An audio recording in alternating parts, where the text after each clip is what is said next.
perform sex acts with him and alleged Donald Trump was present when her uncle murdered her newborn child. Now, the question here is not whether this is true. The question is do the files like this absolve or implicate Trump in Rockford? I don't know who that lady is, but I don't know what that's about. Look, let me just talk. No, you should just say they implicate, right? No, and be honest. No. Yeah. So you should. it doesn't. So the thing is, right? If this lady is saying that Donald Trump was. This lady needs to implicate Trump by name. Did you guys? Hochi, let me try it this way. Something we haven't said. Hochi, he's absolved if they haven't proven that he did anything wrong. No, he's implicated. No, he's implicated, right? By virtue of the fact that he is mentioned in those files are implicating him. Not see, in order to absolve him, they would need to say the opposite. They would need to say Donald Trump was not involved. Then they would absolve him. Or take it all the way to the trial and found not guilty. Which, yeah. If he implicate does not mean charged. Implicate does not mean guilty. Yeah. Implicate does not. Excuse me, Hochi. I'm not done. Implicate does not mean that he's actually done any of it. So you agree? So you agree that he has? Hold on, he hasn't been. Implicate simply means that the suggestion has been made. That's all it means. Basically, it means nothing. It just means nothing. No, I told you what it means. It means how about this? It means accused, Hochi. What's more important to you guys? Whether or not he did it, or if he's accused? No, that wasn't the question, Hochi. I'm not answering your question. I'm asking you a question. I noticed that, but the question is he implicated or is he absolved by the Epstein files? The correct answer to the question is he is implicated by the Epstein files. Does that mean that he is made guilty by the Epstein files? No. Nobody. I'm sorry, I'm not done yet. Nobody has suggested that, Hochi. Nobody has gone as far as to say he did it. Well, all that we said is he said he would be absolved by them, and that was a lie because they don't absolve him, they implicate him. Well, there are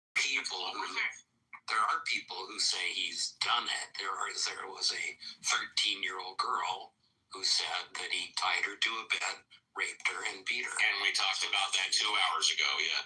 I mean, but that's an implication. He's been implicated by her because she said he did it. Yeah, John, we agree. But the problem at hand is that Hochi is contradicting himself. On one side, he does agree that just because the files implicate him. It's kind of my thing is my question though is like wait. What do you guys actually concerned about? What do you exactly right? Every single time I talk, they do this. You just keep squirming and dodging and squirming and dodging. I'll tell you what. Everybody, hello, everybody, including me. We're gonna go on mute. We're gonna let him talk. We're gonna let him get it all out. And I'm not. He did it, or that there's implications that he had a relationship with Jeffrey Epstein. Please just answer. Okay. What's more? Whether he did it. Whether he did it, right? No. Next question. No, you gotta ask me a question. You guaranteed us that you weren't going to get an answer to that question. Yeah, you guaranteed you weren't going to get an answer. Now you're not wanting the answer? What the fuck's going on? I took the Let me give you an account. Hochi, shut the fuck up. You see what I mean? Here's what happened. Here's what happened. Shut up. I already got it. Here's the sequence. I already got it. Here is the sequence. No. Here is the sequence of events, right? Hochi, relax. If it's more important for you. Hochi, no. You don't get to talk over the answer. Stop, Hochi. Hochi, you initially said, Hochi, I'm just going to keep over talking you until I get my point out, okay? Because we let you speak, all right? And I said that we don't have to go very far to find very easy, clear examples of Donald Trump lying through his fucking teeth. And Elliot, that was after I gave the 1,500% discount on drugs. Please continue. And I was the Epstein files absolve Trump of any wrongdoing. Okay, and then I went into further detail, and I even gave an explicit excerpt from the files that show that not only did they not absolve Trump, they implicate Trump. Okay, which means that this is clear evidence that Trump was lying. So can you at least agree on the initial discussion? Do you agree that he was lying in that case? No, and I'll tell you why I disagree. Right? For him to say, okay, the files will absolve you, what that means is that the files are not going to prove that he did anything wrong. No, that's not what it means. It doesn't mean that there won't be any implications, not because what it anybody means. can accuse anybody of anything. That's not what absolve means. Yes, it does. No, Ochi, hold on a second. So what does absolve Ochi, mean? calm down. You want to get a second, Ochi. Do you want me to read the definition of absolve? So, right, I think you should probably Sure. align yourself with Yeah, no, that's a good idea. You should read the definition of Okay, absolve. you could just stop for a second. I've been explaining this to you. Bro, I'm listening. You're not listening. What's going on here? TV3, JCC, like they are on the phone. I gotta go do some shit. You're on right now, bro. You think as much to go read. Just if you know anybody else, you know about the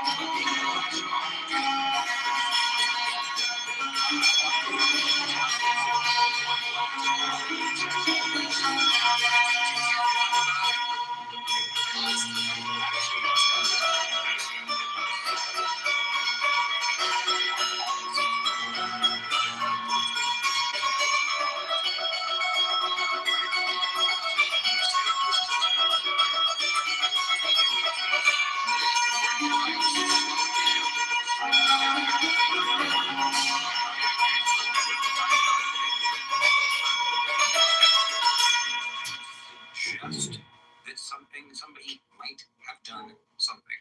Does that mean that they did? I'm not done yet, Ochi. I don't know why you're unmuting. It means to suggest that they might have done something. To absolve is the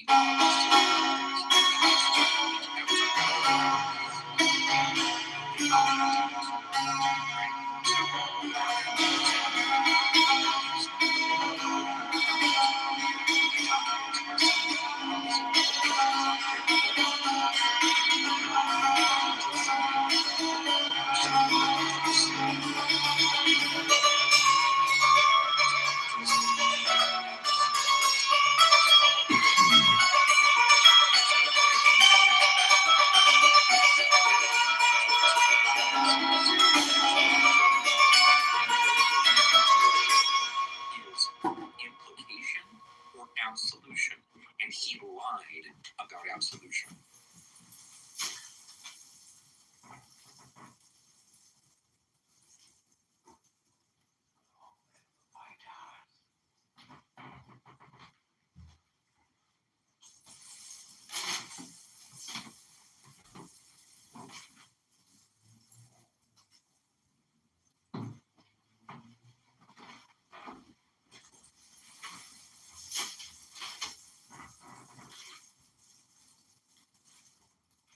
Now, if you're done saying stupid shit, we have provided you with a counterexample to your idiotic claim that Trump doesn't lie.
Yeah, good businessman. Right.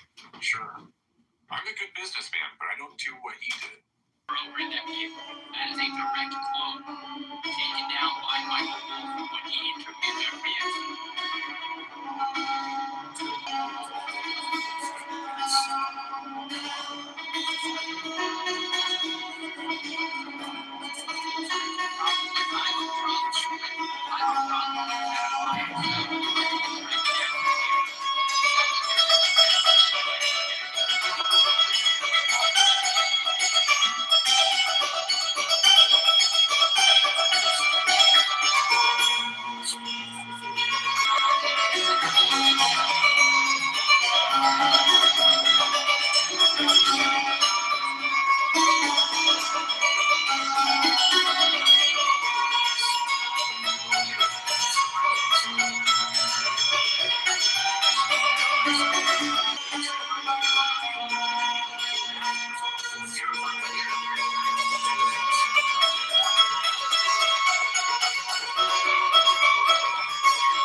So that's all that was. Now, am I going to be shocked and have a heart attack if I find out that Donald Trump really did do this? Probably not, because when you're rich and you have a strong sex drive, you tend to fall into these kinds of things. Oh my God. But at the current time, President, I'm going to give you a little bit of advice. Just leave. strictly in a legal sense, it is true that Donald Trump has been absolved. Now you're tripling down on pedophilia defense. This is actually fucking wild. No, Why are you doing this? I never Why are once you doing defended this? pedophilia. I literally called you out and Yeah, Kryptonite, you're apologizing for those that are rich and high sex drive. They have tendencies to fall in this category. I said I would not be all that surprised if Donald Trump really did do this because of what I just said. Because he's rich. I'm not saying that we should excuse them because of their because you said he's rich and has a high sex drive. I wasn't using that as an excuse. Okay, so, but you call me a dumbass? That's right. Why? What makes me a dumbass? Because you just twisted. You must have like a 30% listening comprehension. But when you're a liberal, I didn't twist anything. I just reiterated what you said. Dumbass. Part that I really don't get about this is it's like, presumably, yeah, it is. And you should celebrate it. Like, presumably, I'm assuming you're Trump supporter.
build some sort of mounting case against his character? No, and here's the reason why. Is that at the same time that people, that rich people who are very sexually driven commit these crimes, it's also the case that people who, successful businessmen and women, are frequently charged with false charges are made against them, whether it's personally motivated, politically motivated. Well, I was Donald Trump's best friend for over a decade via Jeffrey Epstein's own words in his interview to Michael Wolff. Sure. Continuing that. Yeah, because you haven't addressed that quote. That's why I'm curious. Like, you're purposely skirting it. That's why you bring it up. All you're saying is that, like, all the bad people that he fell in with and stayed fallen in with don't present a case against him. And I'm saying, of course they do. What are you talking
calculation, it turns out that it's extremely low that every one of those will be false. There's just going to be better candidates. Have there been raised against Donald Trump since the Epstein? If you go to justice.gov and you just type Donald Trump, his name appears in just the ones that were just released, 1,515 different times. Those that have been released. For those of you listening, Elliot, Kryptonite doesn't care. He doesn't care. The only listening, reason he cares is he can go back listing. sites that the question is exactly how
you're just dishonest. You want to go look at all these Democrats implicated. Oh, If there's okay. if there's Democrats implicated, I want them arrested. But when I bring up the quote, I never said that. I said I want Democrats implicated. But when I bring up the Michael Wolff quote that I've brought up multiple times now, quote, this is directly from Jeffrey Epstein.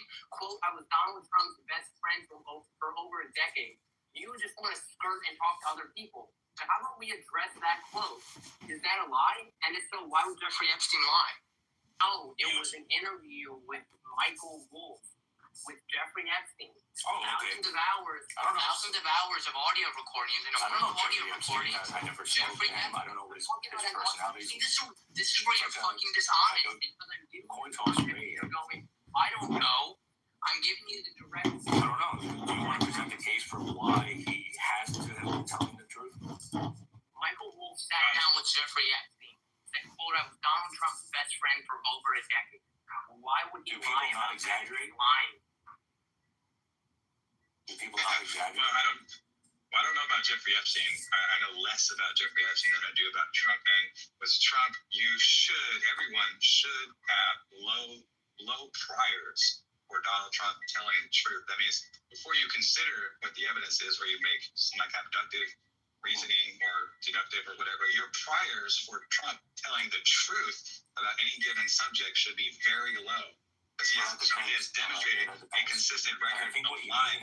Almost everything that comes out of his mouth is a I think lie. what you mean is the priors for him telling the truth on anything that implicates himself would be low, but not, things that are not damaging to him. Now, and to that, I can agree. And that goes for anyone, anybody of high profile. The problem that I think you missed is that you don't apply the same for someone like Jeffrey Epstein, who is a confirmed child sex trafficker.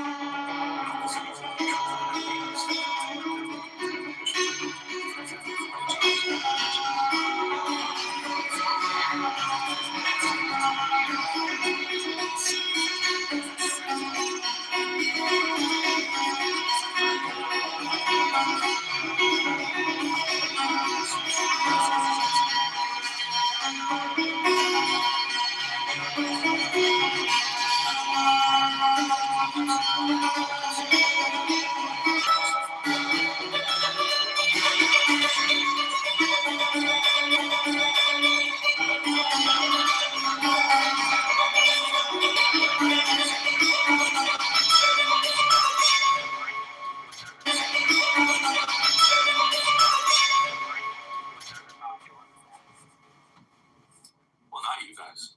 For 5 seconds. It's not necessarily because you're I'm not lying. I really do see things your way. Okay. Yeah, see the funny thing is I gave you direct quote and like you dodged it for about 15 minutes. No, that was, you did no value. you did everything to get out of it. No value. You still want to go back to that. Oh yeah. The Games, if you're interested in a conversation about TV, you want to talk about things that are get out of here and go defend pedophilia with your Christian friends, you fucking freak. Yeah, I would agree with you that and the fact that characters are not, you keep emphasizing that, really, I think, makes an awkward statement about You're a dishonest piece of shit. I gave you a direct quote, and you jujitsu your moves. direct quote about him being his best friend. Okay. Yeah. Michael Wolff interviewed Jeffrey Epstein. Yeah, like, fuck off. Trump saying Epstein is one of my best friends. You don't lose him.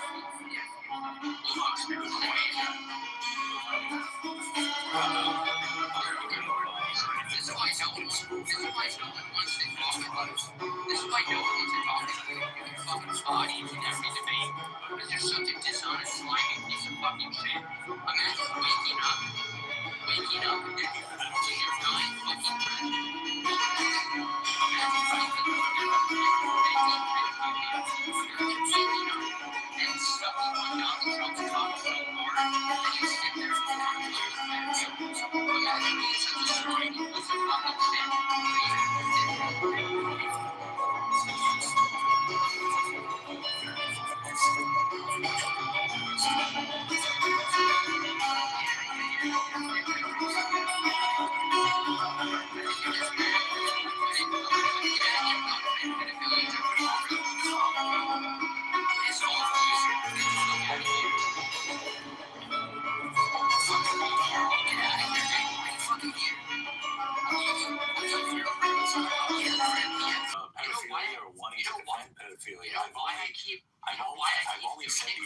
Projection alert! You know why I keep doing it? Because you keep Projection alert! Which is why this. But then I give you Projection alert!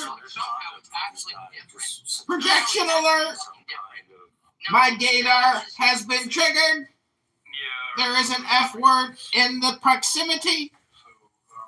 Projection alert! What do you want to say about the Projection alert! Ready? What do you want? Wait a second. Hello? Hello? This is gonna be a Hold on. You're retarded. Yeah, you're in the atheist house right now, so I expect there to be more atheists probably. Like, first of all, your question about like, you want to talk about God. Well, God, like the word God just means like ultimate or supreme. It doesn't tell you anything about Christianity or Islam or the specific nature of any characters described in any of those books, right? So, like, just asking us about God is an incredibly vague question. Can you be more specific?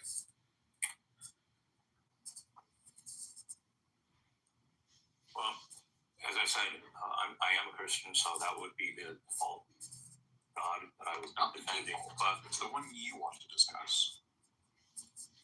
But even if I were a total stranger and I just came in here and all I said was, "Do you guys believe in a God?" I believe in Chris Hemsworth, MCU. The base understanding for God. Base understanding from that would be that the God would be understood as the creator of this universe. Presumably, No, he doesn't create universes. Don't be ridiculous. He's just a movie actor. So when someone Yes, I would honestly answer, I don't believe that God exists. although it could apply to something else, like Yeah, again, I told you Chris Hemsworth doesn't create universes. Don't be dumb. Yeah, so the God you're speaking of, Krypton, I don't believe it exists. Now what? okay, you don't believe it exists. No. So you're an hard Fictional characters don't create universes. You're a hard atheist, Yes. and you deny the existence of God altogether. I don't deny any. I just don't. I just am not convinced by you. What is a hard atheist? Okay, yes, I believe it doesn't exist. Now what? Okay. Sorry, can I just get clarification? What is a hard atheist? One who believes it doesn't exist. But that's every atheist, isn't it?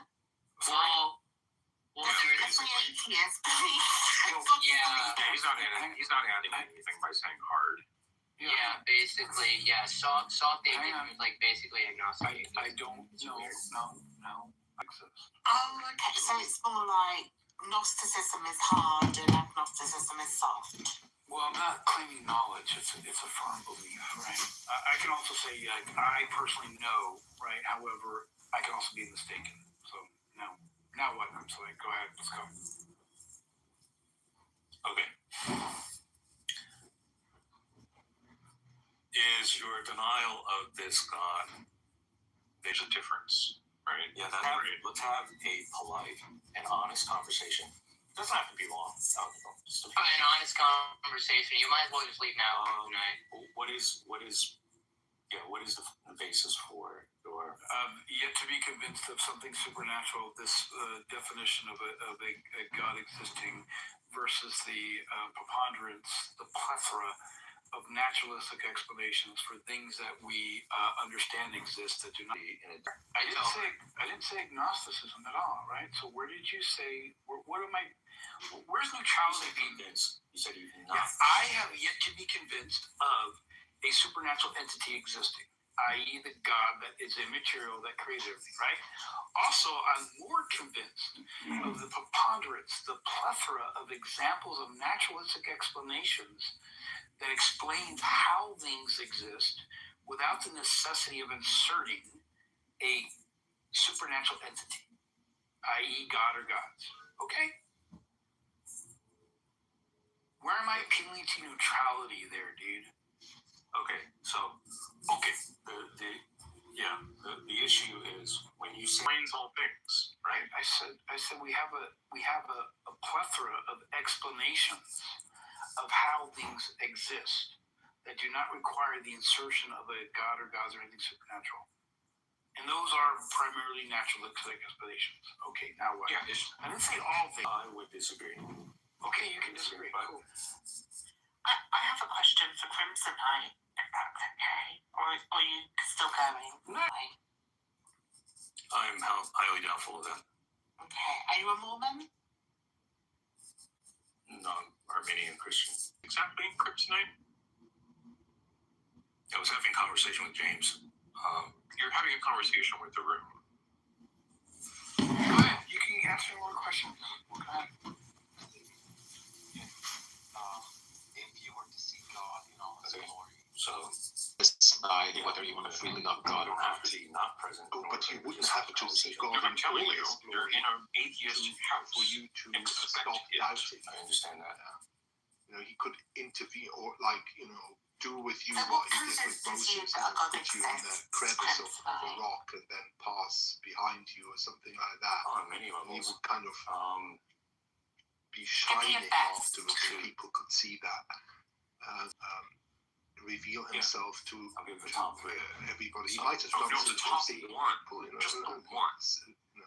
single. Why would you do such a thing? What? Crazy. Like, why would you start down such a And the second count of like the second after that, I said it was so fucking stupid I couldn't even believe it.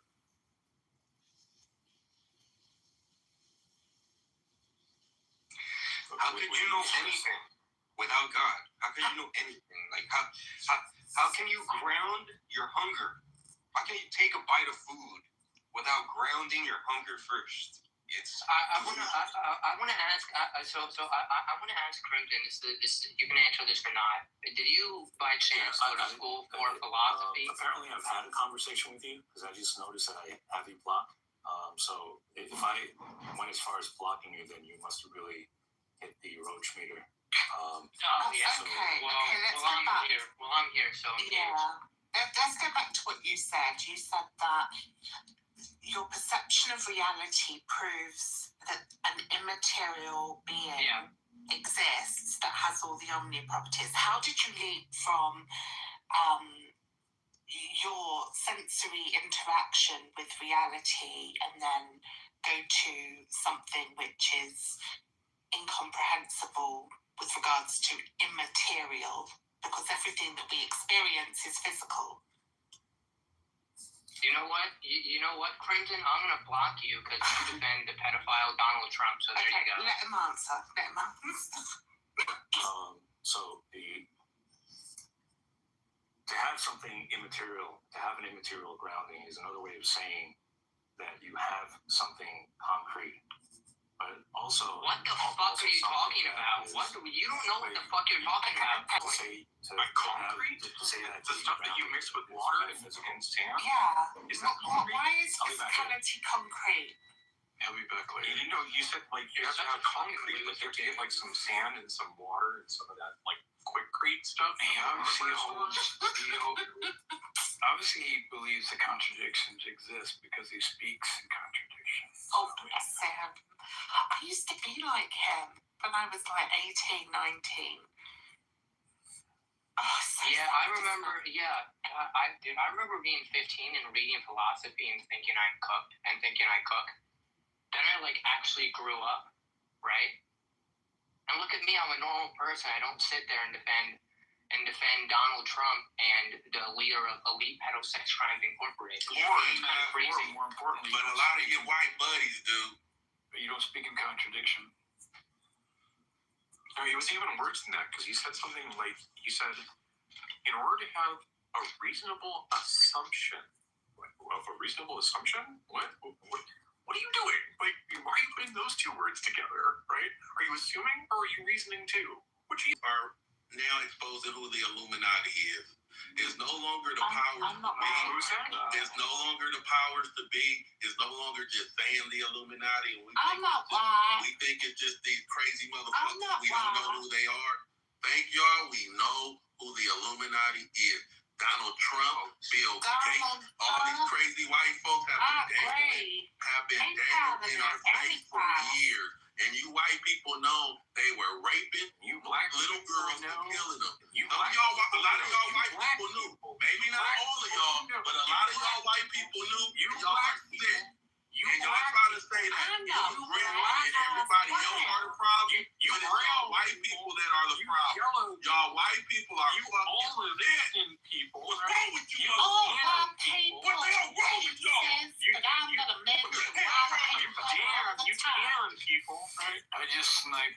Wesley Snipes. He can. Wesley Snipes. Oh, bless him. That's crazy. It's not medicine. Wesley, you can just chill out, bro. You've been sniped. Started having. Yeah, man, you can't just come up here and just drop like a bunch of shit about the Illuminati and then just go on a rage tangent. You can't do that shit, man. That's actually crazy. People were trying to come in and you just like wouldn't stop. We were like, wait, we need to hear about this. Can I also just point out, Donald Trump is not a reptilian, therefore he can't be part of the Illuminati. I really like the way the British protested Trump during his first administration. I don't know if anybody remembers, but it was a big round Trump baby. I thought it was hilarious. It was a big what?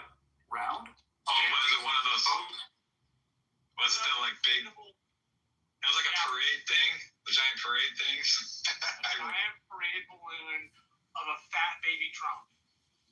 It was really funny. At least I thought it was really funny anyway. Yeah, you know what show I'm talking about? Mm-hmm. Yeah. Is that real? Can that actually be used to do that? No. I mean, the actual show, it's obviously like exaggerated, as in this dude is using math to solve every crime under the sun. But like, is the math in the show real? It's real. Like, you could use math for that. But it's not like a crime happens and they stop everything and say, call a mathematician. We need to do some, data analysis on it. Like, that's not how it actually happens. And they need like help, but I remember that show. What is it? What does the world of applied math mean? I listening to you guys talk about math over the last couple of days, I've gotten kind of curious. Math was never my strong suit, but as a teacher told me, Marshall, if you practice math as much as you read history, you'd be good at it. So what is applied math? What's it do? It's probably in finance and banking, things like that. Also, for example, the guys who program, that's something for equation to maximizes so that the most amount of traffic can flow. And it's just just math applied to real world problems. Yeah, I used to teach applied mathematics, and it's the study of mathematics as applied to actual problems and solutions. And so generally what we teach in applied mathematics is we teach generalized problem solving, is how you might think of it, right? And it's really cool to see people acquire the skills of applied math because it's like giving them audit a class at the local university on applied math. And you talk about seeing the world a little bit differently. Oh, I think I find it. I think I'm going to do that. I know I will probably have a hard time with math, but I'm genuinely interested in that kind of stuff. So, like, governments or like regular people? Yeah, governments or like regular people? Yeah, so I mean, the whole point of like doing it is to give people a toolbox so that when they actually go out to the real world, they have tools in the toolbox. Because the first thing that here's the sort of difference between, what is it? Academic math and applied math, right? In academic math, all the answers are in the back of the book. Every answer that you get asked in academic math has a known solution. And the very first thing that happens when you go into the real world is your boss asks you to apply your mathematical knowledge. They say, here's a problem, and I don't know what the solution is. Now go solve the problem. And now we're talking applied mathematics, because what you have to do at that point is you need a toolbox full of tools. And what you do is you fill up your toolbox in applied mathematics by learning a whole bunch of tools. And then when you encounter a problem that you've never encountered before, you get out a tool and you see if you can leverage a little bit of knowledge about the problem and get closer to a solution. And what you often find is it's not one tool that solves the problem. It's it's multiple tools used in succession. First, you have to do a fast Fourier transform before you can see the data. Then you can do brute force statistical analysis, right? And so it's about having the fast Fourier transform in your toolkit as a tool, so that next time that you see a frequency domain problem and you want to transform that to a time domain problem in order to solve for the time domain, you now have the tool to solve that problem. Because that's the first thing that your boss is going to ask you to do. He's going to go, I want this magic box to do X, and I don't know how to make it do X. And you're going to go, well, what if I use a fast Fourier transform to transform the frequency domain into the time domain, and now we can solve for X, right?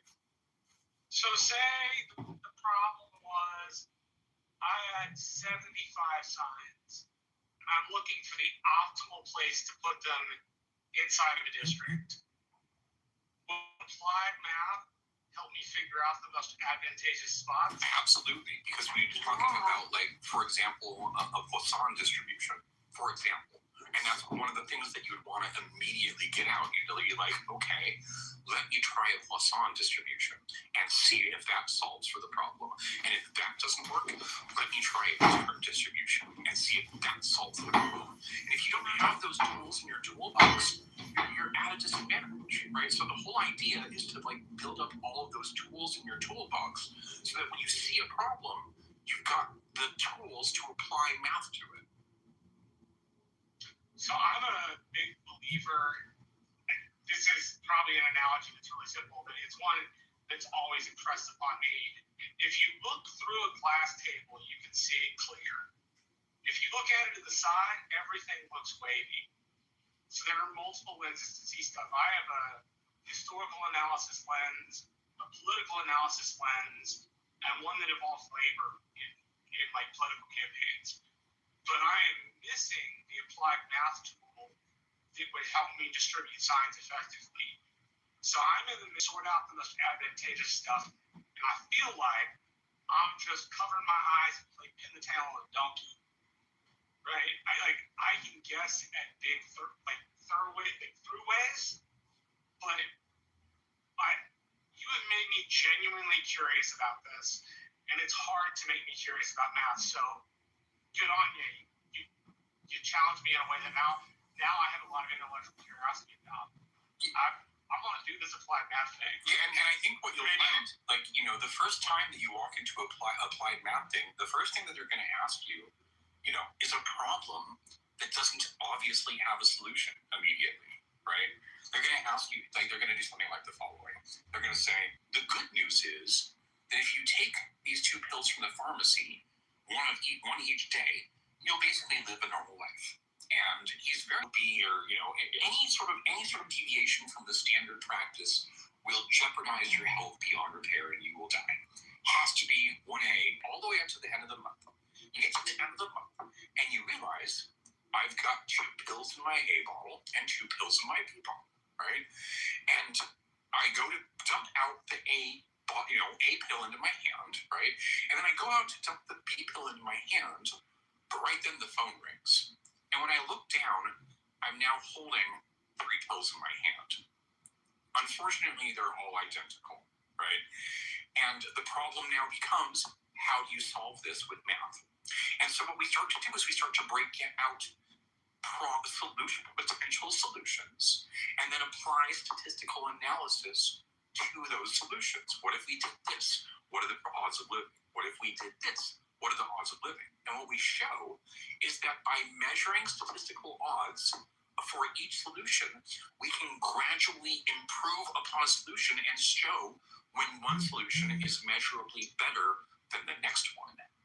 And suddenly we've got a tool in our toolbox for getting to the ultimate solution of 100% survival rate.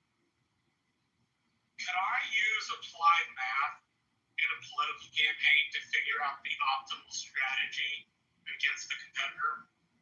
100%. That's called game theory, and there is a swath of mathematical theory in game theory that is designed for exactly that task.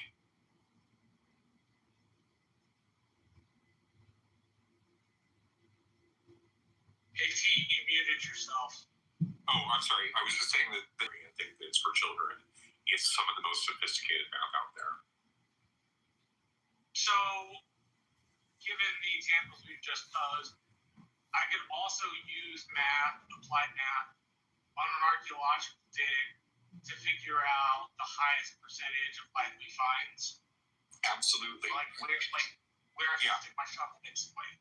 Yeah, that's all about, like power distributions and other types of distributions, right? And so these are what mathematicians sit down and spend their entire careers working out, right? And I mean, and the joyous part of all of this is you live in the world of the internet and AI. So if you really want to know, you can go ask ChatGPT, and it's going to give you some great answers.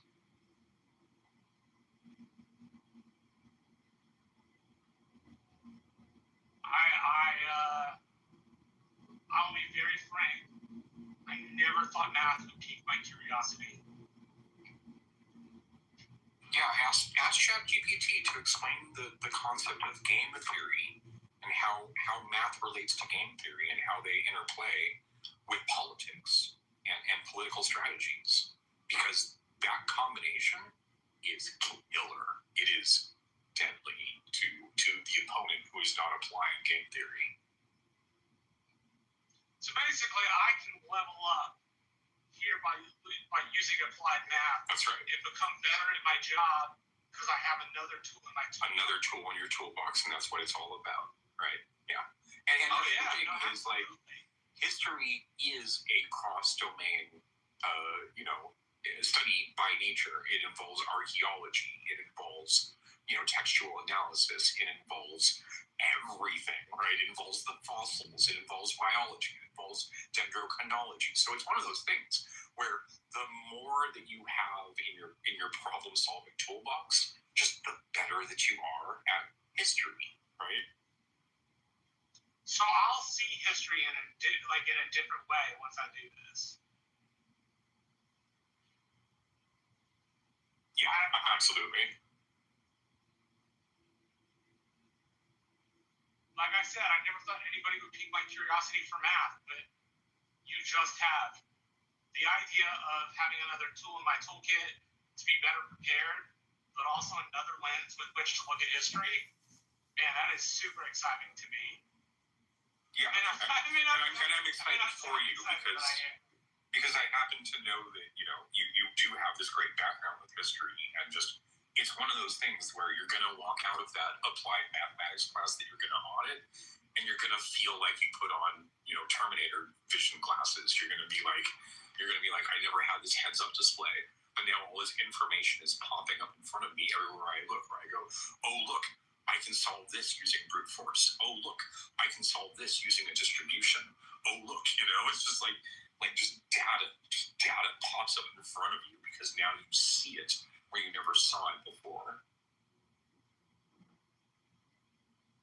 I'm interested in applying mathematics to the disintegration of the Roman Republic. I see lots of parallels between the Roman Republic and its waning days in the United States. I would be super interested to find out what applied math would say about that. Yeah, that's what game theory is going to be like all about, right?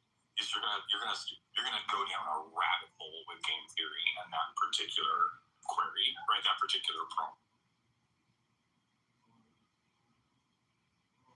That is super fucking cool. Thank you for answering all of my math-related questions. I appreciate you letting me put you on the spot. Oh yeah, happy to.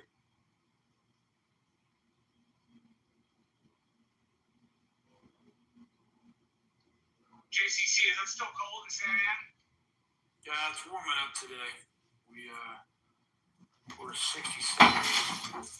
We have 75 right now. Nice. Yeah, I think we're going to be warmer for a bit.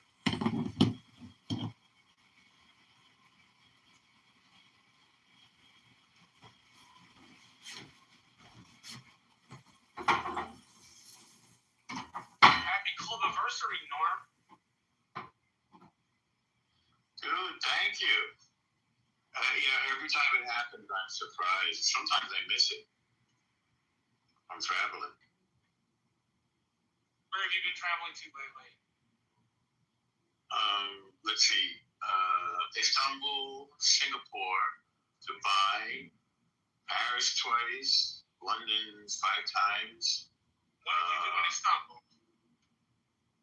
It was sort of a stopover, so I toured the spice markets and the mosques. I heard Did you see the Hagia Sophia? It's now a mosque. Yeah. Yeah. Absolutely. Yeah, it's weird that they turn. Apparently it's just supposed to be beautiful. Oh, it's breathtaking. Breathtaking. You said it's weird they turned it into a mosque? It's weird that they turned it into a mosque? Yeah, they have this, it's a Islamic trope or repeated practice that they take a previous culture or religion and they try to impose theirs upon it. It's a little weird because you can see they subsume. Yeah, you can see the beautiful images of the saints and so forth painted across the top. Orthodox were big on icons. You may know this.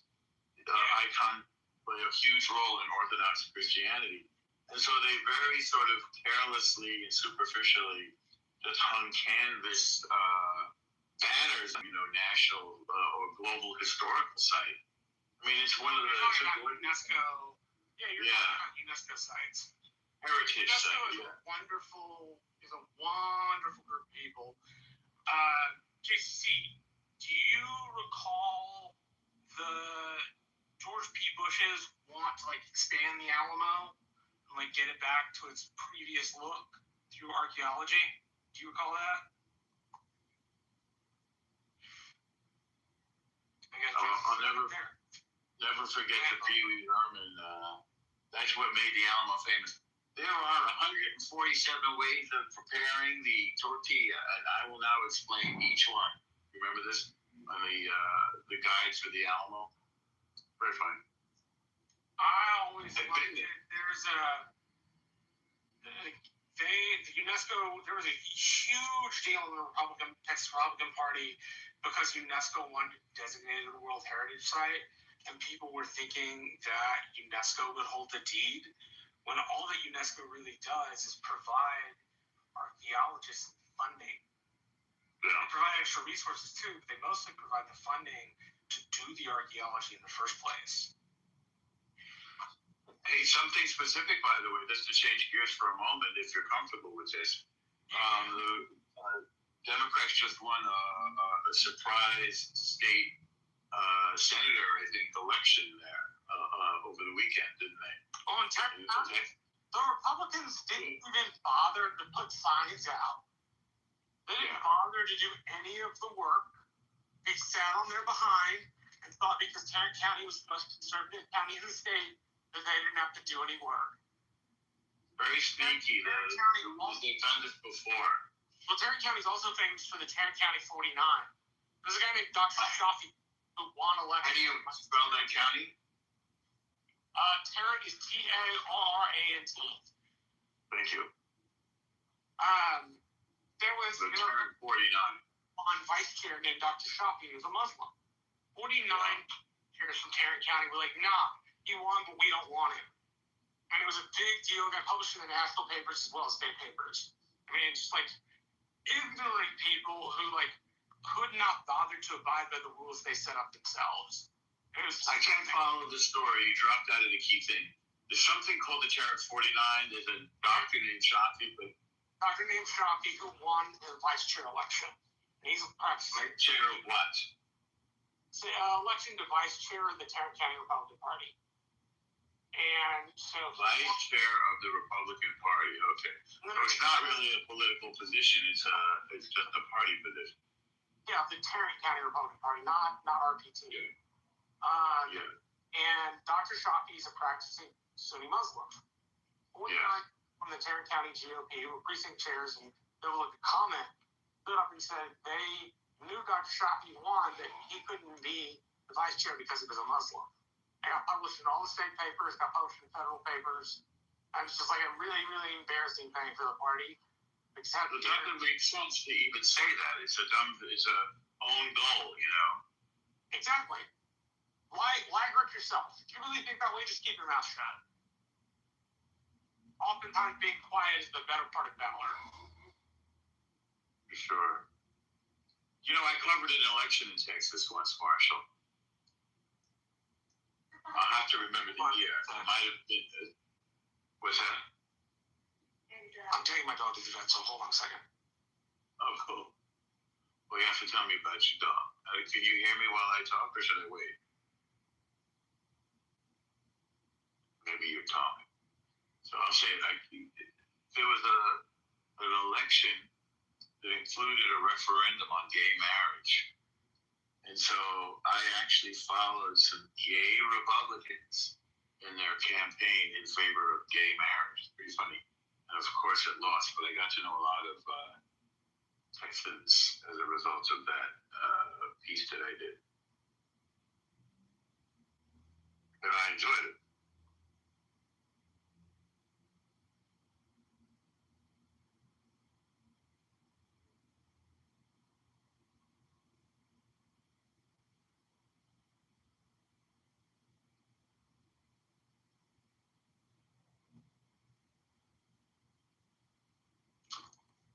CM, are you there?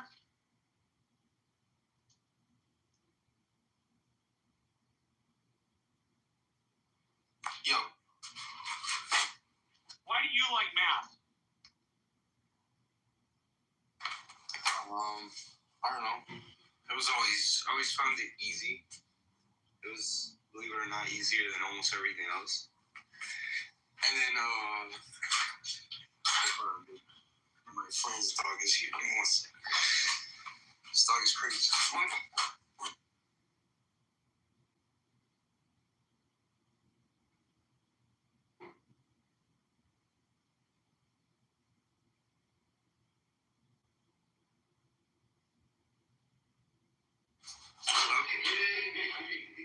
Jack can hear you.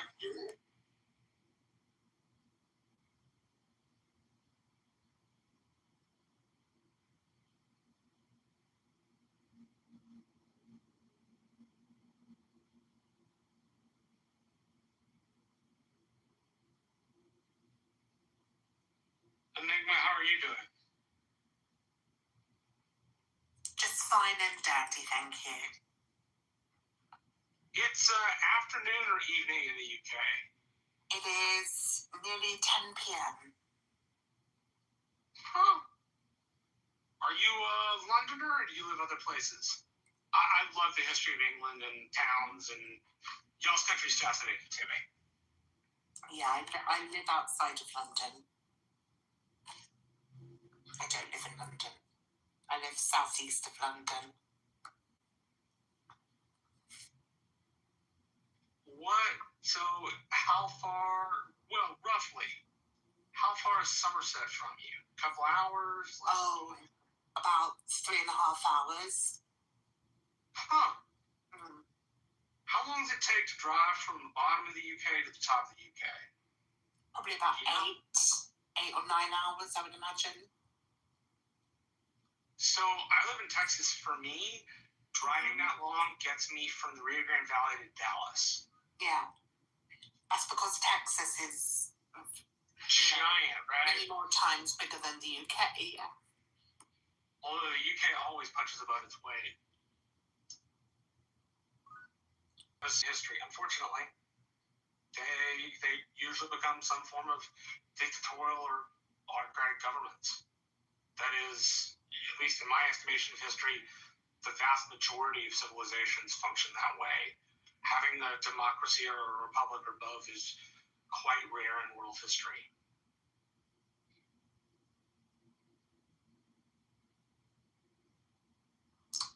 Hello, I heard the mention of Somerset, and I'm actually from Somerset, so I thought I would say hello from here. Oh, awesome. What's is Somerset a big town or a small town? It's not a town. It's called a county. So Somerset is a county, and then you've got other counties so the ones next door to me are Devon and Dorset. And someone mentioned about driving from Somerset to the top of the country. So I did that last summer, and it took 12 hours. So I drove from Somerset to the Isle of Skye, which is a beautiful island in Scotland, and that took 12 hours driving. But if you do want to go, somewhere stunning, if you're ever visiting the UK, then the Isle of Skye is an absolute must.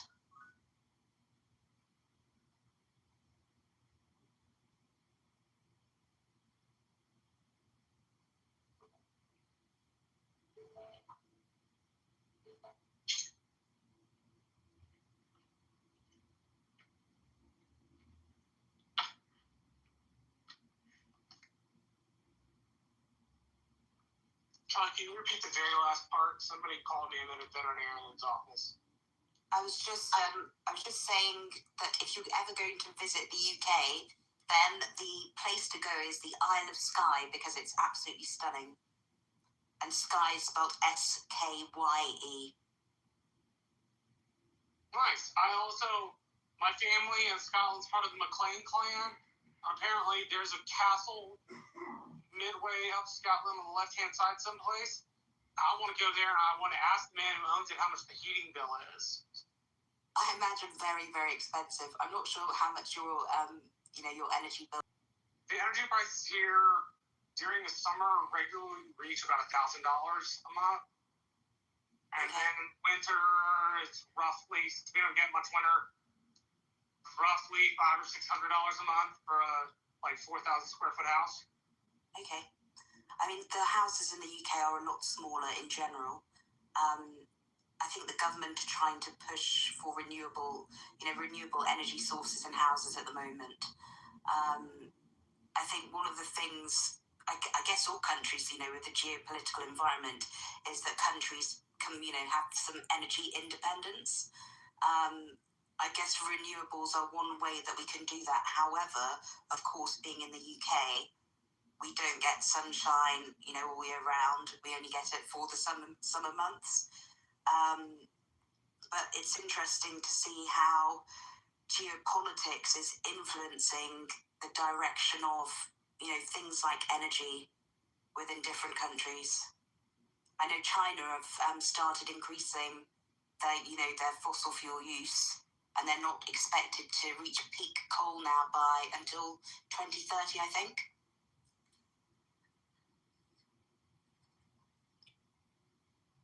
Yeah, energy plays a big role in Texas politics, in particular because we're an oil state.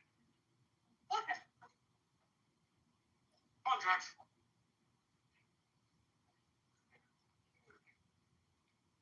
That's what I bring with it. Abby.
if you get more dominant warriors. I disagree with you, but it is Y'all will change anything. The thing is, listening when he I heard man-made devices to worship in. Yeah, we make instruments. So the argument is not do we implement man-made things into our worship. The argument is does God require those man-made methodologies in order for us to worship Him? And the answer is no. But you're not getting any information exchanged. Yeah, James, like in the last room, Jose came up and he was like, just out of nowhere, out of left field, just started raving and ranting, like raging about the Illuminati. I mean, and then James put you in the audience for that. Yeah, it's the Illuminati. Y'all are supporting the Illuminati. Y'all been doing it. Like someone said earlier, did I just find out about this? Yes, but y'all been knowing about it. And y'all ain't went to war. Y'all ain't try to overthrow the motherfuckers. But let it come to some little Mexicans. Y'all up in arms. Shit crazy to me. I'm sorry, we haven't went to war And they're not over that? Are you kidding me? Let it come to some little Mexicans. Y'all want to be tough. Y'all want to be tough. But let it come to... I mean, I know he's entertaining, bro. You can bring him back up if you really think he's going to engage. No, He's just spouting hate, doing hate. Hilarious. I couldn't hear too much because I was eating the restaurant, but I wish I could have just heard him go for a half hour. I could have taken 15 minutes to a half hour. It's just one crash out. I mean, y'all motherfuckers, y'all did this. I can't believe. That's fine. I don't mind that part. People are nasty. You people are nasty. I think he's trolling about all this stuff. Yeah, but it's still fun to hear. No, but I do mean the Neanderthal's weird. Like, that thing's always weird. It's like people have, like, Southeast Asians have, like, what is it, like, less than 2% Neanderthal, and some white people have, like, what is it, less than 1% Neanderthal. It's like sub-Saharan is pretty much like 0% Neanderthal, right? So it is an interesting thing that they died out, and then some people have, well, technically, I guess you didn't 100% die out. You get some of that DNA in you, right? And it's so minute. And to be the thing that you cling to is an elite warrior class, right? So there's an elite warrior class of people that you're using as, I wouldn't use that as my criticism. Unless you're trying to say that, there's a trait of taking over the world or something like that that runs through Southeast Asians and some white people. But that clearly doesn't apply to everyone. It's always interesting when I hear the Neanderthal thing. I'm like, what is it that people think about that? Think they're saying when they say that? It's almost as if race is not based on genetics, It's almost like something like that's true, and race is more something that comes from culture or tradition or society. It kind of seems like that's the case, right?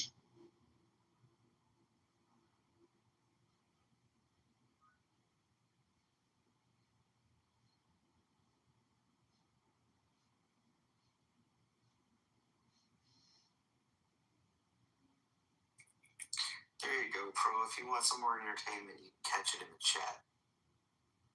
He's trying to superhero cut.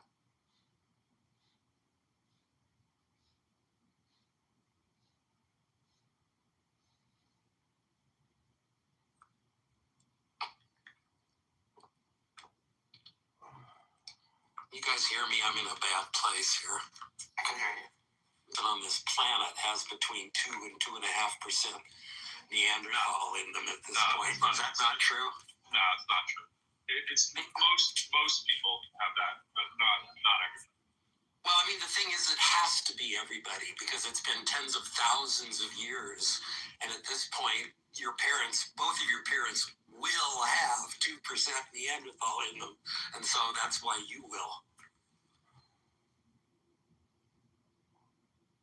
Sorry, my headphones just shut off. Yeah, but it's not at the same percents. The percents are different. I know it's not identical, but I do know that 23andMe will tell you, you know, if you're like 2.5%, you'll be in the 70th percentile. If you have 2.3%, you'll be like 30th percent or something. I mean, it's really a narrow range.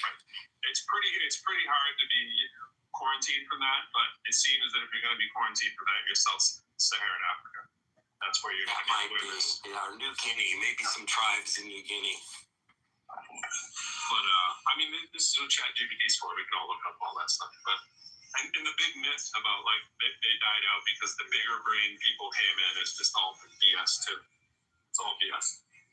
The bigger brain people came and were just smarter. It's like, bro, it's always the same story. It's disease or a couple of the bottlenecks or. Well, wait a minute. If you haven't seen those Neanderthals, man, they were stupid. Right, they make for good commercial. But it's not much different than people saying making dumb jokes about Polish people, right? It's like it's not based on a whole lot. Those Neanderthals, like it's now synonymous with dumb. Well, I think it's because they died out. Right. So, are you guys agreeing that all Homo sapiens have some trace of Neanderthals? Or are you saying there are some that do not? Because I mean, define some. It's inaccurate to say. It is inaccurate to say any specific large contemporary human population has absolute zero Neanderthal DNA. Right. You guys agree with that or disagree with that? Yeah, but you can say that about like everything in the world. That's not. Yeah, my question is, do you agree or disagree with that? We agree. Okay, Have more nuance. And we can always say, and we can also say effectively, Sub-Saharan Africa had back into Africa and back propagating the DNA. So unless there's a part that was completely island and completely shut off, it's possible. So here it says East Asians usually have the highest amounts, 2.3 to 2.6%. Europeans slightly lower than East Asians, 1.8 to 2.4. Africans the lowest, but not 0.3 to 0.5%. Though in the theory that he was saying that white people have Neanderthals, it's actually Asians that should have more Neanderthal. It's not a white characteristic. It's not even accurate. But it's a more white than black. This is like if you want to come up and as he's doing the railing stuff. But there was no accurately nuance. He had zero nuance. Yeah, 3 parts per thousand. All y'all motherfuckers. So, 3 parts per what about thousand. white people who have a little bit of black DNA in them? Are those the people he's talking Which about? Of which course. everybody does. That's even more so true. Right. That's the point, is that we're granting his premise that all is a valid term to use. By the way, he's gone. He had somewhere else to troll.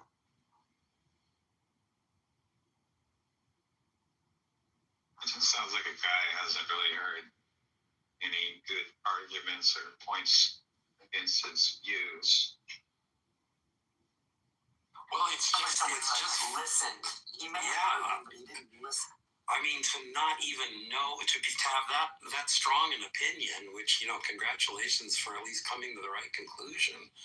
But to not even know about January 6th, to not know that everybody has known for decades what a scumbag Trump is. I mean, everybody who cares to actually use that information to form opinions, and to think somehow. He's still my favorite new person in the room in months.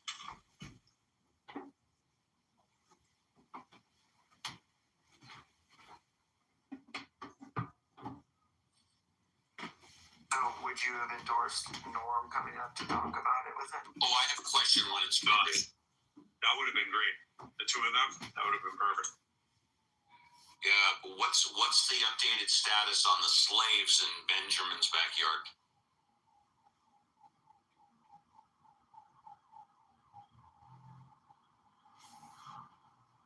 I guess they're still there. I don't know the reference. What's this reference? Almost nobody does, and I'm just going to throw this out there. It just gratuitously thrown around the term slave in your backyard, probably out of context, is the kind of thing that makes people think Norm is a norm.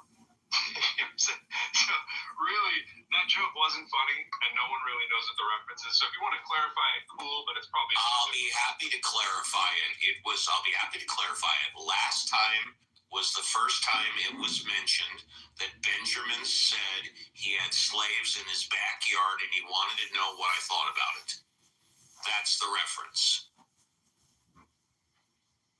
Are you sure he didn't say sheep? Yeah, right. He said slaves. Right.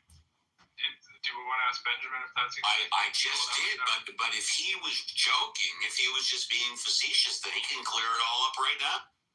So when he was joking about you having goats in the backyard, do you think it was just an extension of the joke, or do you think he's really serious? I didn't. The answer is just like we don't believe that you have goats in your backyard. It's inflammatory kind of things. So it's like, I don't know if you want to go saying that kind of stuff.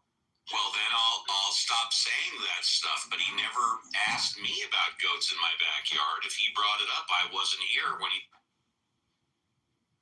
I tell him all the time, it's stupid to keep carrying on with the goats in the backyard thing. What's wrong with the goats in the backyard? Goats are cool. My man Hanson came into the other room that Steve was modding in the atheist house. Hanson, he came on with his free market bullshit, and Steve was having none of that shit.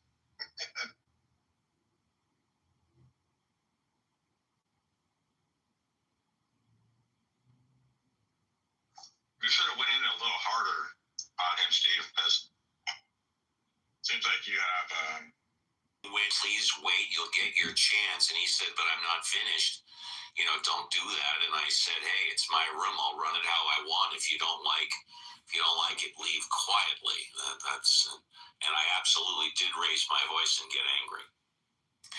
So I can now say I'm proud to be a member of the demographic that voted most strongly against Donald Trump. No way might be a member of the second or third demographic that did so. But us atheists, what does it say in my thing there? It's 80, what is it? 87% to 11%.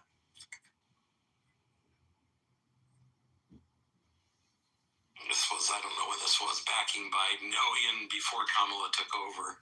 So, we can't really say what happened after that. But 87% of atheists and 77% of Black Protestants were supporting Biden. So Jose was part of a demographic that was almost as good as those of us here. But sorry, Jose, we win. Black Protestant atheist war. Yeah.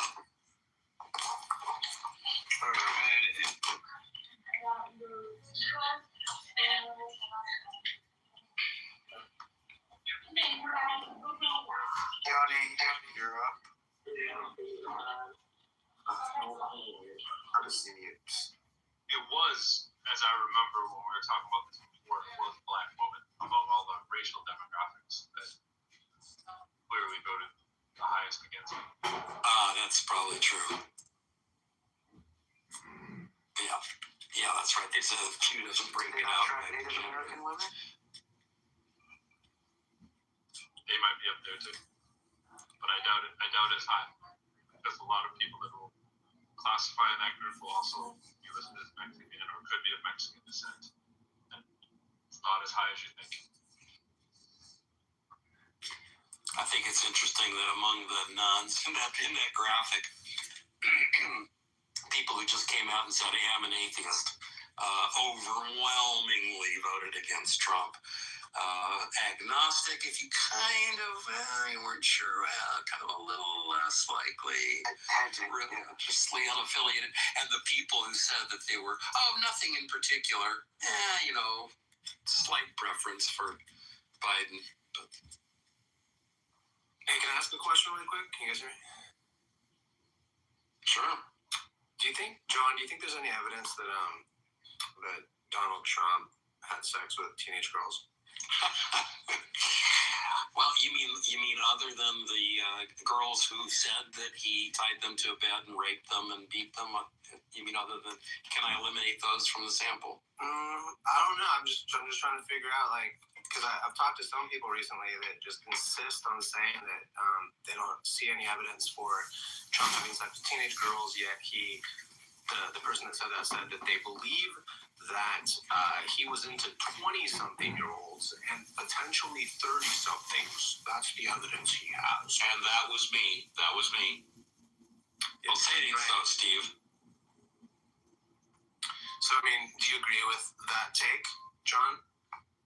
Well, I heard Steve say that. I think I took him to task on that, too, a little bit. Okay, so you disagree. But I do think, I mean, I will say this, honey. I think that Donald Trump probably, he would be pretty happy if he thought he might get in trouble with a 13-year-old. I think he'd be pretty happy to limit his pussy grabbing to 18-year-olds. You think he'd be fine with those? I think that would be okay with him. I think that would satisfy him.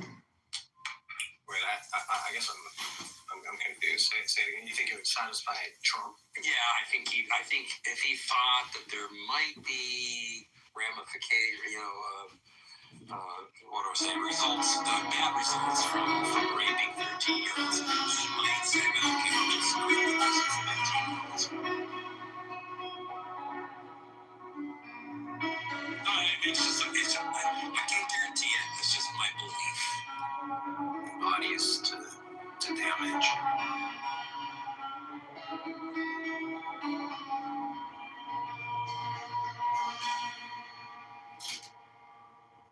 I believe, based on the evidence that I've come across and all things considered, that he likely destroys lives of as young of children as he can, and possibly other forms of life as well, as a method to disrupt the psychology of the human victims. I believe that at this point, based on the evidence.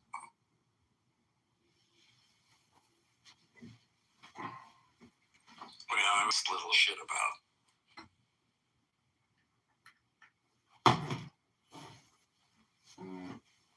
Law and order is what you're referring to, right? Exactly. Justice. Peace. He wants peace and prosperity globally.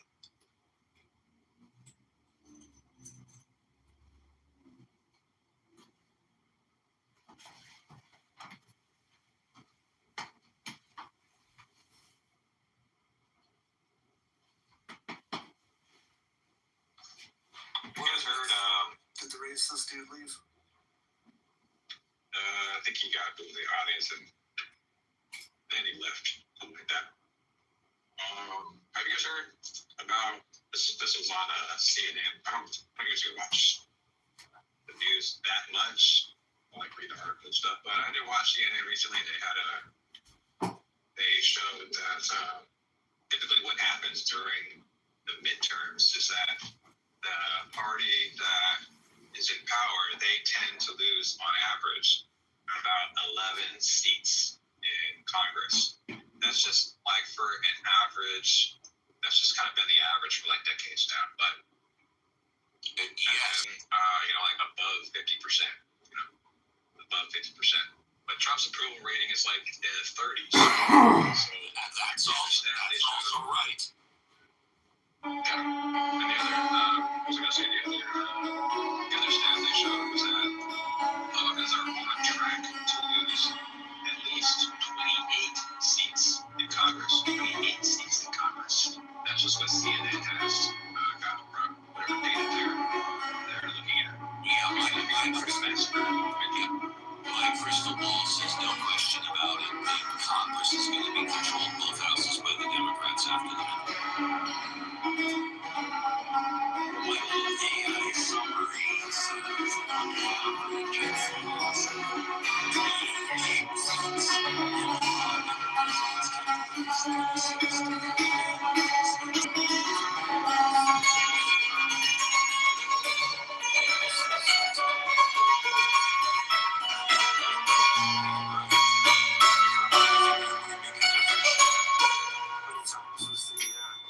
voter intimidation. Yeah.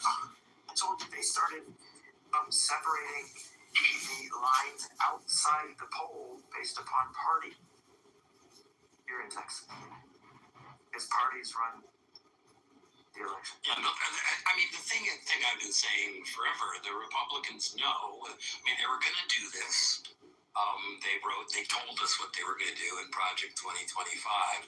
It's all written out in black and white. There's no big surprises about what they're doing.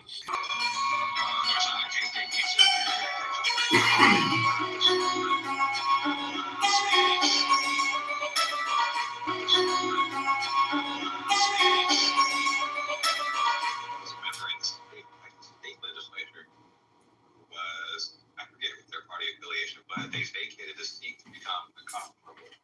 And so there was a special election, and this was a district that Donald Trump won by, I think, 17 or more points. He won it in 2024 by 17 or more points. And the contest was between a Democrat and a Republican. And the Republicans have held that state Senate seat for, I don't know, decades. And a Democrat won it by it was not even fucking close. I don't remember the names or the specific figures, but yeah, I have the Texas election. Yeah. Hey, can I just put something on the table again? Because I know I'm like really stuck. It depends if it's a bliss or not. Well, it's all of it. It's this part. It's I ask people, because I think that it just takes a long time for people to just like wrap their head around their fucking bullshit. I ask people how many beauty pageants did Obama purchase, right? And I wonder how many sexual abuse accusations George W. Bush has against him, or like Jimmy Carter, stuff like that. So it's really odd because I literally just punched in correlation between owning a beauty pageant for teenagers and sexual abuse accusations and convictions. And it says, reports and investigations indicate a concerning, though not universal, pattern of sexual abuse allegations, misconduct, and in some cases convictions involving individuals in positions of power within the beauty pageant industry, particularly those focused on teenagers and children. It's like, I don't understand why people make excuses for this motherfucker. I just do not fucking get it. I don't get it. He's a gross person. Are you talking about Donald Trump? No. It's because he's a Christian. No, I'm not talking about Donald Trump, Pochi. Why? The other people who own... Better not. All the other I'm not talking about Trump. Why'd you mention Trump? We're talking about all the other presidents. No, sorry. I came into the conversation a little late. I just wanted to make... No, we were talking about the other guys that own beauty pageants and had like private little parties of just him and a known sexual trafficker at a place to hang out with teenagers. Like who, honey? Like who, honey? Just the different Come on, name these guys you're talking about. Yeah, like President Jimmy Carter. You know how he was into beauty pageant girls? I didn't know that. You didn't know that? You didn't hear about that on Howard Stern? Nope. Go back and hear about that. Wait a minute. Didn't hear about George W. Bush and his No Way Jose little girls on the... Did No Way Jose go out and get a new beat? Did you hear about that? It's crazy. Yeah, these guys are just fucking clowns. Obama? As long as y'all not talking about Trump, then I really don't have an issue. But why wouldn't you want us to talk about Trump? But I will say this. Donald Trump has there's no proof that Trump was at all involved in. No one said there was. Okay. Yeah. Why are you bringing up Trump? Hey, I'm American, baby. You just sound like a retard, bro. We were talking about Obama. All his scandalous. See, that's one thing where we can agree, Honey Badger. Yes, that was a retarded thing to say. Mr. Barack Obama, that's what you talking about? Yeah, the pageants that they own together. You don't know about all that? Obama didn't own any pageants, did he? Like, I feel bad for you guys punching down this hard. This is almost like inappropriate. Yeah, but this is like your average Trump supporter rhetoric. This is the kind of shit they put forth. So what else is there to talk about? Yeah, I haven't heard anything. What'd you say about Trump? What'd you say about Trump, bro? I haven't heard anything high-minded from any Trump supporter, as a matter of fact. Like, no. Of course not, because he talked to a bunch of liberals all day. So So you're defending Trump in light of the most recent accusations and FBI files? No, there's no connection to Trump. And then the redaction shows, Trump was mentioned a few thousand times. For why they like the guy. So I'm not interested in accusations. I'm interested in proof. Okay, I was just hoping to say. You want to try that again, or you want to die on that? I'm just saying. I'm trying to make sure. Why are you bringing proof? Make sure. Hey, we went over this in the last. That's our president. Trump when it comes to raping little girls. Like, why? Because that's our president. So we went over this already in the previous room. With that logic, he's your rapist, so you want to defend him. Are you a public defender? Like, get the fuck out of here. Be objective. Hoji, you couldn't even agree with us that Donald Trump is implicated in the Epstein files. You couldn't even agree to that. No. Because what you guys were saying was that that he's not absolved of anything. That he lied when he said that he would be absolved when the Epstein files come out. What?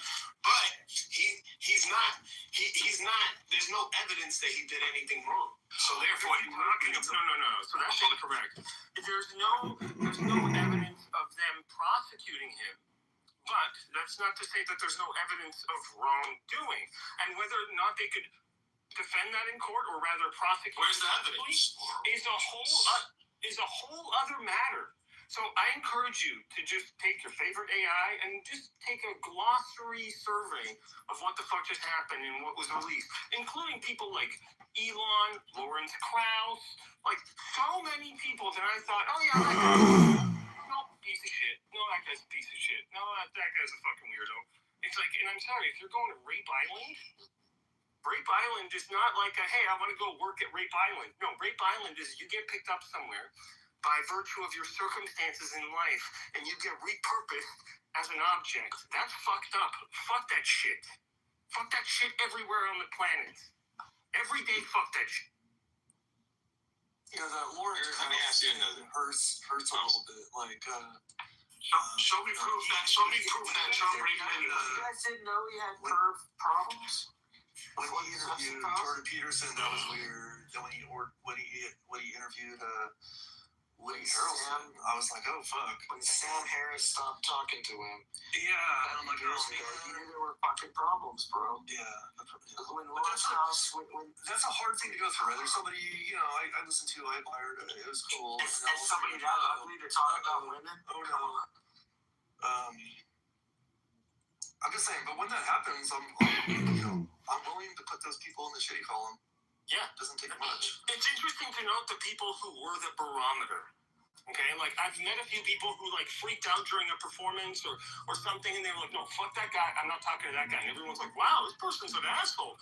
Like Billy Bob Thornton and Gian Gomeshi in Canada. Gian Gomeshi was this radio show host, and he like fucking did all this like amazing stuff for the CBC, but he was also a little kinky and like punching women in the face during sex, unprovoked, uncommunicated. So that's like basically just assault.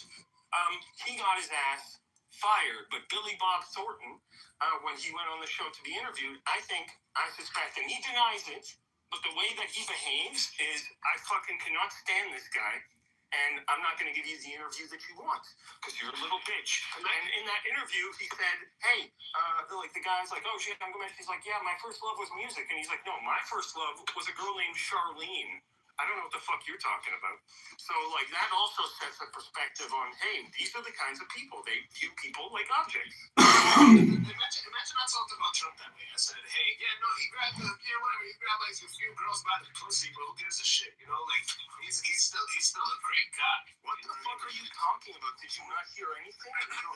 We don't have to imagine you aren't doing that. Why would we have to imagine it? Like, you're doing that here. Oh, he's our president, therefore he couldn't have been a rapist. Huh? John, do you got something you want to say? I never said that. Oh, sorry. No, I did, I think, at one point. But... Well, I was going to say for Hochi's benefit, like, I mean, imagine, like, and this is true for a lot of the accounts in the Epstein files, and this has been true outside of the Epstein files. Usually, like, in these kinds of cases, like, you have a powerful man, either politically powerful or economically powerful or both, like Prince Andrew or Donald Trump or any of these other people, Sammy Sosa, Elon Musk, they have a lot of power and influence, and then on the other side of that, so this creates like an imbalance, a power imbalance between them and their alleged victims. Okay, so like imagine like how would we go about like adjudicating a situation like this where you have like some random regular person who was a participant in some beauty pageant setting. Like you take like their word against like the word of like Prince Andrew or somebody like that, or the president of the United States. Okay, there's a clear power imbalance here. Like how would we go about figuring out whether these claims are true? Like people are going to listen to the fucking megaphone, the pulpit of presidency, or like that Prince Andrew has, and they're going to go, this guy seems much more credible than this woman, or in some cases, children at the time. So that's the kind of thing that we would expect if a victim were telling the truth. We would expect it to look exactly as it does now. Articulate exactly where you're confused. Okay, don't say I don't know. Well, I don't. Where and what? You know what's crazy? It's confusing. You know what's crazy? Donald Trump has been accused of rape many times by a whole bunch of women. He could be a lifetime rapist who got away with it. It's not unheard of. But where's the proof? Where's the proof? In the fucking Epstein. He was files. He's a convicted. You have not seen the files. It's that simple. You're just playing stupid. You can't read. Look, if there was any evidence, it'll be all over the fucking place. Donald Trump is a convicted rapist. What are you fucking talking about? Who did he rape? Eugene Carroll. Do you not know? Ochi can even read at this point. This sounds like what an accuser would say. How? Do you not know how Donald Trump raped Eugene Carroll? I think Did you not ever looked into it? Do you not know? If I'm not mistaken, it's something like at a place, and then he took her to the back somewhere, and then he like. She fucked him, and then no. Try again. Now she's trying to say that he raped her. She didn't say rape. She fucked him. This is the language of someone who. No, the reason why I say that. I don't care about the reason you say it. Silence for a minute. You sound like a rape. Oh God. Yeah, you're not even taking into account. Like you're not even willing to repeat the story of the victim and the prosecution as it is laid out in history. This is like, can you even read? You guys gotta understand, man. Women accuse guys of rape all the time, and it's not true all the time. It's not. And it's sad because it's messed up for people that actually do get raped. Hochi, let's just be clear here about the facts. Donald Trump was convicted of raping Eugene Carroll. Now you might not like that. You might disagree with it. It's a fact. Are people not convicted falsely all the time? Now you're my God. And convicted aware that you're moving the goalpost. Sorry, that was a bridge too far for me. Okay, yeah, we need to bomb that bridge. Get that shit out of it. Like seriously, it's so upsetting that I'm like, you know what? It would be fine if the next wave of revolution by AI, if AI can do one favor for us, is just go and kill all these pieces of shit. Like, if the AI starts with that, hey, I'm with the robot revolution at that. I'm like, listen, if you can do one thing, I'll give you the keys to the planet. If you can just take care of one little problem that I have right here. Like, that's how fucked up it is. And I remember seeing, this is like something a little bit more personal for me, because, like, maybe personal experiences, maybe life history, there are situations where you don't have a choice. And you have now the intention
him with E. Jean Carroll. They're fucking pictures. Well, and also another thing he said was, what's that? He's not my type, or she's. Well, I thought you were going to go to it, Elliot, about thinking, well, that's my wife. He said he identified her as his wife.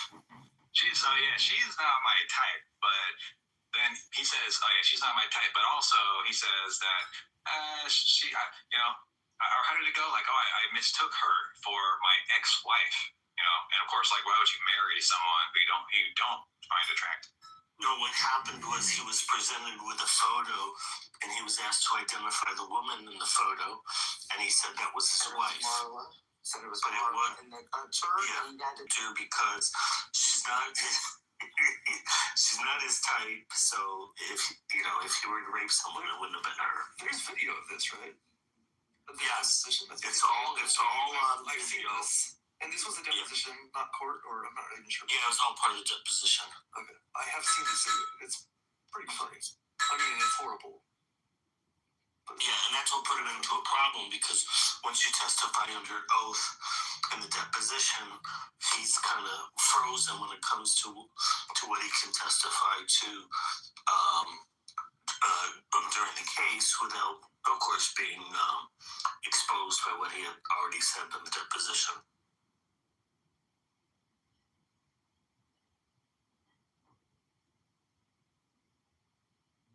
So he tried to, once he was told that it wasn't his wife, then he had to try to say, oh, well, I forgot what he said, but something. Oh, are you talking about the guy that had my glasses?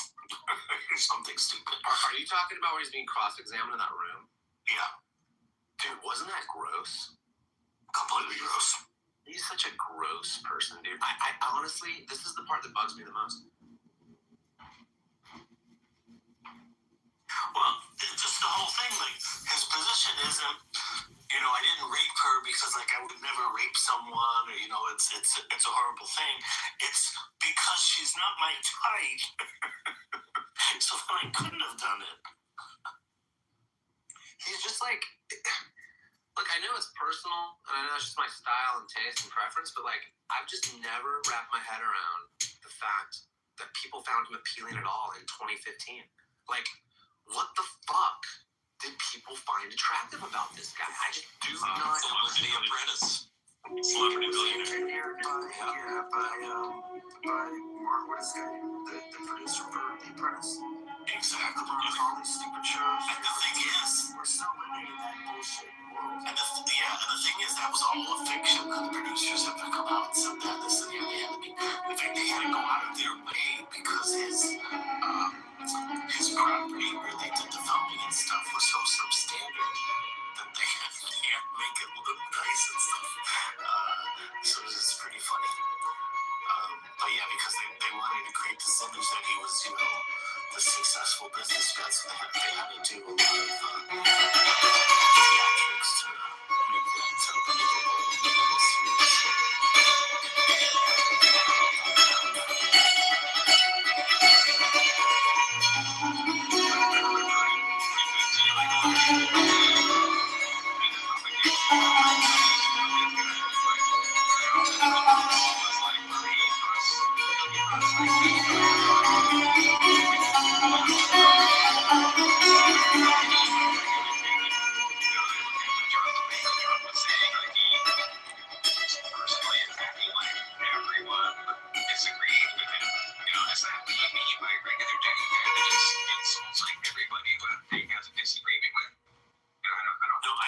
I think what they meant was he didn't sound like a politician, right? Because he wasn't polished, and he was, quote unquote, authentic.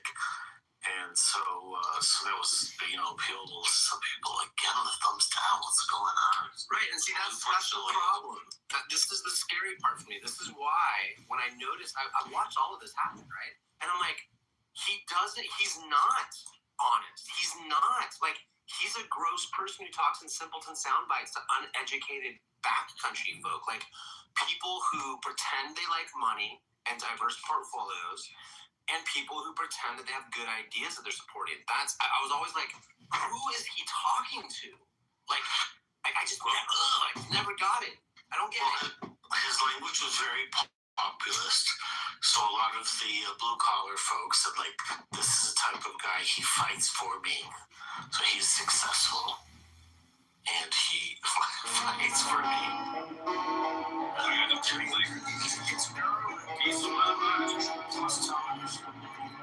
For no, it's not. That's good. These people are brainwashed. Yeah. Oh, entirely. No, I truly believe. Look, if I'm just gonna break this down, I think most MAGA are Christians. Christians are Stockholm syndrome victims. Therefore, you've been trained and believed to defend the theory at all costs. And now we have the Stanford prison experiments kicking in. Guys in fucking masks and camo and bending over Christian 2A proponents and getting them to say, "Oh yeah, I like the boots. I like it. Shut up. Obey." Like, it's fucking nuts to me. It's so obvious to me. Well, it depends which election you're talking about. So if you're talking back about, 2016, It was very different, and the polling showed that. And that's why Bernie did much better than Hillary in terms of polling directly against, populist message. Yeah. Yeah, right. So, yeah, but I mean, Bernie's just telling the truth. I already know from talking with these people and listening to people be unable to basically just condemn a law, biology behind all this shit. Wherefore God also gave them up. And Trump was also always very careful never to criticize any group that appeared to support him, no matter who they were. there's good people on both sides. Yeah. Or was it fine people? Well, he wouldn't even condemn David Duke in that first election when he was confronted with that, and instead said, I don't know who he is and all this type of stuff, despite the fact that he has a record on video of stating exactly who Duke was and condemning him years earlier when he wasn't in politics. Hey, now that they've released the names of Some people associated with Alex Preddy's execution, did anybody find a little Stockholm syndrome in there? Wait, can you go over Which that? part? The whole thing? Let me go look up their names. They don't sound. Wait, You mean because of their ethnicity? Humble, would say. That's crazy, right? That's Stanford. That's Stanford prison, dude. But what were we even? Oh, What are their names, or what do their names? You saying it's because they're of Mexican descent? I think that's the implication. I don't know who said that about the Stockholm or the whatever, but yeah, that's like Stanford prison, dude. That's so. We were talking about it the other day, though. It's a little deeper. I mean, there's a huge percentage of brown person at the door who speaks Spanish, right? You're a lot more likely to open it up. Those are attractive jobs. Right, that's Stanford prison. Community. Yeah. Yeah. That's exactly. The bigger thing, though, is you don't have to really do much of an experiment with it, just sort of economics. It's just these are good jobs in the community for the people who can get without having a great education. But yeah, it is. No, but you're putting them in a position of authority, right? You're granting this by administrative freaking you're just imposing this upon society, and that's a power trip, dude. That's a fucking power trip. Yeah, I mean, for that matter, all of Congress is the same thing. I mean, it's like. So tell me if these names would have been predictable. Or by Donald Trump. Jesus Ochoa on the Border Patrol, and not ICE, but that was Border Patrol. Customs and Border Protection Officer Raimundo Gutierrez. And Consuela Flamenco Camacho. Ecuador. This bad bunny guy. Ochoa, 43 years old. Gutierrez, 35. The shooters during the deadly encounter. Yeah, this is all just so fucked. Look, I've had like 10 years ago, I had an opportunity to work with somebody, and I found out something. I don't want to say too many details, but I was like, you know what, we're not going to work with this. And then I passed that information on to an investor. The investor ended up ditching the big project. Possible to walk away from big stacks of money. It's not difficult. You can also just be like, no, I'm going to do something else. And that's the thing that, like, kick myself nowadays, because it was like $100 million. So I'm like, okay, it's been a little bit harder being poor than I thought for a while. But it's not something where I wake up and I'm like, oh my God, I'm a disgusting person. I never feel that way. I don't know how these people live. And if Epstein killed himself, good. We didn't have to. Like, my mother used to say this thing about, like, hey, you're going to fight somebody and you're going to kill a piece of shit, but they'll sentence you for killing a person. And so that's something that often resonates in these situations. The blaming the victim thing with Trump thing that I was talking about with Hochi is hilarious because it's like, I don't know if anybody said this, I was connecting over to where I could really listen, but it's like the dude tells you he grabs them right there, and then he was convicted for grabbing her right there, and he's trying to make the point that, like, oh, it wasn't. But where's the evidence? He was literally right. The only reason it wasn't rape is because he used fingers, and they couldn't prove it was penis, right? And it's like literally what he told you he does, like, which we have on tape. Like you said here, then there was where's the evidence? It's like, bro, like, I think he thinks evidence. Well, there's a lot of other things on tape. Right. He's like, where's the evidence? I think he thinks evidence is proof. Like, no, you get a lot of evidence for something that's still not true. Turns out there's a fucking mountain of evidence for everything we're talking about for Trump, and it's up to you to decide whether that's proof or not. But yeah, he's just that doesn't work. No. That last line, I think you're being too generous. No. It's not up to you to determine. No. There are standards to determine what is what. And no, in this case, yes, it's evidence, but the prosecution did not proceed or failed to actually get a conviction in some situations. In others, they got it. So there is a collection of evidence that runs the gamut, the entire spectrum from, oh, he's not guilty, to, oh, yeah, we got him.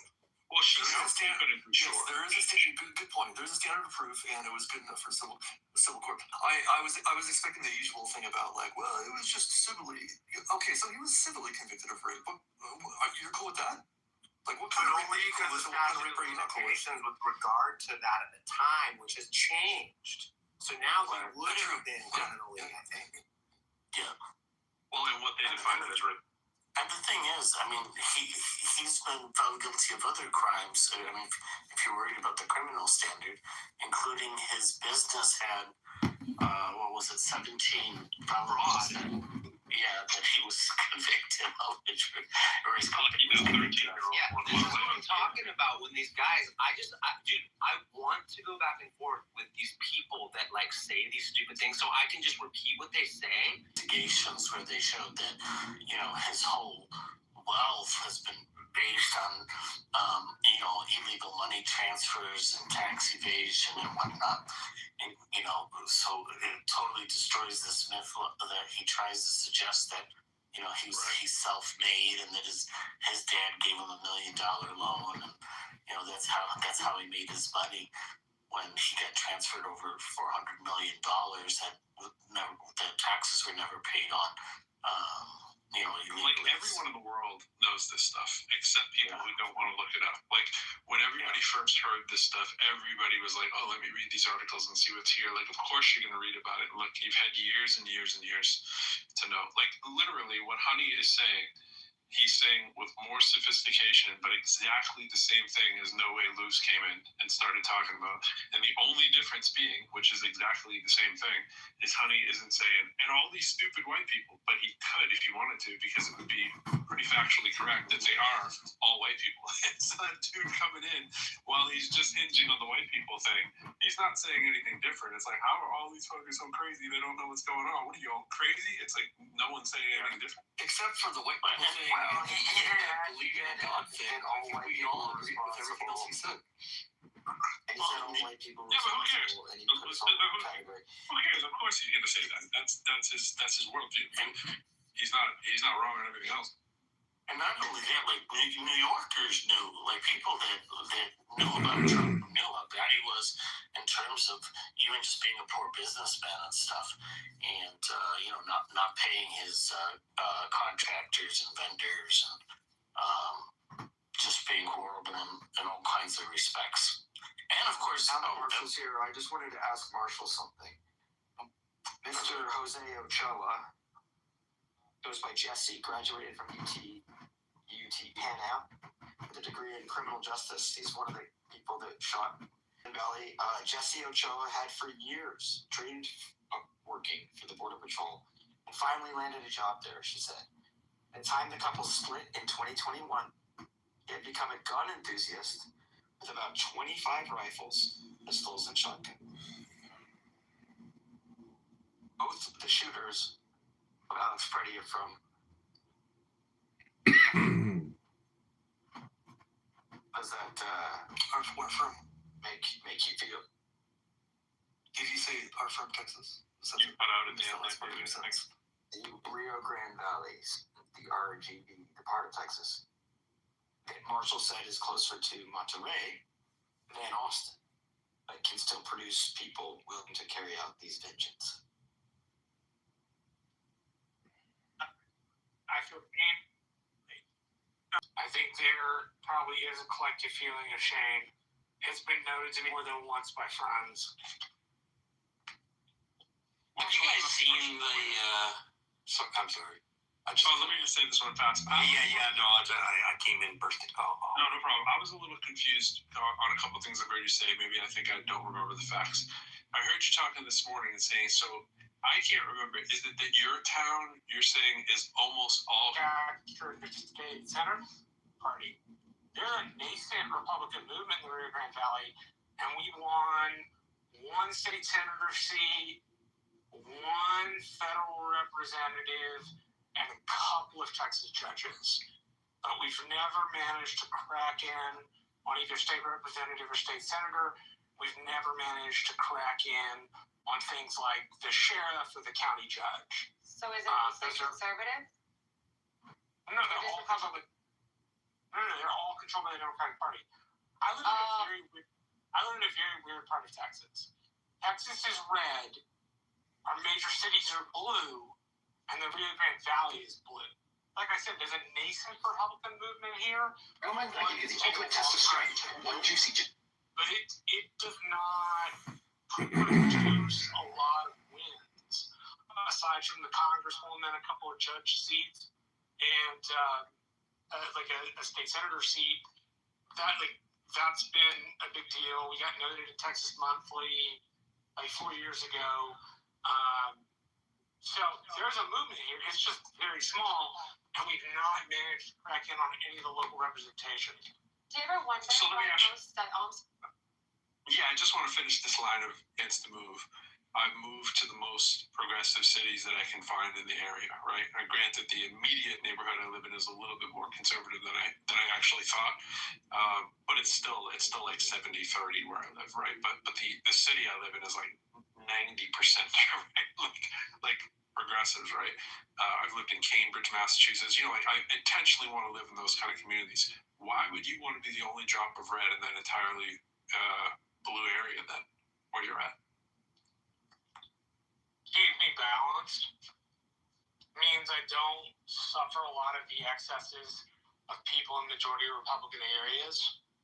My ideas and the candidates' ideas have to be ideas that represent the area. They can't represent simply the Republican Party.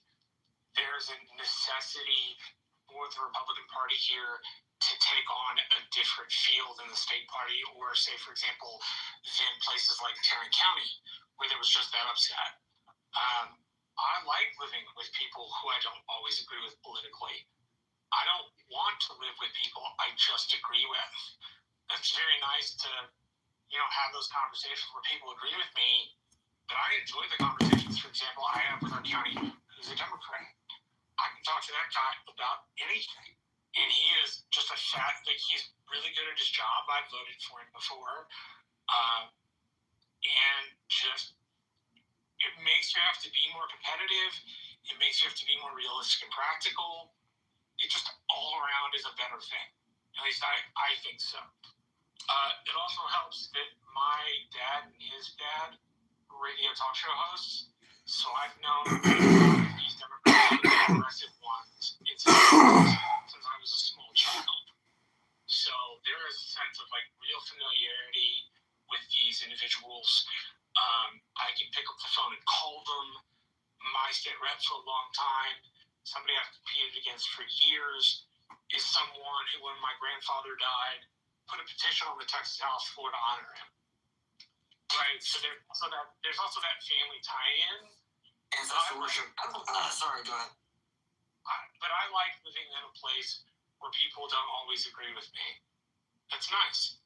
Do you have any concerns? Well, a couple of kind of reliefs. I mean, number one, it doesn't sound like you have anything about the rampant corruption in the Democratic Party or anything like that. And I wonder. So I don't mean the Republican Party or the Democratic. No. I mean, most Republicans would not say what Marshall said. Because getting along with Democrats means getting along with people who are, by the very nature of being Democrats, are just not good people. They're corrupt.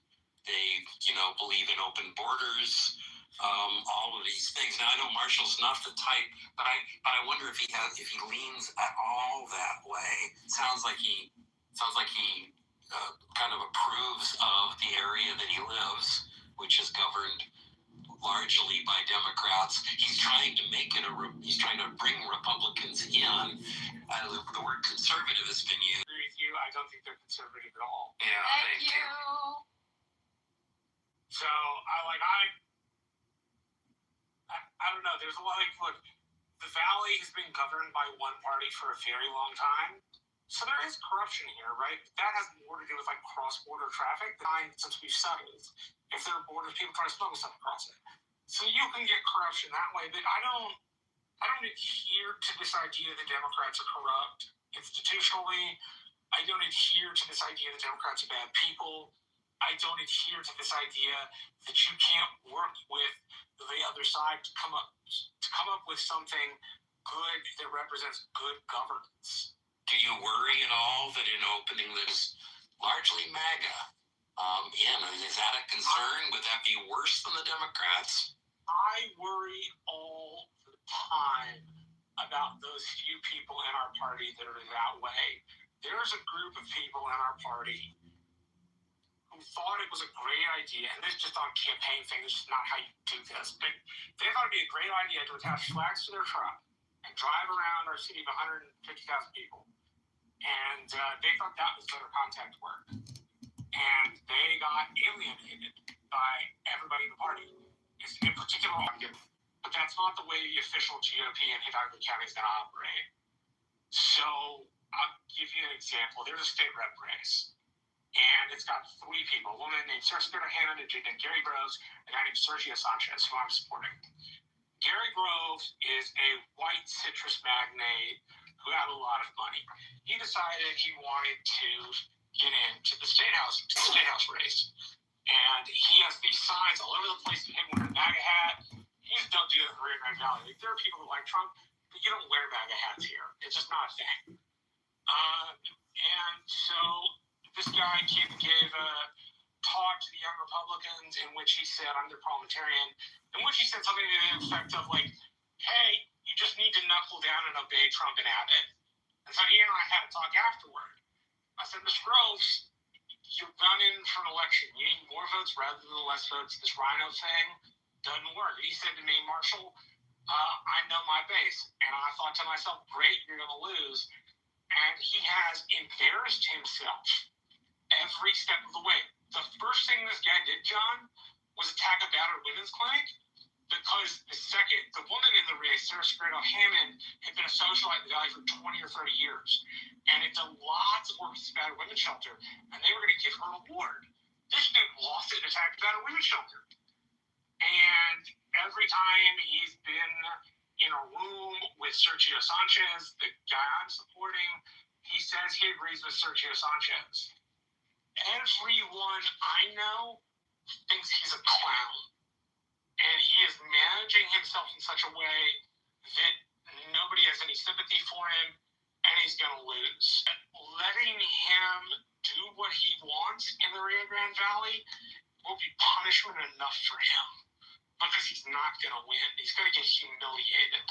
Plus, every time you agree with your competitor, they had a debate, and this dude just agreed with his competitor the entire debate. I don't know about you when you watch debates, but they're usually about some sort of contrast. Right? I think this, he thinks that, this is my vision, this is his vision or her vision. And so, not only is he a bad candidate in a place of the nation, you get bad candidates not infrequently, and that's because the candidate recruitment, while we have it, I have a question, if that's okay, Marshall, when you... Yeah, no, I was just going to say we alienate them and we make sure they don't have any power in official activities. Because, number one, they don't want to be included, but number two, we just don't need those kind of people in the party. Just straight up will come out. They're poor representations of what the Republican Party should be. Hey, Parker, what's up? Hi, I just want to let you know this room is being recorded in another room in place. Just want to let you guys know that just in case. But I did have a question for Marshall about the Big Beautiful Bill, because I always thought about this bill that it was proposed to be helpful for the middle class. It was supposed to cut taxes for the middle class. It was supposed to increase funding for healthcare, education, housing. So I was just wondering if you believed that the Big Beautiful Bill was really meant to help the middle class or help corporations. Oh, I think it was meant to help people with more wealth. Okay. Everything in that bill, aside from my little brother's section on the Senate Commerce, was over budget. It was over budget with things that we just didn't need. The commerce part of that, they were able to save the government about $15 billion while still delivering for the Coast Guard $25 billion for new ships. I don't know if anybody knows, but the Coast Guard over the last 10 to 15 years has been hollowed out in its funding and recruitment structure, and so they did that. They made sure the NASA Artemis mission, which is us going back to the moon, is fully funded. They then did something with telecommunications, which I'm forgetting, but that's the only section in the bill that saves any money and actually does anything for the taxpayer. The rest of it is just a bunch of corporate shilling. Hey, what did you say about the room being recorded in another room? I think she means Edmund. Oh, sorry? So I think she means Edmund or John Kitover, the guy like. Yeah, I see. Is he in here? Yeah, I would remove Michael Morris. Yeah. If anything, yeah. Oh, thank you. Thanks.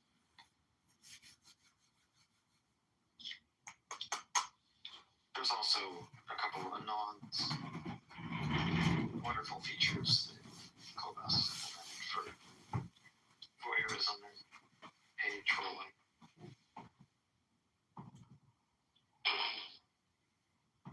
John, I hope I answered your questions adequately. I was genuinely trying to. Yeah, no, well, I mean, it's mostly just that. I think one of the things, frankly, that annoys me, even when Pro does it, and he does it a lot, is to refer to conservatives. Conservatives are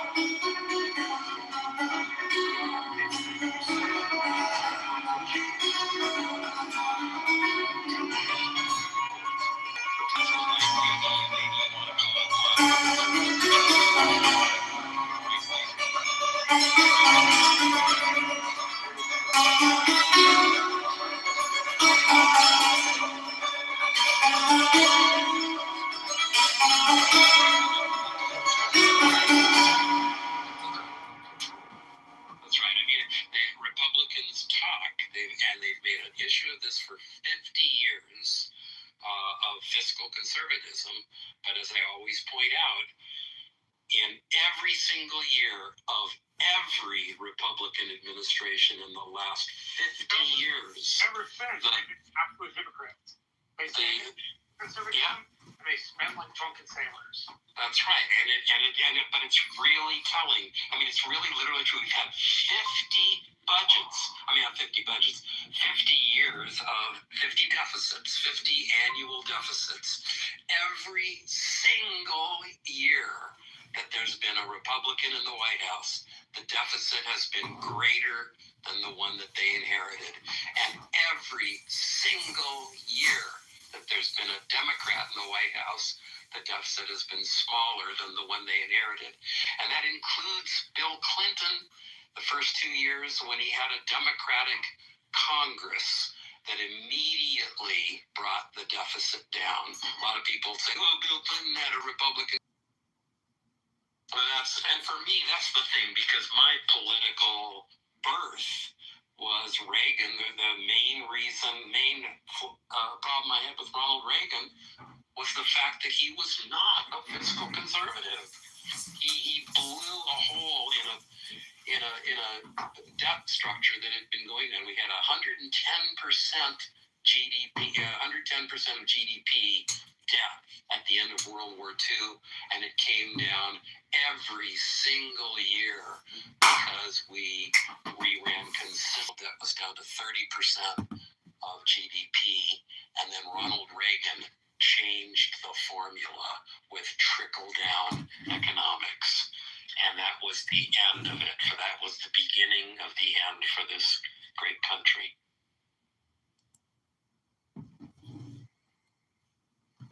And they keep passing. I mean, by they, I'm referring to the Republican Party historically, and now it's even more apparent with the more modern version of the Republican Party, which is like, it's just, I certainly would be very concerned if the same kind of thing were happening in the Democratic Party. I'd be very concerned about that. Like, what do we find? What is most important? What are our priorities? What are our objectives? They seem to have changed in the Republican Party in the last, 10, 15 years, something like this.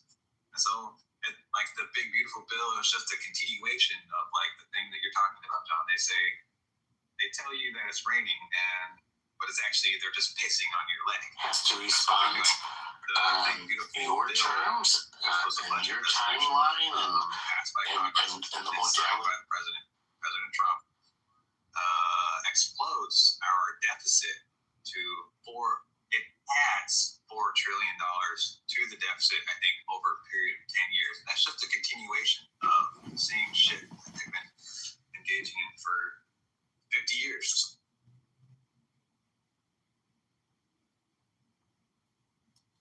Why does he necessarily? Hey, can we talk about the fact that your timeline, the room is being rebroadcast? I'm not sure that's ever happened to me, as far as I know. I just went into another room, and there's some people themselves, and our audio is being. It's being played right now as we speak. Right now, yeah. What's the room? It's Trump derangement. Oh. And I reported the room. There's no. It's always funny, user interfaces. I went to report room, and it was like, why? Hate speech, whatever. There's nothing in there for. They're broadcasting that unrecorded room, but I put that in the notes, and then I did the same thing for that person in particular. But well, they're about to have a town hall, right? So take some screenshots along with it, and we can bring this up as unwarranted, non-consensual harassment. Is it John Kitover? Is that the deal? Or I don't know if that's true, but probably. But so why do we think that? By the way, the people who are giving thumbs up, why do we know that? He's done in the past. He's the likely culprit.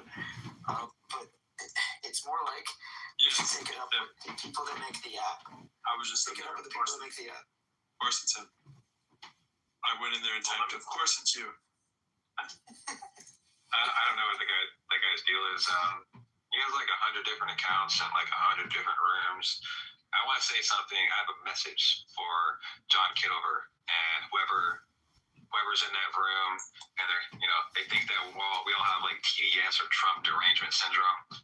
I think you guys have misidentified what Trump derangement syndrome actually is. Trump derangement syndrome is when Trump Trump supporters make pathetic fucking excuses for every disgusting, immoral, wrong, or illegal thing that Donald Trump has ever said or done.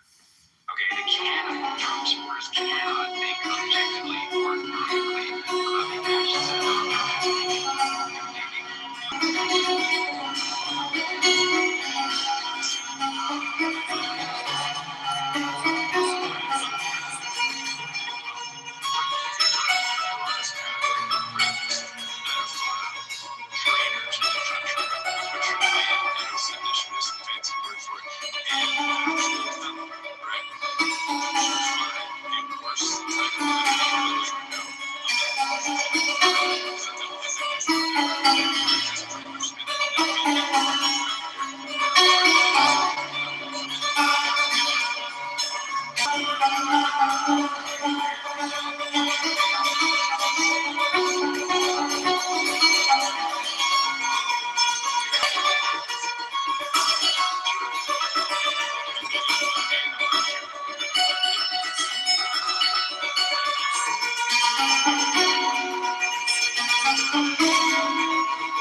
One account's name is Ben162. Kick that one out. The other one is Mark KVWY. I've been texting you all for the last 40 minutes. No one responds to me, but somebody mod me and I'll do it. He doesn't. I got rid of Ben. Right now, he's got weird harpsichord music playing all over the voices in this room. Well, and got rid of him. Okay, good. And then the dude isn't going to pay for accounts. He's never going to be anon in a room. He doesn't pay for accounts. Just every time. It's whack-a-mole, but every time you find an account of his, here's the easiest way to spot them. Just look through his groups. He always tags his own accounts, and he interlinks all his accounts. All you have to do is look through. If you have anyone that seems suspect, just look through a couple of the groups he belongs to, and he's always a member of his own groups. That's how you do it. Yeah. It's super easy. And all the groups he belongs to, just look at the first 4 to 5 members of those groups. They're all him. Trust me. I guess the network. I have a practical question, so maybe I'll start doing this. How do you do this? Do you have to have a bunch of... I've been paying attention for almost 9 months, and I've been telling everyone, but since no one listens to me, I just do it for myself and in my own. Oh, he's done this stuff for longer than 9 months. He's been doing this for 4 years. Yeah, I get it. Red guy, Mark Bass, him, the one right here. I mean, what really should be said about John Kitover, aside from the fact that he is a terrible dude for recording groups, he's under indictment for Of course he is. Of course he is. But I didn't say that too. Of course he is. And if you give me a title, you're trying to get rid of pedophiles. So this is what it is. That's what it is. This is so weird.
It's called Scam Movie. It was Adrian Goodman. He was love, art, music. He was, he's everything under the sun. And then you've heard his horrible, very kind of effeminate, quasi, serial killer clown voice he has. You know, you know him. Yeah. Oh yeah, yeah, we all know who he is. Projection alert! Projection alert! So, it was the red one. What was the other guy's name that we kicked out? Ben. Ben. Yeah, I saw Ben a lot of times lately. Jeez, I am chill. I didn't realize that was I usually come up with my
He's smoking, guys! He's smoking, guys! I will not be mocked! You shall not mock! He shall be the mercury! You're mocking me! You're mocking me! This is mockery! I shall not be mocked! I shall not be mocked! You're mocking me, sir! How dare you mock me! You're mocking me! That's true. We were like, nah, you're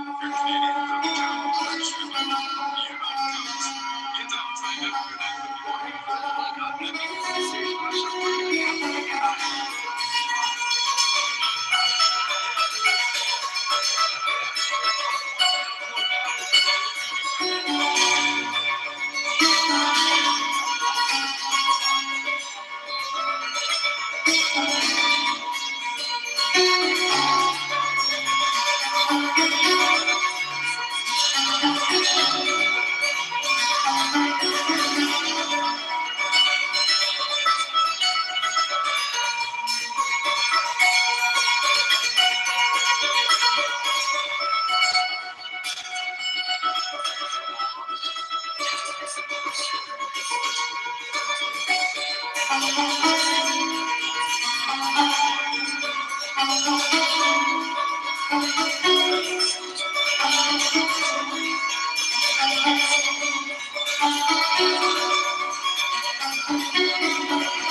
That wasn't a good look.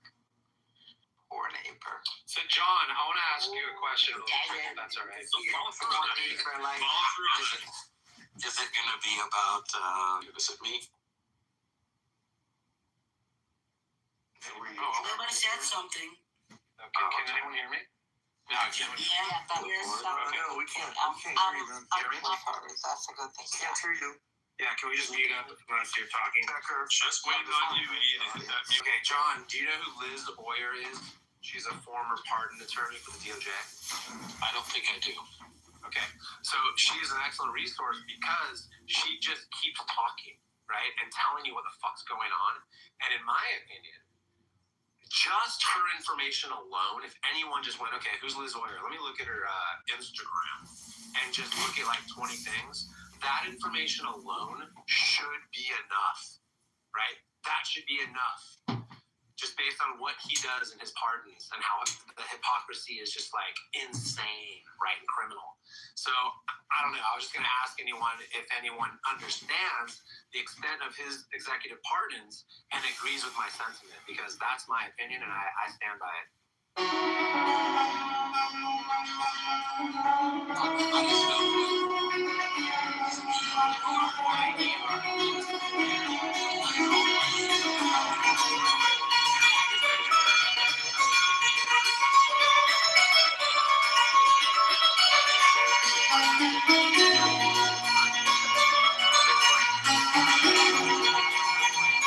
Justice website. I'm thinking, how's that? It's archived, of course, from U.S. Department website. I didn't know there was such thing as a pardon attorney. Oh, well, I mean, there've always been people advising the president about pardons. Is that what they do, I assume? Yeah, let me read that. Pardon power is one of the most broad and expansive powers the president has. That's how it went. He went like this. Pardon them all. Pardon them all. Yeah. And that was about the fourth thought. Dude, he pardoned so many people that are convicted and jailed of fraud and even drug smuggling. He just fucking pardons them. This is what I'm saying. He literally just pardons. It's that easy. Like this is why I'm like just boggled by what's going on out there. I'm like, it's that easy. You just look at who he pardons and you compare it to what he says, and you're like, this is fucking corrupt as fuck. What are you talking about? I think his thought process is like, I could have been convicted for that. He gets pardoned. I could have been convicted for that. He gets pardoned. Pardon them all. Like Moses parted the sea. Hell, I told them to do that. They shouldn't be in prison.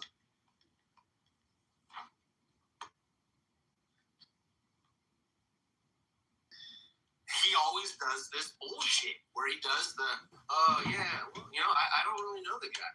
But some important people were telling me that he was unfairly treated. So, I'm gonna, maybe I'll look into that more. But, if we pardon him, then, I'm sure that, I think he'll just go on with something else, dude. It's fucking insane. It's fucking insane. You know the way he makes decisions by the last person in the room.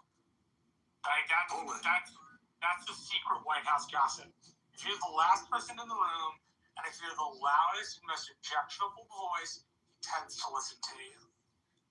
The whole Greenland thing came from like some billionaire who has interest in Greenland, who just like talked to him and said, we really should have more control of Greenland, right? Like wouldn't that be good? Like, does anybody think he had any thoughts about Greenland all on his own? Like, it was just some guy saying a thing, and he's like, maybe that's a good idea. Well, the Greenland thing's a little more complicated because there's a lot of wealthy friends who have made investments in Greenland for mineral rights and things like that are going to be becoming more and more important over the time.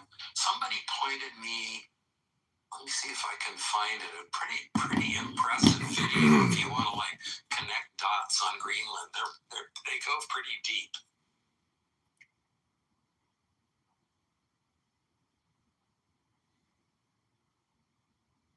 Fair to say, John, that you've developed the fondness for connecting the dot videos. Yeah, well, this is these flat earthers. That's right. It does read a little like a conspiracy video, but yeah, conspiracy theory, which it is. It is a conspiracy theory, but I think it's pretty well documented. I can see if I can find what channel. It's even on one of my channels. Rachel Maddow style. It's a geopolitical spot. We should own it. It goes back in the day. Blah blah blah blah blah. Oil. Fine. What else? What are we missing? Minerals.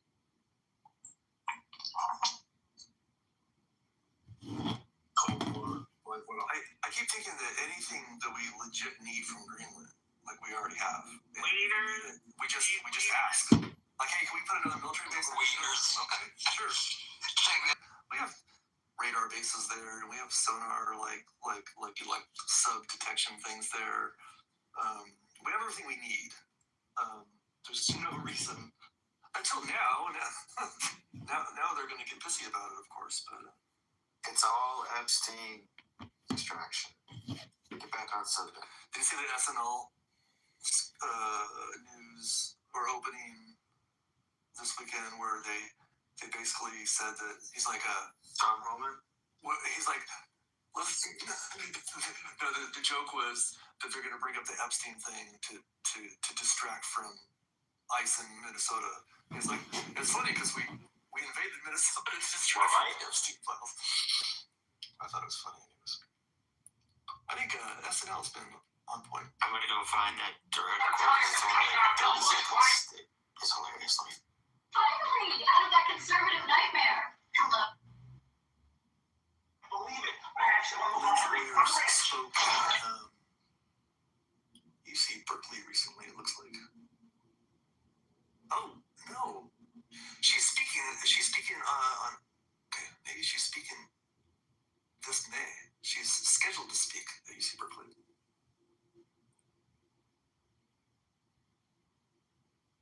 In the David Logan Symposium on Investigative Reporting. All right, here we go. Hold on yourself. Pass. Nope, can't pass.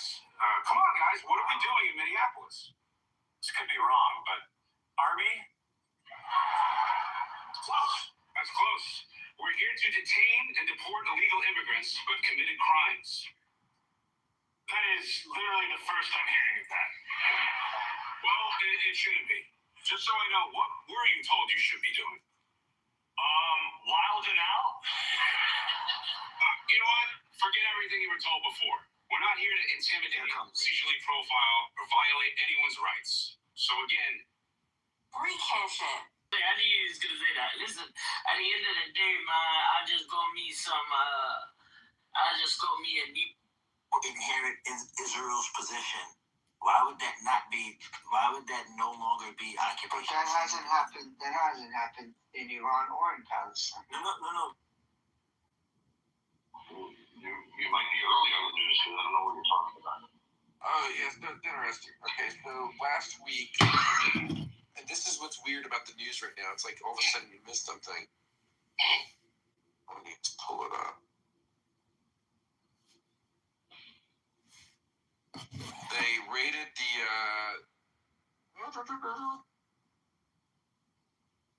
the Fulton County, Georgia election office. They raided this last week. Okay. And they. Okay. I thought Tulsi Gabbard was like the intelligence director or the DEI or whatever they call it. Director of National Intelligence. Yeah, DNI. Yeah, there we go. So I thought the DNI was specifically not like in a state. My fellow Americans, today we are taking a tremendous step into the future. With intelligence. Well, that might indicate that there was some foreign country that was involved with whatever election fraud was happening. Yeah, but how often do you see a sugar-coated person that somehow infiltrated or did something there? Sure, why not? It'd be really interesting.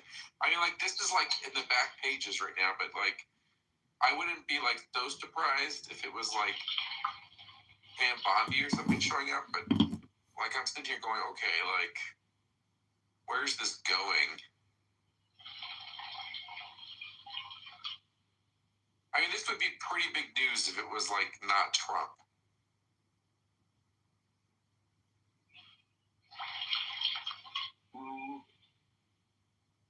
It's also kind of a full news week. I don't know what this week's gonna be. It's just weird to see things in the news that never even saw happen last week.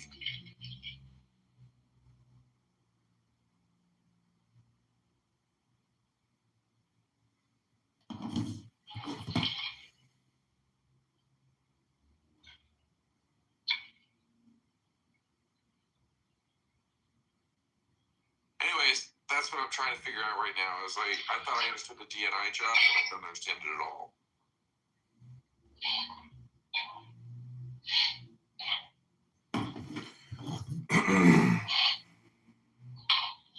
Well, I mean, maybe you do.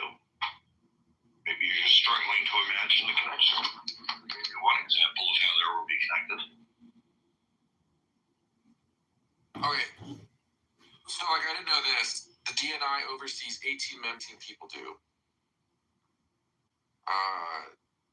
Well, it's meant to, like, synthesize, like, Army intelligence, Navy intelligence, FBI, CIA. Yeah. Treasury intelligence, NSA. I mean, we can go through. It's 18. I don't know what the rest of them are, but I'm sure there's a list you can Google pretty easily. Oh yeah, you can totally do that. Yeah, I get this right. But I thought they were literally just like a funnel to the president. I didn't think they actually investigated anything. No, it's the coordinating between agencies too. 3 hours of talk time, and if elected, me 4 years at city. Wow, that's a realistic statue. Okay, so this is from the website. The director of the National Intelligence, DNI, served the head of the U.S. intelligence community, overseeing, directing, and implementation of the National Intelligence Program. The DNI also acts as the principal advisor to the President, the National Security Council, the Homeland Security Council, for intelligence matters related to national security. The President appoints the DNI with the advice and consent of the Senate. The Office of National Intelligence, ODNI, is staffed by officers across the IC and is organized into component offices. The offices fall into the main areas focused on core mission, enablers, oversight, internal staff offices, execute the administrative functions of the ODNI. The enablers is kind of interesting, including management of the ODNI program within the NIP. So maybe the enablers is kind of where this falls. I don't know. I'm learning so much about our government since Trump took over because I'm just trying to understand it from a different perspective. I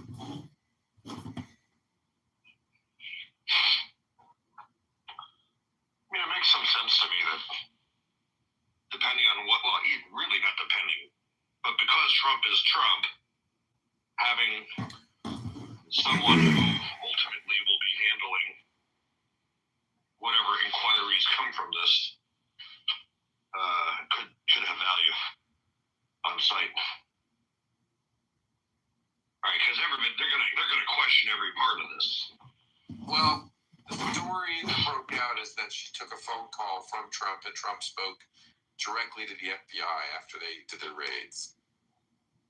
That's the weird part, right? That she was on site, and the second part was that he was actually involved in whatever is taking place. I don't think it's that weird, though, given the nature. I mean, I don't know what the raid was looking for, but if it's the sort of thing that I just mentioned, I don't think it's that weird.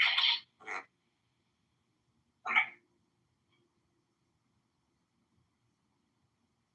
Who did the raid? FBI?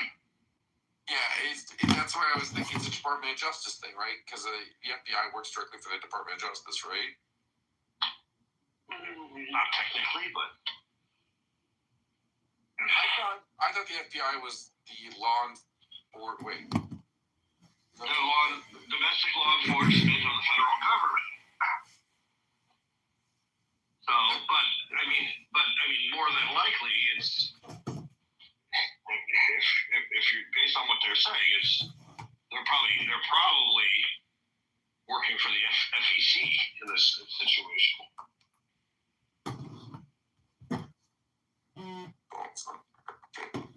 I mean, there could also be, FBI sort of things too, or justice sort of things too. Okay, this is interesting. This is Google. The FBI in the United States, the acting and principal investigation arm of the DOJ, also reports to the DNI. I didn't know that. So that's interesting. The FBI reports to the Director of National Intelligence as part of the U.S. intelligence community. Okay, so this makes more sense now. I didn't know the FBI reported to the DNI. That's interesting. I mean, I get the FBI has a total, I get the fact they have intelligence in the FBI. I just would have thought they would have funneled through the Department of Justice. And the Department of Justice, well, no, that wouldn't make sense either. Yeah, because they're two different things. Yeah, they're two different things. So I guess I get what I'm saying. Yeah, so they have different branches of the FBI that do different things. Okay, fair enough. So, what is your point? What? Yeah, it's more than likely. I mean, first of all, it's probably not even different branches of the FBI. The FBI does law enforcement. It's not just the Department of Justice that potentially needs laws enforced. It's the FEC, it's the USDA. There's all sorts of places where the FBI can be working with arms of the federal government. Yeah, the FBI will investigate crimes, but it's the Department of Justice who actually bring court cases to bear. Well, the Department of Justice in most cases is the prosecutor. Right, but the FBI will come to the Department of Justice and say, "We have all this evidence for this case. We think you should bring it to, file this lawsuit," and they'll do that. Something like that. They hope Well, this is like, okay, so if you really want to get into weird stuff, right? Like, remember when James Comey came, but he felt like Loretta Lynch was compromised, so he felt like he had to actually make the decision, which was never his to make, right? Well, his job is to investigate and report the fact back to the DOJ, and then make the determination. The DOJ should make the determination of whether or not. The problem with that situation was Loretta, Loretta Lynch, she was meeting with the Clintons. Well, she decided not to even pursue it at that level, Even when there was a video of her going on the private plane. So let's not rehash something you both agree on, like this stuff. Yeah, we completely agree. It's just we don't agree with the means, right? So. Well, the ends justify the means.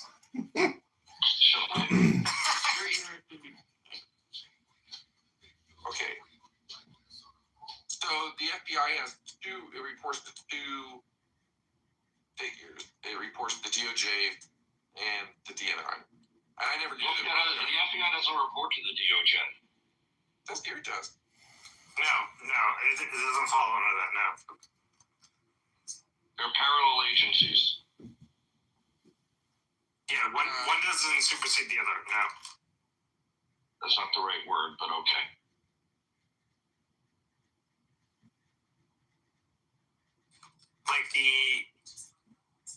The Attorney General and the head of the FBI were in a room together. I mean, one isn't more powerful than the other. So, literally it says here, the FBI director reports directly to the Attorney General, who oversees the Department of Justice. They report to, but they don't. I just said that. They report. I know, but what are we arguing about? But the Attorney General can't fire the FBI director. Well, I didn't say that. And she also can't tell him what to do. She has no power with him. I don't think that's true.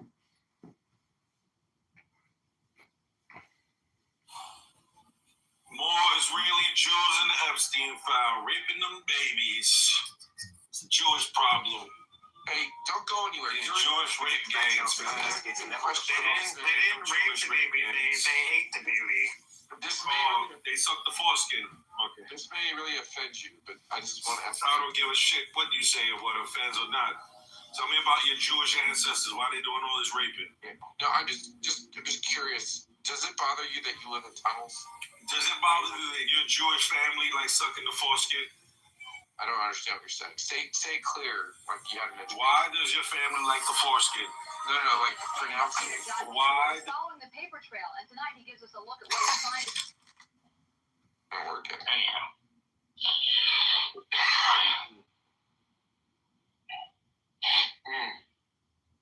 Yeah, actually, they do. They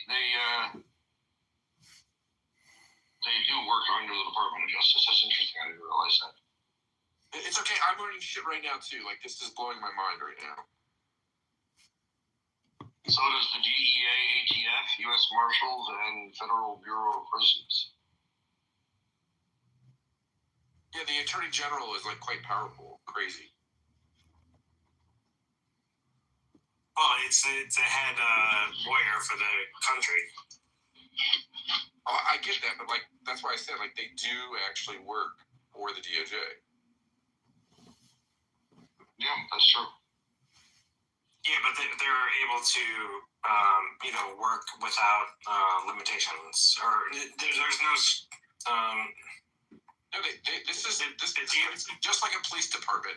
The DOJ says this is what they said these are the things we're going to focus on, and they can ignore other things at the same time and make them ignore those things. Like it's priorities. What is that called? Prosecutorial discretion. Mm-hmm. That's the words. Is that? Did I use the right words? I think I may have used the right words. That's like where you criminal fraud involving some of the states. Like you appoint people, right? When you become president, you appoint all of your figureheads in all of these agencies, and those people are supposed to serve at the pleasure of the president. That's like the political versus the government. Well, you also have to get it approved by the Senate. Some do and some don't. Who doesn't?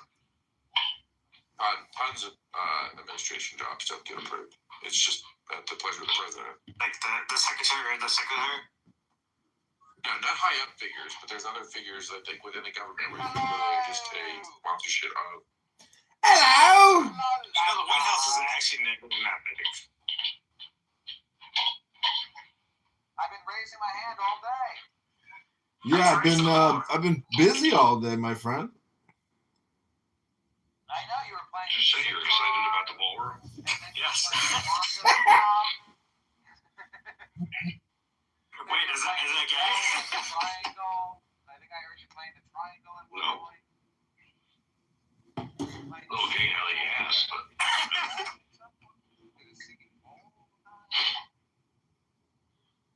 He's been busy. Well, Thursday is our scheduled book reading club, isn't it? 10 a.m. Central. Like the White House doesn't have to be, it's not an appointed, doesn't have to be approved by the Senate. So I had people going crazy because I was recording them in Trump derangement syndrome therapy healing rooms. Oh, did you hear that? They were so angry, and they were like, "I'm tracking Kitover. Get this person. Get this person." The Hound Group, let's go. Yeah, they're called scheduled state appointees. It's because I'm basically their only antagonist. Like nobody else is going to sit here and record them.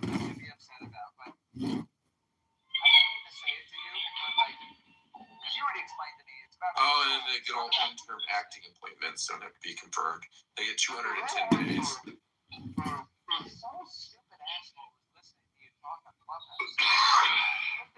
Anyways, I guess I'm just learning about the DMI. I didn't really understand it. It's just because it's me. Because we don't really see it's a lot me. of stuff the FBI is doing in intelligence a lot of times. I would take it this would be like where, like, okay, like, let's say there's a terrorist attack and now the DNI gets hold of this information. They don't. Listen, there are people that I know in politics here in Chicago. Like, if I ever was in a room with them, I mean, I could give them the death stare, you know, and they would know that, like, they're probably, some of them are probably pedos and some of them are criminals, you know, and they work in politics. So I'd be curious to, like, I guess, like, chain of commands, I'd be very curious to know, like, when you look at chain of command. The director of national. So Tulsi Gabbard, like, I was in the room and somebody said, like, she was not able to go. She was in Georgia for the raiding of the election office. Yeah. And the person said, like, she's not allowed to do that. She can't do that! I don't understand why. So what I've learned is that she's actually in charge of the FBI, so she totally can keep it. No, the org chart. Literally just go to... I just need an org chart. Just go to the The DNA brother's all along. website. Like, I literally just went there. It was like mind-boggling to me. So the FBI report is permanent. Wait, so Tulsi Gabbard is above the Casper's house? No. But that's what you just said, Philip. No, the FBI reports to the DNI. Okay, so okay. I need an org chart. That's what I need. Dude, I'm telling you. So basically, this began just after Israel's founding as a way to show support both for the fledgling nation and for the Jewish constituents at home.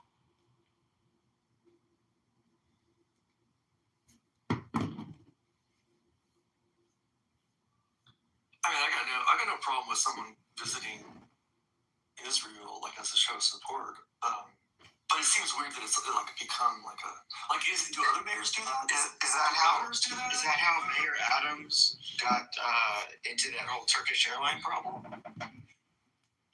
My friend, I got a new Kabbalah book. You want to hear an excerpt? Yes.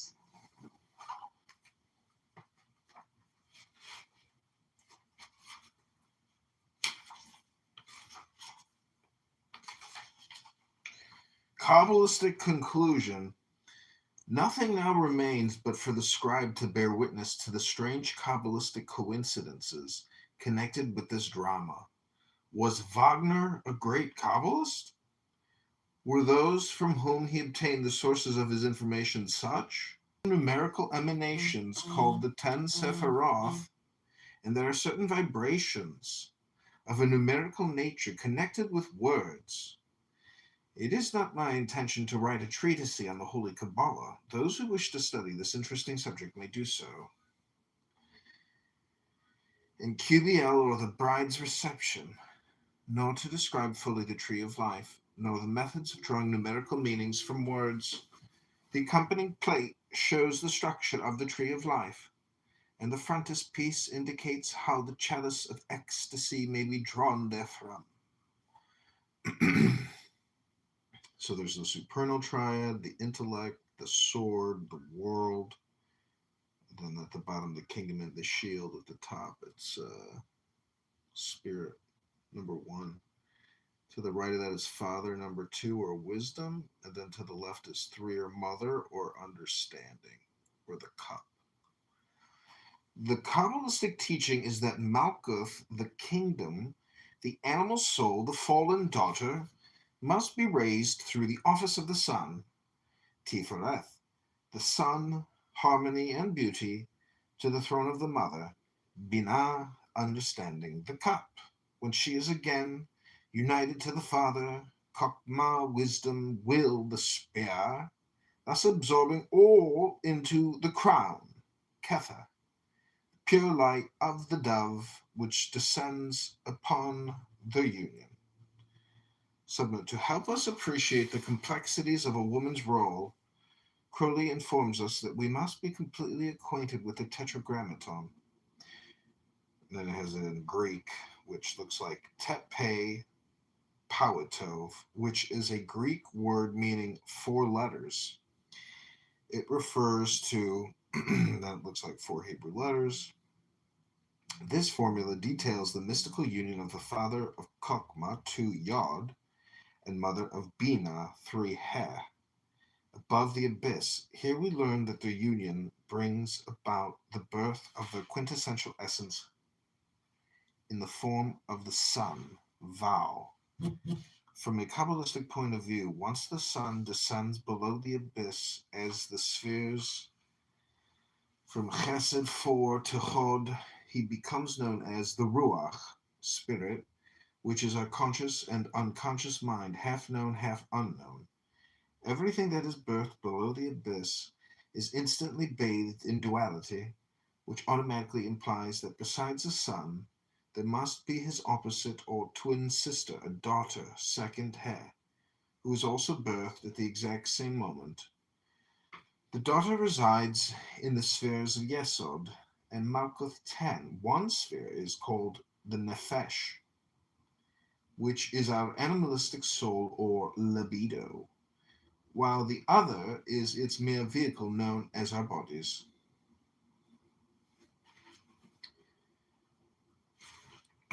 This is the mystery of redemption and of the great work, the uniting of the microcosm and the macrocosm. Man, 5 degrees equals 6 degrees to the 88th. This refers to the microcosm and the macrocosm as the pentagram or fivefold star of unconquered will, and the hexagram or sixfold star.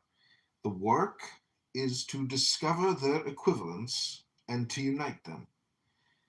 The first stage of this union occurs in Tifereth and is accompanied with the feeling of ecstasy. This sephirah is that of the sun, and is necessarily connected with the solar numbers, of which 6, 66, and 666 are the scale. This is the sphere of the crowned king, the sun, who unites in himself both glory and suffering. But since there has been what we may term a change of office in the great hierarchy of this new eon, we find that the number 418, which is the enumeration of Abrahadabra, the word of the eon, is also particular, since it represents perfectly the formula of 5 degrees equals 60 degrees. Again, 777 is a number representing alike the flaming sword and the unity of all things, including the world of shells. In Greek Kabbalah, it corresponds to the word stauros, cross. It's interesting. I never heard Greek Kabbalah. And then also Abrahadabra in that new movie about Hermann Göring and the post-World War II Nuremberg trials. In the movie, he's before he dies of cyanide poisoning, he says abracadabra. So, like, this is all Kabbalistic. It is worthy of notice and most careful consideration, therefore, that with slight adjustment of spelling, the names of the principal characters in the drama have an extraordinary significance. Titurel, founder of the Grail Order, adds to 666. Amfortas, with his cross of suffering, adds to 777. Klingzor, who represents Koronson, 333, adds to 333. Gurnemans, conductor of the new king, adds to 418. Parsival, the pure fool, adds to 4. The names are used. With small study of the Kabbalistic system and the grades of the order based on the tree of life, the significance of the above will become more and more apparent to the student. An extended treatise might be written on the subject, but that is not the intention of the author at this time. Now, there are several spellings of the name Parsival, the one I have adopted being that of Wolfram von Eschenbach, from whom Wagner derived the drama. The usual spelling, Parsifal, is interesting since it adds to 388, which, with the addition of 500, final mem, the water of the great sea of understanding, becomes 888. The Greek numeration 888 is the number of Jesus the Christ, but there is another spelling much more significant, and probably the oldest of them all, Pashval, the numeration of which is 326. it will have been noticed that the most important points of the drama are connected with the cup, understanding, Binah, the third Sephira, the spear, will, wisdom, Kakma, the second Sephira, the heart, the castle of the Grail, Tifereth, the sixth Sephira. If we examine these spheres on the Tree of Life, we find they form a descending triad representing the bowl of the chalice of ecstasy, the points of which are 326. Now 326 is the numeration of Ishva. Word also symbolizes the descent of Shin, the letter of the Holy Spirit, into the four-lettered word IHVH, Jehovah, the ineffable name, and the formula of the four elements. Thus, Parshval symbolizes the whole process perfectly, the descent of spirit into matter, and also the redemption. It also shows the transition to the central letter of the word. Parshval is CH in Hebrew Cheth, which spelled What is the name of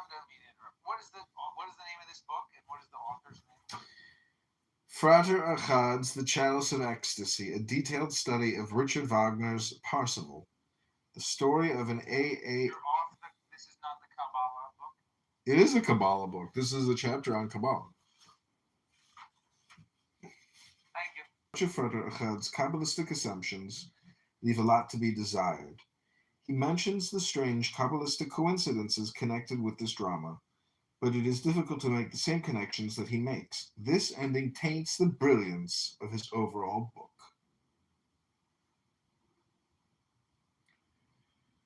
Blake was right in saying the lust of the goat is the glory of God, but I lacked the courage to admit it. The result of my training had been to obsess me with the hideously foul idea that inflicts such misery on Western minds and curses life with civil war. Europeans cannot face the facts, frankly. They cannot escape from their animal appetite, yet suffer the tortures of fear and shame, even while gratifying it. As Freud has now shown, this devastating complex is not merely responsible for most of the social and domestic misery of Europe and America, but exposes the individual to neurosis. It is hardly too much to say that our lives are blasted by conscience. We resort to suppression, and the germs created an abscess. The confessions in the advent of the Aeon of Horus, even in France, the pudibond fury of the bourgeois is rampant. Part of the public horror of sexual irregularity, so-called, is due to the fact that everyone knows himself essentially guilty. Methinks the lady doth protest too much. If men would face the facts of life, including their own constitutions as they are, practically all abuse and perversions would disappear. They are for the most part morbid phantasms of putrefaction, aggravated by the attempt at suppression. The wound of Amphotos will not heal because it has never been properly opened and rendered aseptic.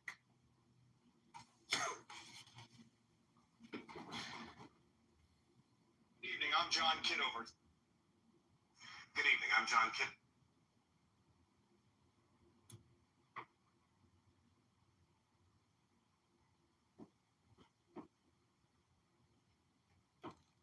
Good evening, I'm John Kitover, and this is Good evening, I'm John Kitover. And I'm also John.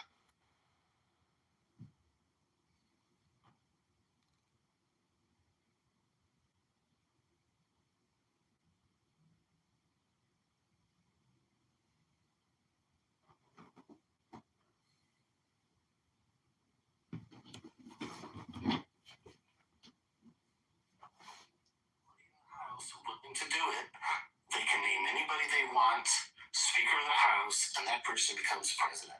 So if Trump has no legal theory, yes, I yeah, you see what I mean. So assuming that assuming that Trump has the popularity sufficient to get a majority of Congress to go along with this plan, theoretically could happen.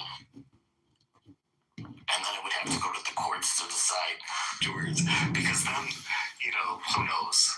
I mean, you would need a super popular president, and then, like, theoretically, you could, like, amend the Constitution or do some other type of shenanigans to try to delay elections or something. I don't know what you could do.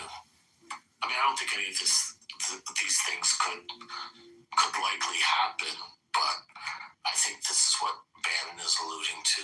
He won't go into the specifics, naturally, but he does allude that there's a legal theory. So this is one that I discovered, like, even prior to this last election. I posited as a crazy loophole.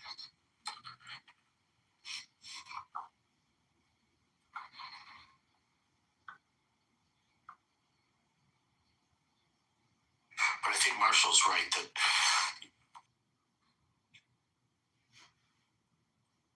And we have a Supreme Court who shows themselves willing to use extremely tortured logic to come to the conclusions they want. So,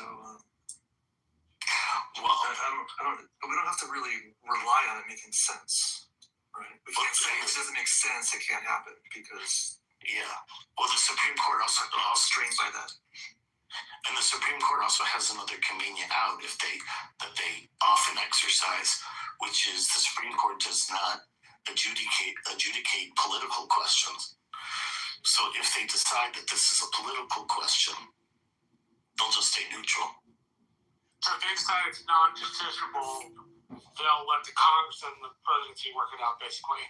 What do you mean the Supreme Court doesn't adjudicate political questions? Where are you getting that one? That's a long-standing position of the court. Gilby-Whitford is a gerrymandering case. Gilby-Whitford was challenging legitimacy of gerrymandering by states.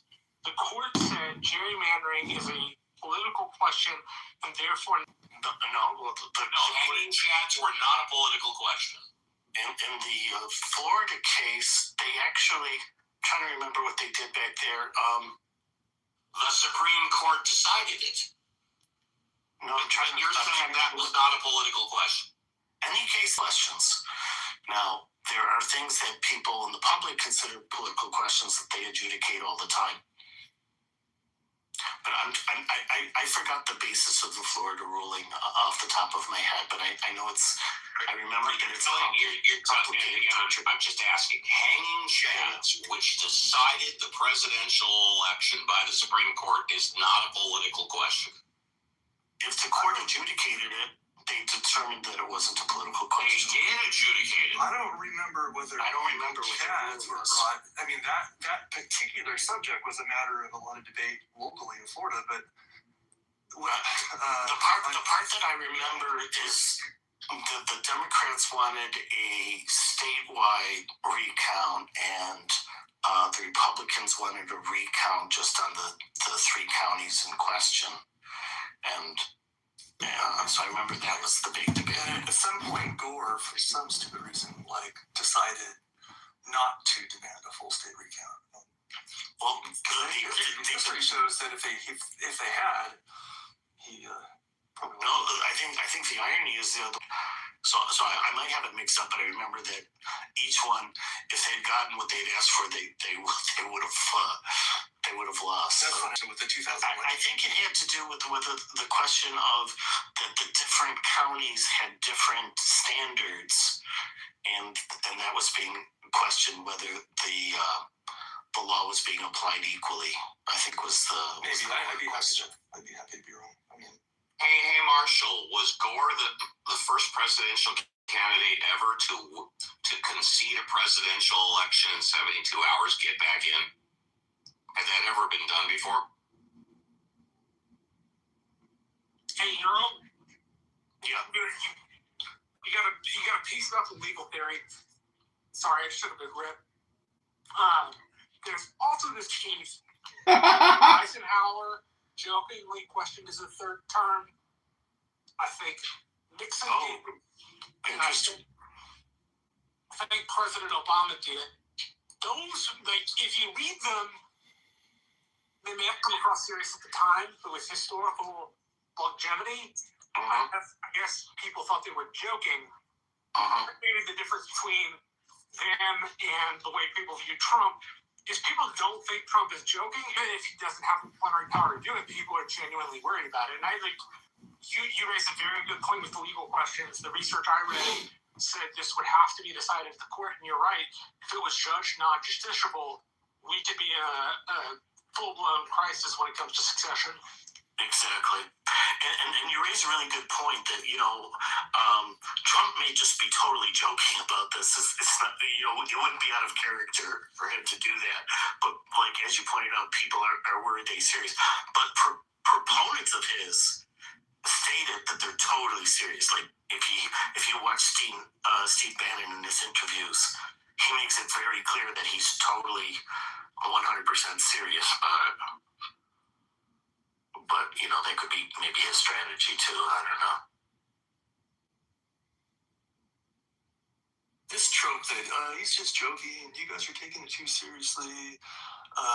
But it seems like over and over, there's these things that we're being hysterical about, and then they come true. Like, he jokes. Well, first of all, he's not being funny. It's not really a joke, but I think he really does test ideas by just floating them out there. And I don't even give him that much credit. I think he just says shit, and then people react. Like, he just said something about building a wall, and he got a big reaction. So he did it again at the next rally, and the next rally, and the next rally, and then that became a thing. And they actually built a couple miles of wall. So it can turn into a real thing, just because he's kind of a random bullshit generator, and some of it sticks and some of it doesn't. And but the idea that you guys are just overreacting. Yeah, sure we are. There's so many instances where I've been accused of overreacting, where that was just the beginning, right? So yeah, I'm tired of that. Now that we have militarized cities and people being shot.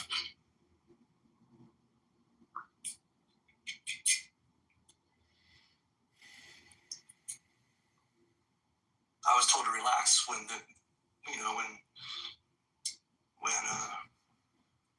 National Guard was sent in against, or our National Guard was mobilized in California against everybody's wishes. When the Marines Up the Bush versus Gore case, because I couldn't remember the legal basis.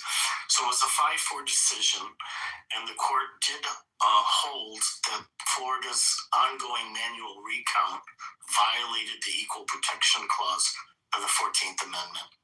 And the reason why it violated the Equal Protection Clause was because there was no uniform standard. Different counties were using different methods to decide what counted as a legal vote. And one of these specific examples was a hanging chad, correct? Correct. Thank you. Not treated equally under the law. And then the third part, which makes it really a killer, was the time constraint. Florida was up against the safe harbor deadline, and therefore the Supreme Court, which the Supreme Court treated as binding, and the U.S. Supreme Court therefore concluded there was no time left to design and implement a constitutionally valid statewide recount, which then requires the court to stop the recount rather than allowing it to continue under new rules. Okay, so that means, of course, that had this case been brought to the court earlier, they would have implemented a uniform standard for a state recount. But because it came up, it done. What's the safe harbor thing? What is that about? So there's a deadline given to the states by which, if they certify their candidates by that date, it can't be questioned by the Congress. So if you notice, this comes up a lot. It came up in the last elections too, because the states rushed to try to resolve any discrepancies and have their results certified because they don't want to leave it up to Congress to ultimately decide the state's vote. Because remember, it's a 3-step process, because first you have the It's John Kitover. state elections, which are now popular vote, but they were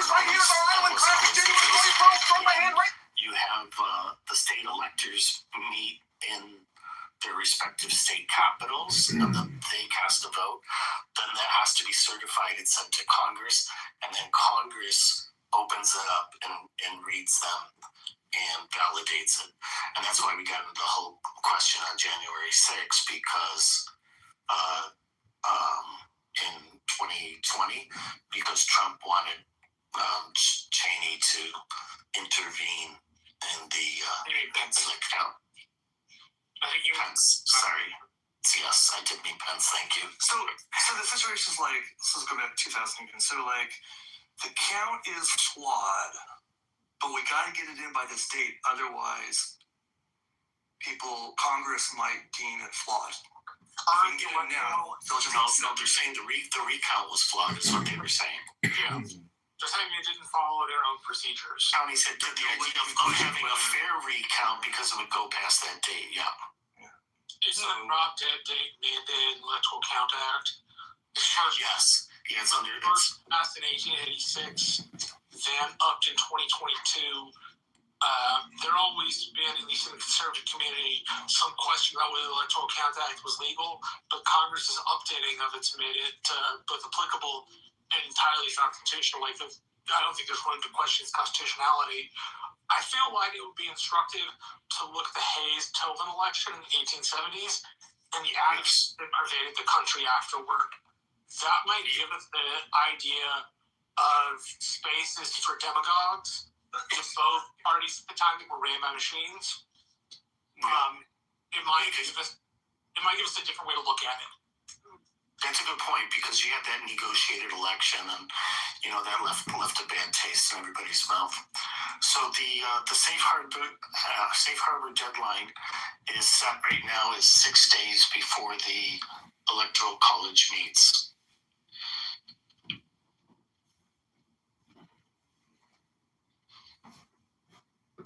So if a state, resolves all its disputes and does so under laws in place at that time before Election Day, and they complete the process by that safe harbor date, Congress is required to accept the state's slate of electors as conclusive.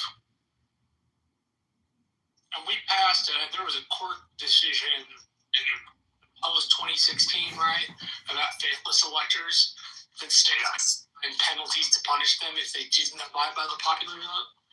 That's correct, and the court determined that the states that had those laws, that it was constitutional.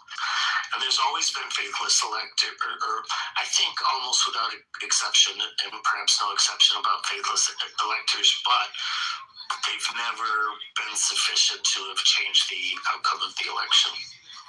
So, the 18th is instructive. Also, the Garfield presidency is quite instructive, in particular on matters of anti-corruption. And if I just going by memory, I believe that the 10 faithless elector split was, I think it was 7-3, if I recall, because there were a number of people that didn't want to vote for who was it at that time? Hillary Clinton, I guess.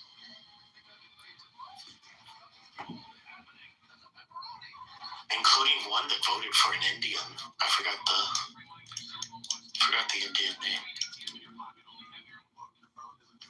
I picked up Tacitus at Barnes & Noble today. There's a line that I want to read you that bears remarkable resemblance to modern day, or at least I think it does. People are obsessed with Nazi Germany as a comparison. My obsession is ancient Rome. So it goes like this.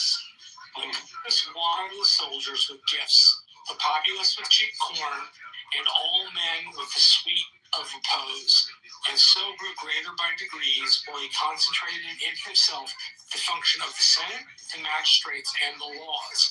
He was wholly unopposed, for the boldest spirits had fallen in battle or in the prescription, while the remaining nobles, the readier they were to be slaves, were raised higher by wealth and promotions, so that, aggrandized by revolution, They preferred the safety of the president and the people because of the rivalries of the leading men and the rapacity of officials, while the protection of the laws was unavailing, as they were continually deranged by violence, intrigue, and finally corruption. I think it bears remarkable resemblance to today, but that may just be because I like Andy Ralph. So it looks like my memory was a little flawed. I said 7. It was actually 6. But there was a 7th one that attempted to be a faithless elector, but was removed and replaced before the vote was final. So that's the 7th one. So the 4 of them were for the state of Washington. 3 of them voted for they were pledged to Hillary Clinton, but they voted for Colin Powell instead. And 1 of them voted for Faith Spotted Eagle. That was the Indian I was referring to. And Hawaii had 1 elector that voted for Bernie Sanders instead of Clinton. And then Maine had 1 that voted for Sanders instead of Clinton. And then Colorado had 1 who attempted to vote for John Kasich instead, but was removed and replaced. And the replacement voted for Clinton. This kind of a tangent, but that whole superdelegate shit is fucking ridiculous, man. We need to get rid of that shit. They just be gone like yesterday. And I understand that the Democratic Party, they did make some changes. I forget the specific nature of the changes, but they didn't like outright get rid of the superdelegates. Yeah, they reduced the influence. Yeah, you're right. But they kept them.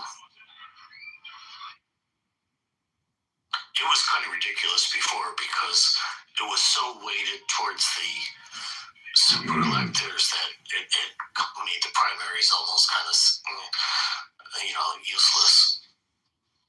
Other thing that bugged me, I might not be talking about exactly what you guys are talking about, but another thing that really bugged me about the superdelegates is I remember watching the news back then. I would watch CNN and most other people sort of follow along with the CNN, the AP. They would report in the New York Times. They would just they would count all of the superdelegates in with the regular delegates, and they would make no distinction between these two things. They would just put a 1 number and say, "This is how many delegates there are now." Because they were biased. Yeah.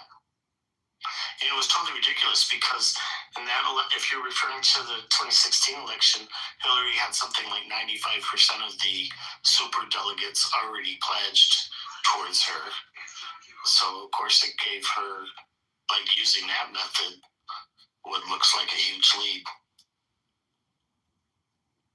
Yeah, it's pretty fucking outrageous, man. I gotta give this one to the Republicans. They have a much more straightforward, honest approach to this. There are no fucking superdelegates. Okay, you should take that from the Republican. That wasn't even the most. There is intrigue, but we all end up fighting each other. That wasn't even the most dishonest part. The really dishonest part, which was attested to by Donna Brazil, was that Hillary Clinton had a secret agreement with the DNC, which even the chair of the DNC didn't know about, which gave her control of the DNC before the primary started. And according to the Democratic Party charter, the party must be neutral during the primary. So she was given control over legal decisions, staffing, advertising campaigns, timing of debates, and everything else. And unknown to the public and unknown to even the chair of the DNC, she even said herself, she always wondered why her own personal fundraising campaigns, and as she was chair of the committee, she still had to go through Brooklyn. I mean, it was crazy. Kidder. Margot definitely Kidder. I'm not so sure, but she published it in Counterpunch. The article, the name of the article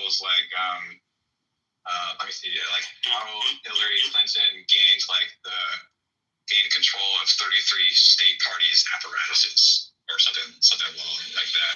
It was I'm sitting here reading it. Yeah, it was published in Counterpunch. You can still go back and read it. Probably it was also covered by the AP and Politico as well. They were more. I took co-fundraising with the state parties, and that money, of course, gets thrown into the Hillary's coffers, basically. So what typically happens, the way I understand it in the Democratic Party, is that how when a person's running for office, like presidential office, the campaign, like control of the party, moves to the candidate and their platform, their campaign. That's typically what happens. That happened with Barack Obama's campaign. You mean after that's the important thing. That after the candidate has won the primaries, then that happens. But that didn't happen with Hillary Clinton's campaign. They gained control of the primaries, not the general election. The primaries. Long before she won. She gained control before the primaries even started, and it was done secretly. It was an LOA that was secret, and Donna Brazile wrote about it in her book, and there was an excerpt from her book that was published. I think it was in the New York Times, if I'm not mistaken, and she went into great detail, and she mentioned that she told Bernie, she didn't know, she would investigate, and she said when she found out, she was literally trembling and shaking and had to light candles and call him up and tell him, yeah, it's true that there was, I think she phrased it as a cancer within the party.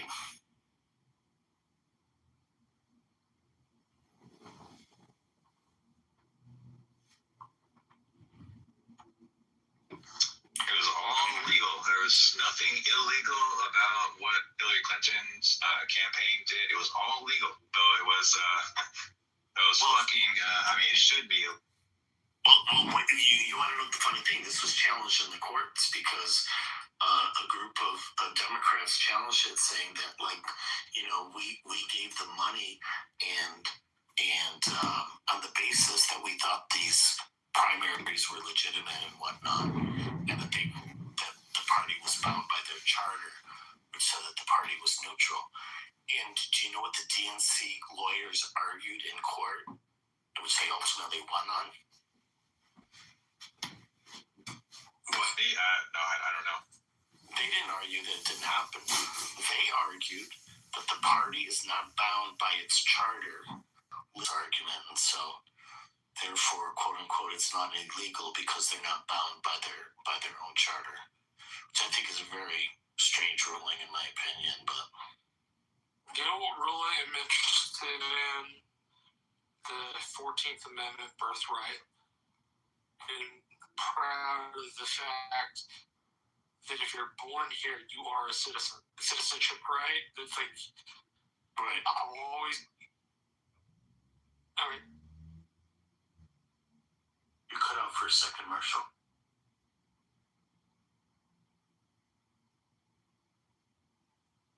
Sorry, my buddy's got a dog that's got kidney disease. My dog, I put her down a week ago.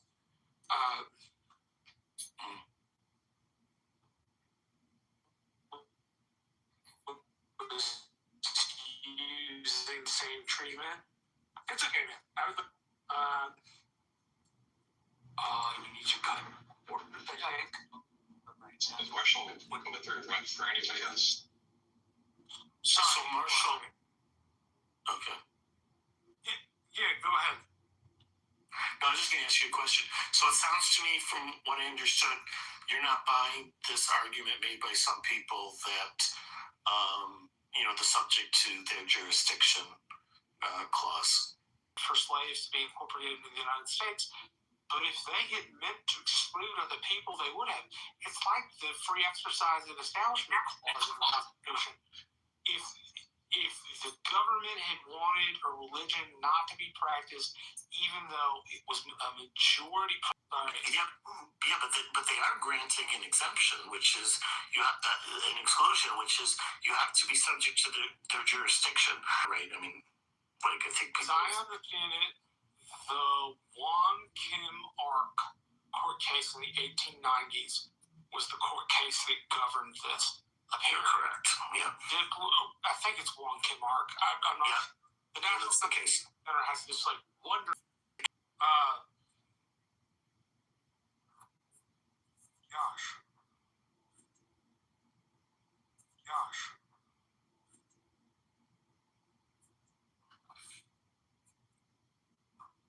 Well, we're in it, aren't we? We sure are. But it'll be interesting to see what the court says. So the court would have to, if they're going to buy the administration's argument, they'd have to somehow overrule the Woken case. I also think they have to ignore the plain meaning of the text. As I understand jurisdiction, it's any place the United States has power. Not like it didn't on a ship, a military base, any place the United States has official sovereignty and power, as I understand. Well, the legal theory, so I'm not saying this is correct, but the legal theory of the proponents is that if they enter the country illegally, that they're not subject to the jurisdiction. Now, some people are trying to extend it to people that entered legally, but I think that clearly fails. That's horseshit. Of course they're subject to the jurisdiction. They get in a car and they run a stop sign in front of a cop. They're going to... That it also applies to people that came in on visas and stuff like that, because that to me seems more clear. But I think the way that the administration has argued it in court is that it would include also people on visas, and I think, if I'm not mistaken, maybe even anybody short of a permanent resident status. I have to check that to be sure. But I don't know. Like I said, I'm a big believer in. Yeah, but they didn't include the other exclusions, and those are all accepted under law. Yeah, but doesn't that mean that the court has made a ruling and we're abiding by the precedent set? Yeah, it was part. It's long established under common law, so yeah, the courts have accepted it. What are the other exceptions, like diplomats or something? Yeah, children born to diplomats and enemy combatants on your territory.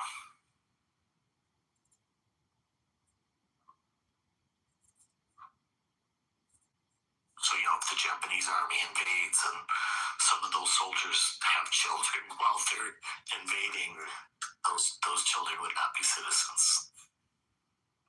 Yeah, and they're not, I guess they're de facto not subject to the law if they're doing their invasion stuff. Right, that's the logic. And the same thing with the diplomats' children, that they're not subject to U.S. jurisdictions. I didn't hear about it. Yeah. But like Brian Johnson was born in the States, and he was granted U.S. citizenship, which he later renounced. Usually if you become head of state, you renounce your foreign citizenships that you might have. Like the Prime Minister of Canada did before becoming Prime Minister. By being born in the country, I remember this movie called Thank You for Smoking. It's based on a book written in like the 50s or the 60s. And the book and the movie are about like the tobacco industry and hobby, that kind of stuff. Anyways, like there was one case where like the story of like the main character in the movie is this guy that played by Aaron Eckhart.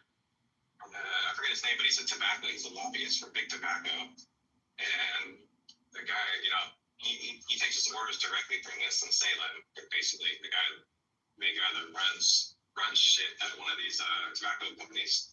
And the guy in charge is like, he tells Aaron Eckhart's character, he's like, I want you to take these 2 suitcases full of money and just take them over to this guy this other guy and convince him not to testify against us. And the guy that was going to testify against them, guy's house, and the guy says he sees all the money in the briefcases, and he's like, I'm a cowboy. Do you really expect that I would be bribed so easily and blatantly in this kind of manner? And it's like, that's a good response. But then Aaron Ecker's character says, no, like my boss, he doesn't consider this a bribe. He just says that, just consider it, I think that if people want to come to the United States and they have children who then become citizens, and maybe some people think that they won't integrate or, become part of American culture or something like this.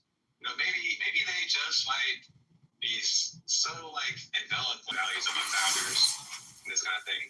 Anyway. I grew up with a guy, I won't tell you his name because I won't dox him. But his family was from Durango, same town of Pancho Villa.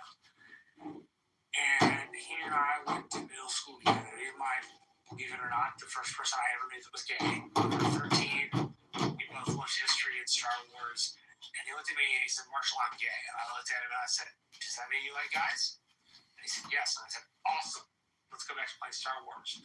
So we've been friends ever since. And this, proudest moments of their life, it made an impact on me.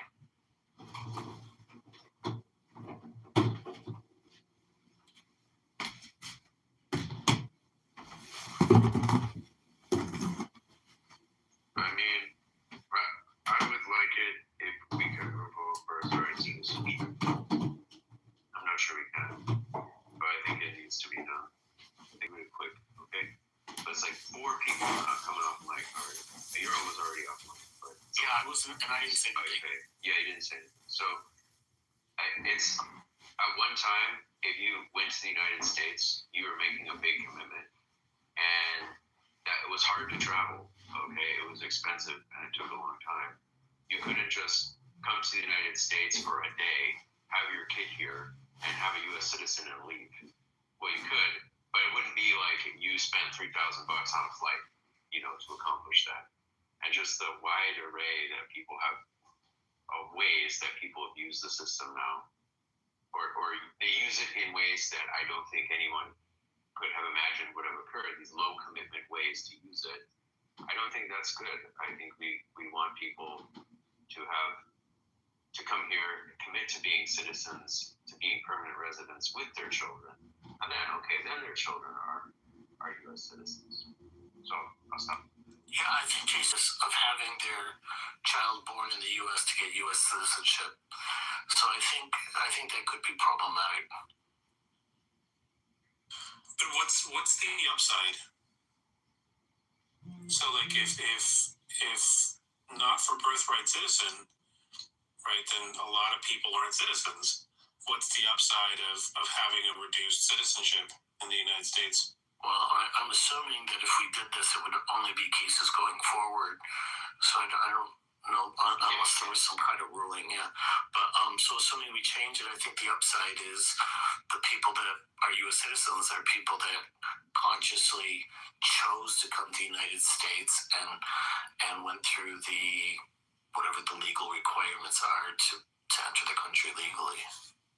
Yeah, so if you're here on a visa or other path, but that is a visa where there's a path to permanent residency, then you can become a citizen, right?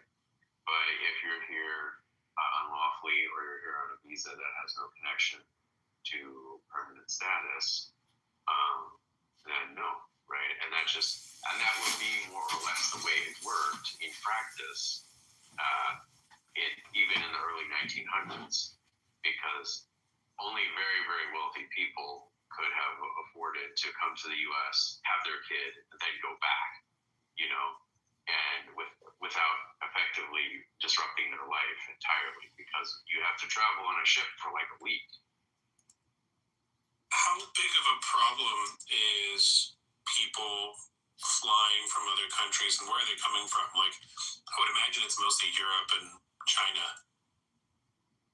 I think they also come from Mexico. Yeah, I mean, people coming to the system, to the U.S. to have a very low commitment way of being here, okay, where they aren't following the law or they're only here temporarily and have a kid, is a modest problem. Okay, it's not an urgent problem, but I don't think it's a good thing, right? And I don't think it's like what I don't think it's like a positive. I don't think it's a negative situation that the founders anticipated.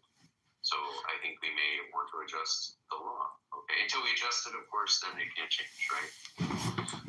My fear is that would be a kind of slippery slope to deciding who is a citizen and who isn't, regardless of whether or not they're born here or whether or not their parents were born here.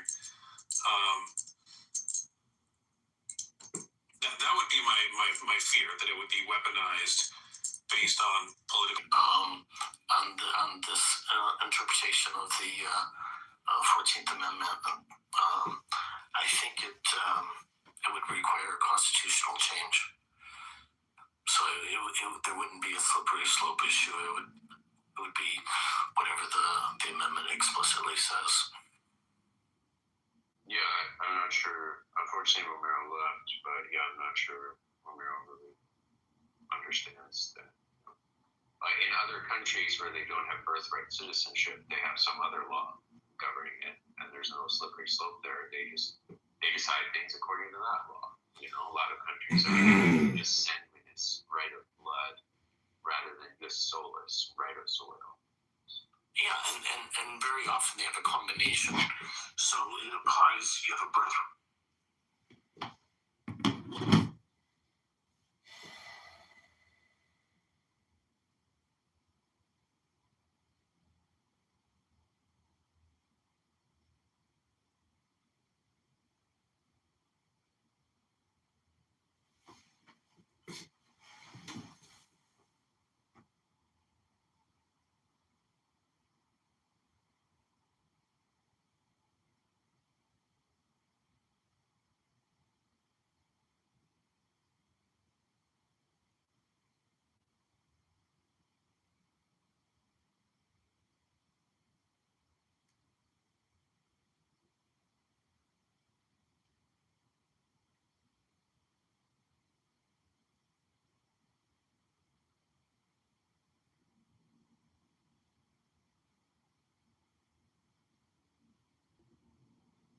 Making a video.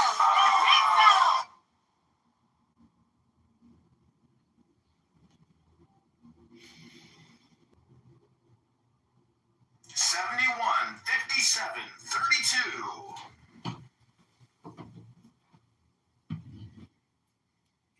Because the point is, if you're legal birthright citizenship, why is there value to somebody that enters the country illegally as a child? I mean, they could literally be in the country one day, enter illegally, have a birth, and suddenly this person is a citizen. I don't necessarily see the value in that.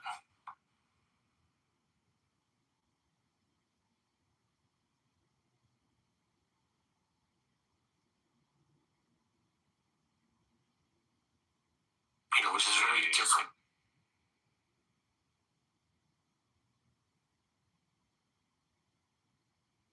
Jason?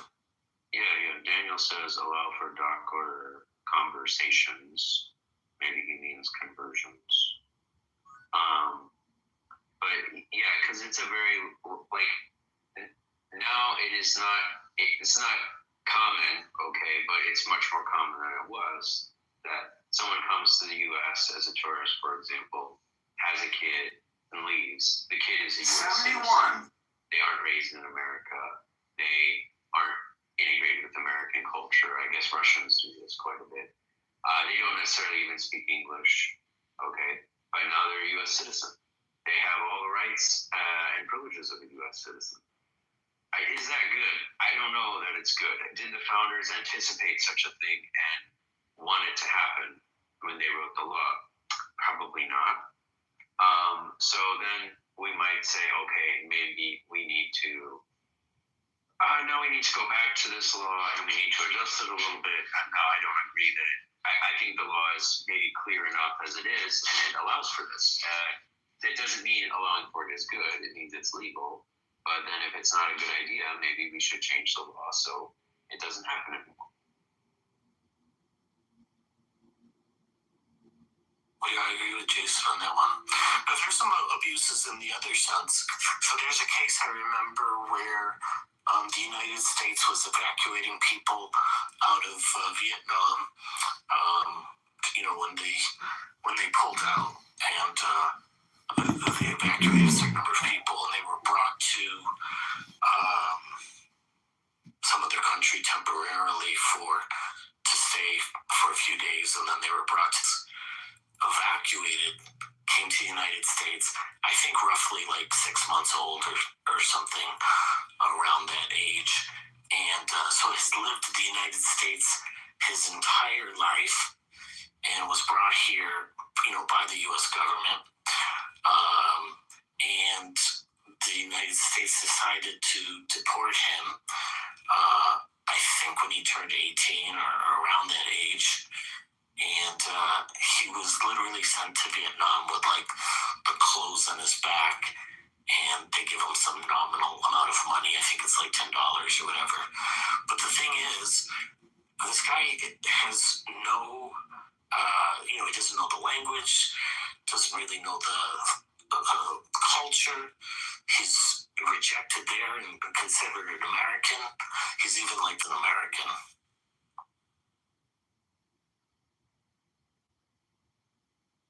Yeah, that's how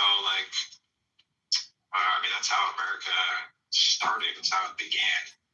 We all came here, like our ancestors came here, and they.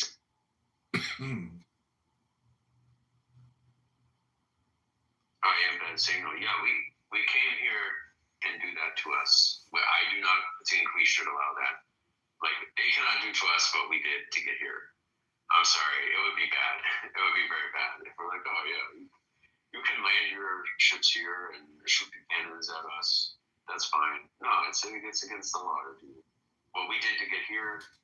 No one can do, to get into this country.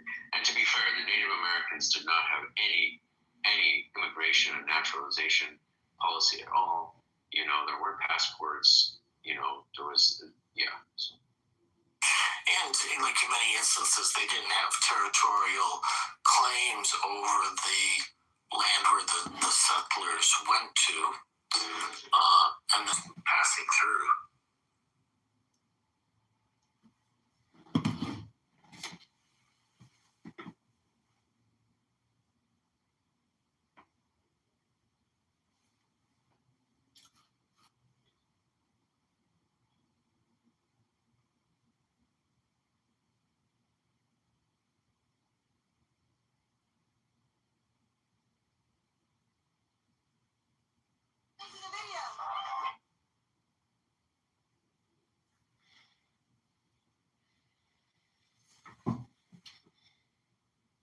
$24, $35, $95.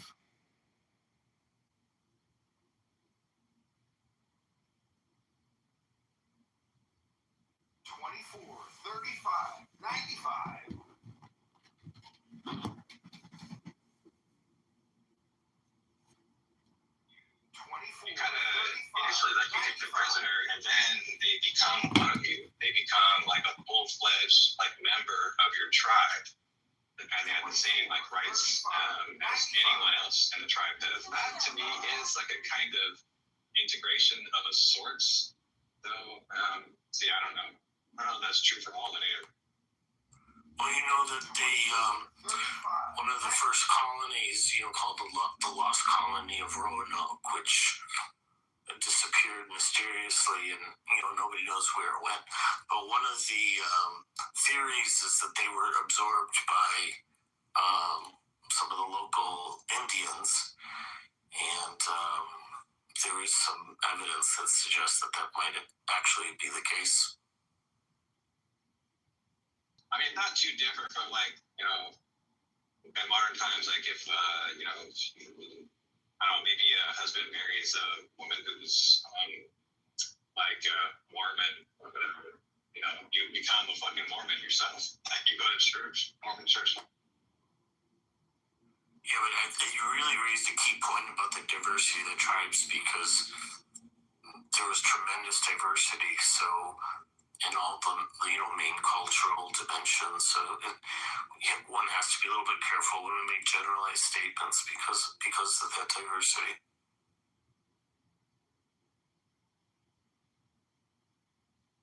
Yeah, I mean, or I guess another way to look at it, Elliot, is I don't think we can.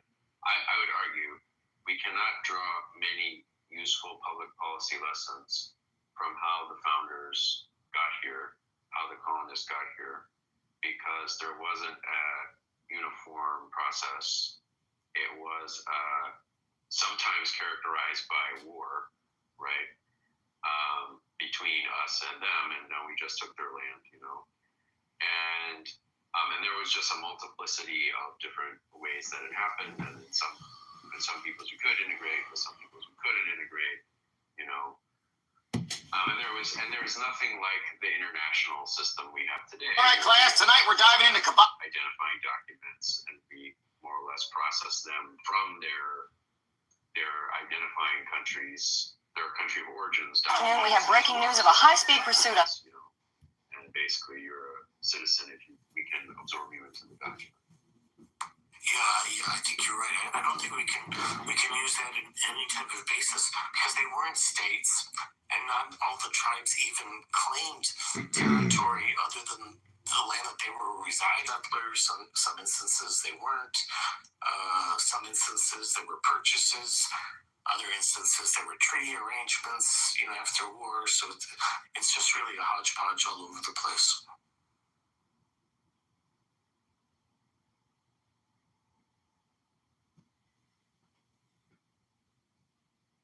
Probably the best example is the French. So the French had a very different relationship with the Indians than the British colonialists. 350 psychological morsels were the Quiet Thursday at Kitover. Hey folks, welcome to Kitover's featuring rain tonight. Hey folks, welcome to Kitover's. Gentlemen, give it up for Chicago. John. I'm John. Hey everybody.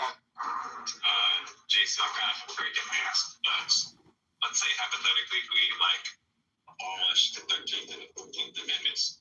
How then do we address what we addressed during the Civil Rights era for Black Americans? Yeah, but look at those amendments to see if there's a detail on this. Yeah, probably the primary reason why those amendments exist is to give slaves citizenship status because they were born here in the United States. That's right. But that's his whole point. Like, that issue's been resolved. So you wouldn't affect Black people today. Like, we don't have any survivors who were slaves under that regime, and there wouldn't be any question about their citizenship. Yeah, I guess if we abolish them both, because the 13th Amendment abolished slavery, and the 14th Amendment addresses citizenship rights. So let's say we brought back slavery, and we got rid of the 14th Amendment, then slaves could not be citizens, okay? And that would be, but I'm not sure which is more terrible here. The terrible part here is bringing back slavery, I think. Not because the citizenship thing is a moot issue. Like, all the former slaves became citizens. Their children are citizens, their grandchildren, and so on. So, yeah, I'm not aware of anyone calling for the abolition of the 13th Amendment. The 14th Amendment is called into question by some people, but only in terms of its scope. Okay, but I'm just thinking, let's say, hypothetically, if we were, let's say, forget the 13th Amendment, just the 14th, if hypothetically we were to abolish the 14th Amendment, how then, there are, I don't know, hundreds of millions, maybe, tens of millions of Black Americans here, and many of them who were the descendants of slaves from the 1800s, 1700s, and 1600s. they're descendants. They're the descendants of slaves in many cases. So by chain of custody line of thinking, like do we revoke their citizenship status? Like, how would this even? So the answer would be no. So if like tomorrow somehow the 13th and 14th Amendment disappeared, they would lose their citizenship status. Like it wouldn't be applied retroactively. Yeah, I mean, go ahead, honey, go ahead. I was just gonna ask Euro if you thought, do you think that what if they're like rights to citizenship? Like you can be granted citizenship without those rights, right? And so we had a very famous case recently. The CEO of Snapchat did the same thing. Wait, were they beauty pageant participants though between the ages of 14 and 18? Essentially. Nice, okay. They're literally granted citizenship by an act of the president saying like we like these people, and so he and his wife were granted citizenship, and in the case of the CEO of Snapchat, he was granted citizenship, and his son as well, and all of the normal residency requirements, language.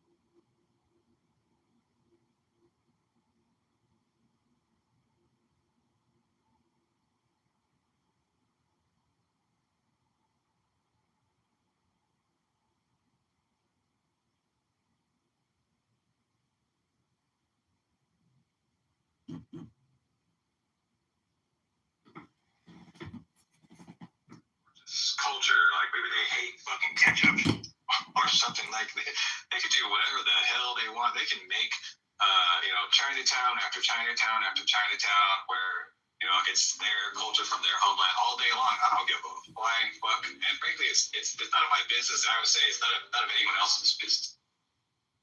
Yeah, except what if it's an anti-democratic tendency? What if it's intolerance?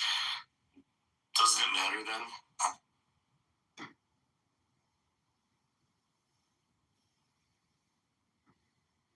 Yeah, what if you can't go to Chinatown because they'll spit on you and they'll say, "Get out of here, white man. Get out of here, infidel dog. You do not worship the true emperor of China, Allah." No, I'm thinking of even more extreme cases. Somebody comes here, like they're Nazis or fascist, or they just don't. That's okay. That's okay. Yeah. That one's okay, but the other one, no. Yeah, I know, but I mean seriously, like you could have people that have these laws changed or demand that these laws are changed, and there are people that have legitimate concerns about that. So I do think integration on some level is important, but I agree it doesn't really matter if they like ketchup or not. I would prefer people that don't like ketchup. I think that people, I don't know that I don't think I would make it a law that immigrants would have to take classes necessarily, like civics classes. I would encourage that so that at least they understand the laws that they're under the jurisdiction of. At least understand at least the concept. I don't even think people need to really necessarily even speak, read, or write English necessarily. I don't even think should be a requirement. Interesting. I guess there's a whole line of discussion to have there, right? Like, what do we think the goals of immigration are? And broadly, what do we think the goals of policy are? And I would say, I think a good starting point is Salus Populi Suprema Lex. The good of the people is the supreme law. And people in other countries are not the people that salus populi refers to. It refers to the people governed by the laws who are subject to the laws, right? They're not a citizen of another country is a subject of that country and can be brought back to that country at any time, actually, until they transfer their citizenship. So it's hard for me to see how it's good for our people if we allow people to come to the U.S. who don't support American values, come here and live here, and even vote in local elections. They don't support American values. They don't understand the legal system. They don't speak English. You know, these all seem like bad things, okay, for the citizenry. And then is that governing in the interest of the citizenry? It would seem to be no. And then we might have to say, okay, well, this is not saving the world is somebody's business, but it's not the government's business. Yeah, I have to agree with Jason. And I think it's also a question of what's good for the Republic. So I think it's very dangerous, this idea that it doesn't matter if you have values that correspond with American values or not. And it doesn't matter if you speak the language. I think this is very, very dangerous. Yeah, like I said, it's very easy to have a group which is intolerant coming in large numbers, or not only intolerant, but you could have people that are openly hostile to U.S. values and hostile to the U.S. population come in under this premise, and there's no test. I can't go along with that. I think as long as people are abiding by the law, then it's fine. I mean, I think we've all heard these discussions about like what constitutes as free speech and how far does free speech go. There are things that you are not free to say. There are things that you can be incriminated for and prosecuted and convicted over. The values of America in America. Well, the Constitution guarantees you that right to do so. I'm worried about them implementing into the law their intolerance, which goes counter to the U.S. I think it's a question of not being good for the Republic. This would be very, very bad. What's right here? I've got 20. Do I get 20 for 30? So long as they follow laws. What's right here? Right? No, that's not true. Every country has laws to determine what the path to citizenship is, and it's very common that they have things like tests, like you have to have a certain civil knowledge. You can have tests, and you can also have language tests.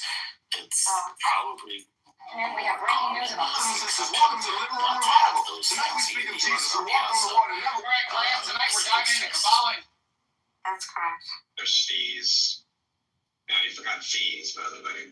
Fees. I'm John Kitover with Kitover News. Tonight, U.S. fees are important.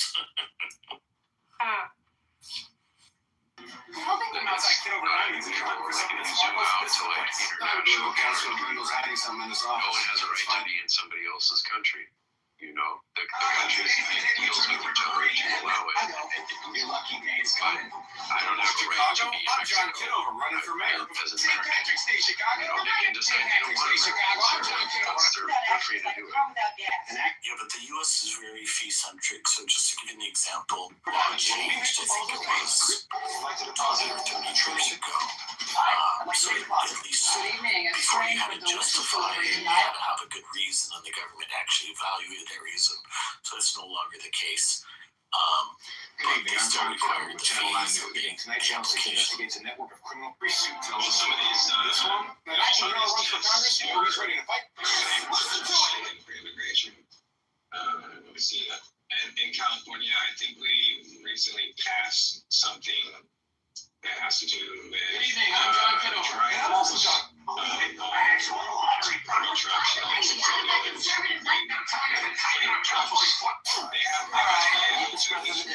we go.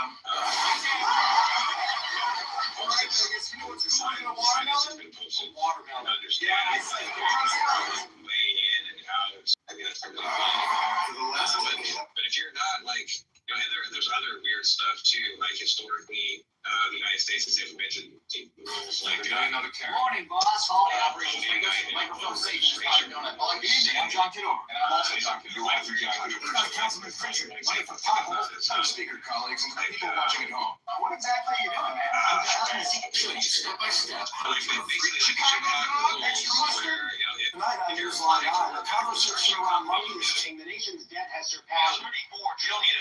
Be like an English major. You need to pass like an English literacy test to like take a sledgehammer and knock out walls with it. You just don't. Like it's just not a it's not required. It's like not pertinent to the job. You know, how do We have waited months for Doc, this doesn't.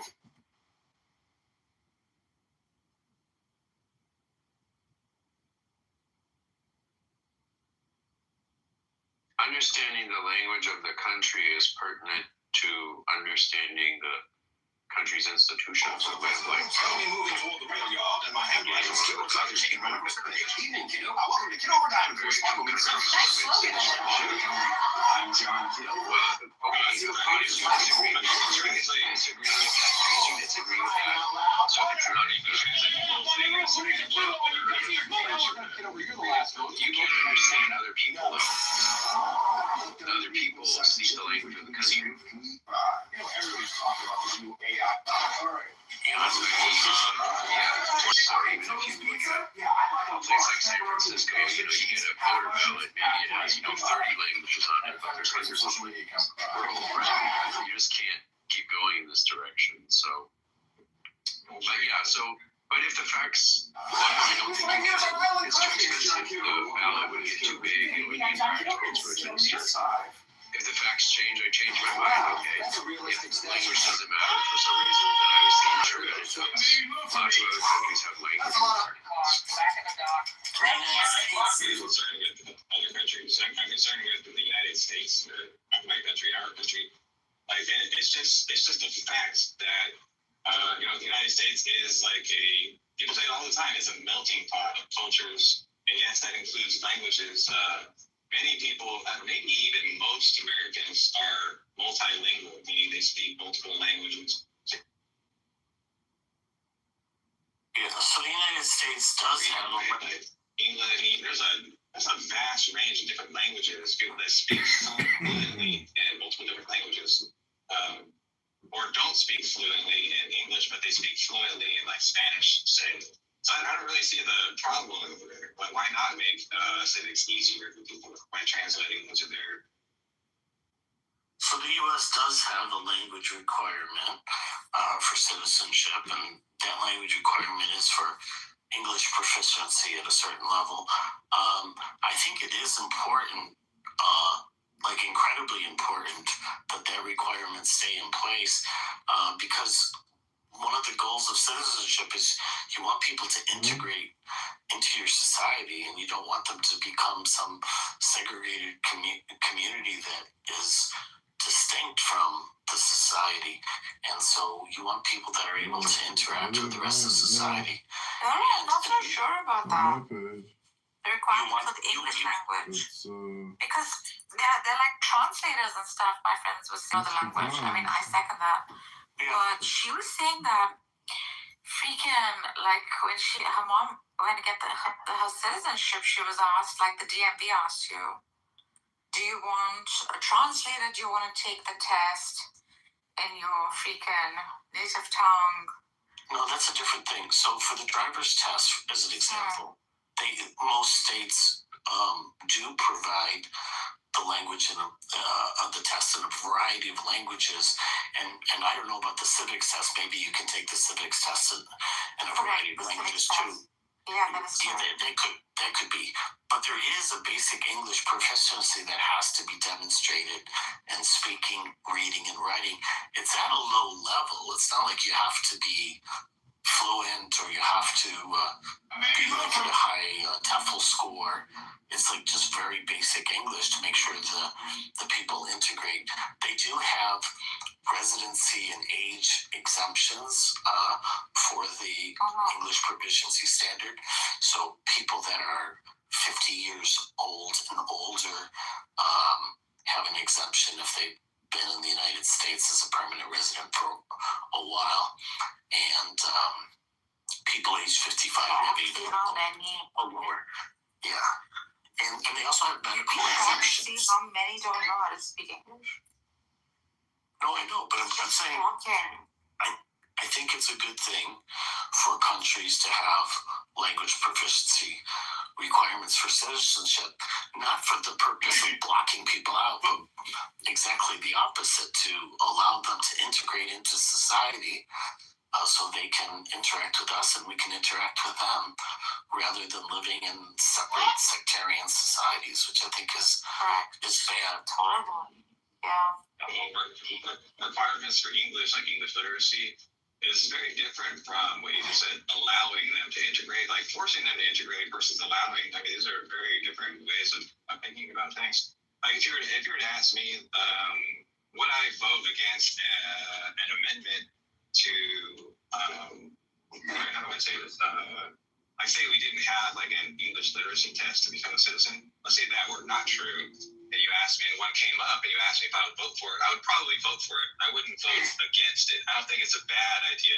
I'm just saying, I don't think it's it's just clear to me that it's not necessary. Like I go to every so often I go to this little Mexican supermarket that's near where I live, because they just have like the best fucking vegetables, okay? And I want my daughter to have the best fucking vegetables when she eats her food. I want her to have the best food. And I think they have the best vegetables. And every time I go in there, like the people that work there, they don't speak a fucking word of English to me. And yet we perfectly understand each other. You know, I don't need to speak Spanish, and they don't need to speak English. You know, so that that just means there are clear examples where having like a common language isn't always necessarily necessary. Yeah, I'm going to have to disagree very strongly with that. So, yeah, of course, you can engage in simple commercial transactions and maybe you don't need a common language. What it blocks them from is full participation in the political community. So they are losing out on the political debates and full participation. Their chances of getting elected as a representative without being able to speak English is incredibly small. So they effectively become second-class citizens. I think it's very, very dangerous. And you're giving the example with one language. Imagine that there's multiple communities like this, and you have a Spanish-speaking part of town, and you got a French-speaking part of town, and a Russian-speaking part of town. They're not all communicating with each other, and you're not going to have 22. And why there's huge divisions, and in almost every bilingual and multilingual countries, there's generally huge divisions based on language. Even Switzerland, which has probably the best multilingual situation, it's because they're divided geographically. Yeah, I mean, he's right about Switzerland. He's right about it. I think you make a good point when you brought up the part. Okay, like in an idealized sort of democracy, like people, you have rational agents making informed decisions and voting based on those decisions, right? And part of that process is debate. It's talking with each other. It's getting your point across and having it be understood, and vice versa. I think that's like a core feature of any good functioning democracy. I agree with that point. But on the other hand, like, you know, when I receive my ballots to go vote, you know, the front page is English, and I turn the page and it's in Spanish, and I turn the page again and it's in Chinese, and on and on and on. Okay, had a ballot mailed to you. Usually my ballots get mailed to me, but I usually go vote in person anyway. But I still read the ballots regardless, and the ballots, at least in California, have, you know, like for instance, they'll have like a proposition on there, and then they'll have like a description of the proposition, or they'll have the candidate, and they'll give the candidates like views on certain issues that they're running for. And I can read those, and I can understand like what this person is about, or what this proposed statute is about. And if that's in Spanish, like they can understand that too, or whatever. That's not what I'm saying. I'm saying it's not a sufficient basis to vote and be involved in the political process. There's months and months of campaigns. There's issues in the news, etc. that make an informed decision. And you want these people involved in your community and not involved in only a subset of the community. And you don't want the English speakers either to be excluded from their community. I mean, it's not about just understanding. It's continuous. It's all the time. Can I tell you something, Euro? No one really cares in the US. Like, there's a particular, as much as it's a democracy, because I think of its variation and huge diversity, there's just like that many people who really are interested in what you're interested in. It's not like France. It's not at all like Europe. Because they truly don't care. And if they're voting, then it's just some sort of, I'm talking about like a majority, not just in generalizing, but this is just anecdotal. I don't know if you guys have had a different experience. Yeah, I suspect you're right. I think the way you see it, Nargis, is an elite perspective. Let me put it that way. And there's a lot of other different perspectives to have in this country. And so I think and obviously it's hard to say that one perspective should dominate the others simply because it is more common or because it is more elite. So then you have to come back to ideas about public policy and how, what does it mean for democracy to work, And I think Euro is really hitting on one of the key points here, which is that political dialogue amongst all the citizens is a critical element of the functioning of a democracy. So we need a national language, a common language, even if not an official language, and we need to expect proficiency in that language for citizens. With, some George Clooney as citizen as a special case, it's not really going to disrupt the system. But as a general matter, you don't want, I think Euro really presented it in the most generalist terms. You don't want to have an indigestible body of citizens who do not speak the language and are not integrated into the culture. That does not last for a long period of time. Usually the way it is resolved is genocide. And no, there is no stable situation like that. Those people get exterminated or they get expelled. Okay, they end up in Switzerland, basically, they just all drew lines and they're all on the other side of their lines. And that works, okay? But it's introducing a very unstable situation that will get people killed in the long run. And that's my objection to it ultimately. I agree with everything Euro said, but then if the carrot of political dialogue is not going to get you, what about the stick of strife, okay, of civil strife? Yeah, absolutely. I agree with you. I truly agree with you. How far are we willing to take this, you guys? Because there are social institutions and cultural institutions, clubs. These are just they're kind of endless in the United States. This very clubhouse room is a social room primarily for atheists. How far are we willing to go before we have to say the atheists must integrate into the religious view of things or something like that? Clearly there's got to be some amount of liberty and freedom that people have and some independence that people can have when it comes to the culture, even the languages that they speak. So I don't know. Alien, we don't exist in tribes, though. That's the thing.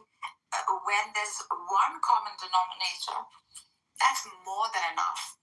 Let's establish at least one thing in common, such as language. Because, of course, that's what drives whatever communication. It's so essential. In a democracy, it's so essential. Simply for it to function, for it to demonstrate itself. Or else, what's the bloody point of it? Might as well live freaking tribalistic, like the archaic. Yeah, exactly. You have a society together, but history has shown us that doesn't generally work. And like I said, all the multilingual countries that we see around the planet generally have had a lot of strife in their history, or they have strife right now. And so it's a very difficult thing to generate. But I don't know why this isn't clear. You can imagine if we had, millions of Chinese that wanted to emigrate in the United States, and they don't speak English, and they're, let's say, hardcore communists, and they don't like the American system. This would present a danger. They all move to one state, some not highly populated state, and they take over, and they say, we're going to force our ideas of laws which go against the very nature and core values of the society. This is not good for the Republic. I don't even know why there's any question about that. I don't know. Maybe I'm missing something, but it just seems obvious to me. Well, few is not really real world consequences to this kind of stuff. What would make this idea That's a realistic statue. Folks, I'm John Kitover, and tonight on language, it's just not there. Clearly, they're concerned with a greater, more transcendent ideals like liberty and freedom, say, or democracy, a republican form of government, etc. Reason, stuff like this. They're concerned with these kinds of things. I don't really can you think of a clear, concrete example where this would be bad? Yeah, actually, the founding fathers were very concerned about this, and they included it in one of their grievances against the King of England for their independence, because they were very concerned about the Quebec Act that was passed by the British Parliament, which granted people in Canada, you have to remember, after 1759 or 1763 war ended, became part of the British Empire, and the Brits, in a concession, allowed the French people to keep their language and laws and culture, and the American colonialists did object to that, and they felt that was problematic, and they felt that Britain was using that to create a wedge between Quebec and the other British colonies. Oh, that's interesting. I didn't know about that. Culture and language. I should back up. I think you guys will probably disagree with this, but well, let me just finish what I was saying. You guys can disagree about this, but reasonable people can disagree about this. But I personally think that the language that we speak has a large structural impact. We role in that. And so by changing people's languages, Gentlemen, I'm going to need you to change the way they think, the way they behave, and it's sort of I don't think we really have a right to assert this should be your culture. I don't think that anybody has that right. Well, for what it's worth, the Canada case is illustrative because there is a lot of strife between Quebec and the rest of the country, and there are these cultural differences. They're much greater than I think in America any of us really have seen for a long time. And Quebec is constantly on the verge of secession. So I think that's a good counterexample. But I guess, Elliot, I think this really comes down to whether it is stable or not to have a society without one common language, a common set of laws, and a common set of social institutions. No stable society has that, so probably not. But I don't think we see very many cases of it working out well, where language is not one of the common social institutions. The legal system is not one of the common social institutions. And, various other things, right? And countries, there are counter examples, okay? There are countries where you have multiple languages and so on, but you end up with a lot of practical difficulties in those countries. You end up with the countries effectively partitioned as far as their governance in many cases.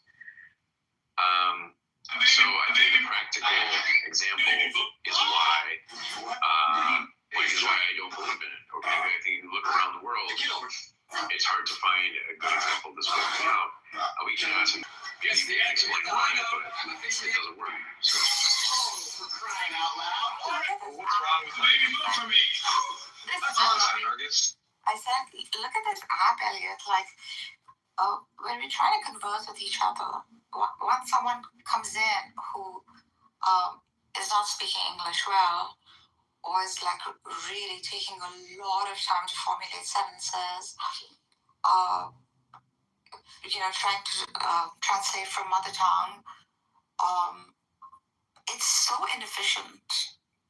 Like, I think it's also kind of disrespectful if you're like in a room and you want to kind of speak for like long periods of time without kind of speaking the language of people that you're with.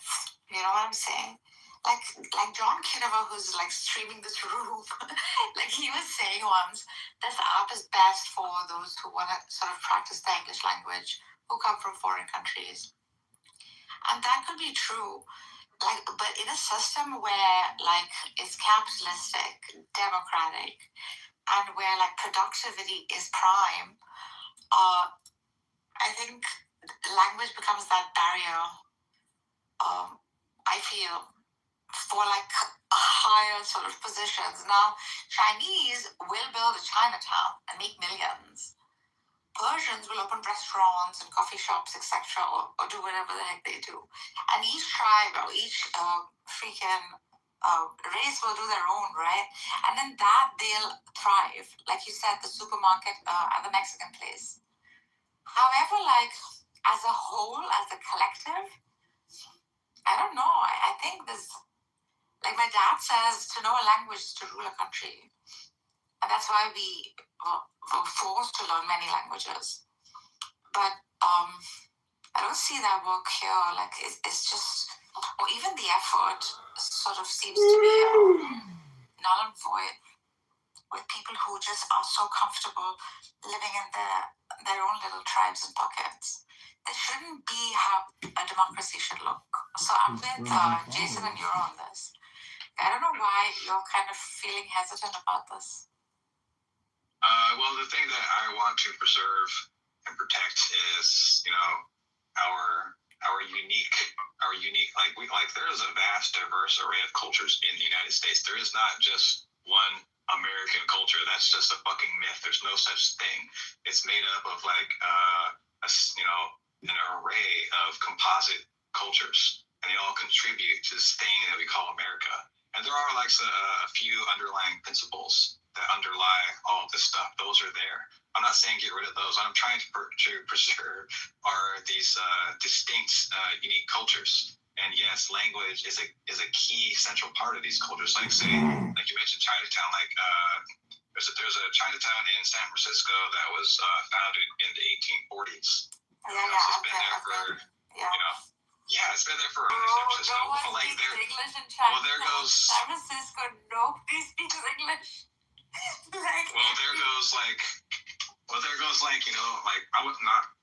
Not half of their culture, but a significant part of their culture. There are things that can only be expressed in manner that cannot be expressed in other languages like English or German or Russian or French or whatever. And that's just true for all languages. They have words that we don't. They have propositions that we don't even have fucking words for. And vice versa. And that's part of the reason why I think we should preserve these things. We shouldn't mandate that it speak this or that language. That goes all the way, language is plays a central role in our individual and unique cultures. And that's important. Look, I'm pretty sure that Chinatown in Chinatown, they're required by law to have an English menu. The requirement to engage with the public in English, okay? And it's at a low level. So Elliot, I would agree with you. I think diversity in culture is a good thing. I'm not saying that at all. I'm saying that there's a certain set of core values that are important that people wanting to come to the U.S., hopefully they want to become part of the U.S. and integrate with those core values. One of them is language. I would not set the proficiency level very high. I would set it very low, but I think it's important to have some common language of communication. It's like you said, it's important that, it's a richness that, we have Chinatowns and things like that. The cleaning lady who comes home, she's lived here, 30 years. And she still can't speak English. And my mom, the cleaning lady who comes to my home. Oh yeah, mine too. It's been like 3 decades that she's been living here. And still can't speak English. I mean, it's not that she cannot. She's never wanted to, I think. That's the thing, and I don't see that as a richness. I think that it's a loss, but the loss is interacting with people. So I just see it as a negative for the people coming into the place. Yeah, but I don't have like a savior complex, Like Margaret, as you said, that she worked and lived there for 30 years. Elliot? 30 years? Very well for her. She doesn't speak English? It seems like she's getting along just fine. It's not good for the country. It's not good for the country, is what I'm saying. Well, it's fine if she's not a citizen and doesn't vote, okay? But if she can't participate in political life meaningfully, then it's bad. Obviously. Right? So no one is talking about whether a person can work here. We're talking about whether they can participate in the political life of a democracy. But there's another side to it, which is that it does create alienation, okay? And that alienation is small now, but in environments where communities of people who can't speak with each other are jammed into the same political system for long periods of time, that alienation can be a huge problem. Should we mandate that all the conquered Native Americans speak English? They are not the conquered Native Americans. First of all, we are not in their nation. Okay, many of them do not participate in our country, and I'm pretty sure every single one of them is American citizens. You know that, right? You're pretty sure? Pretty sure. Well, do you have any reason to believe that they don't? Oh. Yeah, like we can. There's lots of other examples. Yeah, Native in Chinatown where people don't speak a lick of English. Those are not Native Americans, Elliot. And they don't have No. Your question to me was: should the Native American people be required? You didn't actually answer my question, Jason. I asked you straight up.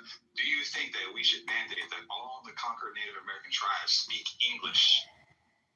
If they want to participate in our political system, yes. Yeah. Okay. And I think they do all speak it. Imperialistic, they do all speak your complex shit. I think they do all speak it. But they are missing out on a lot.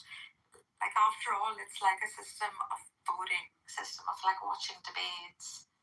Like as we said, like if you have no involvement in the politics of your country, right? Hey, what's the freaking point of democracy? Yeah, and so, Native Americans have a very interesting history and unusual history on how they gained citizenship. So they don't have citizenship through the Constitution.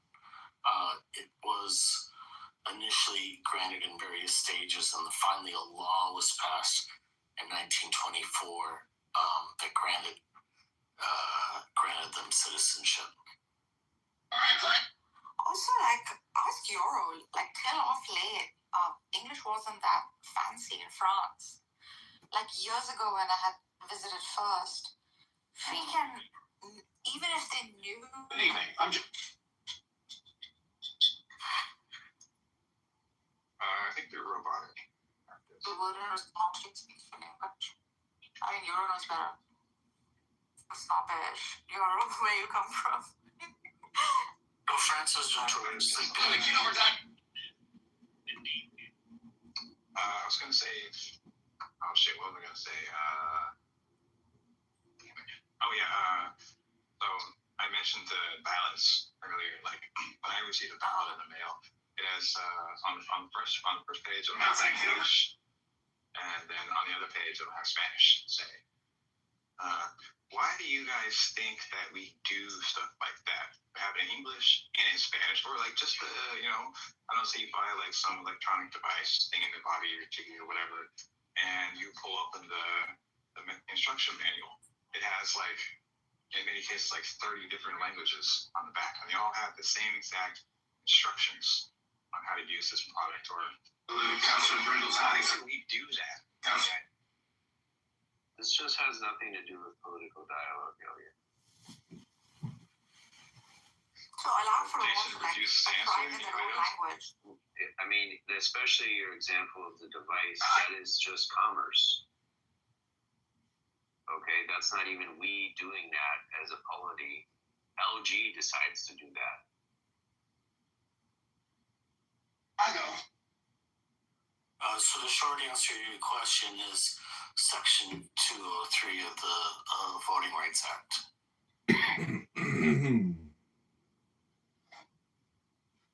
What does that say? It requires the distribution of multilingual ballots in certain areas. No, I think you answered the question. All right, let me ask the next question. Why do we have a law like that in the first place? I think it's an. Go ahead. Sorry. Go ahead. Go ahead. I think I would say that because the U.S. has a history of discrimination, and this is an attempt to reduce that and to eliminate a functional barrier, similarly to the way that they abolished literacy tests. There's an equal protection principle under the 14th Amendment. So I think that's probably the general reasons. Yeah. Did you hear that? They can actualize their potential through their own languages. So they might, unless they're working in certain areas such as the corporate or high efficiency English speaking jobs, one doesn't need such a thing. I mean, yeah. The answer that you're okay was a good answer, and he directly answered the question, and he explained why we have those laws. Did you get that, Jason? That's what a good answer to that question looks like. Yeah, but it's still like whatever. It sounds nice. I'm just saying, like, I don't know. Elliot, why are you having such trouble with this? Yeah, it has nothing to do with the very span of things we were talking about earlier. It's fine for the government to post materials in other languages, but that doesn't mean we can't still require or shouldn't still require people to have basic English. You're lucky to be discussing with a little charm, a lot of time over there. I'm a leprechaun's mayor. We just stick with both kids around the post office. In particular, one of the languages of their country, okay, if they have more than one. You can't just bring your language there, even when they have more. What are they missing out on? Let's say somebody doesn't speak a lick of English, and they speak Spanish fluently, and they receive a ballot. A big human. No, they receive a ballot. No, that's horseshit. They already have a community. Okay? They have a community already. Yeah, their own little community. Right. They have community. They have community already. They're not missing on something. Right. We don't need to save them or something. They've already got. No, the law that. Well, let me just finish what I'm saying. like you can receive a bad Spanish language with your family and your friends and your community members who all speak Spanish, and there's no problem here. Like where's the problem? Yeah, the law that they're voting on is for the whole community, not just their local language community. Problem is being stuck in tribe feudalism. That's the trouble. Yeah. They're just going to discuss it. I'm John Kitover. And over the long run, there are two problems there, okay? One is that the tribe's discussions with each other will grow further and further apart. The other is that the tribes will be aware of this, where anyone can just bring any language they want and become a citizen. Nobody does this anywhere, Elliot. Elliot, I've lived in 3 different countries in the world, right? When I came to the US, I'd like to deposit it was the $1 trillion first time in a country where so many tribes exist. I actually fetched for tribe because it exists. Yeah, you need like some normalcy, some continuation of things that were the case where you came from. Because people are tribal, simply because like language is not being spread uniformly. All the 3 other countries I lived in, English was spread uniformly across the board, and they're not America. And it wasn't even an English-speaking country, but that would be like people would communicate in English. Good evening. I'm John Kitover with Channel 7 Investigates. There are tonight allegations of criminal between different cultural communities. Sure. Good evening. I'm John Kitover. I don't like. I think it's a very long I'm John Kitover. This is John Kitover. Thursday, February 7th. language. I think that comes from other. About something not quite as lucky as a Sure, like it's loneliness, people. Hey guys, it's Chicago. I'm John Kitover, running for mayor. But first things. The distances are long, especially like in California, at least where I live. It can get lonely, right? But simply because it exists so much, there's so much further. This one is about confidence, about walking into a room. Perhaps because there's so many Persians that just huddle and cuddle with each other when I came here first. And they stick in that. I'd like to make a deposit for $1. champagne. How many slices we got? Yeah, and this I would say is pretty destabilizing. And the longer it runs for, the more we will work instability. So we need to nip it in the bud now. Well, you know what is also destabilizing is And actually, you know what? like the Chinese cell phone. That's the average Chinese cell phone does not have a keyboard that is with all the Chinese alphabet. Okay, they don't have that. What they have in China on their cell phones are the same little keypads and alphabets. This one is about confidence, about walking into a room knowing you belong there. That's what I love. They're not texting each other in Mandarin or whatever other language it might be. Okay, that's been around for thousands of years. They're not speaking in that language. And there are aspects of languages that we know we don't know about. You know what I mean? We know that we don't know about them. Those are things that we don't even know what people are losing out on by not communicating in their native language. This goes in reverse, Jason. It's too bad for them, but if they are unable to participate in political dialogue across the whole nation in the same language, you have a real struggle to have a sense of a polity, and that is unstable, and that is much worse for anyone than giving up their native language. And there is no country organized on the principle you're discussing. And that, I think, is one of the puzzles, I guess, to sort out here is why has no country done this? And that's a way to approach this question, okay? And see has anybody tried it and what happened? And if you have more than one language in your country, what problems do you have? And if you manage to do it successfully, how does it work?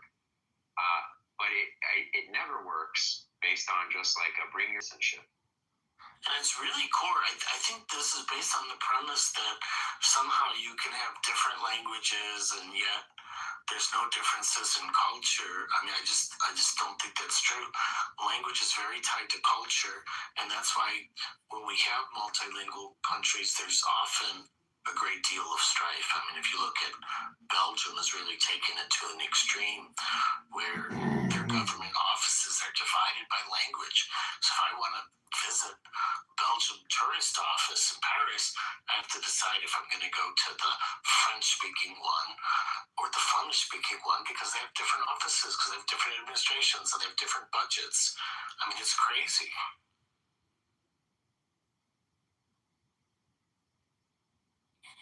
Not to know the nepotism that sort of thing, and the freaking partiality where one tribe member wants to sort of, in a workplace, offer, I don't know, special treatment to someone from their own tribe, right?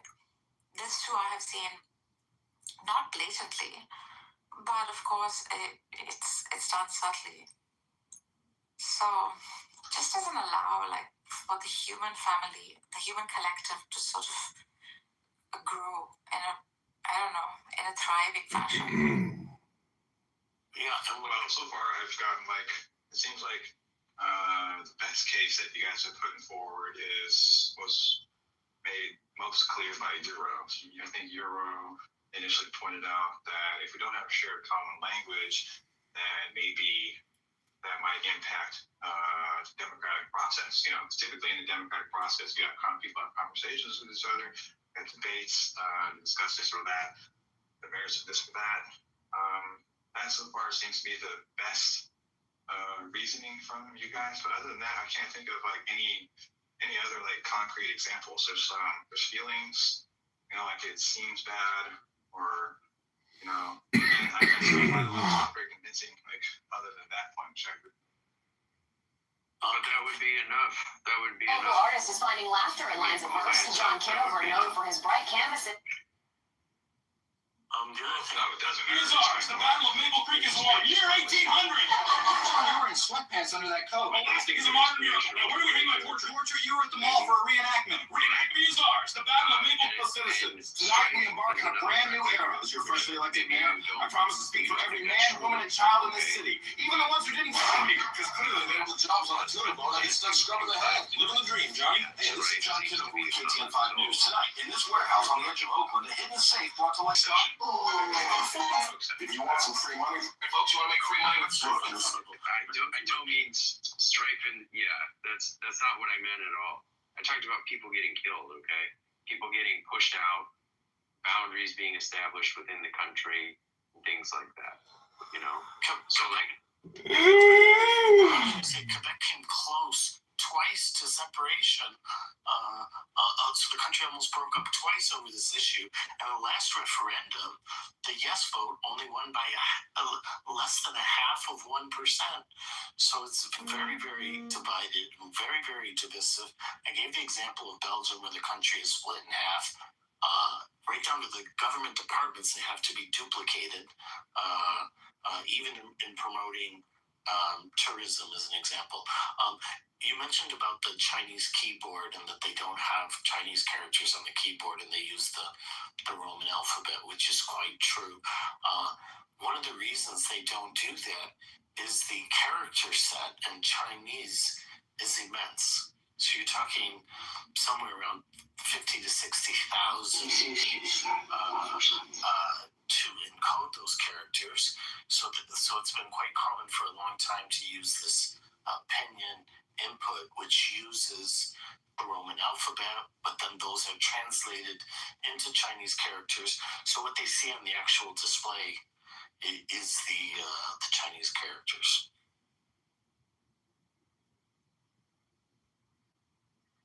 So I become friends with a bunch of these PhD students earlier, and that come from a very Ladies and gentlemen, give it up for John Kitover, the man who made over 10,000 online videos on Kitover, 100.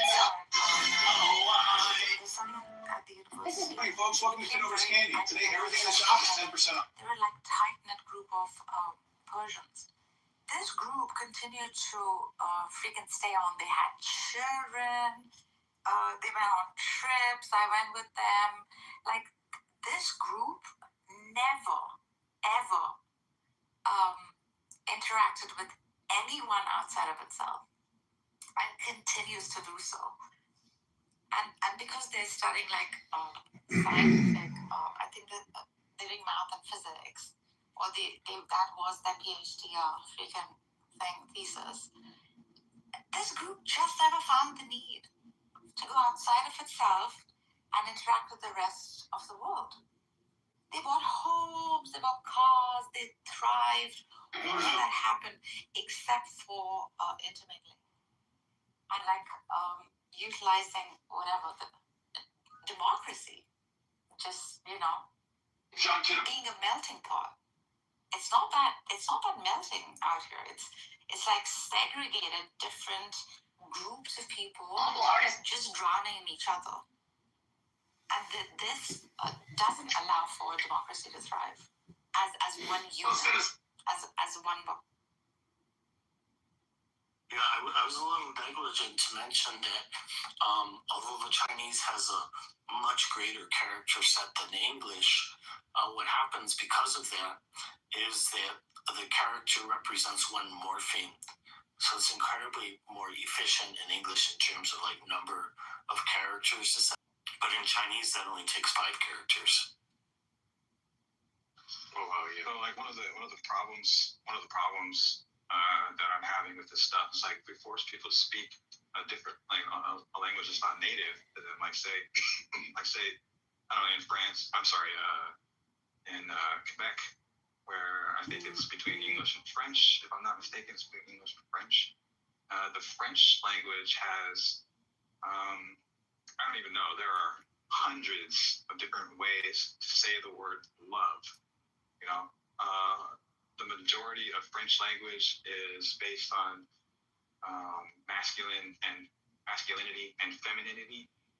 Okay, and if we take and this helps shape the way that French people think about things, how they behave, how they act. Like by forcing them to speak the English language, much of that gets lost.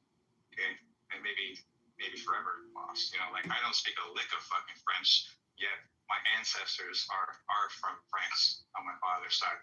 I don't know a fucking thing about my father's culture at all. Okay, and probably because of that, probably because of like people like you guys, I might know about that kind of stuff. I might be a different person today, is what I'm saying. I think this is important. Well, I'm not sure it's important if no polity can survive it. I'm not sure that it is true. That's called the Sacker-Whorf hypothesis. Okay, and not everyone in linguistics agrees that that's right. But let's say it is true. Still, it may just be the price you have to pay to have a democracy. It's not just political dialogue where you're forced to speak someone else's language. Any interaction with the law invariably forces you into one narrow language, or one of a handful, because the laws and precedents are codified in that language. And countries that don't speak English, that have adopted the English common law, unfortunately have to conduct all of their legal proceedings in English. So like in Hong Kong, this I guess happened for a very long time. And maybe were English barristers, okay, speaking English to deliver all their legal proceedings in a country that speaks Chinese. But that's just like how institutions work. And so everything you're saying could be true, but if we can't build an institution that works based on your principles, then we can't, okay, for very practical reasons. And then it's not the fault of us guys, it's just how the world is. And that's not anybody's fault. Well, the last thing you said, how the world is, maybe Marshall can speak to this. He seems to be pretty interested in the history of ancient Rome. Like Rome would go around and like conquer little provinces and territories and countries and cities and towns and stuff like that. And they wouldn't mandate that all the citizens of the conquered place start to speak Greek or some other language. No, they would just have like change their fucking language. That's absurd. Well, they did not rule them as equals. I mean, I'm sure Euro can speak to this as well. It was only relatively late in that process that they granted full Roman citizenship to those people. And by that time, large numbers of those people spoke Latin, because certainly when they came into a Roman court, guess what they had to do in that court? They had to speak Latin. I mean, that's how it was going to be. And so the consistent, even in the Roman system, at the point where they started to make those people, instead of being subjected, subordinate nations, but into like equal members of the society, they had to interact with the state in one standard language or one of a small number. Latin, probably Koine, Greek, maybe one or two others, okay? But they certainly couldn't meet everyone's language needs on an even footing. There's no way they could have done that. In the case of the Native Americans, I don't think we should mandate that the conquered Native Americans all learn English. I just don't. I flatly disagree with that. I also think that the western half of the United States used to be owned by the Spanish, and then Mexico gained its independence, and then it became Mexican. And so people like Spanish were there before American settlers were. I just think it's wrong to because we beat you in a war, now we bought your land, now you have to speak our fucking language. I'm not buying this shit at all, you guys. So first thing is, I think I agree with you. I'm not quite sure what you're saying. So I haven't been talking about forcing people to speak any particular language. What I was talking about was having a certain level of proficiency as a requirement to become a citizen. I'm not suggesting that people go around and check whether somebody is speaking English or German or Spanish in their day-to-day lives. I think people can be largely be free to do that. The advantage of having the proficiency, it gives them the opportunity to participate fully in society. As far as your Roman history example, I happen to live in a place that was conquered by the Romans. So at the time it was called Gaul, and they spoke a language which we call Gaulois, or I'm not sure in English you say Gallic or the Gaul language. Gallic. Yeah. Gaulish, okay. So we spoke this language, which was a Celtic language, and that the Romans conquered. And do you know how much trace we have today of the Gallic language in French? Close to zero. I think it's somewhere around maybe 2 to 3%. It's very rare. Because what happened was the people over time very quickly adopted Latin. And why did they do it? They don't need to be forced, because commerce is in Latin, the law is in Latin, based on the rise and falls of empires, because people learned those languages.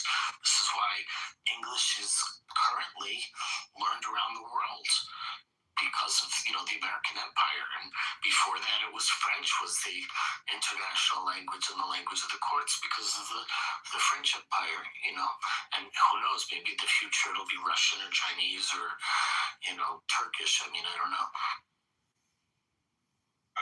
Okay. The first half of what you said seemed like a contradiction. First you started off by saying well, I don't think that we should mandate that people speak a different language. And then in the next sentence you said, I think that we should have requirements for, American citizens to learn English. Okay, mandate and requirement. This almost seems like a straightforward logical contradiction. Almost, not quite. Or they're at very least at odds with each other, contrary. I think people, and I talked about this before, I mentioned liberty, freedom, and independence. And I would say that these are some of the key American values that underlie all the vast, diverse array of cultures that we have in America. You guys will probably agree with this stuff. So, if somebody of their own free will wants to learn Gaelic, okay, rather than, or wants to learn Latin or Koine Greek or Gaelic or whatever, that's their choice. That's what it means to have the liberty, the freedom, the independence to do so. But mandating it or requiring it is a separate subject altogether. I don't agree with that. Yeah, so maybe I wasn't clear the first time, so I'll try to say it again. I'm not in favor of requiring people to speak certain languages, to require people to speak or use different languages versus requiring them to have a proficiency in a certain language. So the proficiency requirement is almost universal. As far as application, in most countries, they do have language laws that require the use in certain cases. So, like in France, we have laws that require that certain types of like advertisement have to be in French. If they're in a foreign language, there has to be a translation into French. Jason mentioned a requirement that menus have to be available in distinct languages. If you don't have a requirement that services have to be provided in English upon demand, you result in effectively excluding people from an entire community. I think we're talking in circles now. We already covered this point. I think like on the reverse side of that, like if we make, like say a ballot measure comes up and like there's a community of people that speak Mandarin, they only speak Mandarin, or they are fluent Mandarin speakers and their English isn't so great, so they decide to go with Mandarin. There's going to be concepts and expressions and propositions that are made in the Mandarin language that cannot be expressed in the English language and vice versa. Okay, so it's not a clear, like, it's not clear that like English is better or worse than Mandarin or whatever. And by mandating we speak in one language for the sake of democracy, I think is like kind of undercuts, our own desire to have democracy in the first place. Yeah, but who's calling for this? I haven't called for mandating speaking one language. I think there's a distinction here, maybe that is lost for some reason, but Elliot, it isn't about English being better. It's about English being the common language in which public policy is discussed and in which public policy is written. In China, I would say you have to speak Mandarin, not because ballot measure, and for example, expressions in Mandarin that don't exist in English, well, those expressions are of no value because the ballot measure, and in a country where the majority of people speak English, that will be the English version. And if someone needs to be familiar with what the ballot measure says, they need to be able to read it in English. And if they ever deal with the courts, their case will be decided in English.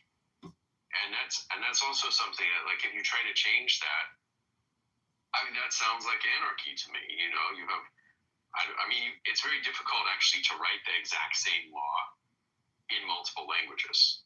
I think it's very rarely attempted. Usually international agreements are written like, well, we have the French translation and the Japanese translation and something, but the French translation is the binding one. The French version is the binding one. What you're talking about is not realistic. Well, of course it's realistic. I mean, we practice it like every day in this country. You claim that no case has ever been dismissed to the defender or the plaintiff or whatever. That's just like what you said, just flatly not true. Of course, there is value in expressing like an American law in Mandarin. Of course, that has value. There's propositional content there that can be made and conveyed and understood by other people. So and that too is not true. Of course, there's value in that, and vice versa with the English language too. No exception. And I forgot the other thing else. But it's when you say the court, there are translators, but the case is decided in English. None of what is in Spanish is binding. There is no binding Spanish version of the laws. And the same thing for the ballot measure. The Mandarin expression of that ballot measure, if it adds or changes anything relative to the English, is just misrepresenting the ballot measure. Because the ballot measure's binding form is the English one. Even that's not true, Jason. Like, what's the word? Cognizance. If you don't understand what the charges are against you, then you cannot stand trial. That is against the law.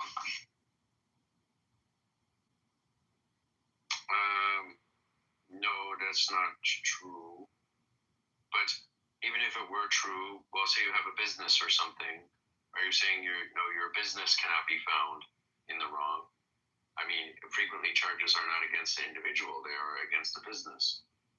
And there again, the law will be in English. The case governing your business will be decided in English, okay? And the English form of it will be determinative. But more broadly, if you don't understand the charges against you can in fact be charged, okay? An imbecile can be charged. A dead person can be. Yes, yeah. Or the dead person's estate can be charged, okay? They don't have to be around to understand, that they are liable to pay this debt.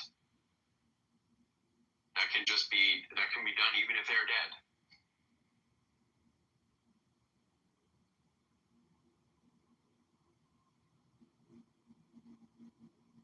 I think we've beaten this topic to death. I think the best case that you guys have made is that it's more efficient. A democracy is more efficient and functions a little better when there's a single common language that all participants in a democracy can engage in. I think that's true. I don't think anybody would dispute that. But at the same time, that doesn't mean that everybody necessarily must speak English, like when they're engaging in their civic duties, like voting. Okay, because you can just read a ballot or a statute in Spanish or whatever, and you still fully understand what is being expressed, what the propositional content is, even if it's in a different language. I'm not sure that's true either. And one reason to doubt that's true actually is what is called law French. So for a long time, the English law was a hodgepodge of English and French, or English and French Latin, because as a practical matter, they couldn't rework all of the Latinate law that they inherited from the Normans. So they spoke this weird hodgepodge in courts for a long time.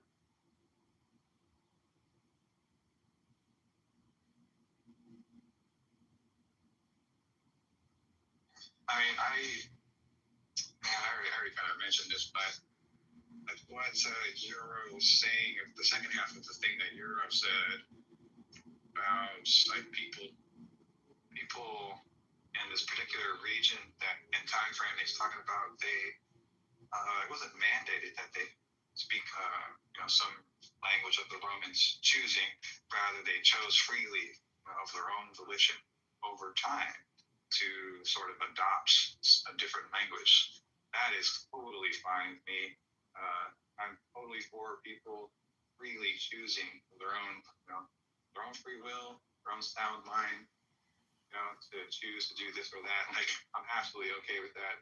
I just think forcing it down people's throats, like, you need to learn this so democracy can thrive. That's just, I don't think that's a good enough reason to Texas, change on someone's valid in both English and Spanish. But Elliot, none of us are talking about forcing it on people. We're saying if people elect to become citizens, which is their choice, okay, they choose to become citizens, then they need to take a language test. Okay, that's a choice. That's not forcing people to do anything. I'm just wrong. Be like, people. Not everybody's like. Some people are born into a Spanish-speaking family, say, and their parents don't speak English very well, and they just speak in English. They raise their kid speaking English all the time to them. When most people, that's not a choice, Jason. It's not a choice. But becoming a citizen is a I choice. mean, it's like where I live, Spanish is the primary spoken language. In the Rio Grande Valley, Jason, you can get your ballot both English and Spanish. But this doesn't matter. Okay, we're talking about people who choose to become citizens, the English proficiency test. But that's their choice to take the test. It's their choice to become a citizen. They're not being forced to do anything.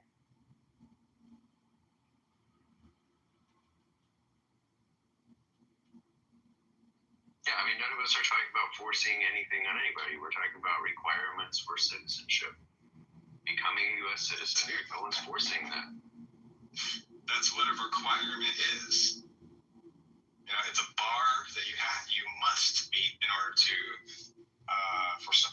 Yeah, in order to do something, yes. In order to receive something that you want, but that's not force. Force is you can't choose not to do it. Well, You know? there's two different things going on here. So the point that Jason's raising about, people electing to do something, there's a requirement. And then the other thing is the requirement we're talking about is for proficiency, meaning the ability to demonstrate the ability that you can understand and speak the language. It is not a requirement that you have to speak that language in usage. You can continue speaking Spanish or Chinese and doing whatever you want. You have to demonstrate that you understand English and you're capable of speech in English. So anyway, I got pissed off. I just selected all on the catalog on WooCommerce and deleted every single one of their products so they can stop selling or continuing to sell. I don't know, Czechoslovakia or something like that. You should become proficient in English. Like, that's just clear to everybody. But to mandate it is a separate subject altogether. I think, when we say mandate or we say requirements to become a citizenship, what you're really saying is speaking English or learning English is a necessary condition to become a citizen. Necessary but not sufficient. So you have to learn a language. I think this is a pretty slippery slope. I don't think we should mandate this, but I do think we should encourage people to learn English when they come here. Absolutely. Okay.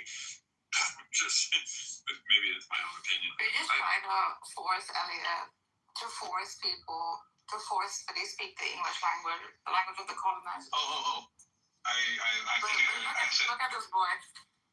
I said something like English, and then we got onto all this. Oh, okay.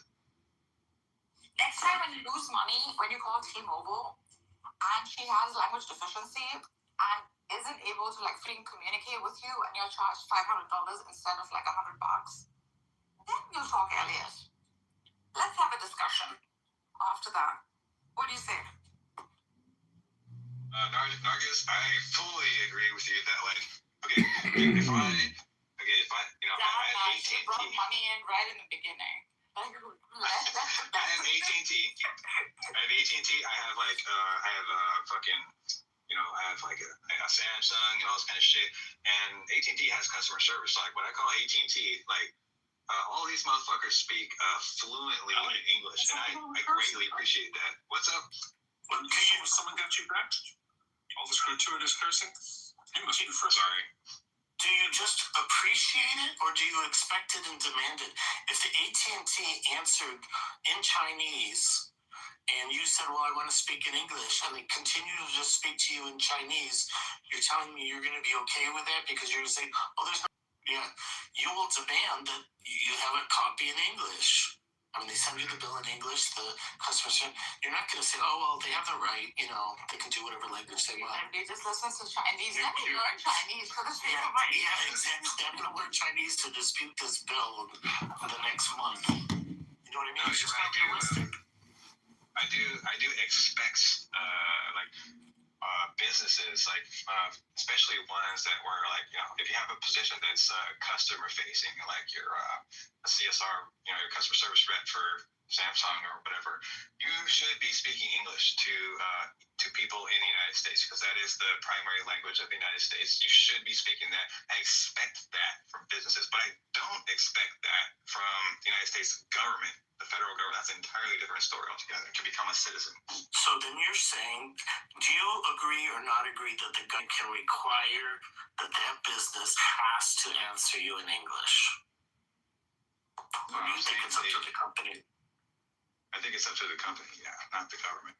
Okay, so overnight you could start getting all your bills in Chinese, and you're going to say, okay, that's their right. Yeah, then you can learn Chinese and thereby learn every language in the world. Because you're going to not just have the Chinese, you're going to have all kinds of other people. Are you guys talking about that as world policy or just for the United States? No, just for the United States. United States is the world. It's the melting pot. I mean, who in the United States in practice gets targeted by these kind of ideas, right? It's immigrants, it's refugees, it's brown and black communities. It's just that it's not the wealthy expats and the executives of big companies and all these retirees who are moving abroad. So this kind of rule, if you did it, it's not neutral. It sounds fun. But we want them to thrive too. This is what we're saying. As a democracy, Yeah, I mean, why not? It's a democracy, right? Like it must demonstrate itself somehow through But what kind of behavior. You got to think about who the rule would hurt and who it would help, right? Oh. The rule, the requirement to speak English to become a citizen, or so it is a requirement. Presently, it is a requirement. I said earlier it wasn't a requirement. No, I said it's not forced because you can choose not to become a citizen.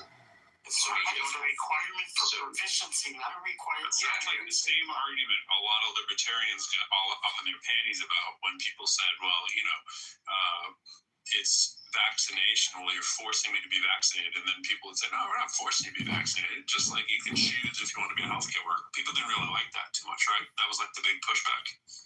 Yeah, I the vaccination people.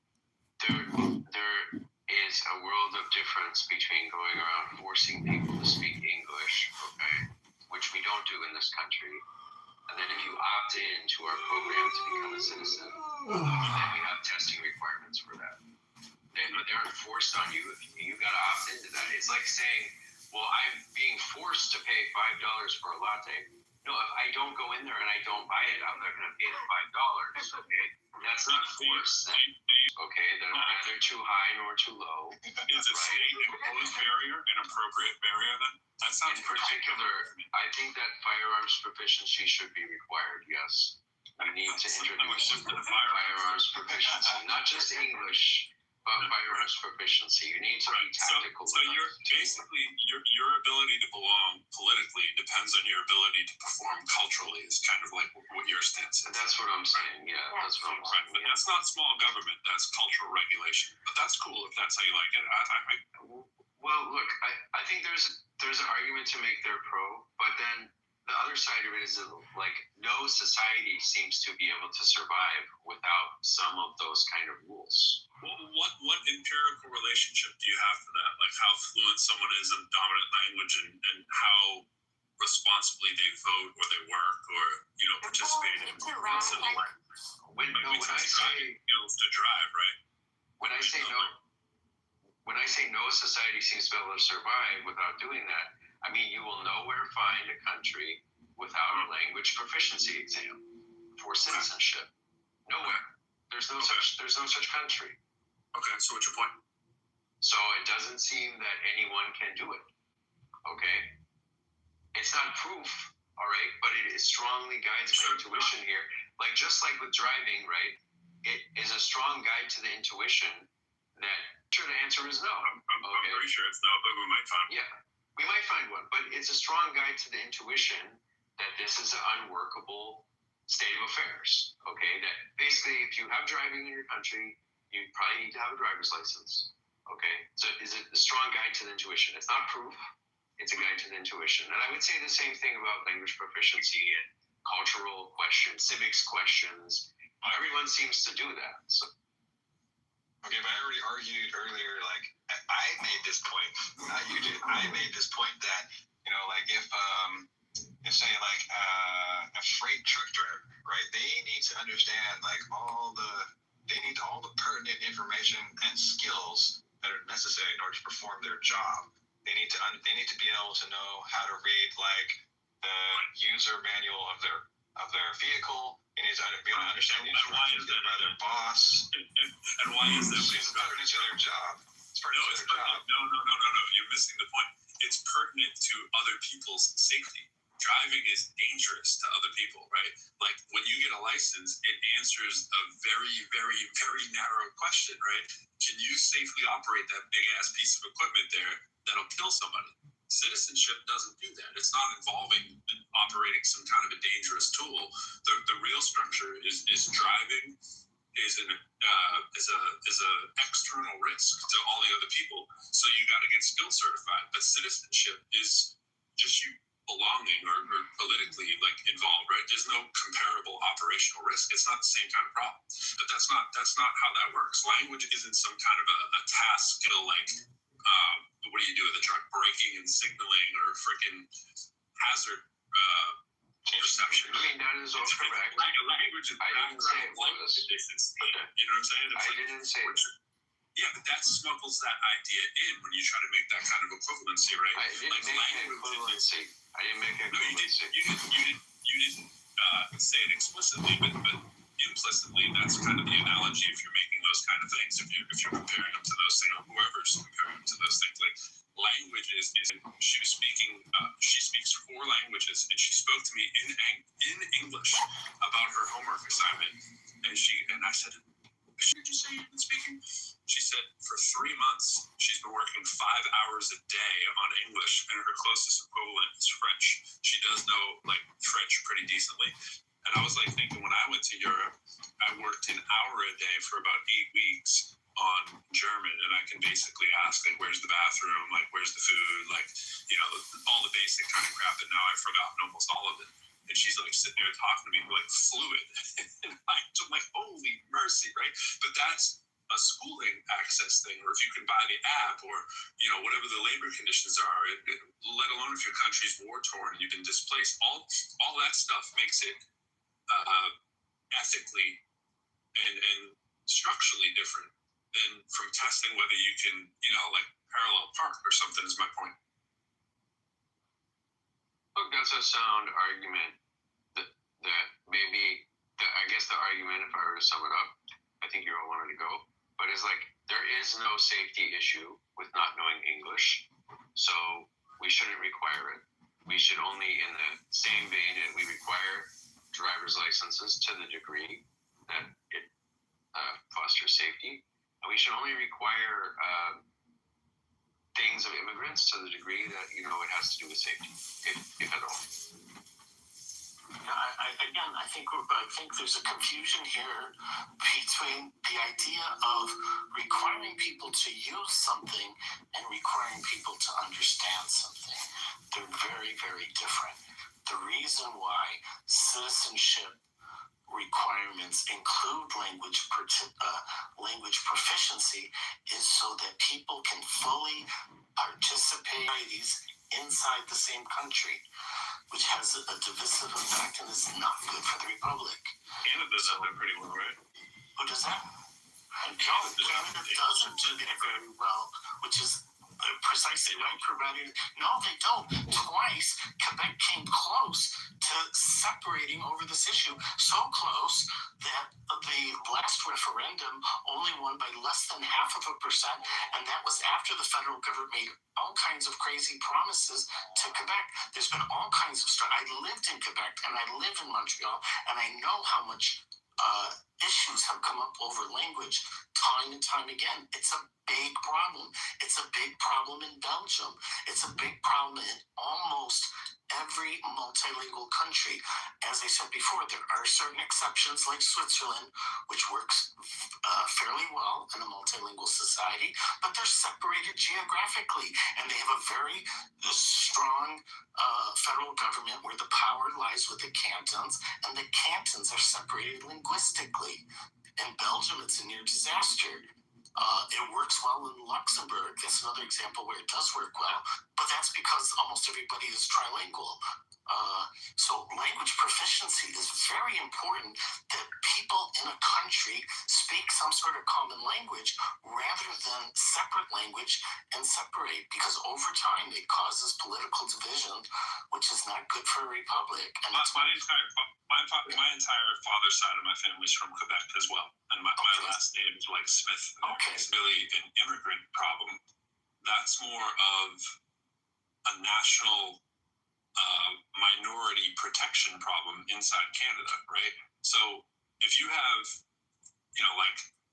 some kind of fear of cultural disappearance, which is what it sounds like whenever I hear this stuff with America, then you want a language protection policy.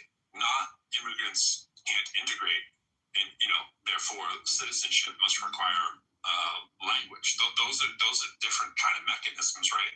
Like, just because you have a razor thin vote, kind of like we did with the Trump thing that I'm always saying, right, doesn't show like multilingual citizenship is something that you can't have. It just shows that you have like an identity and sovereignty question that's a really big freaking deal for the people who live there. You can have one language, one culture, and still have razor thin civil codes when you look to most countries. Quebec's just regulating their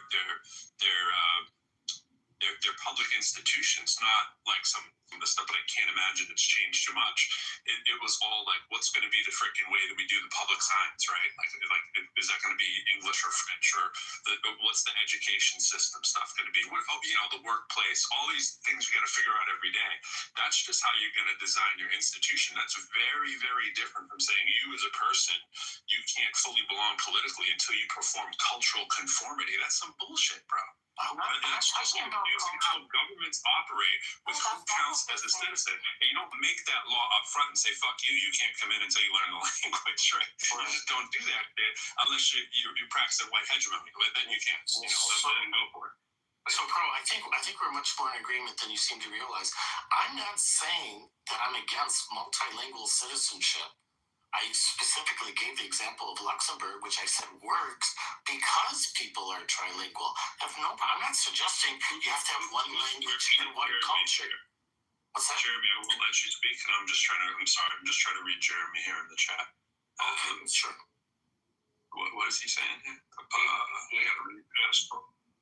He's like, he's being a little colorful there.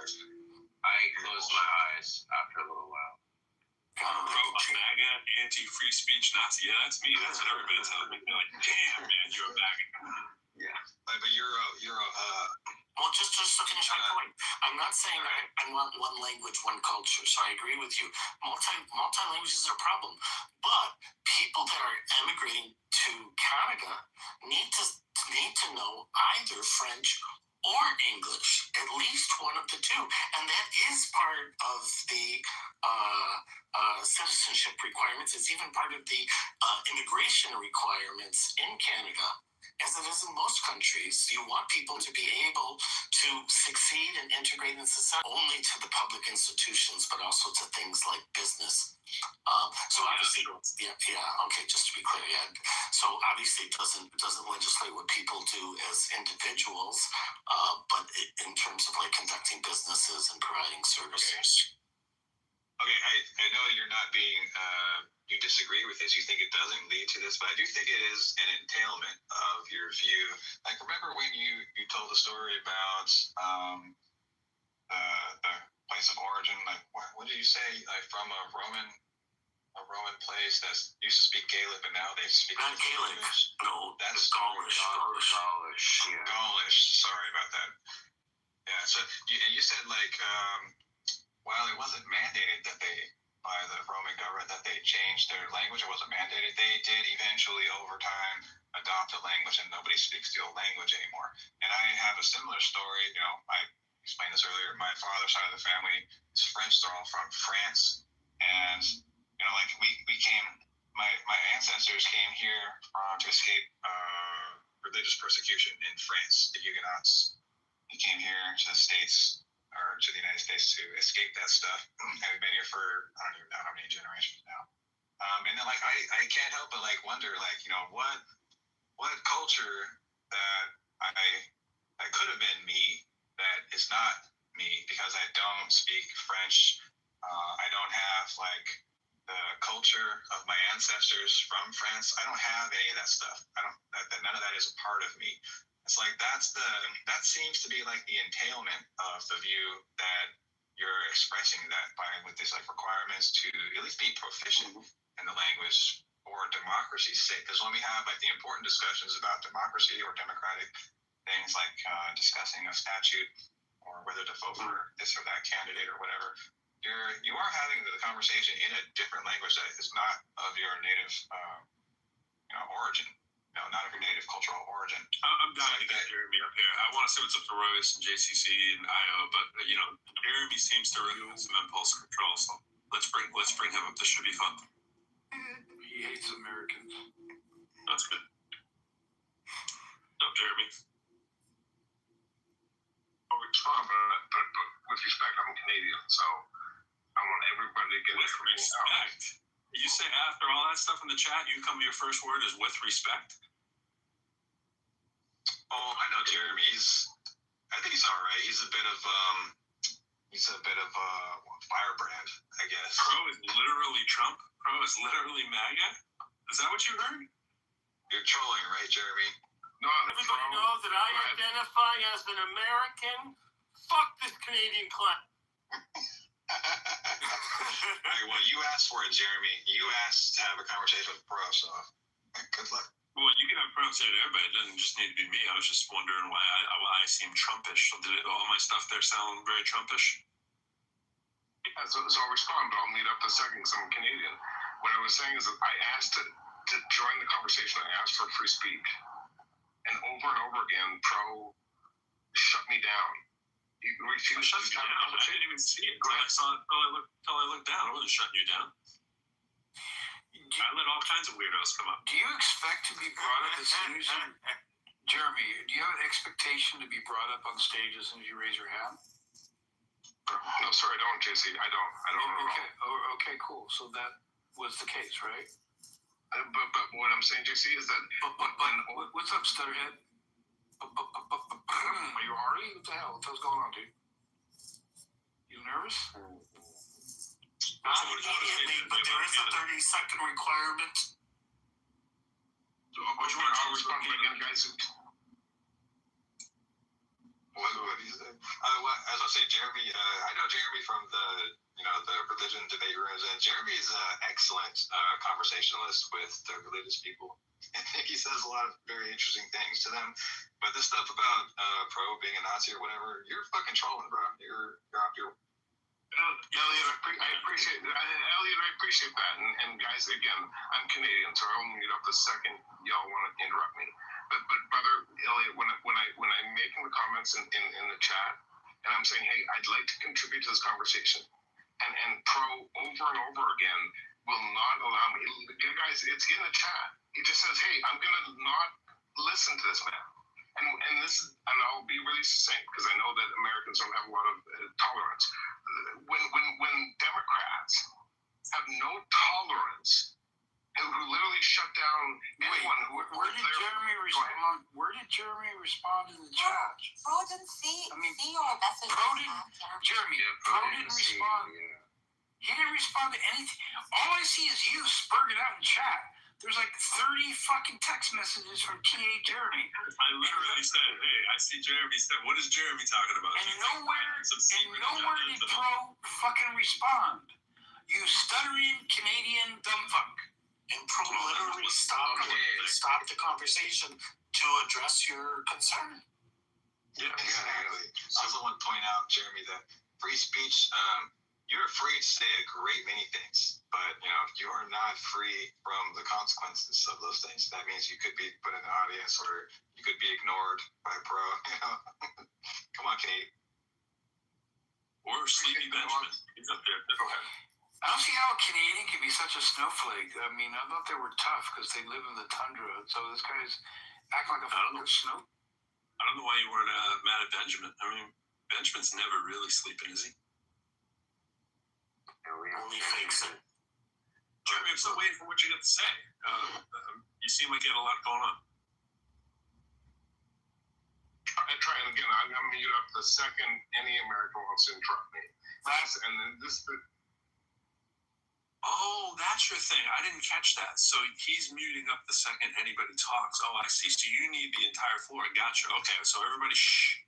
Jeremy's gonna talk. Don't interrupt him. Let's give him a fresh five. Yeah, I haven't. Fresh five, Elliot. Please, Bro, I just want to be really clear. I'm going to mute up and listen to you because I want to learn. And all I'm trying to say is that when I call you a Nazi in the chat, because when I ask to participate in the conversation, you don't allow me. You don't invite me up, right? You come off mute and you say, hey, I'm not going to invite Jeremy because he's up in the chat asking to participate in free speech. I don't know if you're a MAGA or if you're a Dem, but I know you're an American, so I know you're a fucking Nazi. Okay, I would like to just, I'll take care of this Canadian. Listen, guys, sometimes we have to call the herd. Jeremy, just look over here. Can you look down this barrel? But wait, oh my goodness. Pro never said he's not going to bring him up. Like, he's lying. Yeah, Pro never said that. Pro just... Guys, facts... Maybe a myth imagining. You're missing the key point. Facts are irrelevant to this argument. So, but was the only thing that you wanted to say? I'm sorry, I was just going to say, was the only thing you wanted I like to think I'm not one of them. What else did you want to contribute? I mean, it seemed like an emergency, so it couldn't have just been. And I muted up at the second y'all want to talk over me. Pro, all I said was that you were acting like a Nazi. That's all I said, brother. You were shutting down my First Amendment. Americans are killing all of their amendments with ICE and the First Amendment with Trump. Like, you guys, your country is collapsing by kicking yourselves in the balls, by cutting your shooting on all your amendments. And then I'll end with this. I'll mute up because I know you guys don't want to hear from people who are American. I'm Canadian. You guys, the Republicans are agreeing that Alex guy shouldn't have had the right to have a gun with bullets. Like, are pigs flying in the fucking sky when Republicans say that a God-given fucking gun-tearing motherfucker shouldn't have a gun? And you have a Canadian in here saying that, yeah, actually he was killed by ICE, who should have had a gun. And you're going to tell me that I should shut the fuck up? Bitch! Wash your legs! Your fucking legs, cracker! No. Okay, I was calling you a cracker. This is Jeremy Jordan. This is too much.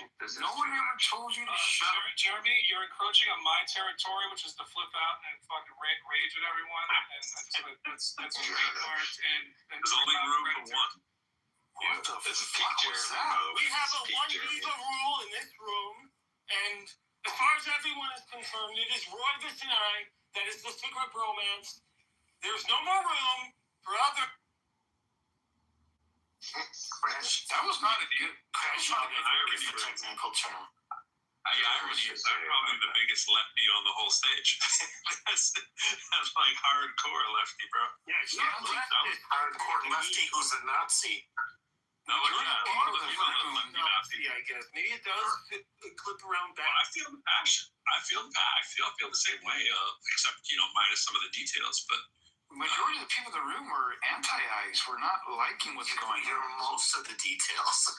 We're not supporting anything that Jeremy is claiming. It's like, what the fuck? The weird thing is the not let me up after you've been told like 6 or 7 times. I didn't see your stuff. JCC, you fucking blonde-haired Mormon Jesus, stop it. I'm not gonna do this. I'm not gonna. That was pretty good. I'm done. That was pretty good. He's not gonna do this, JCC. I have not heard more blonde-haired Mormon Jesus never.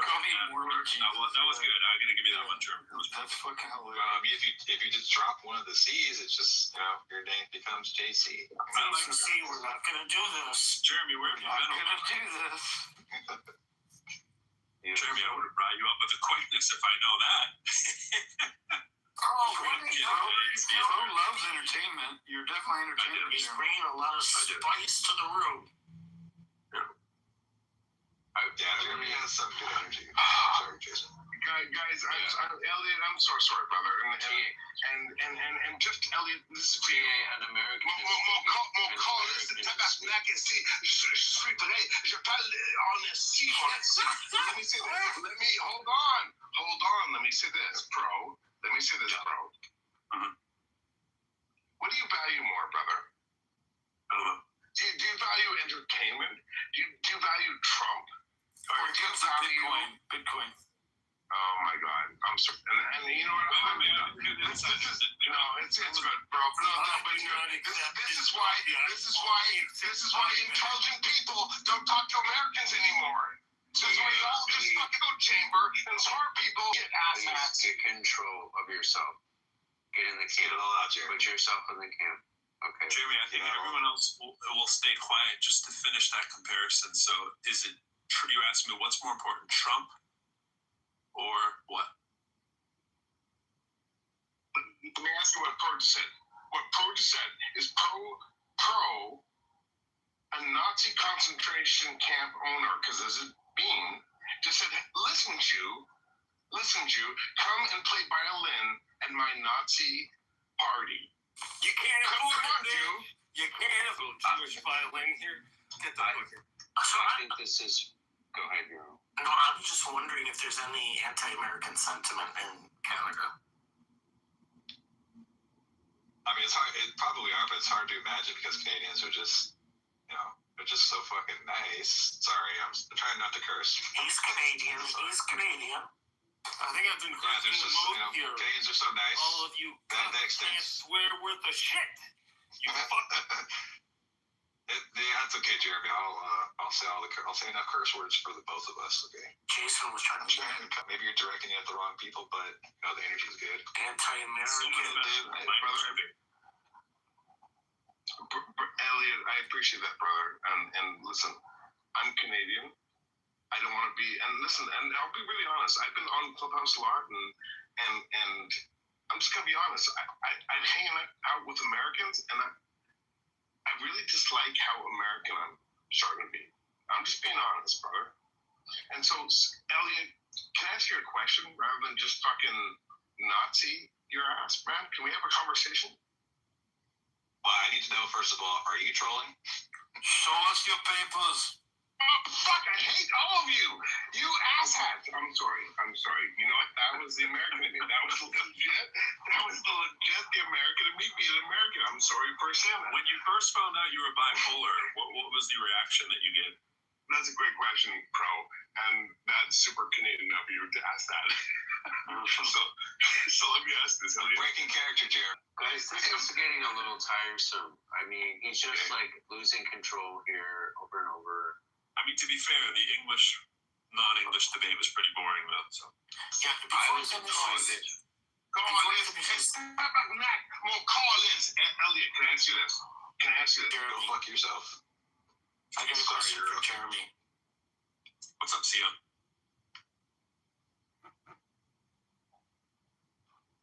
Yo, what's up, guys? Here laughing. I've never seen Jeremy drunk before. It's pretty funny. He's not drunk. He must have smoked a different strain because he's really insane right now. He's not drunk. He's high. The only time I've interacted with him is not on the stage. Oh no, he is. No, I'm 100% Canadian. Yeah. And you're honest. Yes, I am. And Earl, thank you, man. Thank you for engaging honestly, bro. Yes. Well, thanks for removing the ambiguity because I wasn't sure if you were Canadian or not. And mad props. Because, like, what your last question I answered.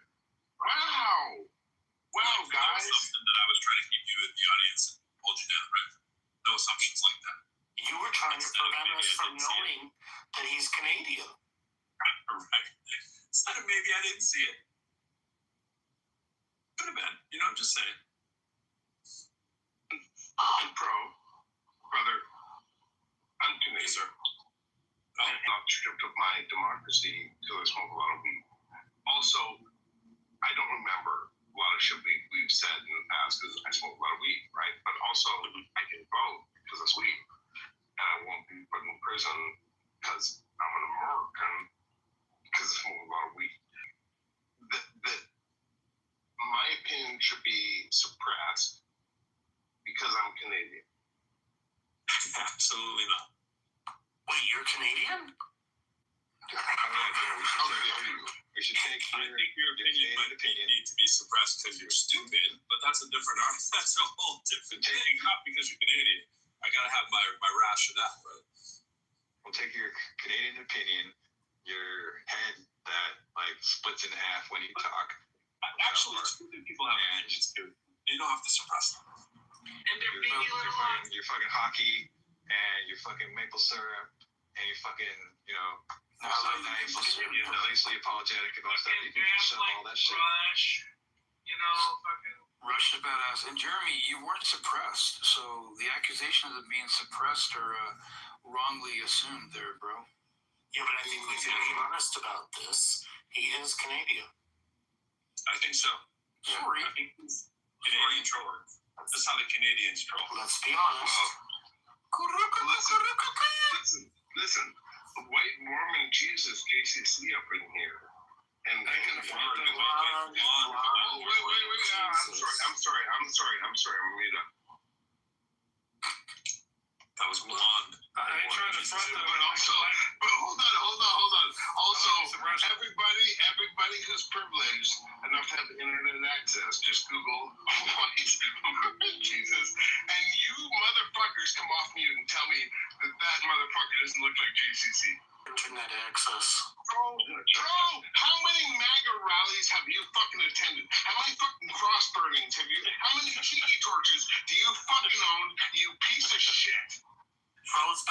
quite a number. Not Wait, you forgot the stinky leg. What happened to the stink leg? Stinky leg. See, tell me what a white person's leg smells like, you fucking cracker. Oh, Jeremy, I got That's a Jeremy clap. I'm gonna White people I'm don't gonna want pay a your legs. compliment. I'm gonna pay a compliment to Canadians, and I would like to hear a compliment. I'm really turning on my computer to look up white Mormon Jesus. I It looks identical to Jason's. I'm a Canadian. I want to hear you give a compliment about Americans or whatever. So here's my compliment. I'm down. I'm so down. Are you ready? You probably like it. So, brother, I'm a rough the shit out of this shit. I'm a fucking sort of. Shortly after Trump was elected, I think was it the first or second time? And I fucking misremembering. Are you? American education. Sorry, go ahead. It wasn't the third time. American education. I mean, it's hard to remember my point when everybody keeps talking, but let's say, there was shortly after Trump was elected, there was a very big important game in Canada involving hockey sticks. Okay, and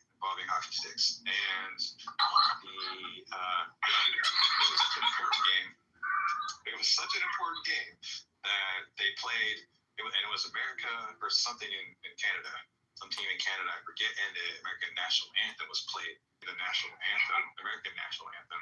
They waited until there was a lull, a pause in the song, and then they booed Watts' opposition to Trump, or to at least part of America, which is Trump land. I can appreciate the pushback against that. I think it's it's very nice to say fuck you. So let me say. Okay, so what do you got for Americans? Oh,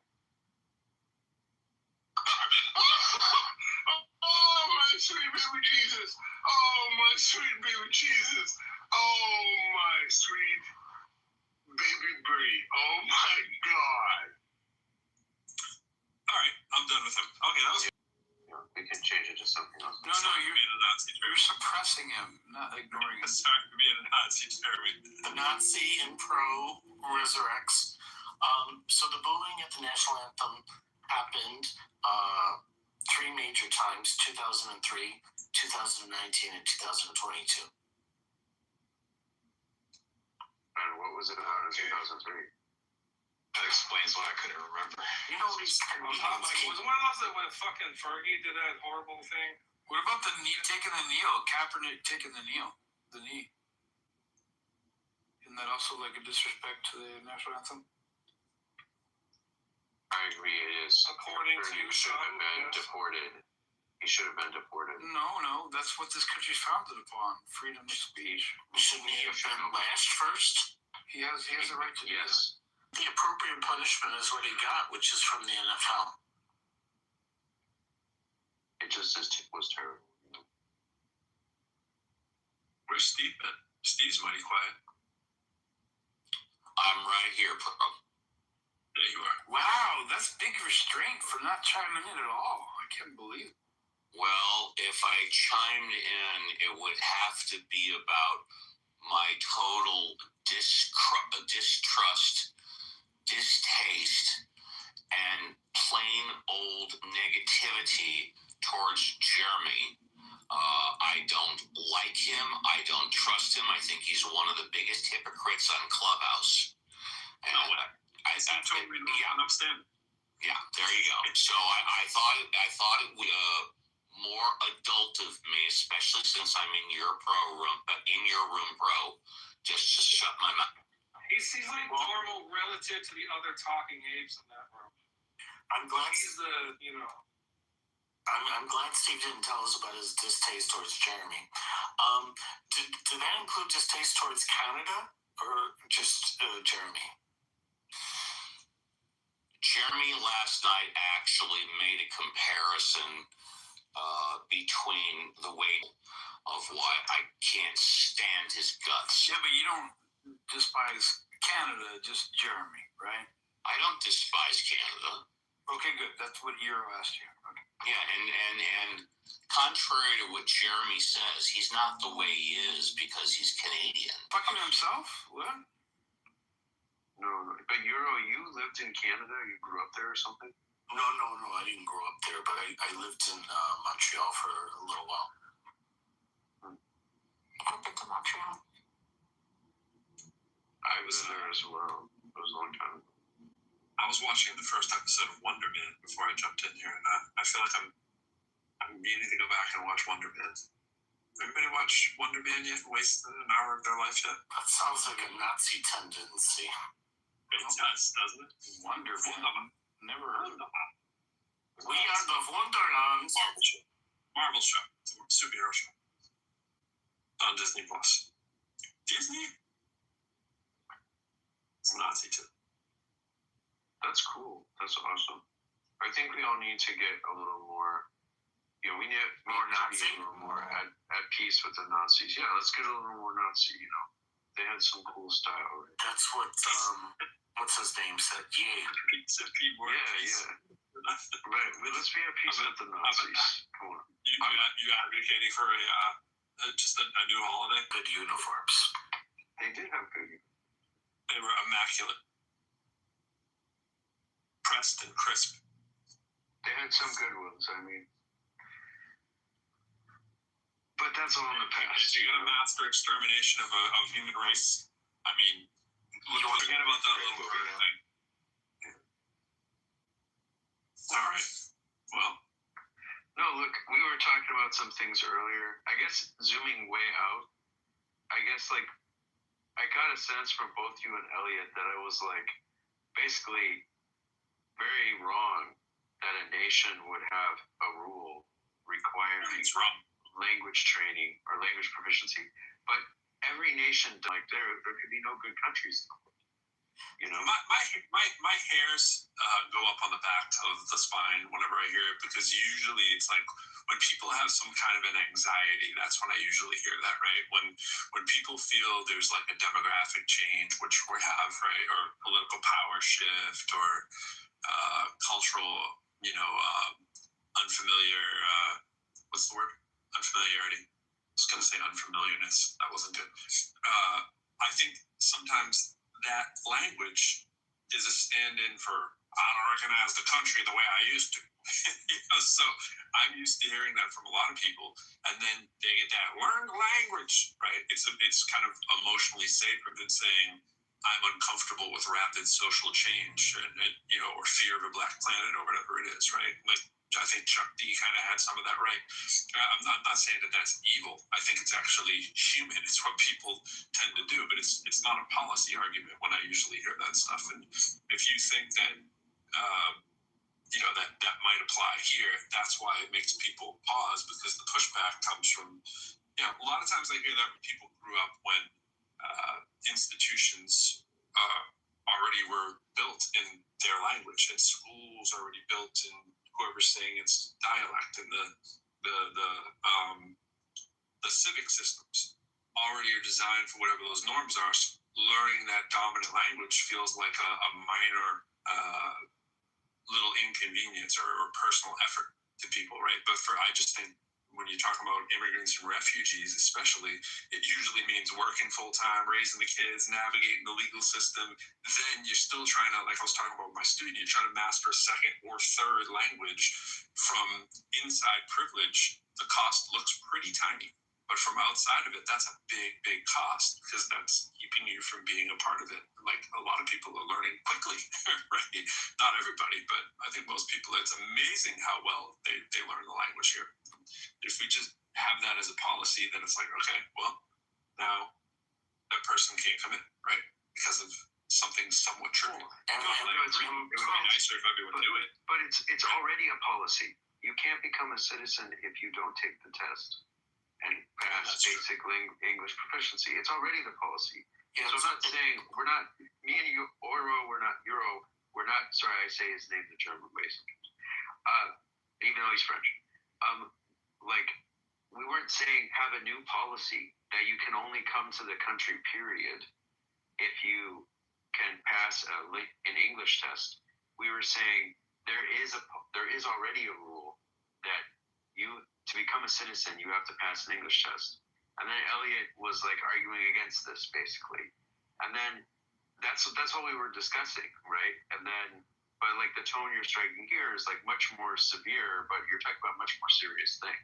Okay, which I guess would be excluding people from entering the country unless they already speak English, or not getting a student visa or something like that. Which, okay, is a totally different thing, you know, and is different in many ways. But like the big one is, obviously, if you're not a citizen, you're not becoming a citizen, then participating in the political system is not an issue. And so requiring them to speak the language to participate in political dialogue does not make sense. They're not going to vote. They're just a student on a student visa, you know, so that's not relevant. Yeah, and the proficiency level is intentionally set very low. The idea is just to allow people to be functional. It's not like they have to be able to be a playwright or whatever. And to Elliot's point earlier about his family losing French, this is where I think the wrong idea is being suggested here. I'm not saying that his family should have lost the French language. The thing is, if he never English, like learning English is an important part of integrating into society, and it just seemed to me that that's the case. Sometimes it takes a couple generations. I mean, don't you, any of you live in a big, I know Pro does, like there's areas near like where I live where it's just like fucking Chinese people. I went to a Vietnamese restaurant, like recently, it was like a vegan place like Buddhist monks go. They barely fucking, like one lady barely spoke English. I had like, you know, but I had a Vietnamese woman with me and she translated. But it's like the food was amazing. It's like, why do you want everything to be so whitewashed and like shitty? Like, I'm a fucking foodie. Like, I want to go get like authentic Korean food. I don't care if they speak English. I just want the food to be amazing. That's not, I don't care. We're not saying. Yeah, that's what you're missing. We're not saying I don't have a problem. What I'm saying is I don't have a problem with areas being like you know, diasporas of people or whatever, where they have their own like centers where they work out their issues at like benevolent associations or whatever, and some of the generations just never learn English. I don't have a problem with that. Well, no, you can't. In the long run, you can't have the generations never learn English. No, that's crazy. Of course, the generations are going to learn English. Yes, then it's fine. Okay, that's fine. Everyone's going to learn English, but like your kids, no, of course. Don't. That's what I'm saying, Raven. That's why they make it a required to be learning English at some point. But I mean, like, I just think they would by default. I don't know why. They learn any. Oh, you have to have it as a law. But most people do not speak Italian. The majority of the country didn't speak Italian until the 1950s or 60s, thanks to television. And it was a very important requirement for the state to make sure that everybody learned Italian because it's a unifying factor. When after the French Republic, only 5% of the population, 8% of the population spoke French. So the Third Republic made it important that education was mandatory and that it was taught in French because it was perceived as important to have a common language. Well, that's really cute, but I live in Los Angeles and I'm surrounded by El Salvadorians and Mexicans, and a lot of them don't speak fucking English. You know what? I speak Spanish, and they assimilate in other ways. They have the same cultural sort of goals that we have as a people. Like they're into like freedom, democracy. They just want to have a good life. And yeah, some of them don't speak English. You know, that's no problem with me. So I'm not too lazy of a white person to like learn another language. Wow. But, you know, He's not a lazy white person. Really close with no cigar. I think GCC is white. I think so. Speaking of I don't think I'm white though. I'm Mediterranean. So You're a blonde, more Jesus. I'm not blonde. That's not blonde. I got more gray in my hair. I'm brown hair. You know, did I tell you that I made Fez on June the other week? Yeah. Fucking white dude. It really came out. If you're white, why didn't you make a spätzle? Oh, why didn't you? You take it's like 300 milliliters or whatever of walnuts, and it's actually like not that many ingredients. I was kind of shocked. And you put some pomegranate molasses in there. It's really good. It tastes like meat. It's bonkers. I made saffron rice. I made actual saffron rice, like a fucking Persian restaurant. I'm so proud. Wow. Also, you're Persian? Did you make No, it with, he's white, he said. You made it with, did you make the crispy rice at the base? I didn't make the crispy. I just did the original Aryan race. They qualify in some countries. Yeah, maybe he's white Persian. Yeah, the Persians are the original, the Assyrians. But like, we are the Aryans. so yeah, Did you make it crispy? I took like 6 little saffron guys, and I made the boiling water, and I made the yellow, and I cooked the rice. I didn't make it crispy though. I don't know what that. Has anyone acknowledged that Jesus is here? What's up, Andre? We'll talk about it later. I don't care. Okay, you just have to like talk towards the end for 5 minutes. Picture, because that's the one. That's the picture he was referring to. It's a more sort of propaganda leaflet version of Jesus. That's the JCC version. That's the original. But you see, JCC, one only sees that your hair is graying when one, actually opens like your profile and gets that thumbnail a little larger. Otherwise, it sort of kind of appears. He needs more facial hair too. I've seen a younger version of their Born with Jesus, but I have to say I can't see a difference between that image and JCC. It's like identical. Yeah, it's uncanny. It's uncanny. I've been cooking with saffron a little more over the past few months. Yeah, saffron in tea. It's pretty. Saffron is an aphrodisiac. Well, I'm an incel, so maybe I'm torturing myself. But don't put any of that juice thing. Yeah, stay away from that. Saffron should be a requirement. Yeah, I put saffron in tea. So says the elitist French man. Wait. Saffron has to be a Saffron's a plastic gold. Saffron's very You disagree, Elliot? Yeah. So if you should. Okay, let me ask you this question. Do you think that we should make it a federal law that all Americans use saffron in our cooking? It should be a state law, not federal. You think it should be a federal law? You can't be a felon, a rapist, a pedophile, or a seditionist to be president? You think 1 out of the 4, if you have, is kind of, or do you think you need 2 or 3 or 4 out of 4? How many? The problem is because a law wouldn't do it. You have to have a constitutional amendment. There you go. Yeah, it shouldn't be. It facilitates political prosecution. I see why the founders left it out. Gotcha.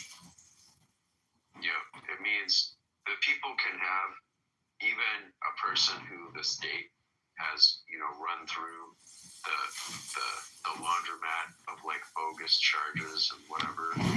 People can still say, no, we want this person to be president. Well, I think the founding fathers were under the assumption that a criminal wouldn't be elected. No, you don't need a law for it. I think they fully understood how a rule like that could be misused. Well, they also understood that and expected future generations of Americans to amend the law and interpret it in different ways. And that's exactly what we have done. You think they thought we'd have amendments? You think they thought we'd have lie machines that can change the nature of reality and make images that never happened and movies that actually weren't based in reality, and people can be led astray by narratives in the newspapers that are completely fictitious even though they claim to be real? Not to mention time travel. Always got to throw that in there.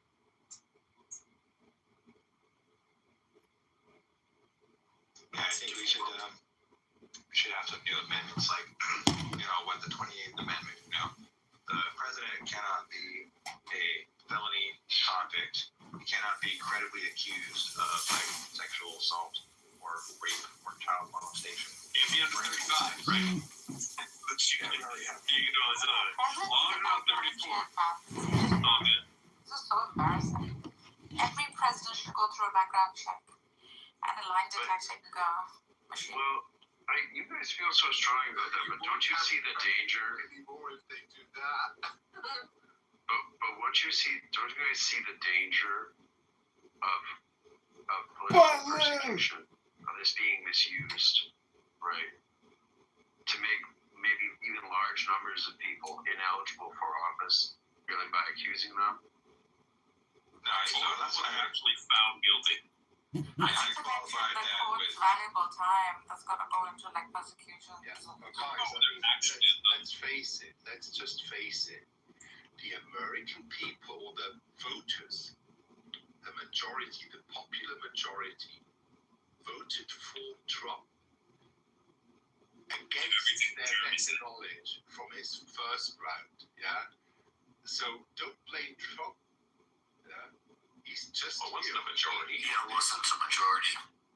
Yeah, it was. No, it wasn't. Popular. No, it wasn't. No, it wasn't. Well, here's the facts. Like of people who are of eligible voting age in the United States, 31% of them voted for Trump. I'm not even counting that. I'm saying of the people that voted, he fell just under the requirement for majority. Yeah, the definition of majority is probably what he was missing. Right. I don't even know if it was a majority. I mean, like, so I was just thinking, let me just make my whole point here. So 32% did not vote. Those are of voting age people. And that's not including all the people who aren't even registered to vote, but they could have voted. Okay, and which is millions of people, you know. So that's why I want to say the majority was, you know, nobody voted. That was the majority. Right. Even of the people that did cast votes, he didn't get a majority. He fell just short of majority of votes. Yeah, he won what is called the plurality. He won the popular vote. He won the most votes of any. Yeah, that's what I meant. He won the popular vote. And all the 36% who didn't go to vote, you know, they don't have any excuses either. You know, they don't need to come and say, Trump this, Trump that. Yeah, if you didn't, you know, you considered your right to vote so little precious that you didn't go. Don't go complaining about Trump now. No one should be complaining about Trump because we avoided a much worse outcome, which was Harris. I mean, when you vote, you're not just voting for someone. An action hero runs for Congress, you know he's ready to fight for. You're choosing between two people, okay?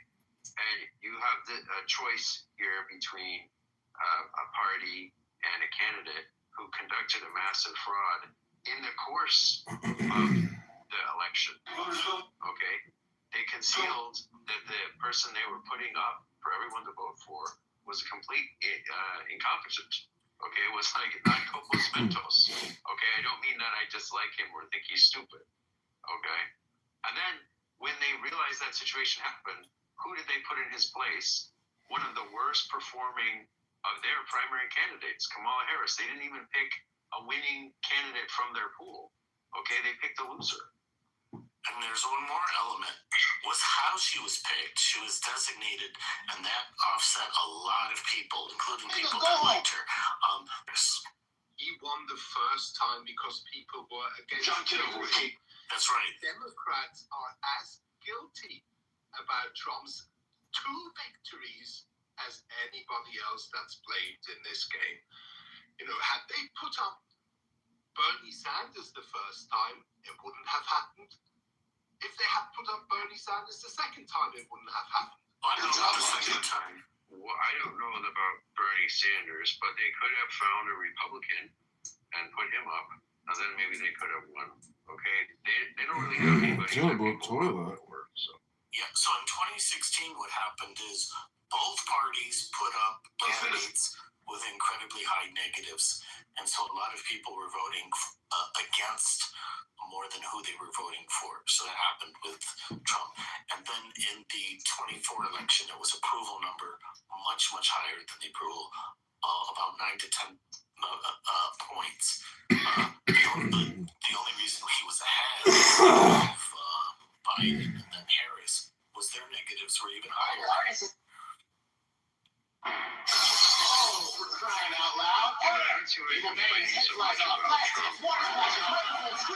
mean, you're Andre the Swiss. You're not even in NATO, right?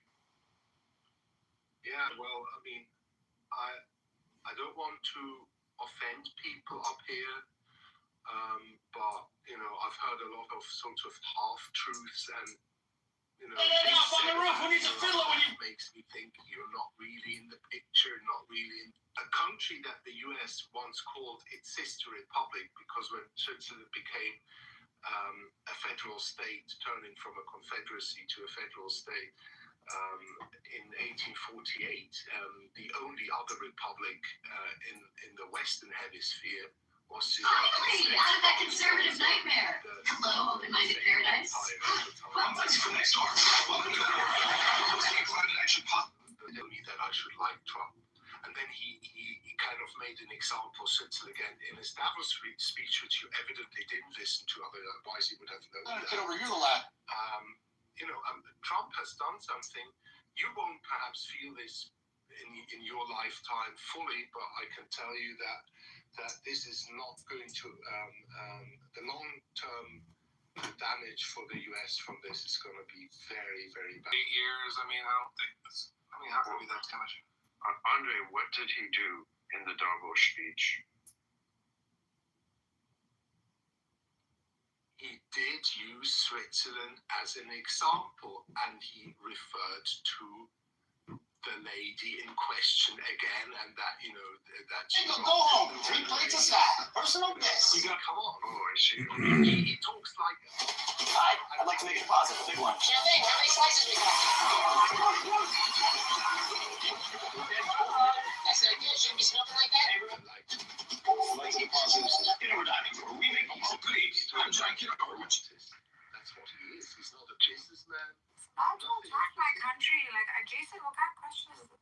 He's a bad man. Okay, he's just the worst possible president, except for all the others. That's the situation we have in the United States. Okay, that's not making excuses for him. I don't blame Trump. Trump is, for Trump, this was a move of survival to become president again.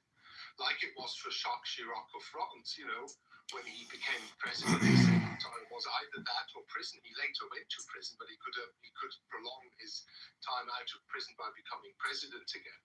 So we've had these things in Europe before. But, even Jacques Chirac wasn't that erratic. Yeah? And being erratic has its advantages in negotiations. He leaves people guessing, and nobody can, the decline of the US will take a long time. It's not going to happen from one day to another unless he really wrecks the bus like the dollar or something like that. But, you guys, I do not blame Trump. I blame the American people and the Democrats and everybody else in that country as much. He's just doing what he needs for his survival. It's not like we didn't know what would happen if he became president again. This is exactly how we thought it would happen. Well, but what was the American people's choice? I mean, you blame us, but what did we have to choose from? Jason, when I hear you saying that Kamala was a worse choice than with Hillary Clinton, I kind of get it, But with when you say Kamala Harris was a worse choice, or even Joe Biden was a worse choice than Donald Trump, that shows to me that you have a completely broken moral compass, like most Americans these days, I have to say. Including your Supreme Court.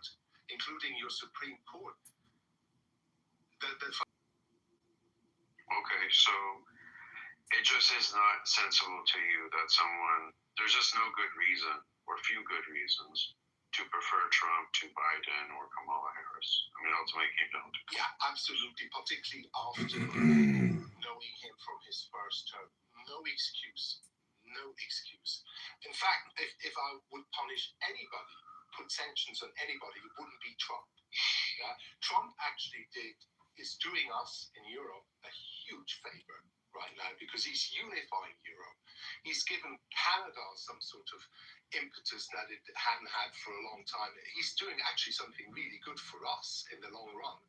But the American people are the ones that really need to feel the consequences of that. And they will feel the consequences of the decadence into which they have fallen, that they elected a mobster just because they self-radicalized against the liberal left in that sort of way. Well, I guess you guys can stop selling us. That's completely insignificant. How will we feel their consequences? You see, what's going to happen now is what Trump never said. Trump is right. America did pay for a lot of the defense costs of the world, but what it got in turn that he never mentioned is, and Mark Carney made this very clear in his speech at Davos, it is the other allies, Japan, Canada, and Europe, NATO, shutting up about US violations of humans and giving the US special conditions that it did not have to subject to the International Criminal Court and things like that. That was the hypocrisy he called out, and that was a right hypocrisy. But that's what the US actually paid for by paying more than the others that nobody ever mentioned. Okay, we're here at the World Thing. Now, particularly after Greenland, come on, guys, So the U.S. is going to be subject to the Human Rights Court going forward. No, it's not. Okay, then what's going to be gone? What's going to be gone? Probably isolate more and more, and it will be isolated because all its former friends are already finding different partners, different trade partners. The EU just signed an agreement with Mercosur and with India, and it hastened those processes because of what Trump did. And Trump reacted. You guys, in the last 12 months since Trump got elected, and that's going to continue because you're the pariah of the world now. And oh no, the pariah. It's always a lot worse when your allies betray you than when people do. Russia shut down their nuclear power plants. They don't meet their 2% target. They don't meet their 2% target. They have 12 divisions on paper and one is deployable. Yeah, when your allies betray you, it's a bad thing, right?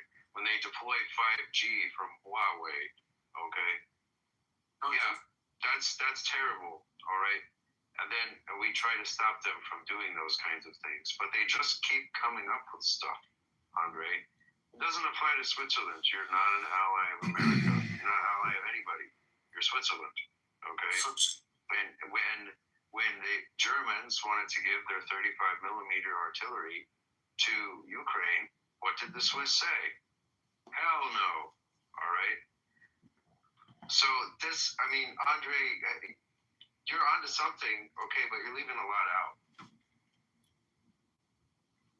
That's what I wanted to ask you, Jason, because I agree with a lot of your points.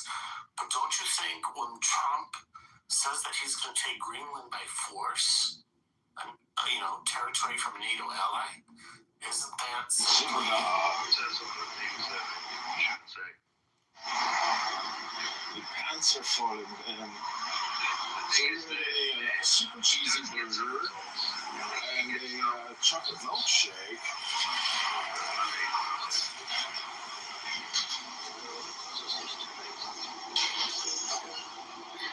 Listen, guys, America can still call the shots. It will be able to call the shots for a long time to come. But it will do so from a position of isolation and with no friends. We'll see. I don't know. Perhaps we should stop talking about Stop talking about Trump No, Kitover, you're the last vote. in the future and see who Kitover, you're is the going last. to run for president the next time, and perhaps look at the midterm elections, which are going to be the make or break for American democracy. I can tell you that already, because if he doesn't respect the outcome of the midterms, there's going to be a civil war of some kind. Yeah, that will be awkward, certainly. Yeah.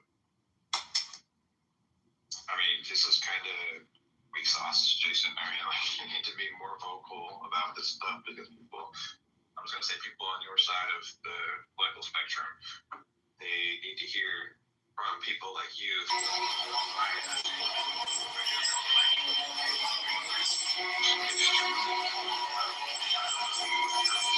Shouldn't do such things.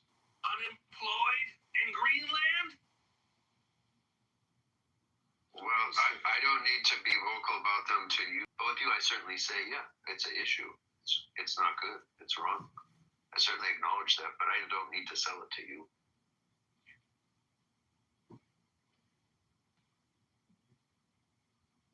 Hanson, you want to say something? Yeah, I just said it's a non-issue taking a Greenland by force. Do you need to take Greenland by force?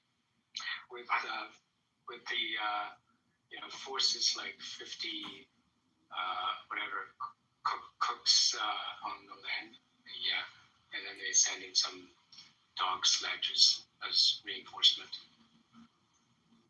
I mean, I think we do need. It's just not sensible that Denmark could secure it, and we're relying on Denmark remaining a sovereign nation. But Europe is turning into a wing of, the Islamic Caliphate. I don't know, the Ottoman Empire. They may not even be democracies in 20 years. You're such an ignorant buffoon. Please talk to Islamophobia. We don't need this right now.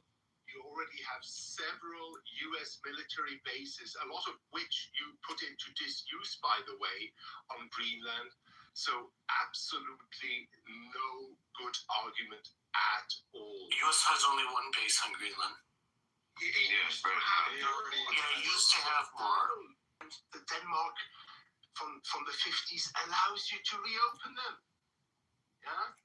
Not only reopen them, but open more. Conversation. You're just repeating Trump. This is getting. We can disagree without having to take some. I'm not going to say you imbecile. I'm not going to say you contribute zero value when we disagree. Okay, I mean sovereignty is a big issue, and Denmark, as long as Denmark is sovereign over that land, they can choose that we can't be there anymore. And that creates a security problem for us and not for Denmark. Denmark, if Russia invades Greenland, they're farther from Denmark than where they are now. Okay? But they're to the U.S., they're closer to Canada. I mean, it should be Canada or the U.S. that controls Greenland. That's because for a security standpoint, it sure as hell will be Canada and Denmark protecting it. And I think it always has been. In World War II, the U.S. protected Greenland. The U.S. has protected continuously since World War II. And we don't need to own that land in order to do so. So I actually have a solution for all this. We can call it the Greenland problem. Okay, what's the solution? It's very simple. Look, the polling in Greenland, the overwhelming majority. So we get the separation from Denmark, which is crucial to the U.S. And then Denmark enters into a free association agreement with the United States. And then they effectively get all of the control over Greenland.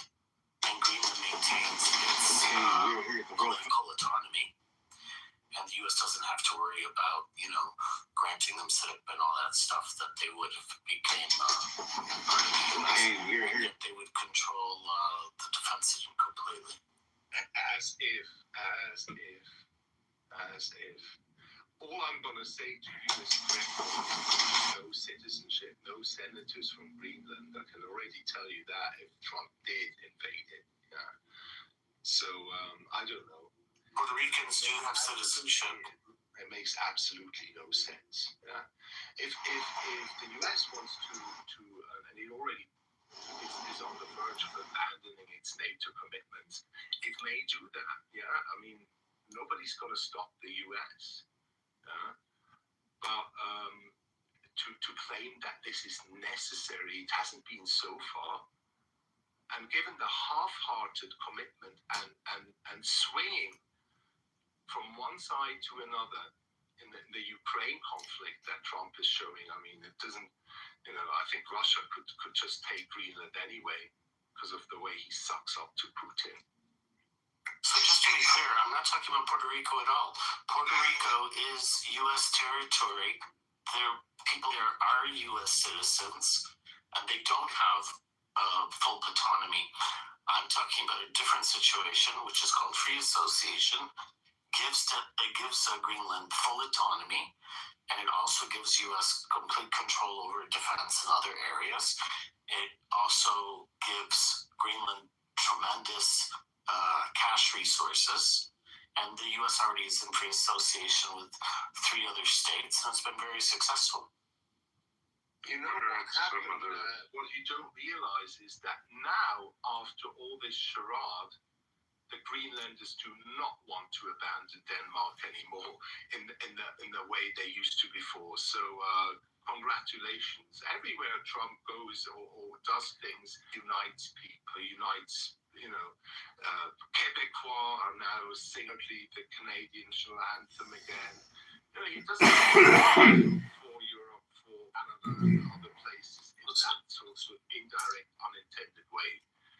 But this is not going to end well for the US in the long run, because now a lot of former or still officially on paper US allies are turning even to China and others to replace the trade they're having with the US.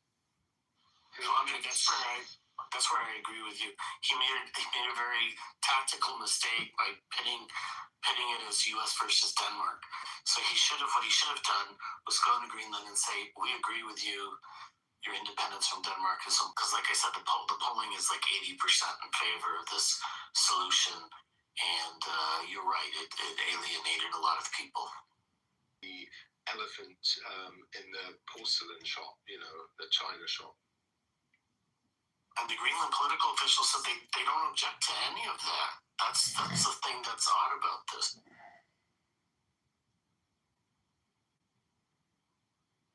Yeah, anyway, it's the bull. Sorry, Andre, I had to correct you on that. Oh, yeah, the bull in the truck. Yeah.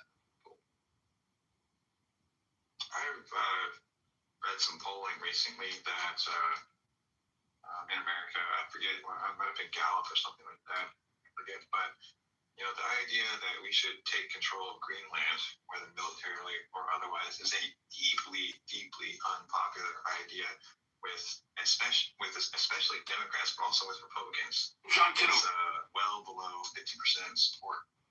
Oh, that's a clue for you. If you stuck at the same career level for years, I need you to listen carefully. Become a certified popular. And that's what I say. I'm all in favor of free association. Hello.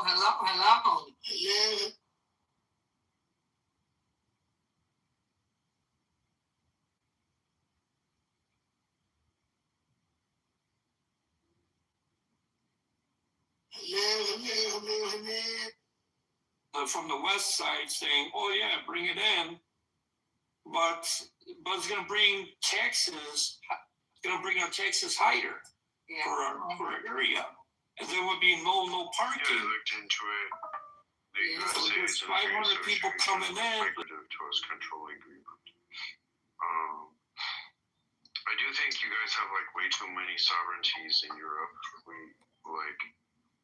There just are too many countries there. I mean, Switzerland can stay. It's not, that can't really change. But basically, we look at what do we got? We got Belgium, that other country right there, Netherlands. No, that's not there.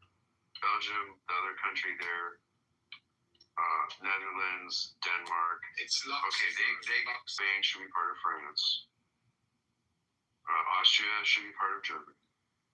Okay, and then, I don't know, Norway, Denmark, Iceland, okay, they're all going to be Sweden. That's what we'll call them from now on. This mess needs to be cleaned up. I mean... Well, we're headed in the direction, but slowly. Well, that's an interesting argument, right? What are the consequences if it doesn't get cleaned up? And I think one way to think about those consequences is that's the work China has done. Because China used to be a series of small provinces, and it isn't that anymore. The US used to be 13 separate colonies, For example, but not for very long, right? China has been a series of small empires for a long time. Changed on the planet, and because if you're not as big as the biggest country on the planet, it's just little, right? There was a time. No, it's the EU. That's what the EU is there for. Already prevents that. Why do you think Trump walked back the same day? Okay, I get that you're saying. Look, I want to follow this up. I get that you're saying that's what the EU is for, right? Now, in theory, that's what the EU is for. In theory, that's what NATO is for. Theory and effectively. It hasn't really been tested, to be honest. We've only had. They just gave you an example. Maybe he did. Maybe I didn't. China invaded. Wait, China invaded. The U.S. had to back down because of the EU response. Nobody believes as much as I do that the EU is absolutely the United States of Europe. Oh, I don't think that's the case. It will probably not happen like let me get to I want to get to the final point here, which is that if the table stakes have been raised, Luxembourg may not have enough to play. Now, you say, well, the EU solves this, but here's the problem. Hungary has a veto on every decision the EU makes, right? Mm-hmm. Turkey not every decision, but yeah, a lot of decisions. On almost every decision. No, a lot of decisions is the proper way to say it. Well, enough. Yeah, I would say enough. And this is an identified problem in the EU, and the EU is working on resolving that. Yeah, including at the pace. Right, but here's. No, look, Benjamin, I agree with you. They do it at a slow pace. But you know the other thing the EU always does is they're able to respond to a crisis. And if it was a crisis that involved the sovereignty of Luxembourg, they would overcome the Hungary veto very quickly. Of course they're able to respond. They're able to respond at the speed of Canadian maple syrup is what they're able to do. You didn't listen to what I said. I agree with you. They respond very, very slowly. But what they do is when there's an actual existential crisis, suddenly they speed up and they find the solution. And so if Luxembourg's sovereignty, well, they've done everything. On their border, years later, and they're still... They're fighting for the United States No. It's not because of the U.S. being unable to fulfill its commitments. The U.S. has to be able to save Taiwan as well, right? It's because the EU cannot make 155 millimeter artillery. It's because the French do not even know how to make a tank anymore. Okay, they cannot even build Leclercs. Yeah, but the Germans do. That's not. Yes, but the French cannot build Leopards. Okay. You can't just have only one country in Europe that can make tanks. Okay. If your point then that there was always been this assumption that the U.S. and Europe work in concert on these issues, and Europe was surprised that the U.S. flipped on the Ukrainian issue. But there were targets that were set that were not met. The EU has a bunch of defense programs. Let me finish what I'm saying here for a second. Because you're being I want to point out that Euro is taking advantage of our generosity. You mean, Benjamin? Pointing out and pretending that everybody here doesn't know that Europe has failed to live up to its armament to NATO. And I don't know why we're being that nice to Europe. But I'm explaining. I've always explicitly acknowledged that. But I'm explaining somebody nice to Europe. I don't know where you're against. I'm explaining why. Okay, it is not because just of will or whatever. It's because of lack of coordination. What Europe is doing. The Germans and the French have been trying to decide what made it's because there's no young people in Europe. The old people vote. They're all on Social Security for social benefits for the old because they're all a bunch of old people. But then lots of countries have this. Lots of countries have this problem. But like the French and the Germans have been trying to decide what gun to put on the main battle tank they will both build. Wars. It's called two or three world wars of time. You have to put this in terms of wars. Like, okay, decisions like this in like a quarter of a war. In like a year, you know? A year. That's why Jason's right that their lack of coordination is a serious problem. It's a serious problem, okay?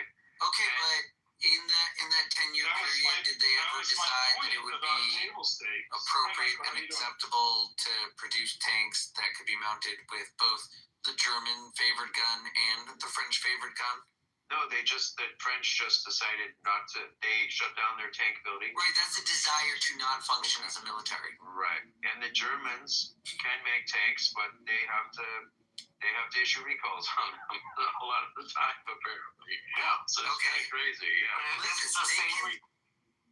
they can engage weak military building as an attempt at diplomacy and world peace. They could genuinely disbelieve in weapons of war such that they civilly disobey constructing workable ones. It's plausible. It's the same reason the U.S. reduces commitments all over the world, and it's because there was this mistaken notion that we had this huge peace dividend and that the world had changed, and then suddenly people are waking up and saying, "Oh, guess what? We still need." But it was never a peace dividend. Maybe we don't have to fight. Maybe the Europeans are right. It was never a dividend. It was always an American dividend. Whatever you want to call it. People called it a peace dividend. Yeah. They believed that the world had changed and that we need less defenses, and people started reducing their defenses. Look at the American dividend for France, right? When France what did they get for it? When France was attacked by Germany, France endured what was it, 14 hours of war, and then it said. How many years ago are you going back, Benjamin? It's going back to World War II. Yeah, exactly. That was my point. Exactly. And then America had to do to Germany. America had to do to Germany what France should have done. I think they helped France overthrow the Vichy government, which was occupying them from Germany. Please let Elliot say something. He's been trying to go ahead. I reject this entire premise that countries like France are somehow incapable of producing a functioning military, whether it's tank specifications or whatever. France can absolutely do that if they want to. They're fully capable of doing such a thing. We've done, the United States, before, rather famously, but before we entered the World War II, the Second World War. We didn't have our military was fucking trash. Okay, sorry for the language. It was bad. Okay, our troops, our military equipment, everything was outclassed by the Nazis and the Japanese, and that quickly changed by the end of the war. Okay, because we had a desire to stay out of the war, and what's unique, and that seems like some countries in the EU are now they have that kind of mentality. No, that's true. No, wait. There's more. So now I'm gonna bring up ICE here now as an example. So ICE is supposed to be an agency of the government that enforces and upholds the law. Okay, but the reverse of that is true. What they're actually doing is they're doing illegal things. They're doing bad things. That we're supposed to trust them and what they're doing. And that's kind of a microcosm for Donald Trump in the United States right now with respect to the rest of the world. The United States is supposed to be, in theory, at least historically, kind of the good guys on the good side of things. Protecting freedom and democracy and sovereignty and autonomy and shit like that. And that is changing right now. That's changing right now. So France can easily come up with this shit. I disagree. I think that is not changing. If I could speak to there are facts here that I know and other people don't, I guess. When I said that they can't produce Leclercs, they literally shut down the whole facility for doing it. So unless they rebuild it, they can't make another Leclerc. They're not saying they're incapable. Benjamin, you have a lot of background, slapping and all kinds of stuff. Okay, so they shut down their capability to do it. That's what I mean by they can't make Leclercs. I don't mean they can't figure it out. I mean mean, they put themselves in a situation where they are years away. Whether a particular project in military innovation is stunted, but rather whether or not a country has the wherewithal to mobilize into a defensive posture quickly and effectively. And that's a broader metric. And he's also then like drifting to America and saying that America used to be a trusted resource that some good guys could call in to assist them with a military victory. And he feels like now it's not that because of the officers of ICE that are patrolling for illegal immigrants within the borders of America. He feels like maybe America is not producing the good guys in charge of the big war machine anymore. Okay, but this is what I was speaking to earlier was like the Ukraine situation. And why has it gone so badly? It is because Europe lacks a lot of the manufacturing capability that it needs to sustain that war. And that's an immediate thing. That's not a thing 5 years from now, okay? And the inability of France to manufacture armored main battle tanks or of, various other European countries to make military equipment, 155mm artillery, or the inability of Europe to make drones, okay? All of these things are industrial problems that are a big problem for Europe right now in the battle with Russia, really. And that is not about the future, that is about today, okay? So I'm not saying the French lack imagination. They're actually one of the best partners the U.S. has, one of the best NATO countries, okay? They have one of the largest deployable forces. They have done a full spectrum of military operations for decades. They're much more well militarily prepared than Germany, for example. But they have succumbed to the same industrial malaise. So they have energy independence. They have kept their nuclear power plants, all right? Their environmental movement didn't do to them what it did to the Germans. But nevertheless, okay, they're in the same situation as far as defense manufacturing. Well, unfortunately, we did suffer a little bit on the nuclear front, not as badly as Germany, which actually just closed down their plants, which was totally ridiculous, and carbon emissions shot up and prices shot up to ridiculous levels. But there was a movement to reduce the degree to which nuclear supplies. For the same reason, the renewable. They're afraid of it? No, not because they're afraid of it. It's actually popular in France. No, it was because to promote renewables. But that's a name. Renewables aren't as good like in Germany that they have a fear of nuclear. But what ended up happening is they ended up backtracking on that. So we've had a slight reduction, and it's going to continue because now it's going to take time to. So you guys are like trying to use more renewables to improve the science of it. Yes, we're definitely pushing towards more renewables, and nuclear is a very significant, overwhelming majority. And have you developed amazing insights with renewables? We have like almost full utilization of hydropower, so we can't get more there. And is it hydropower itself problematic? Like, wouldn't we prefer renewables? Well, I think they're considering hydropower as one of the green sources. That doesn't interfere ecology. Okay, it's already maxed out, so they're not going to do anything new there. They're just doing it. They've already done it. It's already been maxed out for like a long time. And like Jason's point about the main battleground tank line production line coming down. This didn't just happen recently. This is like 20 years ago. I think it was 2007. Yeah, he said it's taken them 20 years to do nothing. Yeah, he's right. It was 20 years ago they shut it down. So where was I going with all this? I got sidetracked. So basically, focuses on the renewables and avoids the nuclear. No, that's not. Yeah. That was a minor point, but basically, France has a strong military, as does the UK. But coordination is really a key issue, and the assumption in Europe up until recently is that the U.S. and Europe, as part of NATO, were on the same track, and it didn't really occur to people that we would have divergence on major defense issues. And so That's one of the reasons why, they don't have sufficient defenses to be independent of U.S. policy.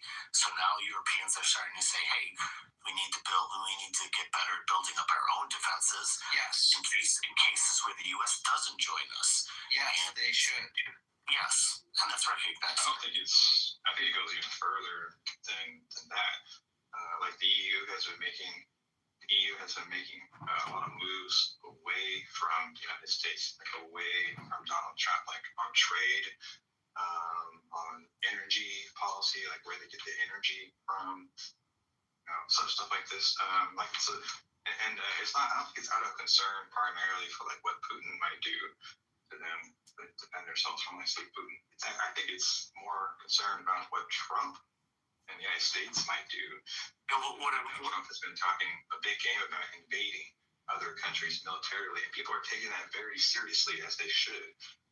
Yeah, what I was trying to say was the EU is understanding the need to have more autonomy and independence, including from the U.S., to have their own capabilities.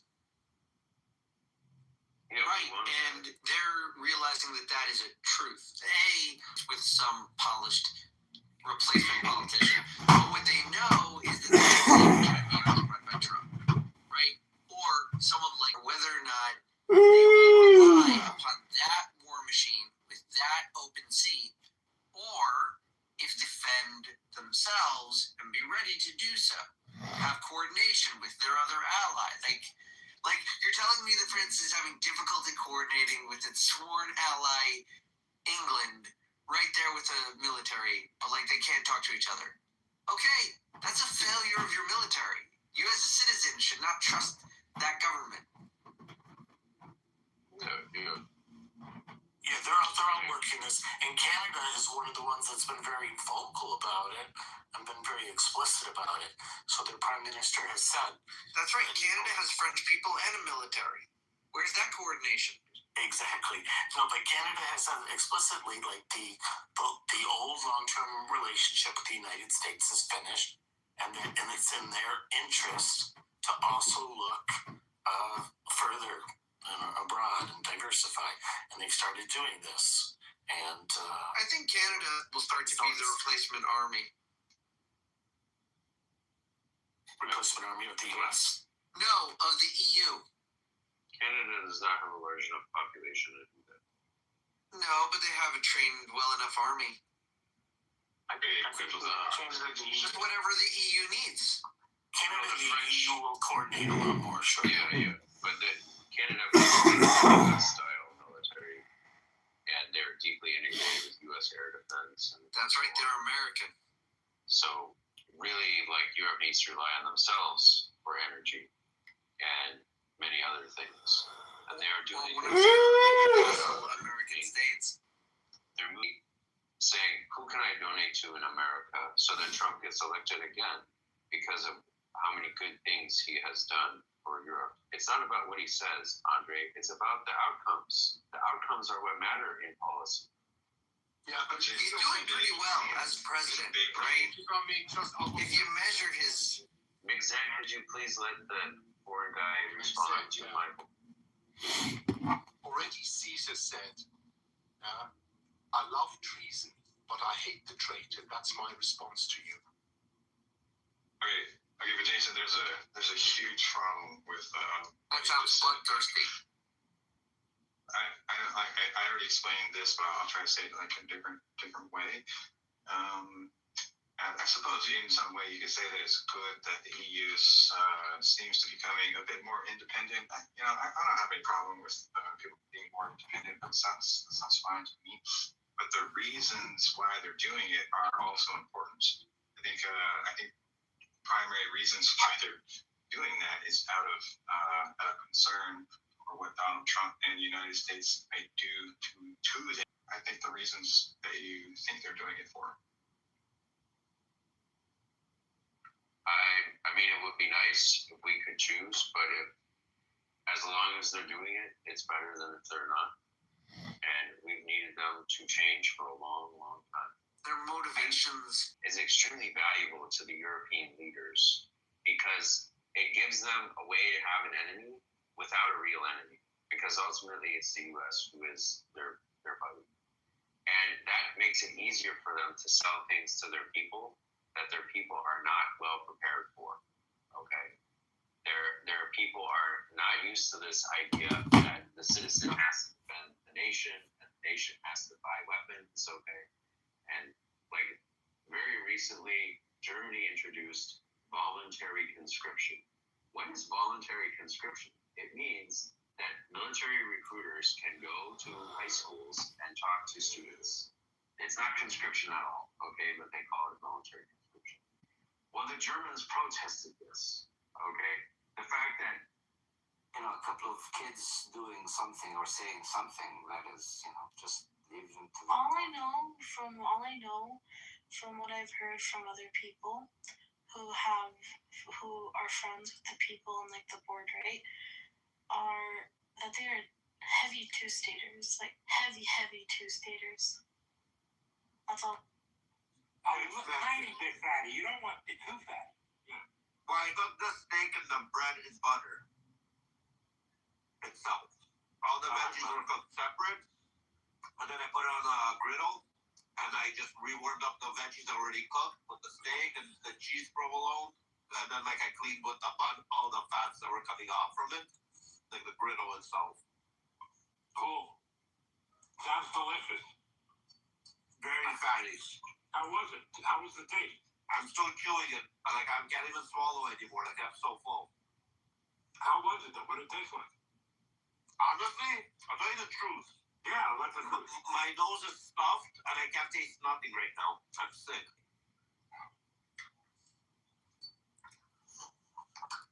I said no. No, is that what she said? Yeah, she misspoke. Driving, and I'm talking to somebody in the car. You don't listen before you talk. It's important. You need to listen before you come up. Obviously, we're all having a dialogue, and you came up and just started inserting. Like, why are you so important? Okay, so I'm not saying I'm important. I'm saying you're strong. Right? No, but we're all talking, and you just came in and just started talking over. I'm talking too. We're all talking. No. Well, right. saying that God He's was a Jew, it does not necessarily say he was only a Jew. I don't care what Isaac was saying. We're all trying to talk, me, you, and Amir here. I can't have enough. That's too much. Too much. My brain can't handle like 4 people talking. Would you freak out if I told you I'm doing 10 other things while we're talking? That's no, right, but 4, but I'm trying to understand and have dialogue. Having 5 people talk all at once, it's okay. Whatever you can manage is fine by me. Can you understand a conversation with Yes. 5 people talking all at once? Absolutely. I do it every day, all day long. Oh, I know. And I was a New York City public school teacher, and that's what you do for that as well. Plus, I was managing 2 other businesses while I did that and getting 2 master's degrees. I like to multitask. It's done very well on Clubhouse, having multiple people talk all at one time. It's really, really, it leads to really great dialogue and understanding. I'm reading like a couple of newspapers here. I'm texting my girlfriend. Listen, I'm like making plans with my kid. I have a trial. What? So I've been doing a lot on this side. But do you know the difference between 5 people talking all at one time, all trying to be louder than another person? You tell me how that is good. Well, obviously, because you partake in it every day. That's correct. Me, I don't. Just okay. Most people. So let's move on from the meta to what you're. Do you remember in kindergarten when they said, "Do not talk with other people," or "Do not interrupt"? No, nobody ever said that. Of course it does. No, look at you. Exactly right. I didn't hear about them. Exactly right. Look at me. Look at what I've achieved. When you're with an echo chamber, yes, everyone. No, I'm never in an echo chamber. I find echo chambers boring. You said it in your family at a dinner table. That's not an echo chamber. Everybody disagrees with everybody else. Okay. Okay, so let's move on. What do you want to talk about? Enough with the meta. Okay. Well, no? It's too quiet. So Anna, you believe that Jesus is God, right? Yes, sir. I'm telling you that the Old Testament says that God is not a man, right? And do not worship anything that's on the man. What's up with this? I know, but stop whining and complaining. It's humiliating as a man. Men don't complain like this. I'm talking about what the Bible says, right? Yeah, we heard that part. Later on, a group comes and say God is a man. Do you see the issue here? You're asking me, it's like it would seem like a contradiction for those that, and I understand things the way that I understand them in my faith, and what I believe in. And I respect that everyone can think differently and have different faiths. I can respect that you have the free will to do that. But if you're asking me to explain it because you're trying to understand or you're trying to strawman me, I'm not trying to have an argument or convert anyone, right? If you want to hear why I truly believe the way that I can go through all of that, but are you ready? You got pen and paper? I'll listen to you. Go ahead. Okay. So, do you believe that God uses all things for people to come to the light and come to Him, whether it be through a person? Like, God uses us in different ways, right? To spread the word of God or to learn a lesson from God, right? Like that gut, that conscience that you feel when you know that you're doing something wrong and your gut's saying that's probably not the right thing. To me, that's like God telling me, you probably shouldn't do that, right? Can you understand that, Amir? Yeah, I understand. Okay, so like to me, God lives within me. My conscience, like I know right from wrong. I know that killing people is wrong, right? That is, and when your gut is like, you feel anxious, that's God telling you don't do that, correct? Of sending someone to spread the word of God. Why is that? Why would that be? How else would we know God? Right, so now I understand. I believe in Christ first off, right? So, and I believe that He is. Christ means He's the Messiah. That's not what Muslims believe. That's I can speak for myself.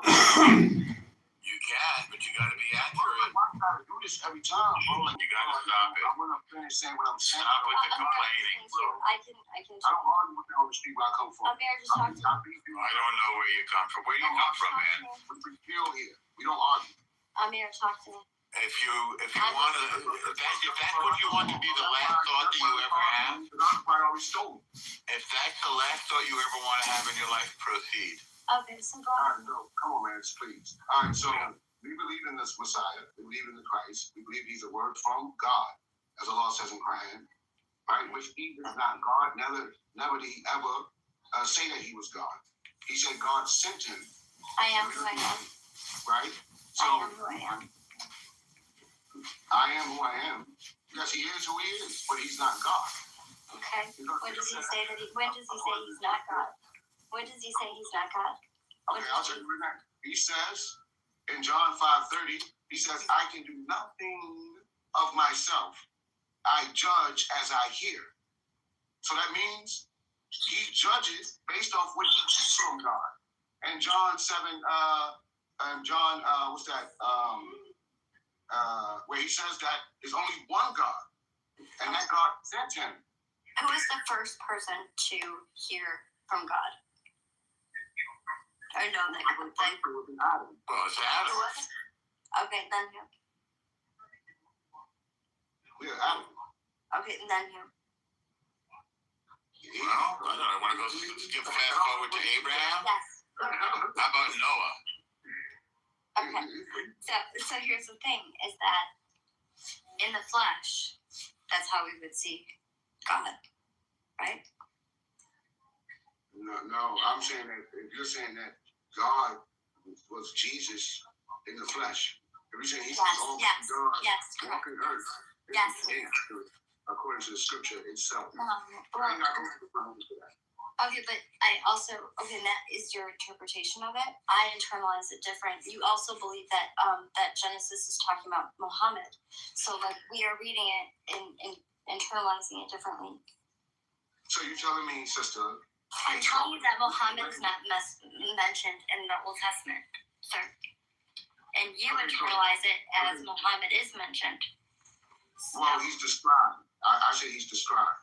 And no, you said he was mentioned first, Norm, and back me up. He's an Arab, right? And it's saying that he would fight his enemies, right? And he would defeat his enemies, right?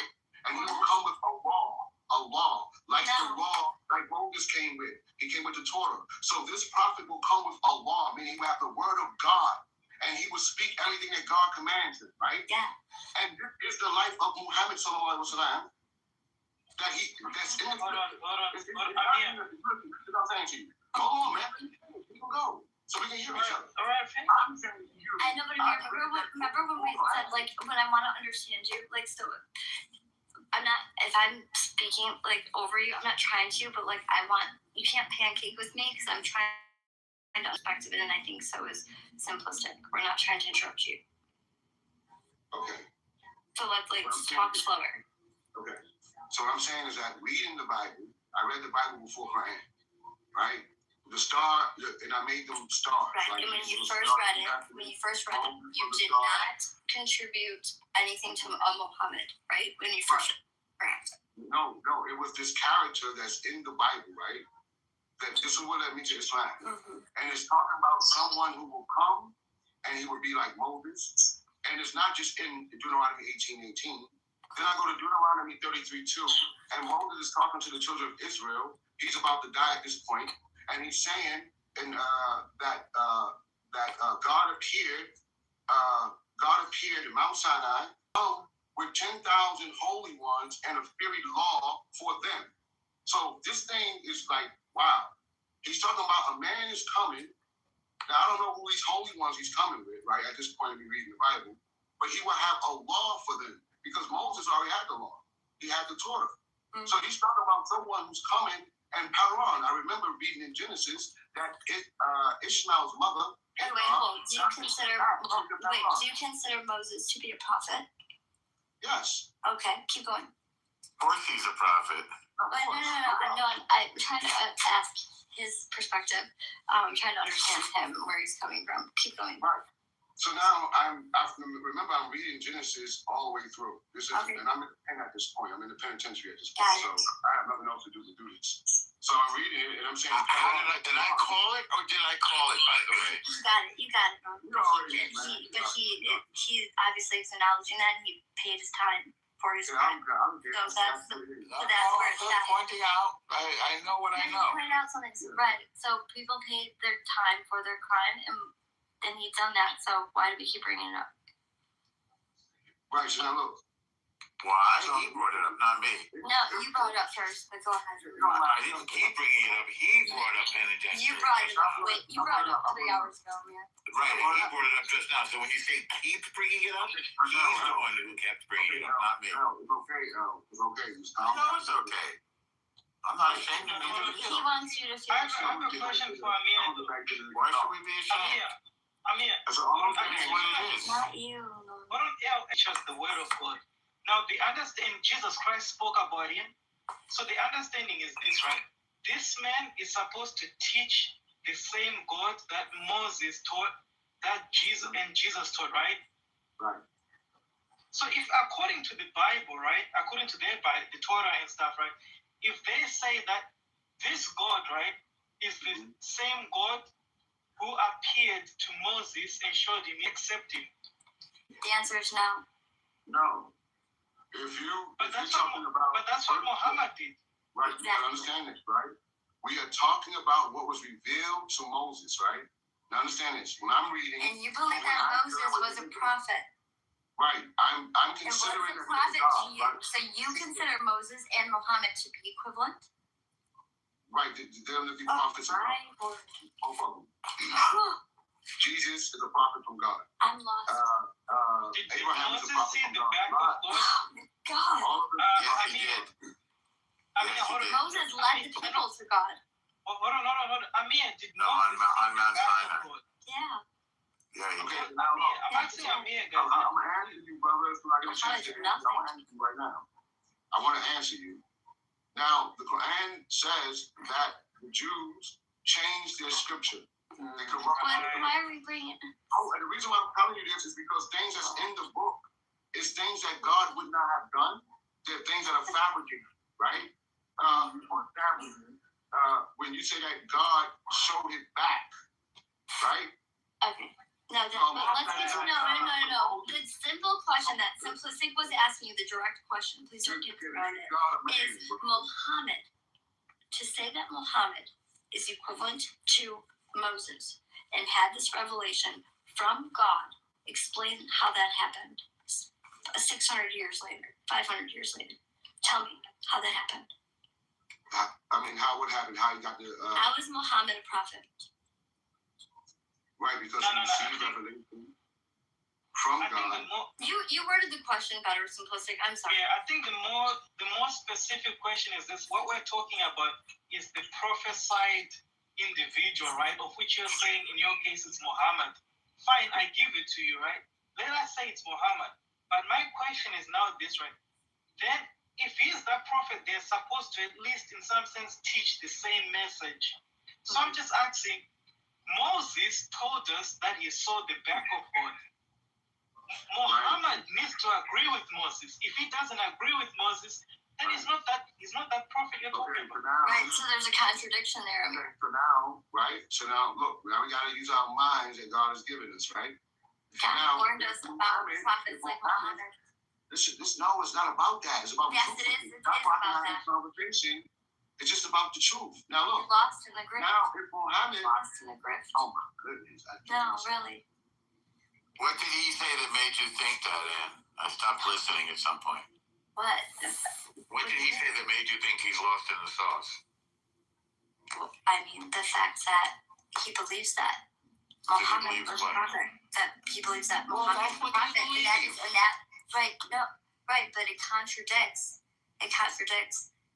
what God had warned us about in the Old Testament. What, about false prophets? Yes. I know. What are you going to do? A lot of people fall into that trap, man. What are you going to do? And the grip. Have a conversation. Okay, but what I'm asked to do from God is to spread the word of God and bring people to the Lord. Yeah, you're doing that. Right. Well, that's all I'm doing. So I just want to answer your question. So wait, hold on. I mean, I know hold on. Just give me 2 seconds. I mean, I don't even talk for a little bit. I know people, the Jews, right? They corrupt. Matrix. Can you start over, simplistic? You're in the Matrix for just a minute. Can you start over? Okay, I was saying that I know what Amir is gonna say, the gist of it. Let us say, right, Amir is right, the books have been corrupted, right? Amir, then we have a problem. Because then the question is, how do we know that what Muhammad is telling us? Oh, that's juicy. Wait, simplistic, go back 10 seconds. You dropped out again. Go back 10 seconds. Oh, I'm just saying that Amir, right, is going to say that the Bible has been corrupted. But then the problem is, how do we know that whatever Muhammad is telling us is what was taught before? Right. Amir begins in the Bible. That's where he starts. He starts by telling us facts. Moses said this. Yes. So can I answer that? I don't know if you heard me, guys, but yeah. I heard you. Yes. All right. So now, this is the thing. These are all the questions I ask myself, right? Mm-hmm. So now, here's the Quran from God. That would be the question, right? Is it from God? And what criteria would I use to determine if it's from God or not? So now I gotta have a criteria. But this criteria can't be subjective. It can't just be based off what Amir say. It has to be based off of what all of us say if we all believe in God, right? So 3 criteria. We all believe that God can do that which man cannot do, right? We all can agree to that. If you're a Jew, if you're Christian, we all agree about God. That's our criteria. Perfect. Right? And God knows that which man does not know. Right? We all can agree to this, right? Right? Hold on. Because we're trying to see if this book is this Quran from God. And God is perfect and man is imperfect. These are 3 criteria. But hold on, I mean, there's a problem with that criteria of yours. What's the problem? The problem is this. The way in which we're all agreeing is Revelation said God is all-knowing, and your Revelation says God is all-knowing, right? That's how we come to that criteria you're coming upon. That's how we No, agree. I've been Understand, right? The only way in which we can know about God, who He is, what He is by revelation. Yeah. Revelation. What I'm trying to explain to you, Sam, what I'm trying to explain to you is that before any religion, right, I came to the conclusion that there's someone taking care of us. You see what I'm saying? By looking at life itself, right? We come into existence, we rely on our mother, we're weak, we don't know nothing, and then we grow, we're given this strength, we're given wealth or riches or we're poor, and then we die, we go into an old stage. We go back into being feeble, like we were babies, right? Like we now need someone to wipe us. We need someone to take us across the street, right? We're weak again, right? So it's a purpose for our existence on earth, right? There is a purpose for us being here. Why am I here? It was the question, right? So now you're looking for, this is just innate things. If you're using your brain, if you're actually thinking, and you're saying, is there a creator? But God warned us about false prophets and things that false prophets would do, and gave specifics of what a false prophet would do. And then 500 years later, here comes Muhammad. His characteristics. He is exactly what God was talking about. That of being a false prophet. He checks a lot of the boxes, and for you to ignore that, and to me, to ignore that and turn the other cheek is you making that choice willfully ignore. So then the Old Testament means pretty much nothing to you. The first book that you read, right? Well, there's things in the Old Testament that I agree with 100%, right? But you don't. And Muhammad came along and changed your mind. No. Muhammad agreed with those verses in the Old Testament. For example, Ezekiel 18:20. I agree when I read the Old Testament. You're not addressing my point. I'm going to say it one more time directly. Moses is who God explained what a false prophet would do. Muhammad has done those things. Okay, let's run it down. What did Muhammad do that? Let's see if it matches. Oh my God, because I went over this with you, like in great depth. In great depth. You cannot do it, sister. I've already tried. Lots of ads that can't be. Muhammad passes with flying colors. Okay, the only one that was a false prophet, it would be Jesus, because the Old Testament said he who dies who's hung on the cross is a curse from God. So when you say that they crucified Christ, you're saying it's a curse from God. And you guys don't believe all the curses. And he took all of those curses on himself. Exactly. Remove the curses from the people that he died for. Thank you. That's what he said. Amir, and I said Muslims don't believe that Jesus was crucified. Let's be honest. Muhammad only passes with flying colors if you get rid of the Tanakh and the Bible. That's when he passes with flying colors. Exactly. Any verse, I'll tell you right now. Any verse. Did you hear what he just said? A false prophet will not match Muhammad, but it's going to match who you call Jesus. Want back? Yeah. It's simplistic because it was so awesome and you totally missed it. Muhammad never cured anyone. That's not one in our mouths. Okay. Well, can I tell you something? Then if Muhammad was this prophet, okay, and such a great prophet, so like I believe Jesus is God, right? And I will say that Christians overall, if I'm going to say as a collective, now individual Christians, we have our own relationship with God. As a collective, I would say that we've done a pretty good job since Jesus' time of spreading the word of God. When I think of Muslims, which the Prophet Muhammad created the Muslim religion, and what the Muslims have done was spreading the word of God. That looks different than what I believe spreading the word of God is. Very, very, very different. And when I see them side by side, I'm like, ooh, that, my gut, the discernment, my wisdom from God tells me that is not right. That is bad. What I see and what I know with my eyes, with my ears, everything says that is not right. And I know this from God. So how do Muslims call people to? Tell me this. and because I cannot wrap my head around this one thing that just gets me. How could anybody believe that? Oh, really? Really? Yes, So the war that is going on in the Middle East, you're trying to tell me that there was not anybody that tied a bomb onto their own child to walk them over to kill Jews? You're gonna try and tell me that? Sister, I'm telling you. That was a corruption. That's a corruption. That's not Islam. I don't care who did it. It's against the religion. No. It's against the religion to kill a child. It's against the religion to kill a woman, to kill a citizen. You only Amir.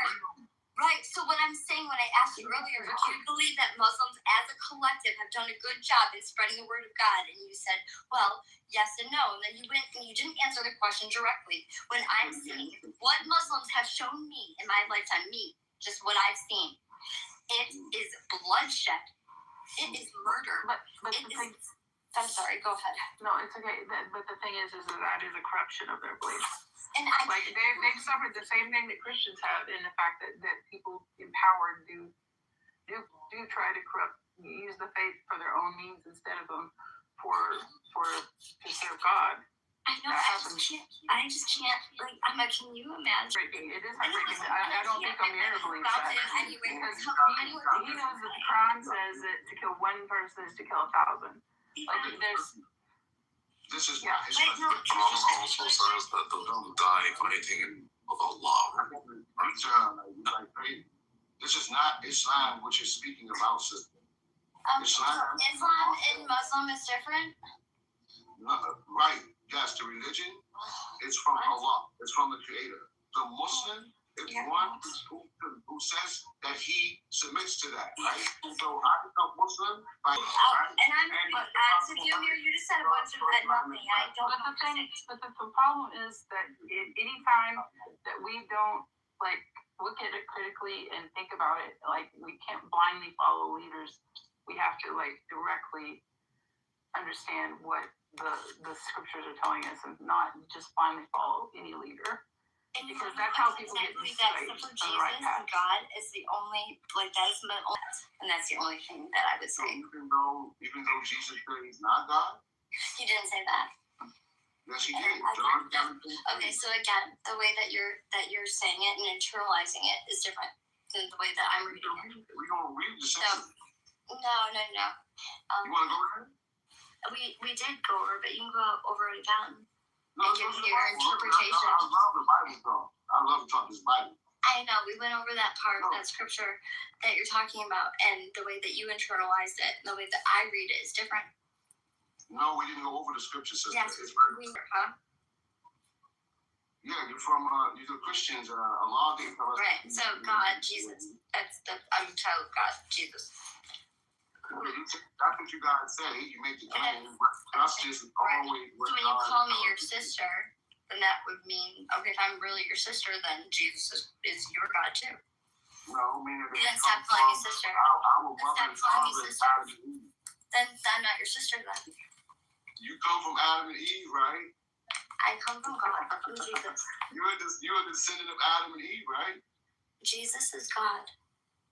That's your belief, but you're a descendant from Adam, right? Oh my gosh, I'm a descendant from God. So we are a family. It's called human. Who created Adam and Eve? God created him. Okay. Not Jesus. Okay, that's really funny too. See, this is why are you laughing? Why are you laughing at me though? I had a question for Amir. Now, since Amir said that, hold on, Amir. This is interesting. So you said God created Adam, not Jesus. How interesting is this? Oh. You say Jesus is just a man, right? Oh, At the same time, the Bible then says all things were created through Jesus. How can you make sense of these two? They don't make sense to me. Right. What does that mean? So if you say God created Adam, that means that. Hold on, listen. Listen to this. If God created Adam, right? It actually, and if what Jesus said is true, that means God created Adam through Jesus. How does that make sense? I wouldn't know what that even meant. Did God create Jesus? God create Jesus. Did God? Yes. Okay. Do you believe God created Jesus? I believe that God is Jesus and Jesus. Jesus Christ says is true. That means Jesus has always existed from everlasting with the Father. No, I'm saying, does the Bible say that God created Jesus? Why become such a passage that says that? I am. Y'all, I guess y'all ignoring. No, but you're the one that said that Jesus said that he's not God, so I'm still waiting on that. Yes, he said, John 5:30.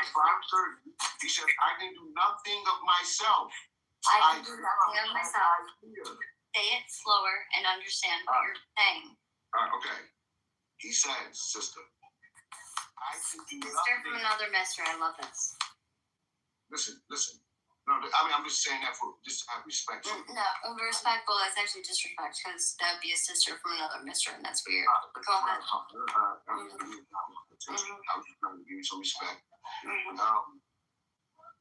Jesus says, where was that? Yeah, he said, I can do nothing. I can do nothing of myself. That was Jesus speaking. He says, I can do nothing of myself. I judge. My judgment is coming from what he hears from God. So if he's saying I can do nothing of myself, why would I turn around and call him God Almighty? Okay, he's wait. telling me that he judges. Just a clarifying question. Hold on, fine. He did say that, but you also believe that a man can do whatever he sees the Father do. What does that mean now? That's what Jesus says. You're saying. Wait, hold on. Right? I'm gonna make it simple. You're saying Jesus said, I can do nothing of myself, right? At the same time, Jesus says, whatever I see the Father do, whatever. He didn't say some things, one thing. He said, whatever I see the Father do, I can do likewise. Just as God can give life to people, he can do likewise. That's what Jesus said. Right. And Jesus is saying, if you understand what he said first, I can do nothing of myself. Right? Right. He said, that means that what he does what God shows him. So are you saying that by permission of God, a man can do whatever God can do? Yeah, and he's not saying that he's powerless. He's not saying that he's powerless. He's saying that he is not perfect. That he's claiming that he's like in perfect unity with the Father. Let's read it. Can we read it? I'd rather read first, right? That way we don't have no if Jesus could do something separate from the Father, it would mean there are two gods or two compelling wills. Exactly. So if he can do nothing of himself, he is saying his nature and the Father's nature are identical. They act as one. John 5:19, for whatever the Father does, the Son does likewise. Have you ever seen a man who can do whatever the Father can do likewise? A prophet or a man cannot do everything God does. Only God can do what God does. Can we read the verses, please? I just It's real easy to do this, right? The verse is going to tell you itself. I gotta do it. John 5:19, for whatever the Father does, the Son does likewise. Okay, all right, read it. It says here, right? John 19, he says, then answered Jesus and said unto them, verily, verily, I say unto you, the Son can do nothing of himself, but what he sees the Father do, right? So he's dependent on the Father. The Father is independent. You understand that? So he says, he says, but what he sees the Father do, for what things soever he does, these also does the Son likewise. Yeah. Right? That means that he is dependent on the Father. Yeah, but the Father is in him, and the Father is in him. The Father answer the question first. I'm seeing it first. Amir, listen. The thing is, the concept is not one of a specific entity. We believe that God is something. God in one form is separate. Christ in one form is separate, and the Holy Spirit is something. There's distinct entities but all of them have the same spiritual being. It's integrated between them. That's why he says the Father is in me and I am in the Father. He can't do anything apart from the Father because it's part of him. It's like the cells of your body. Okay, it's like Jesus was a vessel. Yes. Okay, so now look, let's finish reading the verse, right? Because Jesus going to tell you. Hear her point. You should understand this because in Islam they treat water as a symbol of purity in life. Okay. Water is one of the elements that's very important throughout all of our religions. It's one of the things that connects us. And it's also one of the strongest examples of what we believe in the Trinity. Okay? It's still, there's still God. It's a different form, but there's still God. It's not water, it's ice. Different molecule. It's different. It's the same thing. You're not listening to me. You're trying to find fault instead of listening. He's yelling. Look at the Surah 1094. Okay, you should know that quote. It says that if you find the truth in the word of the Quran and in the Quran, if you have doubts, look to the older books. It says to look to the people who read the older books, to the Jews and to the Christians. It directs. The Quran directs. So now, if I was to do that, right, then Jesus is telling me to be Muslim. Because in this verse, I'm going to read it. He's saying, for as the Father raised up the dead and quickened them, even so the Son quickened whom he will. For the Father judged no man, but has committed all judgment unto the Son. So the Father gave it to the Son, right? So that all men should honor the Son even as they honor the Father. He that honors not the Son honors not the... Jesus was sent by God. And it makes it very clear in this verse that Jesus is dependent on God. That makes Jesus not God at all. And dependent on God. Okay, so I'm going to read John 10:27-33. My sheep hear my voice, and I give them life everlasting. I and the Father are one. The Jews then took up stones to stone him. Jesus answered them, many good works I have shewed you from my Father. For which of those works do you stone me? The Jews answered him, for a good work we stone thee not, but for blasphemy, and because that thou, being a man, makest thyself God. And what if you John 20:27-29.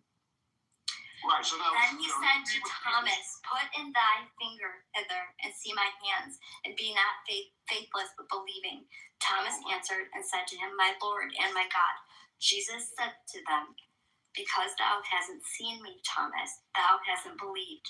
Blessed are they that have not seen and have believed. All right, so now, sister. And Thomas calls Jesus God. Hey, sister, you know you're talking to somebody that read the Bible, right? That first verse that you started reading, right? You didn't go on to read how Jesus answered the Jews when they said that he was committing blasphemy by calling himself God, right? He answered them. And that's what you didn't read. See, I've read the book already, so you can't get me with it. I read those scriptures you're reading. Okay. You speak with conviction. You speak with conviction that you know what you know, and I want to know why you believe. Why you have your full faith? Explain that to me. How do you know that is true? That Prophet Muhammad's word is the word of God. How do you know with conviction?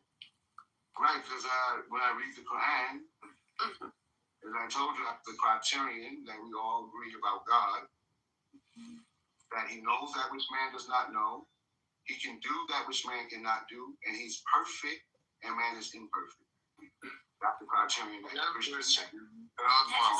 That you're just speaking platitudes. Okay. That the Quran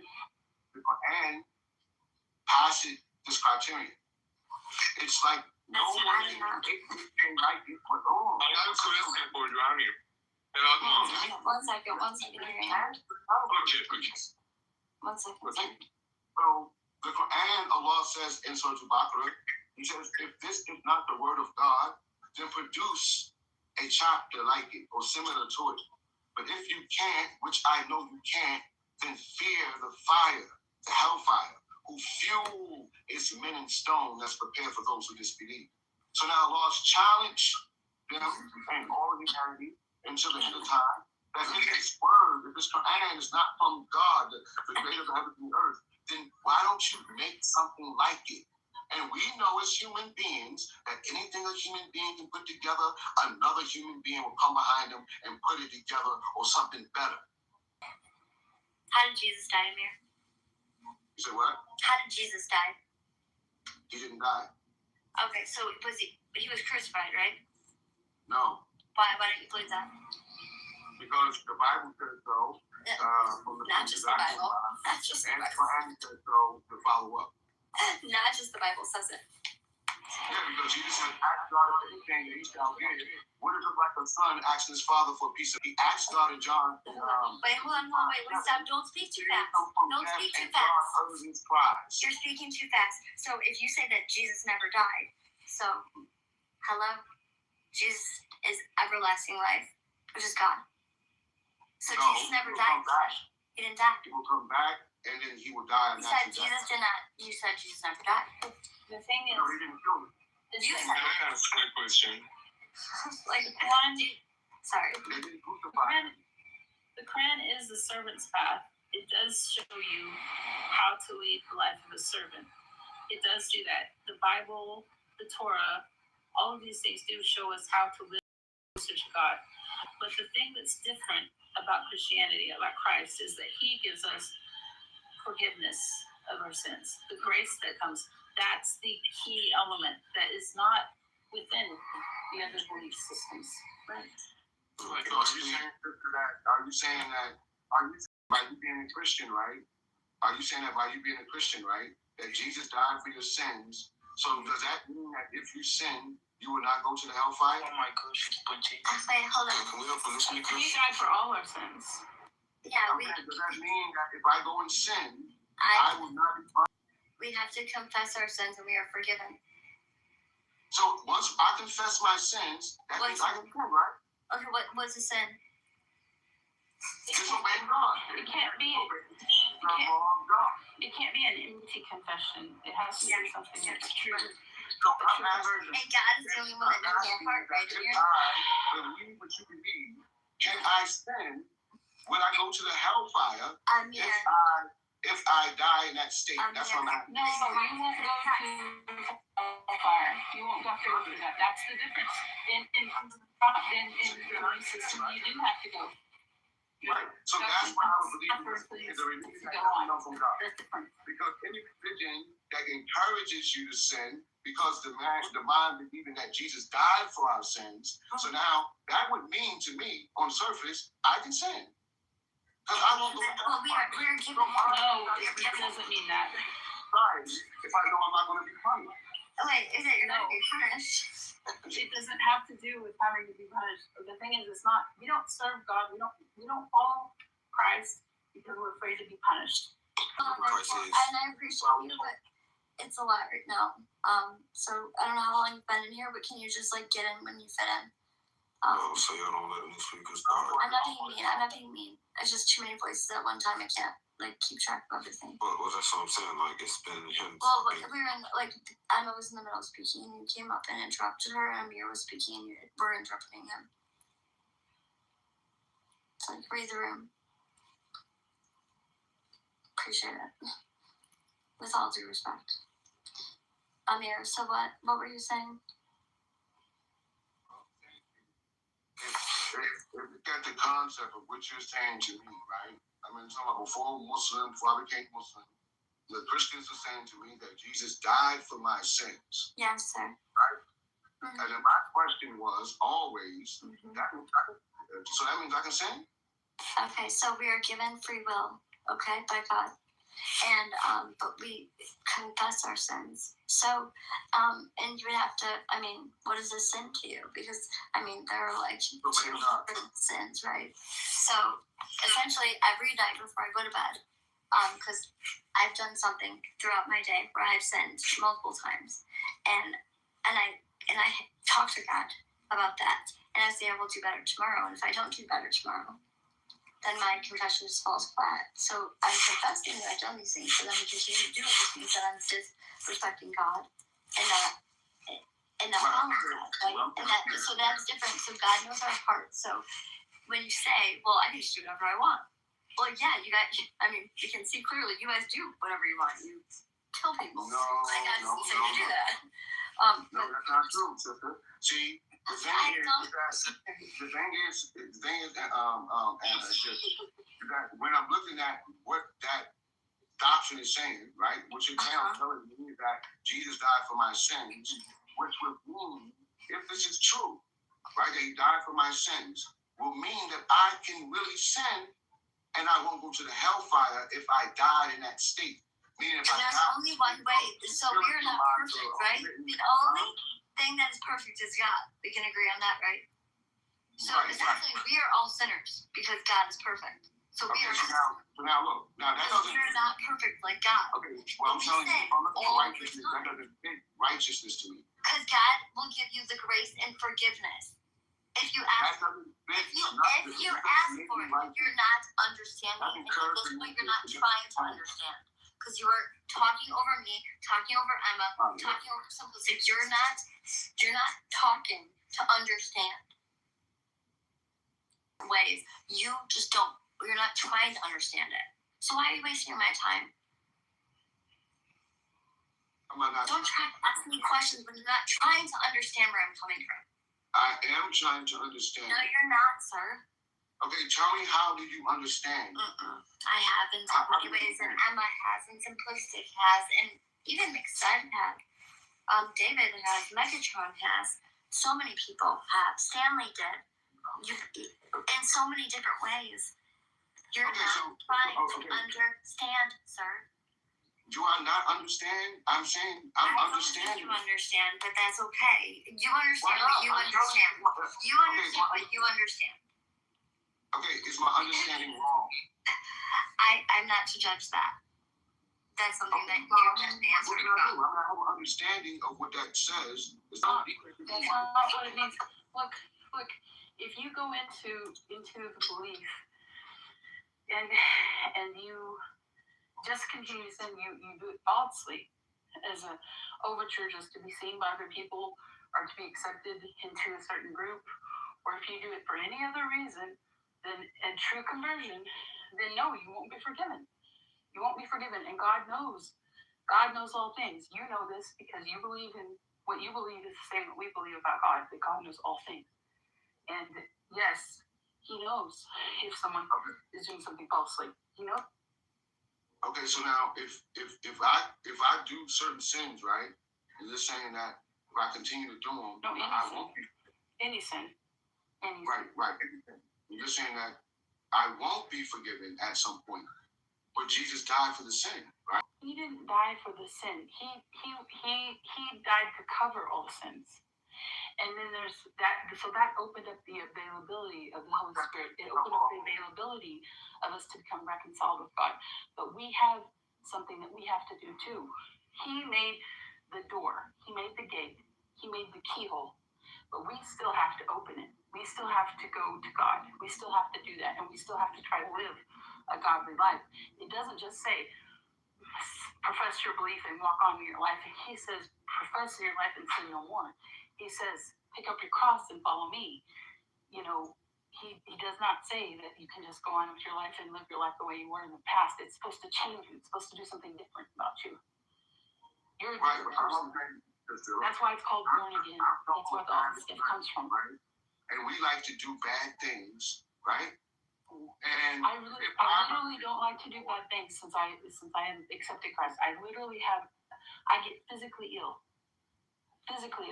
when I get exposed to stuff. Because I know Christians. I come from a family. I'm in my family, so I know y'all do some bad things. Calling yourself a Christian is not the same thing as standing in a garage and calling yourself a car. Just because someone says they're Christian doesn't mean they really are. It doesn't mean their conversion is really good. Exactly. That's the same thing with Muslims, right? Just Are you trying to say that Muslims are perfect or something? They're divine. Are you saying that Muslims are the most perfect, holier than thou people in this world? I didn't know that. He didn't even infer that. Wait, success. We've been in this room for 5 hours. So like, over the course of time. That's the reason why Simplistic asked what he said, or asked what he did.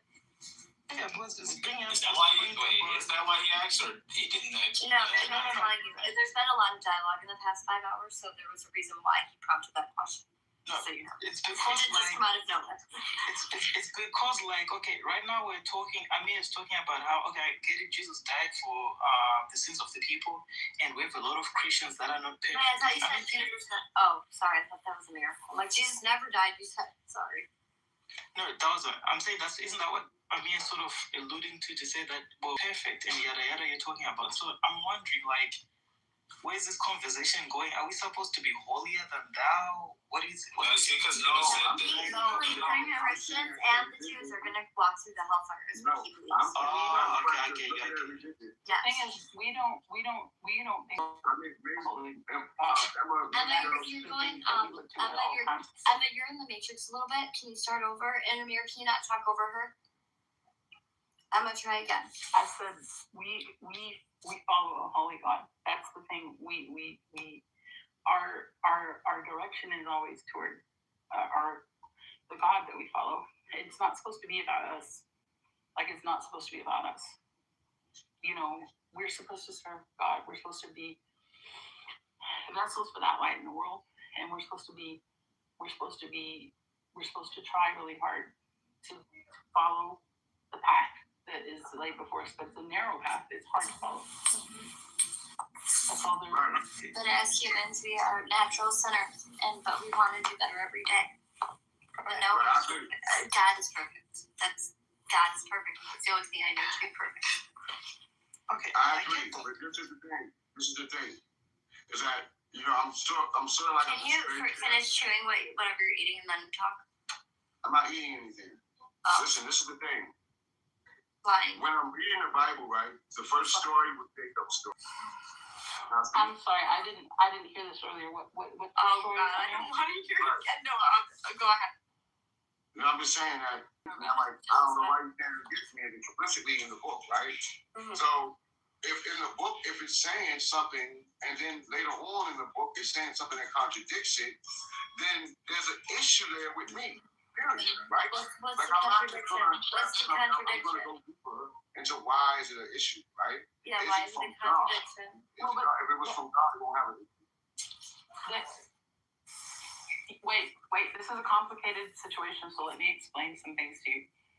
One of the reasons why we do find the validity of the Bible is because it does the books that are, in order to understand some of the things, the contradictions that you're talking about, we have to go into very deep study about all of these issues.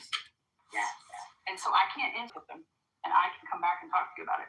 But it's so complicated that you have to look at it. But Emma, we don't even read our own book, right? That's what he said. So No, I read my book. Amir said that we've never read our book. I read the Bible 2 times before I was 14 years old. Yes. I read the whole Bible 2 times before I was 14 years old. But he knows better than I was taught to memorize scripture. I was a Koran. I read the Book of Mormon. I read the Bhagavad Gita.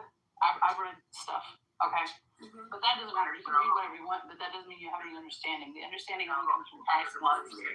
Exactly. Like I read the Bible, right?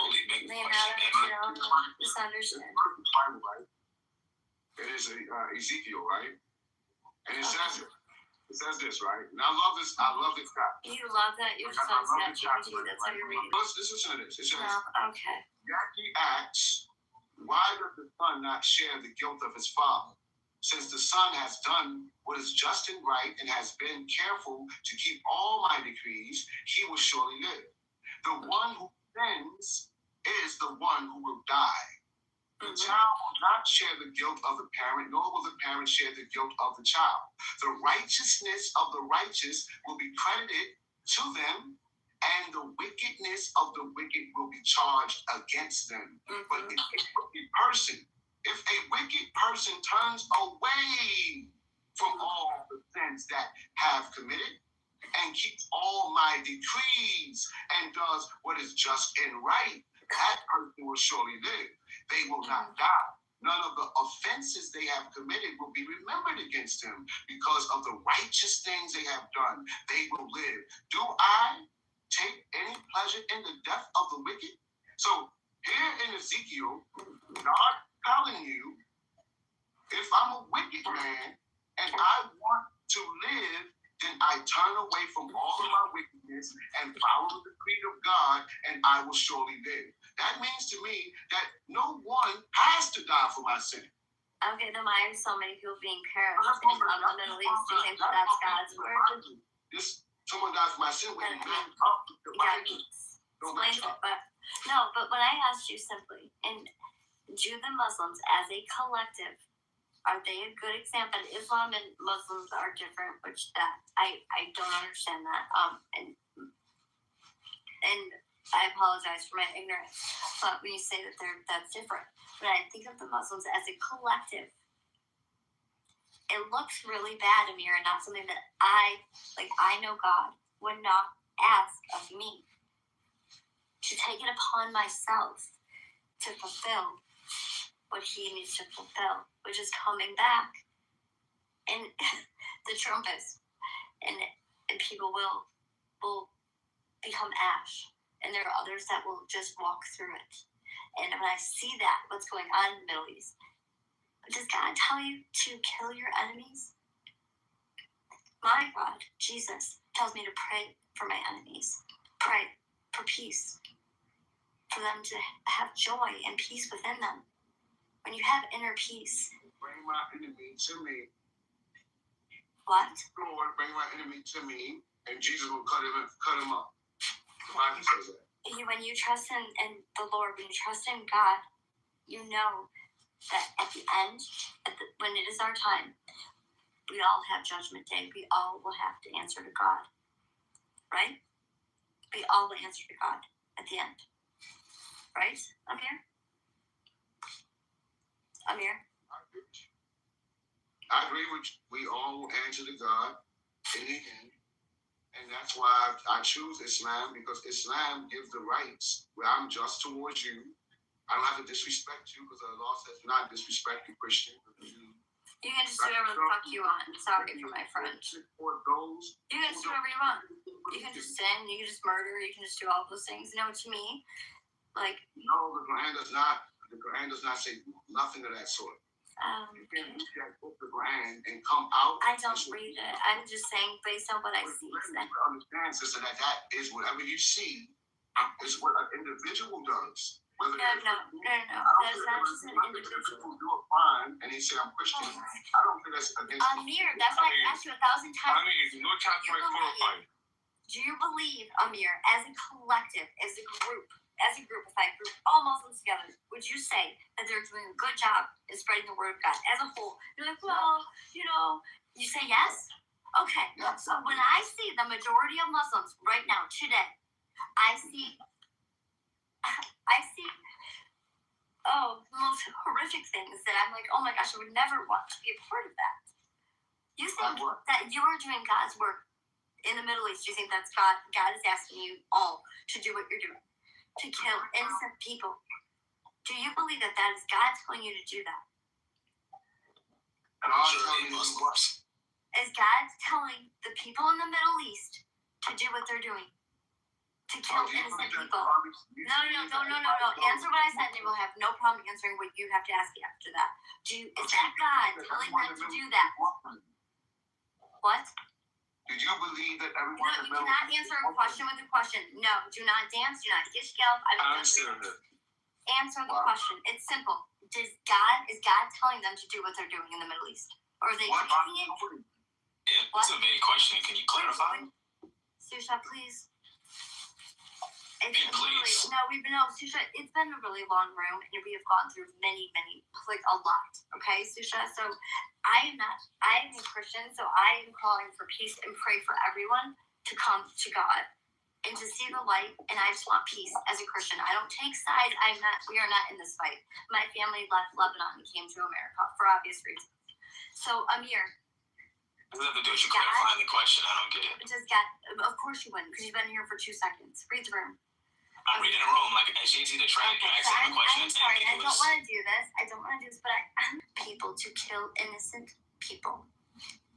Does God ask the Muslims to take it upon themselves and to kill innocent people? Simple question. No. All right. So as a collective, when If I show the from and show the verse that the God said kill people, fight their, for example, wife, and so to say that married with a girl that has an under age of illegal. I mean, she's under 18. Your promise, Muhammad married with his wife when she was only 9 years old, and he, I'm sorry to say that again, fucked that daughter, that little girl, then she didn't get period.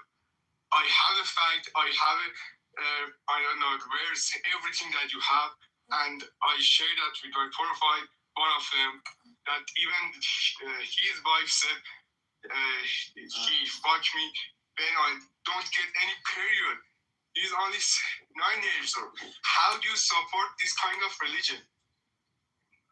Amir, so when you said that God does not ask you to do this, so then how can you say as a collective that the Muslims are doing a good job in spreading the word of God?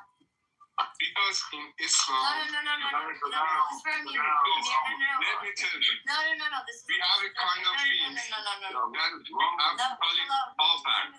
It's the enemy of Muslims. Hello? Please, let me... No. That was a question to Amir. Amir, go ahead.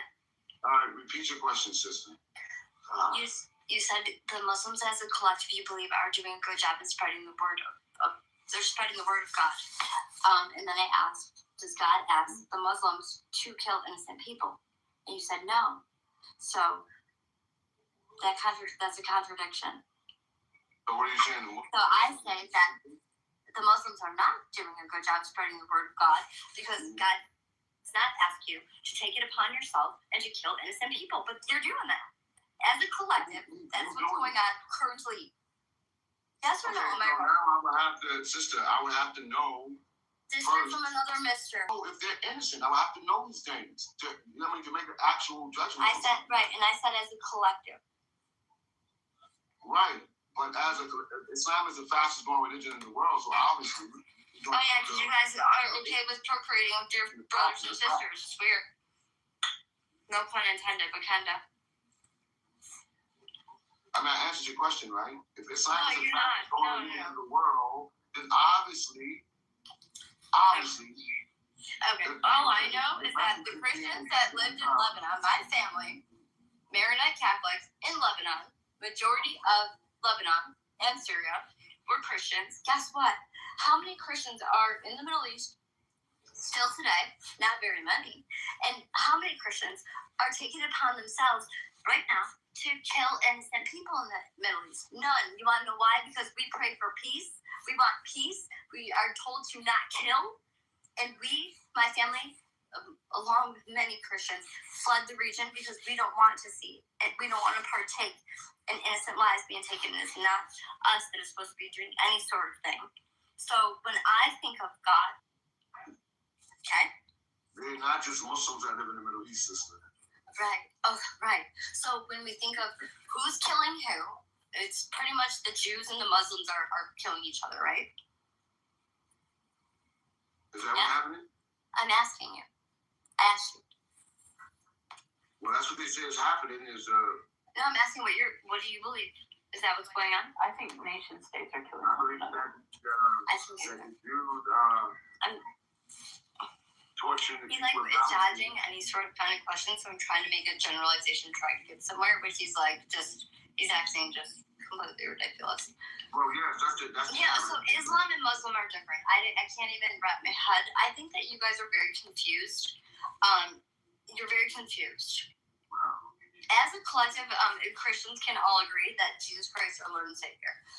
You're saying Muslim, Islam, it's all different. Like, you guys don't know what you believe, and that to me is concerning. When you don't know, then everyone's just taking it upon themselves to whatever they think is right, then they're going to take it upon themselves, and that is very dangerous. Okay, so now, sister, the Quran says in Surah Al-Ma'idah, in the 5th chapter of the Quran, ayat 32, You guys don't know what you believe. I don't care what the Quran says. You all just do whatever you want. Outright, it's like killing the entire human It's like and it's saving a our life is like saving all humanity. This is what Allah says in the Quran. So if I go against this, then I'm going against Islam. I'm going against. Oh my God! Right. And so according to the Quran, Christians and the Jews are going against Islam. So essentially, you guys think that we are going to go through the hellfire. Thank you. No. Imagine that when the Christians just want peace and pray for you. I think everybody's going to go through hellfire. Except for They that. believe everyone will go through the hellfire. Right, except for that. There's a spot They will go through hellfire. If I die, right? Allah says, "Ya ayyuhalladhina amanu wattaqullaha haqqa tuqatih wa la tamutuna illa wa antum muslimun." Oh, you English. We are not talking Arabic. Come on, man. Chill. I'm chill. I'm chill. Just all of my friend die because of your religion. Talking to the Muslim, right? He said, "Oh, you who believe, fear Allah, he should be feared, and do not die except in a state of submission." So in a state of what? In a state of what?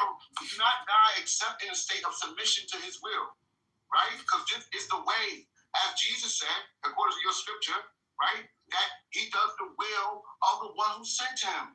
Well, according to our scripture in Revelations 19, and Revelations 19:20 says otherwise. In Revelations 19:20 it says, hell is not for human beings. It is for the place of the beast and the false prophet. That's in Revelations 19:20. That's where your Muhammad is. That is okay. So where? Let me ask you this. Revelation 19:20, is that the word of God? Whose is it? Allah says in 1094, go to the people of the book. Yes. You're quoting something. I'm asking you, is that the word of God? It sounds like the word of God. Okay, how do you substantiate that that's the word of God? How do you substantiate the Quran is the word of God? No, I'm asking you. I'm giving you my substantiation of the Quran, but I'm asking you right now. You answer questions with questions. You don't answer questions, Amir. At all. Well, let me answer this, Amir. Do you want the answer? You can't. He's not trying to understand. He's the flex. He's not trying to understand, to be honest. He's the flex. There's nothing left of Islam. Uthman burnt whatever was left after the goat ate the two babies. Right, so they're all just taking upon themselves what they think. No, you don't answer questions. The scholarly commentary on 36:14 mentions Paul by name. It mentions that they sent one or two witnesses, and then they sent Paul. I got it, man. Y'all don't have to. But even the Quran says that the Bible's true and preserved.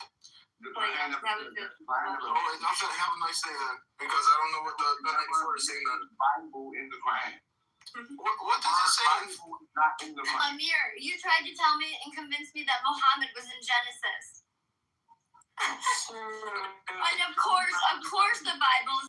And you don't expand yourself and listen to other people, you're going to always be misled. Okay, that's fine. Okay, but why is Muhammad? You don't have to offend no one. You don't have to talk over no one. You can hear someone out and you can respond because you're upon the truth. Those upon falsehood, they have to hide. Because those upon truth will ask the questions. They will investigate. That's the thing I've learned. And why does Islam use the foundation of Christianity and Judaism? Because it's a grant. Because it's try and get people from when that day of death is coming, and Allah's warning. Well, we already know where Muhammad is. Not married within 9 years old. You better be sincere. Why is he married? Oh my God, Tim, I think that I've lost my patience and it's probably not good. And it's been so long in this room that I've lost. No, it's been too long, and I don't want to do this because it would be not the right thing to do. Because Muslims doing it differently because he's not comprehending or he's purposely not answering the question. He will answer the question and not address what we had said. And what question did I answer? No. What question? What question did I answer? How about this? Why are you gay? How about that question? You said what? Why are you gay? I didn't hear what you said. Why are you gay? That's where I'm at. That's where I'm at with you. So like you've taken me on your hamster wheel, and it's been fun. I'm done, but that's my question. Why are you gay? Don't know what to talk about. Right? Why are you gay? Why are you gay? Simple question. You can say I'm not gay, or you can say I am. Or you can even say since he's supposedly Muslim that Allah deems it so. You asked me what question Well, I'll tell you what I said. I'll tell you something better. The Prophet Muhammad said, oh, wait a second. You asked me what question you have for me, and I said, why are you gay? Now you're not going to answer. I get you have a question for me, sister? Ask it. I asked you another question, and you're not answering it again. Even, why are you gay? Can't do it. I'm answering. No, it's why are you gay? Allah says that a man going to a man, he should be taken to the highest mountain and thrown off. Oh my gosh, and you're going to be put in hellfire. So, you think I'll be gay? With me. You're in Paris with me. We're going to be Wait, what was the story of Elmswood? You said what? See, that's very bad. Who's that? How's it? I know one thing about Christians. Y'all like to talk at the same time to fog up the conversation. That's actually not fair. I mean, think about how long me and you have been in this room. That is not fair for you to say to me, Amir. That's not fair for you to say that to me. That's not fair for you to say that to me. And for 5 hours, Amir, for majority of this conversation, who has been silencing and throwing people to the audience so that you can speak, Amir? Who? Me. Amir, you got cooked like 3 months ago by a pastor. He's burnt toast. And then you left the clubhouse and then he came back. You don't want to be honest, right? You don't want to wait until you run into pastor again. Honestly, because I gave you so much praise, and I moved people off the stage so that you could speak, Amir. That's crazy. No, you want to know what's crazy? You don't gotta have the conversation, yo. Amir, I put people down so that you could speak multiple times. You saw this. And I was trying to understand where you were coming from. But he's just using Takina. He doesn't know where he's coming from. So you don't understand me, and when I say and you know my book better than I do. That God, they can do nothing of themselves. You told me that I've never read the Bible. You told me I've never read the Bible, so I don't know shit about shit. I brought you to the verse, right? John 5:30. Yeah, I know. I've never read the book. Yeah. So when Jesus says that I can do nothing of myself, can't you see that I understand that Jesus is not God based off his own admission? Okay, so that is one scripture of the Bible. I can go through many and show you where Jesus does claim that he is. So anything that contradicts this. Anything. Well, what's the contradiction? Once. Because every time that I read the Bible, I see something different that I didn't see before, which is actually like really beautiful.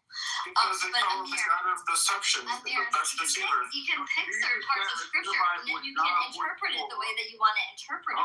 Jesus says in the Bible, in John 44, he said that telling you the truth that I got from God. I read you the scripture where Jesus. He's telling you he's not God. Okay, so Emma and myself and Simplistic all have read scripture to you. You're all here for it. And giving our other takes to say where Jesus is explaining. And you are not trying to understand, Amir. You are purposely trying to misunderstand us. Right, so you know what? I know that we don't read the Bible, right, us Christians, and you know more about the Bible than we do. Okay, I just want you to stay with the Quran. You got it. You got it. You got it. You're right. We're wrong. I swear, if you I swear by the moon and the stars in the sky. You'll be Muslim, no doubt about it. Amir, you were cooked. Hold on, that sounded like a threat. That sounded like a threat. I took that as a threat. You become Muslim because you would read the Bible now with sincerity. Wait, hold on. And you ask the right question. I take that as a threat. Amir, you're saying you will become Muslim whether you like it or not. That seems like a threat.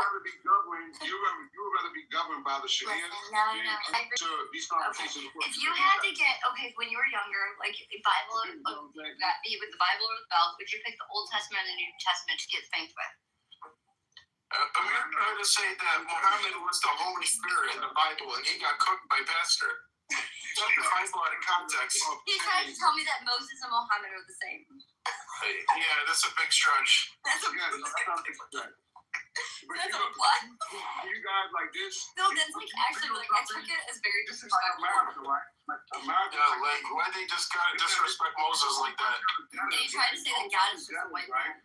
It's a whole bunch of debtors, right? That's in the public. This is Christianity. God, It is America today. Christianity. That don't know law. Christianity. They don't know how to even file their taxes. Guess what? Majority of the people in the world are Christians.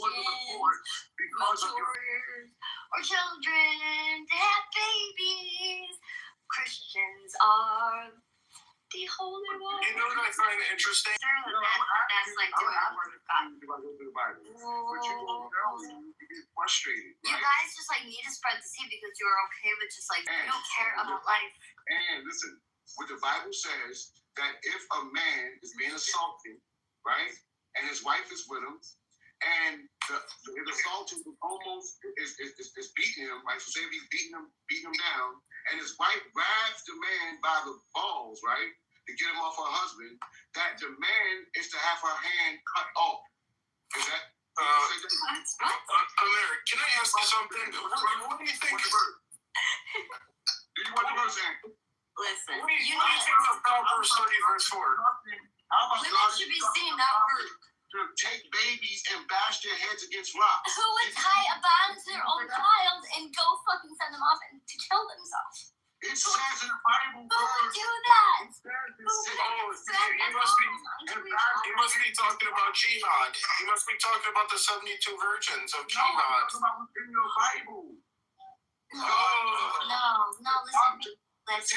You don't know about the Bible. You've never read the Bible. You've never read the Bible, Amir. I can give you the verse. Amir, you've never read the Bible. I bet you would never challenge me and say Amir. Amir, you've never read the Bible. I bet none of y'all would ever say Amir food. Amir, you got cooked a few months ago. It's proven. He will not address what I say to him. Amir, you've never read the Bible. Okay. Right, exactly. Okay. I can say that I've never read the Quran. That's the truth. You've never, right, you're trying to tell me as a Christian or Emma that we've never read our Bible. No, you probably read bits and pieces, but you never really studied it. How could you read the Bible when you don't even memorize your own Quran? The Quran is a pamphlet compared to a phone book. I memorized Quran by heart. A lot of times. Really? By heart? You know what? Oh my gosh. But there are others. What do you say? Gosh, the Talmud. Alhamdulillahi Rabbil Alameen.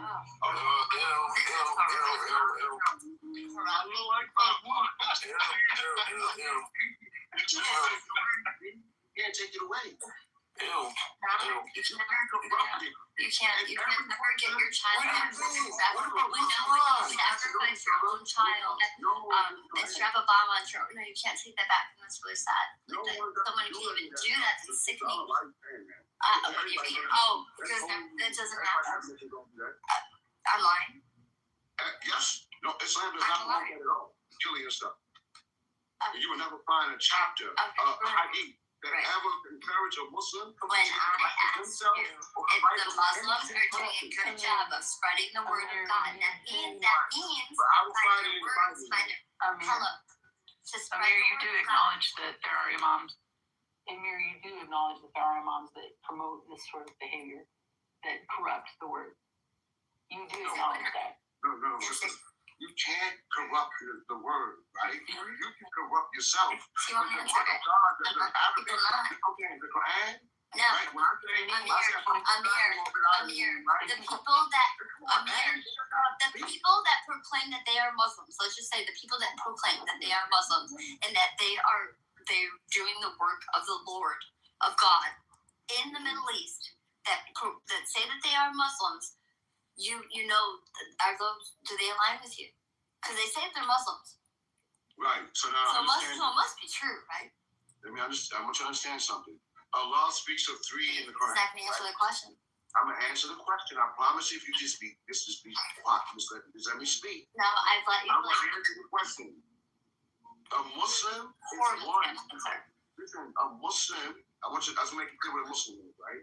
A Muslim is one who testifies that there's one God and that the Prophet Muhammad sallallahu alaihi wasallam is his last messenger, right? That makes you a Muslim, right? That makes sense. That's all that makes you a Muslim, right? Wow, it's that easy. Hold on, sister. It doesn't make you what we call and if you fart in front of praying, you become un-Muslim. You are not Muslim again. It's the way that they advertise Islam.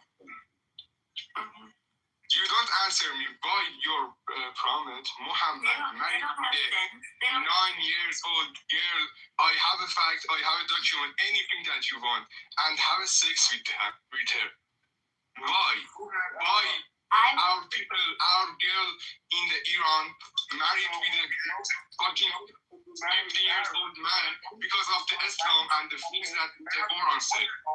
These people are having sex with their brothers and their sisters to spread their seed. I mean, Elon Omar is married to her brother, and they have children. Hello? Was that nasty? Is Elon Omar? She's a Muslim, right? Oh, no, I got nothing to say now.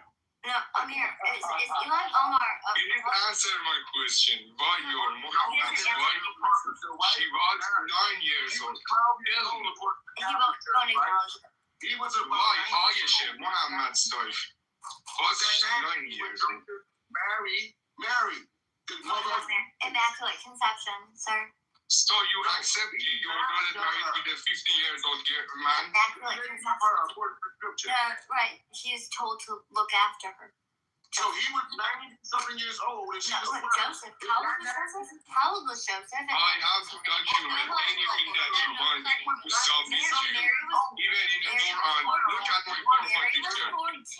Look at my profile picture. Arian, 1 second. Mary was 14. Joseph was 42. Joseph was to look after and protect Mary. That was what was asked. Consummate a marriage with Mary, according to the scripture. Yes. Okay. Was he 90-something years old? He was 42 years old, and she was 14, sir. He was 90-something years old. So you agree if one person had to be 92 could live up to 92 back then? You got me crazy. He was, yeah, that's 42, sir. Who told you that? You just did. That's wild, sir. Listen, I know that you want to, I know it's hard to, how are you going to justify, Muhammad had sex with an 8-year-old girl? That is hard to justify, right? So then you have to jump to something else. Because you can't justify it. Because morally, you know in your gut that it's wrong, but you can't say that. Because that would just, diminish everything that you believe in. And so you can't. So you cannot acknowledge it. You will not be able to you will jump to anything that you can and grasp anything. Then acknowledge it. That's bad. About Muhammad marriage, right? This one's No. Having sex with an 8-year-old. Right. So now I want to jump around. Look at my profile. I say the verse. You can translate it anything that you want. Sex with an 8-year-old. I know that to be. My daughter's 11, and I can't even imagine. That's it's a pedophile. So now let me ask you this. What makes a woman a woman? What distinguishes a woman a woman? So women go through, we have periods. We become a woman when we get our period. Okay, so now what age? Is it a standard age that girls get their period? Is it a standard? Every woman is different. So when Muhammad had sex with Aisha, you are saying that's okay because she was period. Hold on, Mary. And she get woman. Had sex with Aisha. She did not have her period yet, sir. Okay. She was a child, so he's a pedophile. He's a child. And a girl at that age cannot consent. So he raped her. What age do a girl get a period? He raped her and justified it. Even right now, in fucking 2026, you have a lot stuff carrying on that's legally married by touching. If you say real Tell me that I should marry according to the New Testament. Amir, I respect that you marry according to the New Testament. I respect that you believe what you believe. Listen, I respect the fact that God gives us free will and you have the right to believe what you want. And I do too. But I am through with this conversation and I respect that we can agree to disagree and I'm okay with that. And I wish nothing bad on you, and I pray for Muslims. I pray for Muslims every single night. I do, just so you're aware. I do. And there is power. Wait, hold on. No. Again, I am no longer participating. You can't see it. You can't search it. You can't find it anywhere. You don't know what's moral. Moral. I've laid out. You have any internet? Just search it on the Google. No. See who was the Muhammad wife. You're right, Amir. Just I don't know shit. Okay, Amir, I don't know shit. Aisha, Muhammad's wife, married with him at 9 years old. And before she get a period, she cried in her have sex. He's not trying to understand. Aaron, I spent like 6 hours now. Because that's the Muslim ideology. They kill, they don't do anything that they want, and they don't understand. They don't actually respect to another religion. They actually want to advertise this religion all over the world. Even he tried to make you Muslim. But that is a dirty religion, and it takes all over the world. He wants to make you Muslim. Oh, well, no, well, he... And if you become Muslim, and change your religion, you'll be killed. Listen, that's not what he said. All in Quran. Arian, wait. That's not what he said. He actually threatened me and told me that I'm going to become a Muslim whether I like it or not. So that to me was a threat. So he's not trying to convert me. He's saying that I will become a Muslim. That seems like a threat. No, I never said that you will. You said I will become a Muslim. Is what you said. If Rami was here in front of me, listen to me. If Rami or any Muslim was in front of me, please wait, Aaron. Amir, I am done. Right, it's just you don't listen really well. I know, I'm hard. You don't get everything. You're right. I know. I need to do better. What else? Will you pray for me? You gotta ask yourself the hard questions. Will you pray for me? But you still have to ask yourself the question. Can you pray for me? Because I'll pray for you and the Muslims tonight. Thank you. And I get like better hearing, that I see the light, yes, you can pray however you want. I would love for prayers for me. And I want to pray for you as well. It's been great. Hasn't it been great?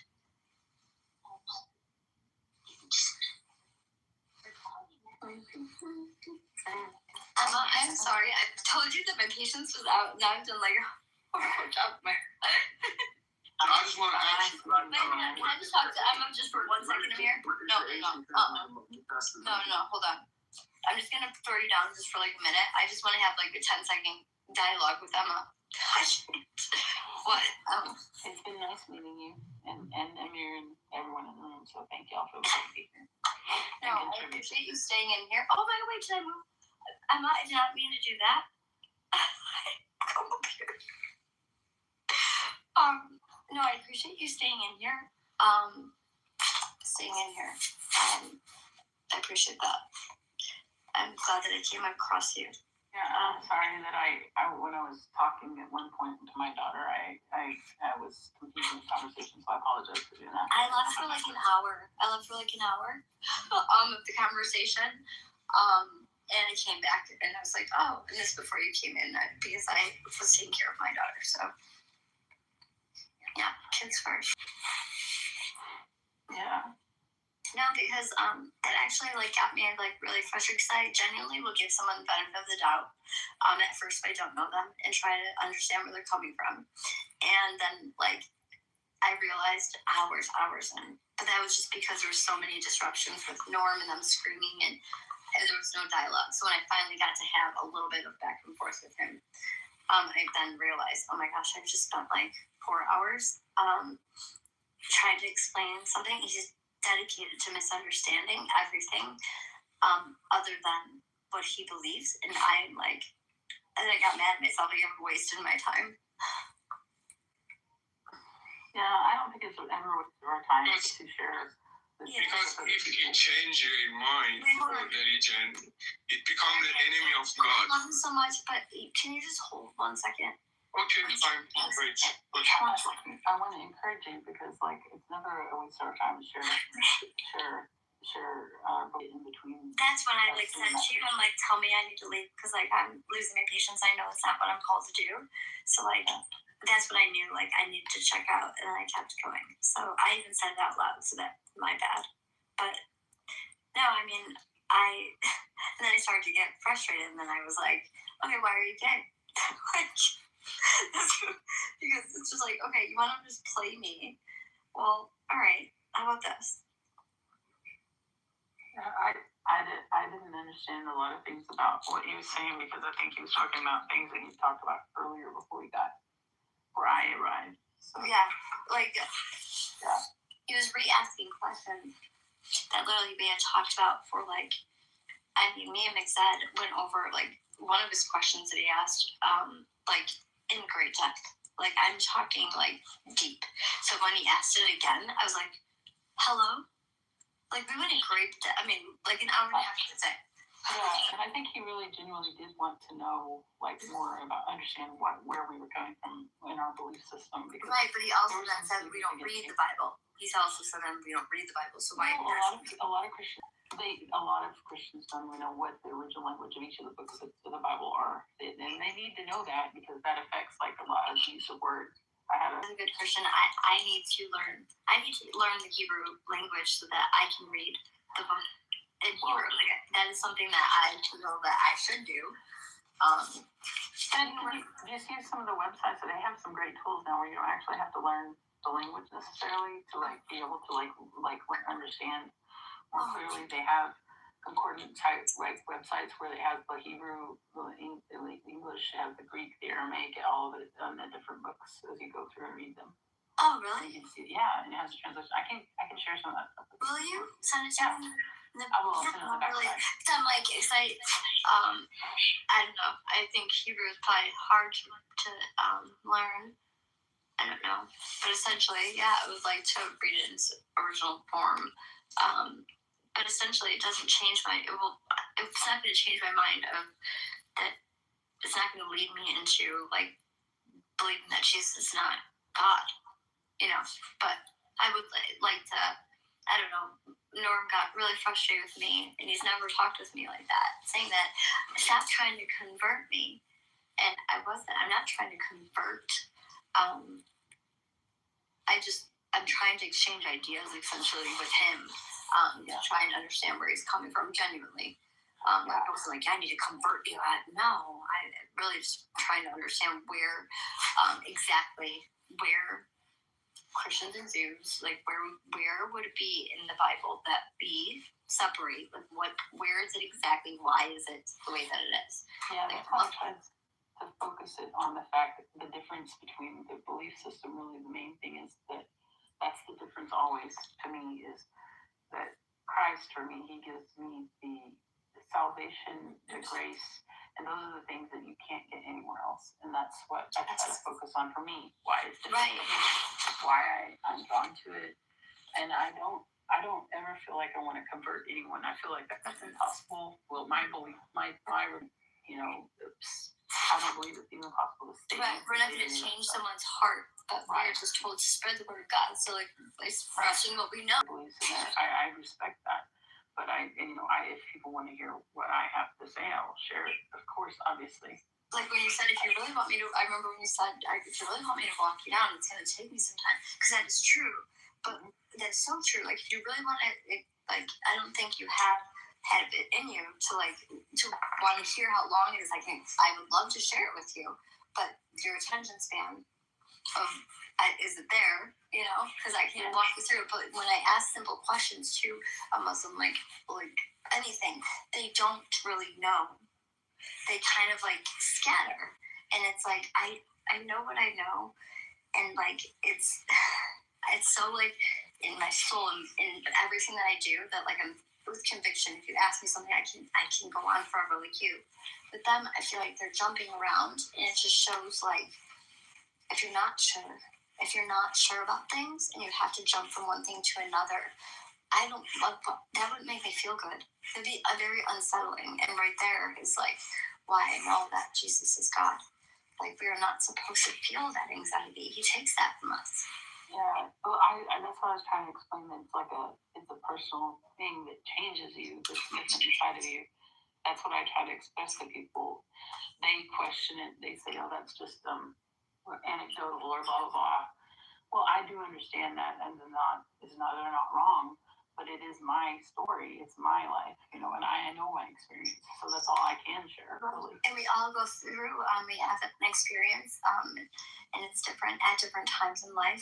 Where I'll be honest, when I, got to my knees, right? There were times in my life, as of recent, I will say that I was like, God, I need you, and I was like, I need you. I can't do this without you. That Jesus moment, and yeah. You know what I'm talking about? And the next day, I literally walked outside, and I just like immediately saw God in everything, and I can't explain it. But tears just started streaming down my face, and like it was bittersweet. It was like so beautiful, but the guilt of like, you've been here, and I just like walked by you, and like every day, Mm-hmm. But like I asked God, I need you, and God was there. That's true. I think that like when you ask that, you ask Him in your heart. Yeah. It makes a big difference, and other people can't. You can't know that unless you've been through it. Yes. So it's just that's the leap of faith that He always talks about, right? That's like the blind faith I was saying. Like, yes. I always say that I wouldn't want to know what life is like. It must be so hard for people who don't know God. Yeah. Because I wouldn't want to know a life like that because it would be so hard for me. Yeah, but I look back all the times where I had anxiety or doing these things. I've always believed in God, but there were times where like I turned away from God. And when I look back at those times, I'm like, all those times, like if I would have, like, that was because I was ignoring God,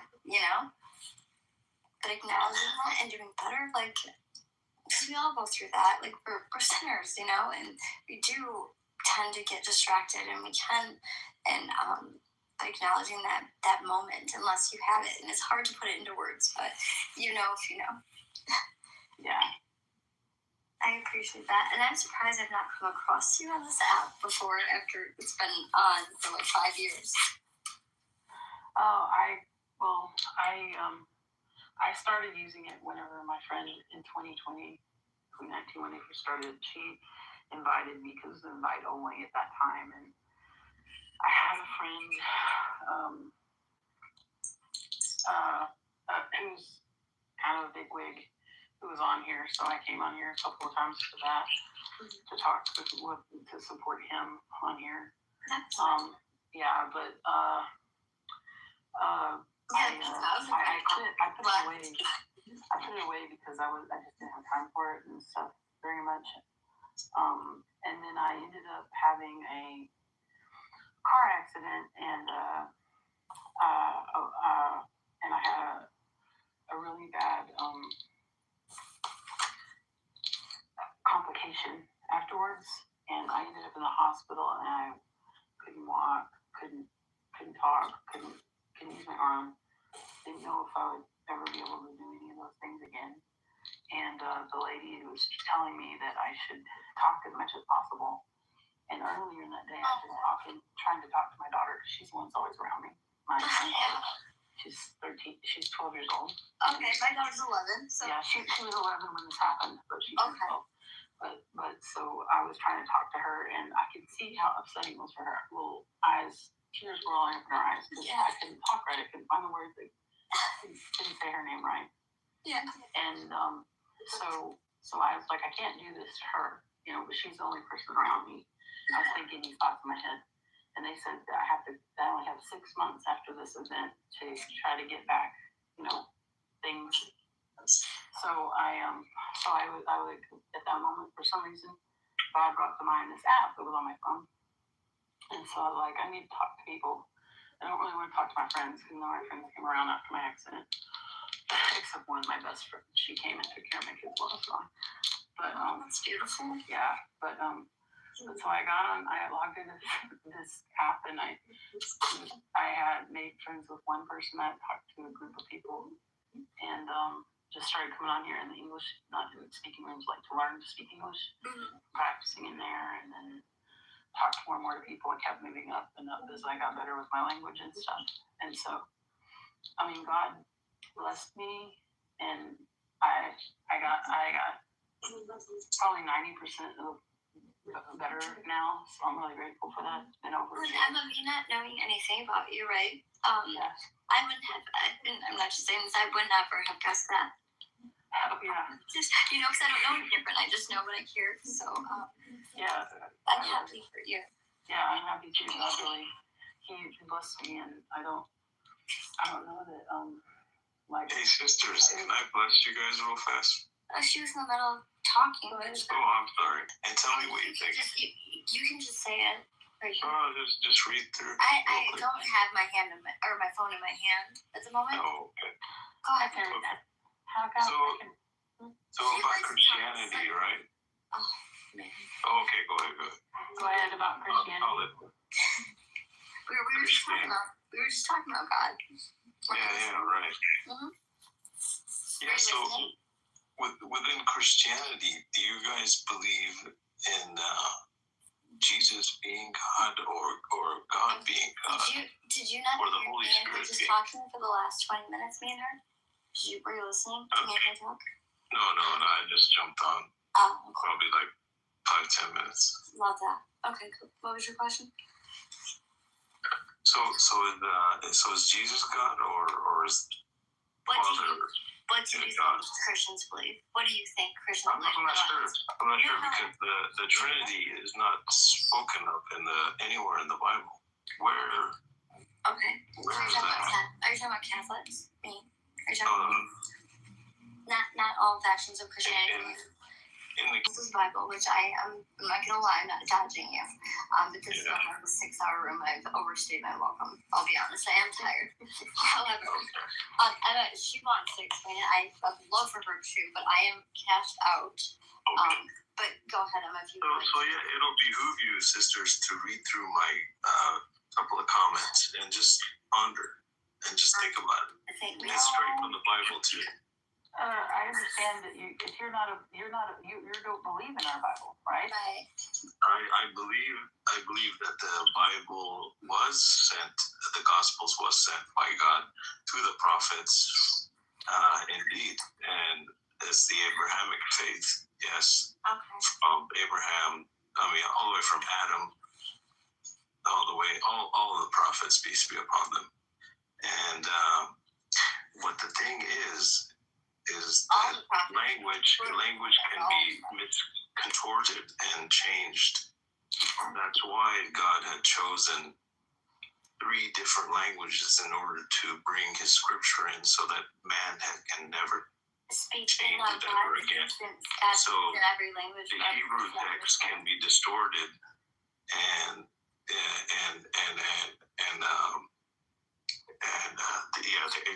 the Koine Greek, Hebrew, these all could be contorted. But finally, yes, because this is like, there were poets at their time, and you cannot change, like your favorite song, right?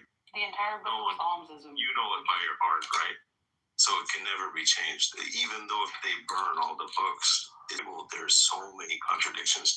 Like if I ask you, how did Judah die? The actual Hebrew letters was given by God to the people. Yeah.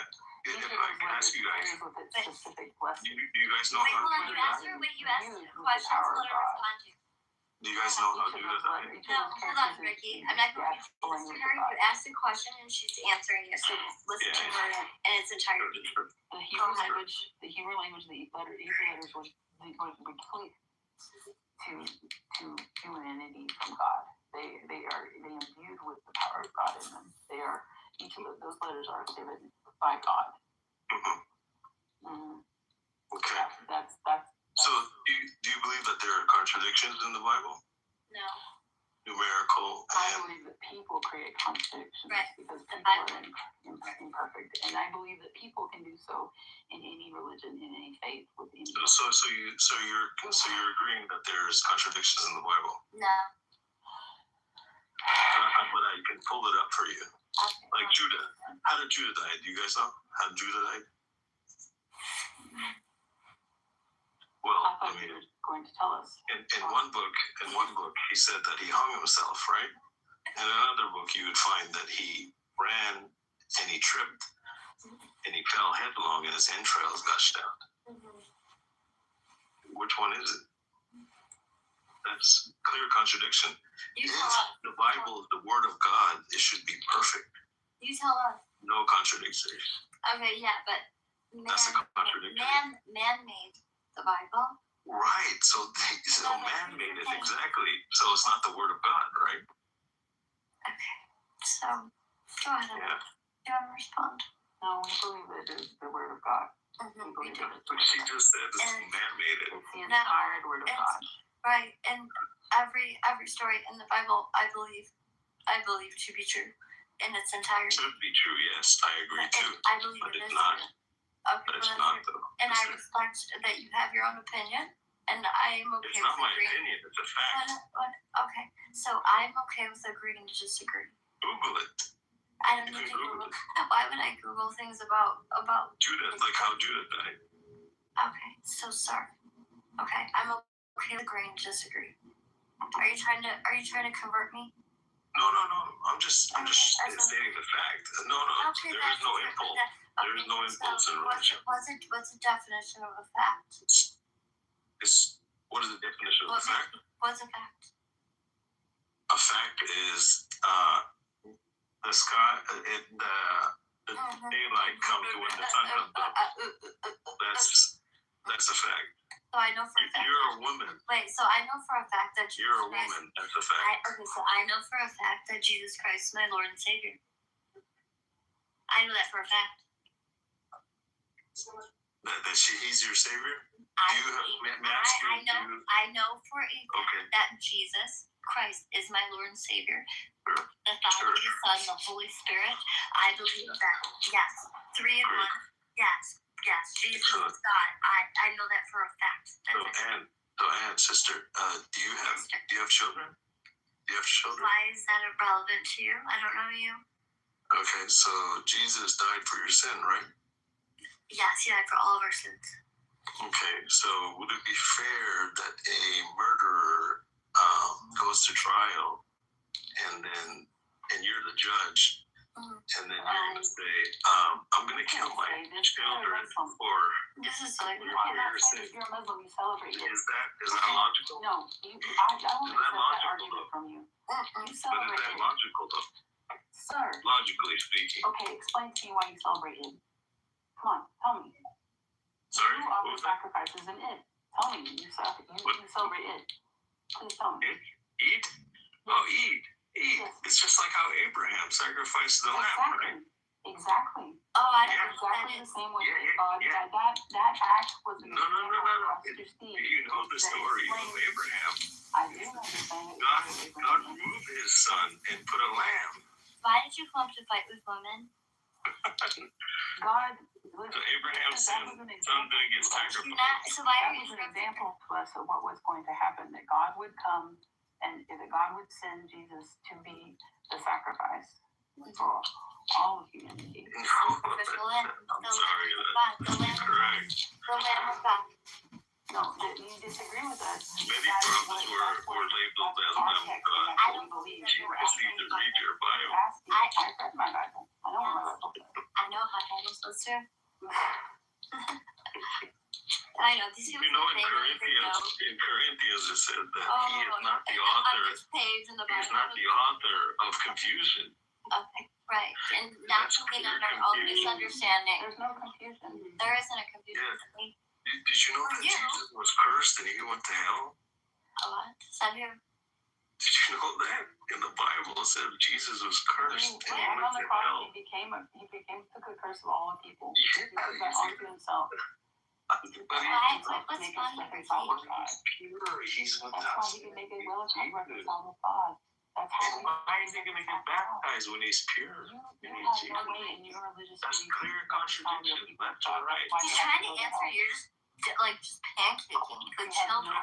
You have no I way mean, to reconcile I'm just your trying people to with God. state the facts, though. No, hold on. You gotta open up the mind. You Just You said, have no way to reconcile your people with God. You have no way to do it. Your Stanley, people you have want to to go to hell take this to one up? suffer We're for gonna their do sins, new and then person. they We're gonna let you have this one all on your own. It's good. Oh, thank you. So, yeah, so you just feel like with women, you need to forgive your mother. I'm gonna invite Stanley up, and Stanley will have this dialogue with you. And I think it's a fair, Stand the man. a better match. Bye, Anna. It was nice to meet you. It was nice to meet you. Please send me the that in the back channel. By the way, What were the things you wanted to say? the Hebrew, the Okay. Yeah, I will. yeah. Thank you, Stanley. Please do not sit down there. You will. Stanley, will you take this on? I'm gonna mod you. I know it's not very good. You did Bart is sleeping. I am cashed out for the night. This man wanted to take on the two women when me and her were just talking about God after a long room. So this is your project. Have a nice day. Oh, okay. Wow. I'm gonna try to do what I can. Gone? I am gone. Okay. Too bad. I want to talk to him. I don't know how I got brought into this, but I mean, I'm going to the area, so if it's bad, let me know. What was I asked to do? I'm not sure, brother. Okay, well, I'm gonna sit behind here and just flow along with it. Sure.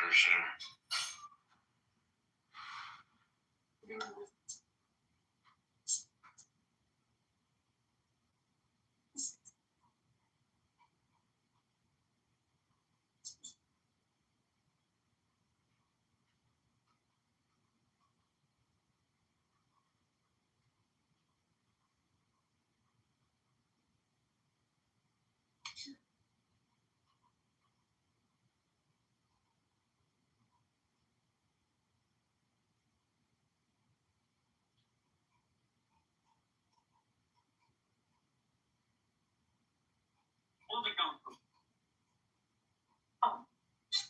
Council of Nicaea and found the canon of the Bible. No, I've read it. Can you show me from the Council of Nicaea? Can you show me? Can you show me the Council of Nicaea doesn't confirm canon at all? Neither does the Council of Constantinople, neither does the Council of Chalcedon, neither does the Council of Ephesus. None of them do. So why are you saying all of them? They talked about three. Well, no, okay. That's a separate question. You're saying they're confirming canon. Can you prove that the Council of Nicaea confirmed canon? In the Quran, it says that Jesus. You want to carry on doing this? Can you prove that the Council of Nicaea confirmed canon? Can you prove? Just relying on him.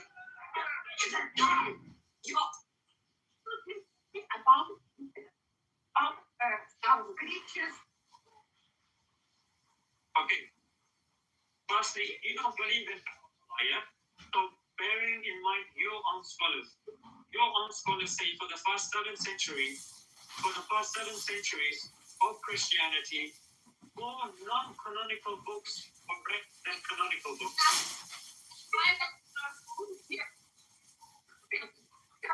So you can come forward. Anytime I ask, just tell me to believe me for the sake of belief. He said, in West Africa and all around the world in the Roman Empire and stuff like that, they were being martyred for their faith. Yeah, being martyred doesn't mean God canon of Bible confirmed. You have printed Bible. That was before Islam even existed. No, you don't. You can only have printed Bibles after the printing press. And the printing press came long after. You jump in. And you show me from the Council of Nicaea where it comes from.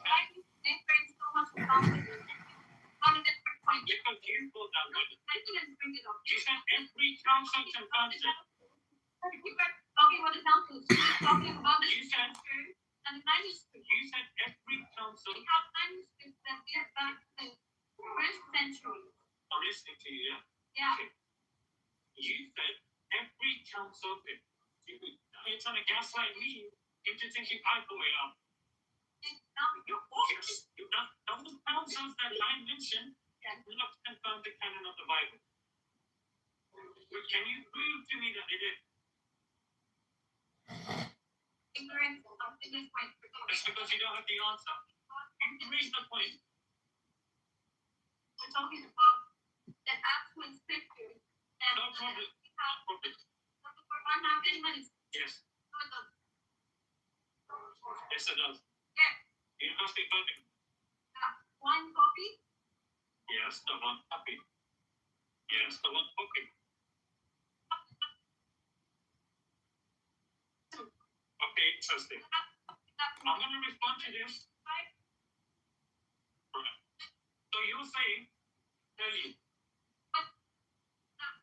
you've asked me 5 questions. Which question do you want me to answer first? All of them. You're going to listen to the answer, yeah? Are you going to listen to the answer? Okay. So you said,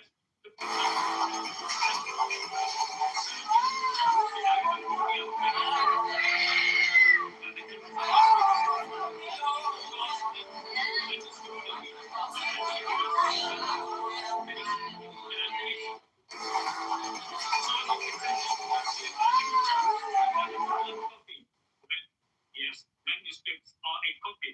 Otherwise, it would be multiple manuscripts. That's the first point. Secondly, it's not. You are referring to one side. It's not even one side. It's 4 sides. It's 4 folios. And those 4 folios have been carbon dated to the time of the Prophet.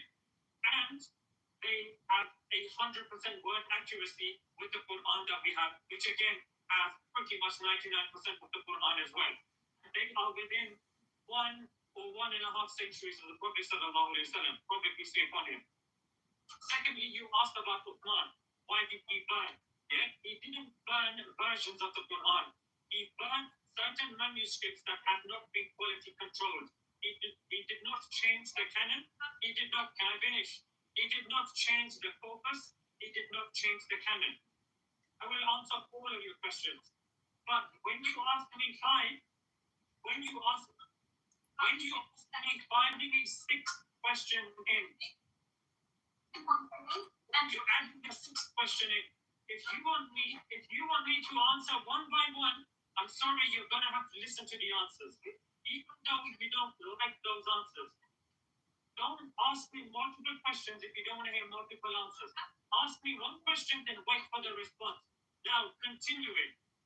So when it comes to Uthman radiallahu anhu, well, I'm going to have to, if you're going to shotgun attack 6, 7 questions, and when I'm answering those questions, you're adding more questions on top of that. Because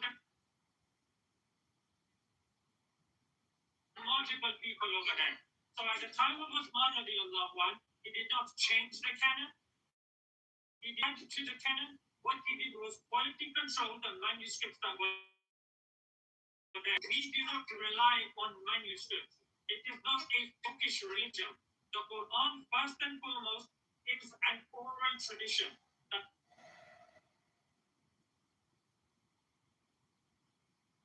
The Prophet memorized, passed on to the companions, and we have entire chains of narration of an oral tradition.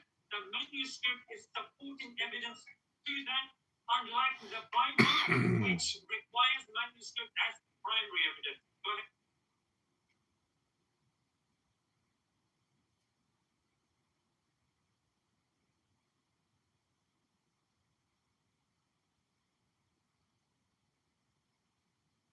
To the next question. How you actually lie every around it. That's broken.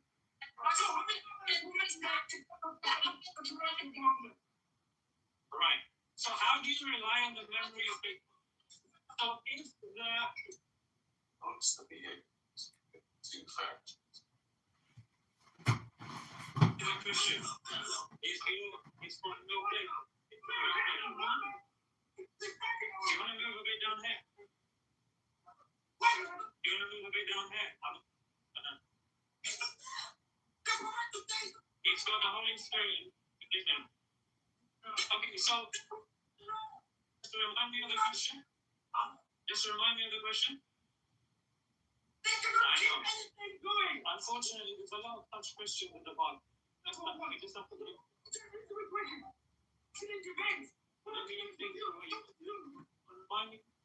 So we're getting to echoing and continuous question.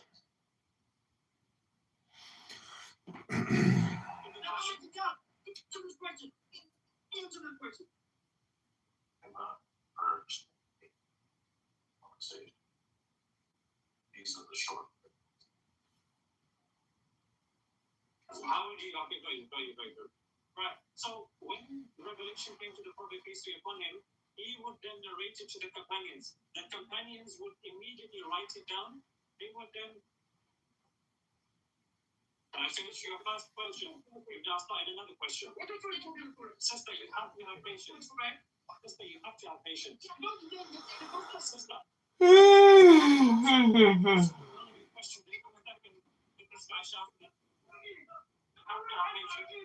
you want to learn. How do you know the rest of what I'm going to say? How do you know the rest of what I'm going to say? You know the rest of what I'm going to say? Then have patience, please. If when I finish, if you feel I have not.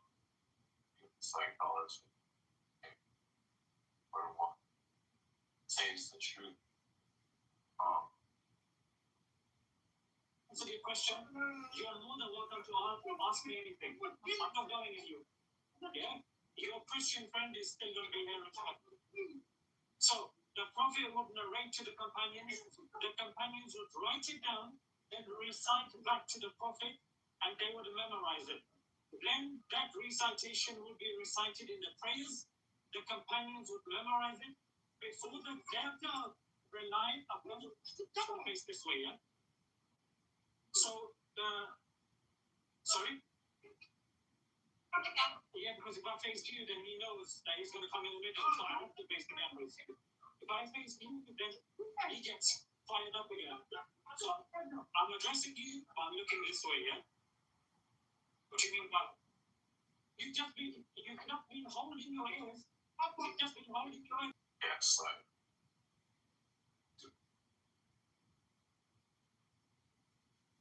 people. Then come forward then. Okay, now you want to stay further away, and then you want to allow him to come in the middle, because somehow you're threatened by the answer. Okay, ask me the question, and then no problem. So then when the prophet needs to be upon him, yeah, before the prophet needs to be upon him passed away, the whole Quran was written down. And the companions had memorized the whole Quran. How comes the question? I have answered the question. And you come forward then. I am here. Come forward, I am here. Christian logic 101. Worship.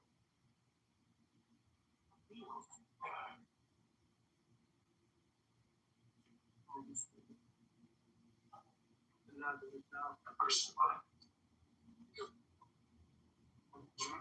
mind. The mind. Just read. Because the God gave attribute. God gave your mind, heart, logic, reason. You don't have a role control. Exactly. Seeking. Question. And this is what the church wants. Don't want you. And it's a blasphemy to begin a question. Science is called blasphemy.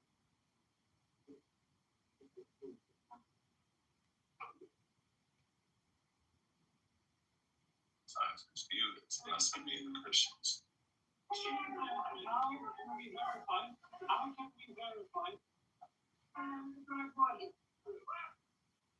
everything that was memorized was correct.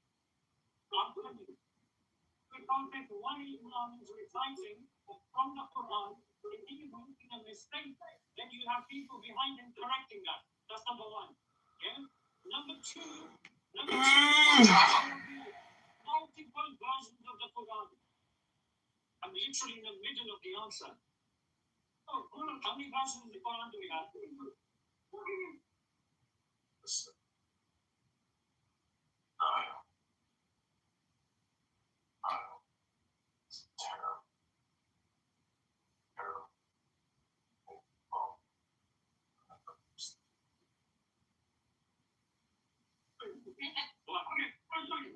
What? You don't think so?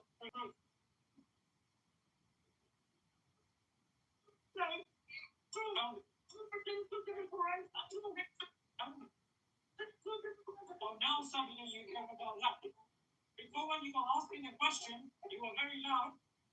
This is Speaker's Corner. Check a great discussion. I think it's Christians, Buddhists, you make open discussion. Now when you can't answer, now suddenly you're getting triggered by him. Where are these versions? Give me one. Give me the name then. You have to bring them. John Kitover. Give me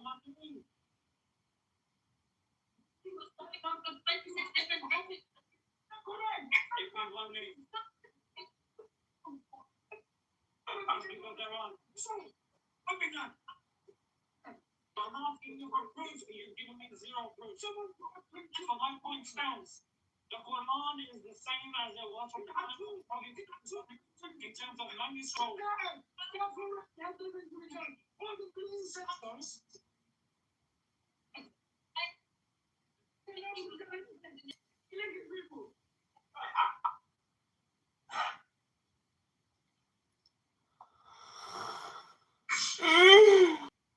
Hope you guys found this educational and entertaining at the same time. Peace be upon you, brothers and sisters.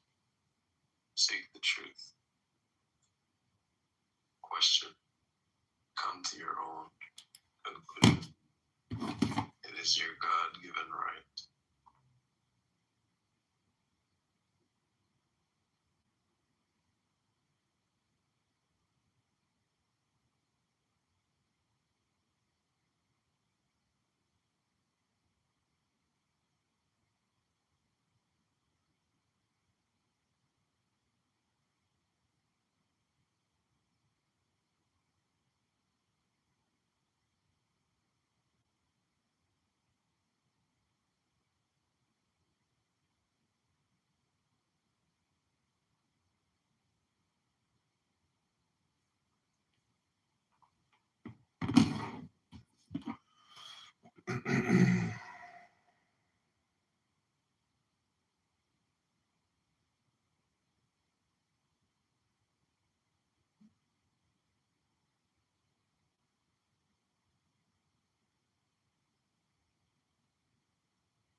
Take snatches. Oh! Popcorn!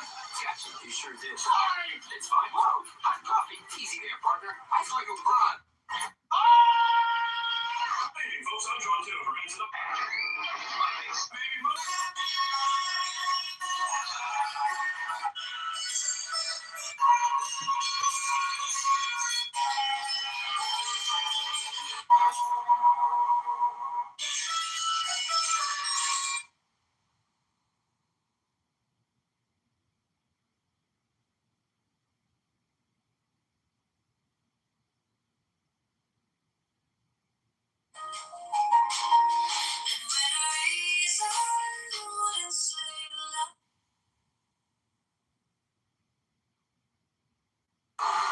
I'd like to deposit $1 trillion Bitcoin. Depositing $1 trillion.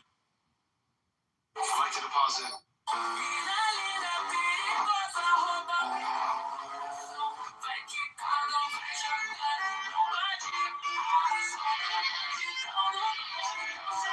Go on. Please leave me alone. What are you trying to do, you darn bee? Can't you see I'm trying to drive? Oh my God, the drive bee! Fight for your life!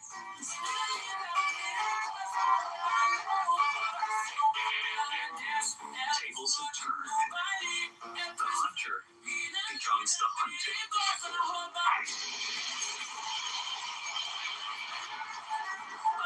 Mission accomplished. No one can survive that blast. Now that's a well-made shoe.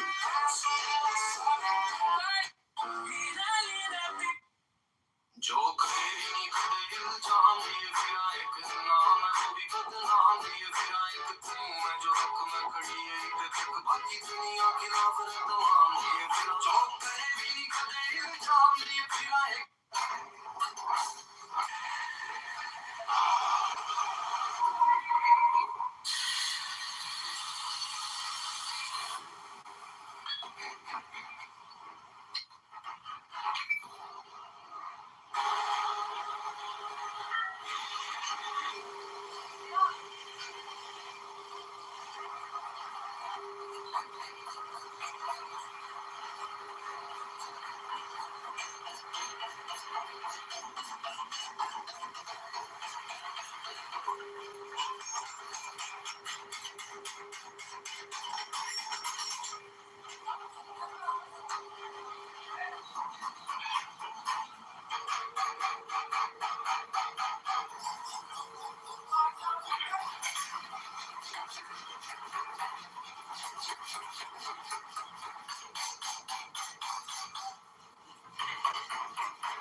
Want to create your personal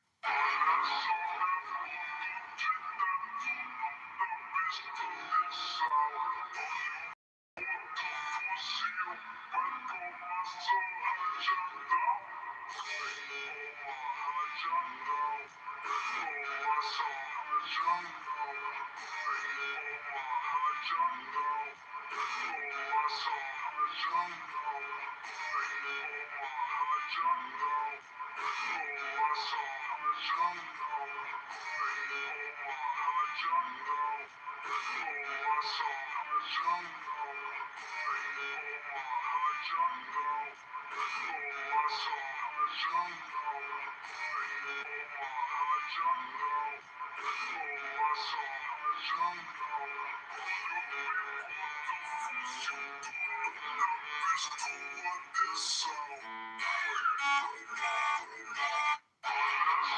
evening. I'm John Kitover with Channel 7 Investigates. Tonight, allegations of criminal fraud are surrounding two members of the city council.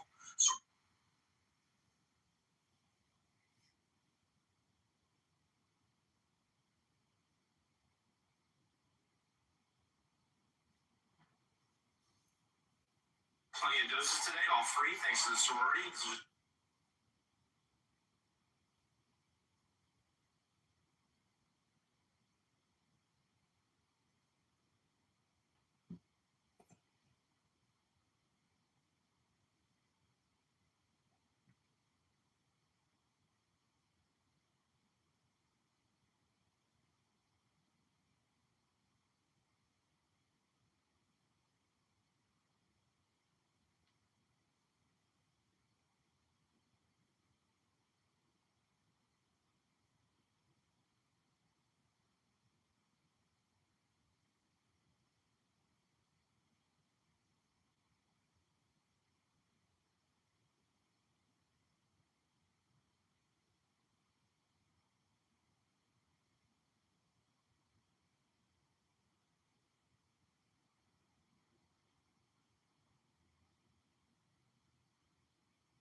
continue to pray if you are for her, because she sees it, man. Like, but then so quickly she's the devil comes and takes it away.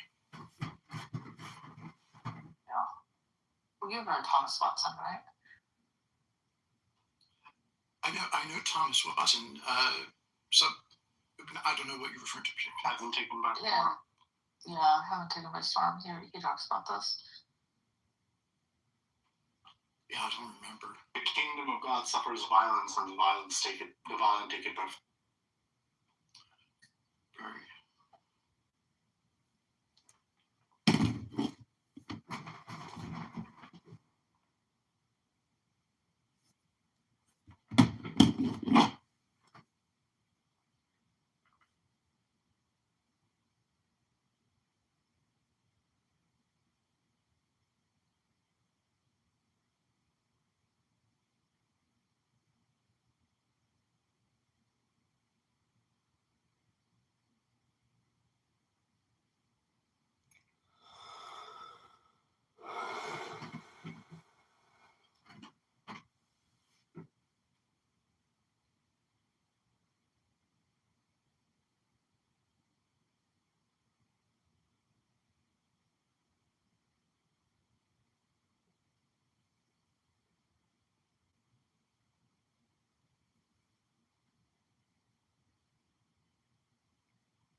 Where's the display tray? Coming right up, boss. To the brightest investment you'll ever make. Looks brighter, right? Just wondering how safe it is. Afternoon, what can I do for you? Heard you buy gold. How about a solid gold bowling chain?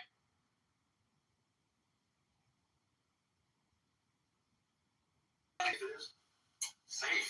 You're gonna love this. One press of this button, man. Big day, Valentine's Rush. Where's the display tray? Coming right up, boss. Wait a second. Why do these tags say 2 for 1? We're not a pizza place. You said to move inventory, so That's the whole inventory. good news. Floor sparkling. And apparently, big day, Valentine's. He's got that bracelet, Frank Arrow. 2 carats, flawless, except for the thing into his new jet ski. All right, City Herald. Good evening. I'm John Kitover. And I'm also John Kitover. Tonight's. This right here is our island club. It's John Kitover. Welcome to my place. Good evening, I'm John Kitover, and this is Kitover. Hi.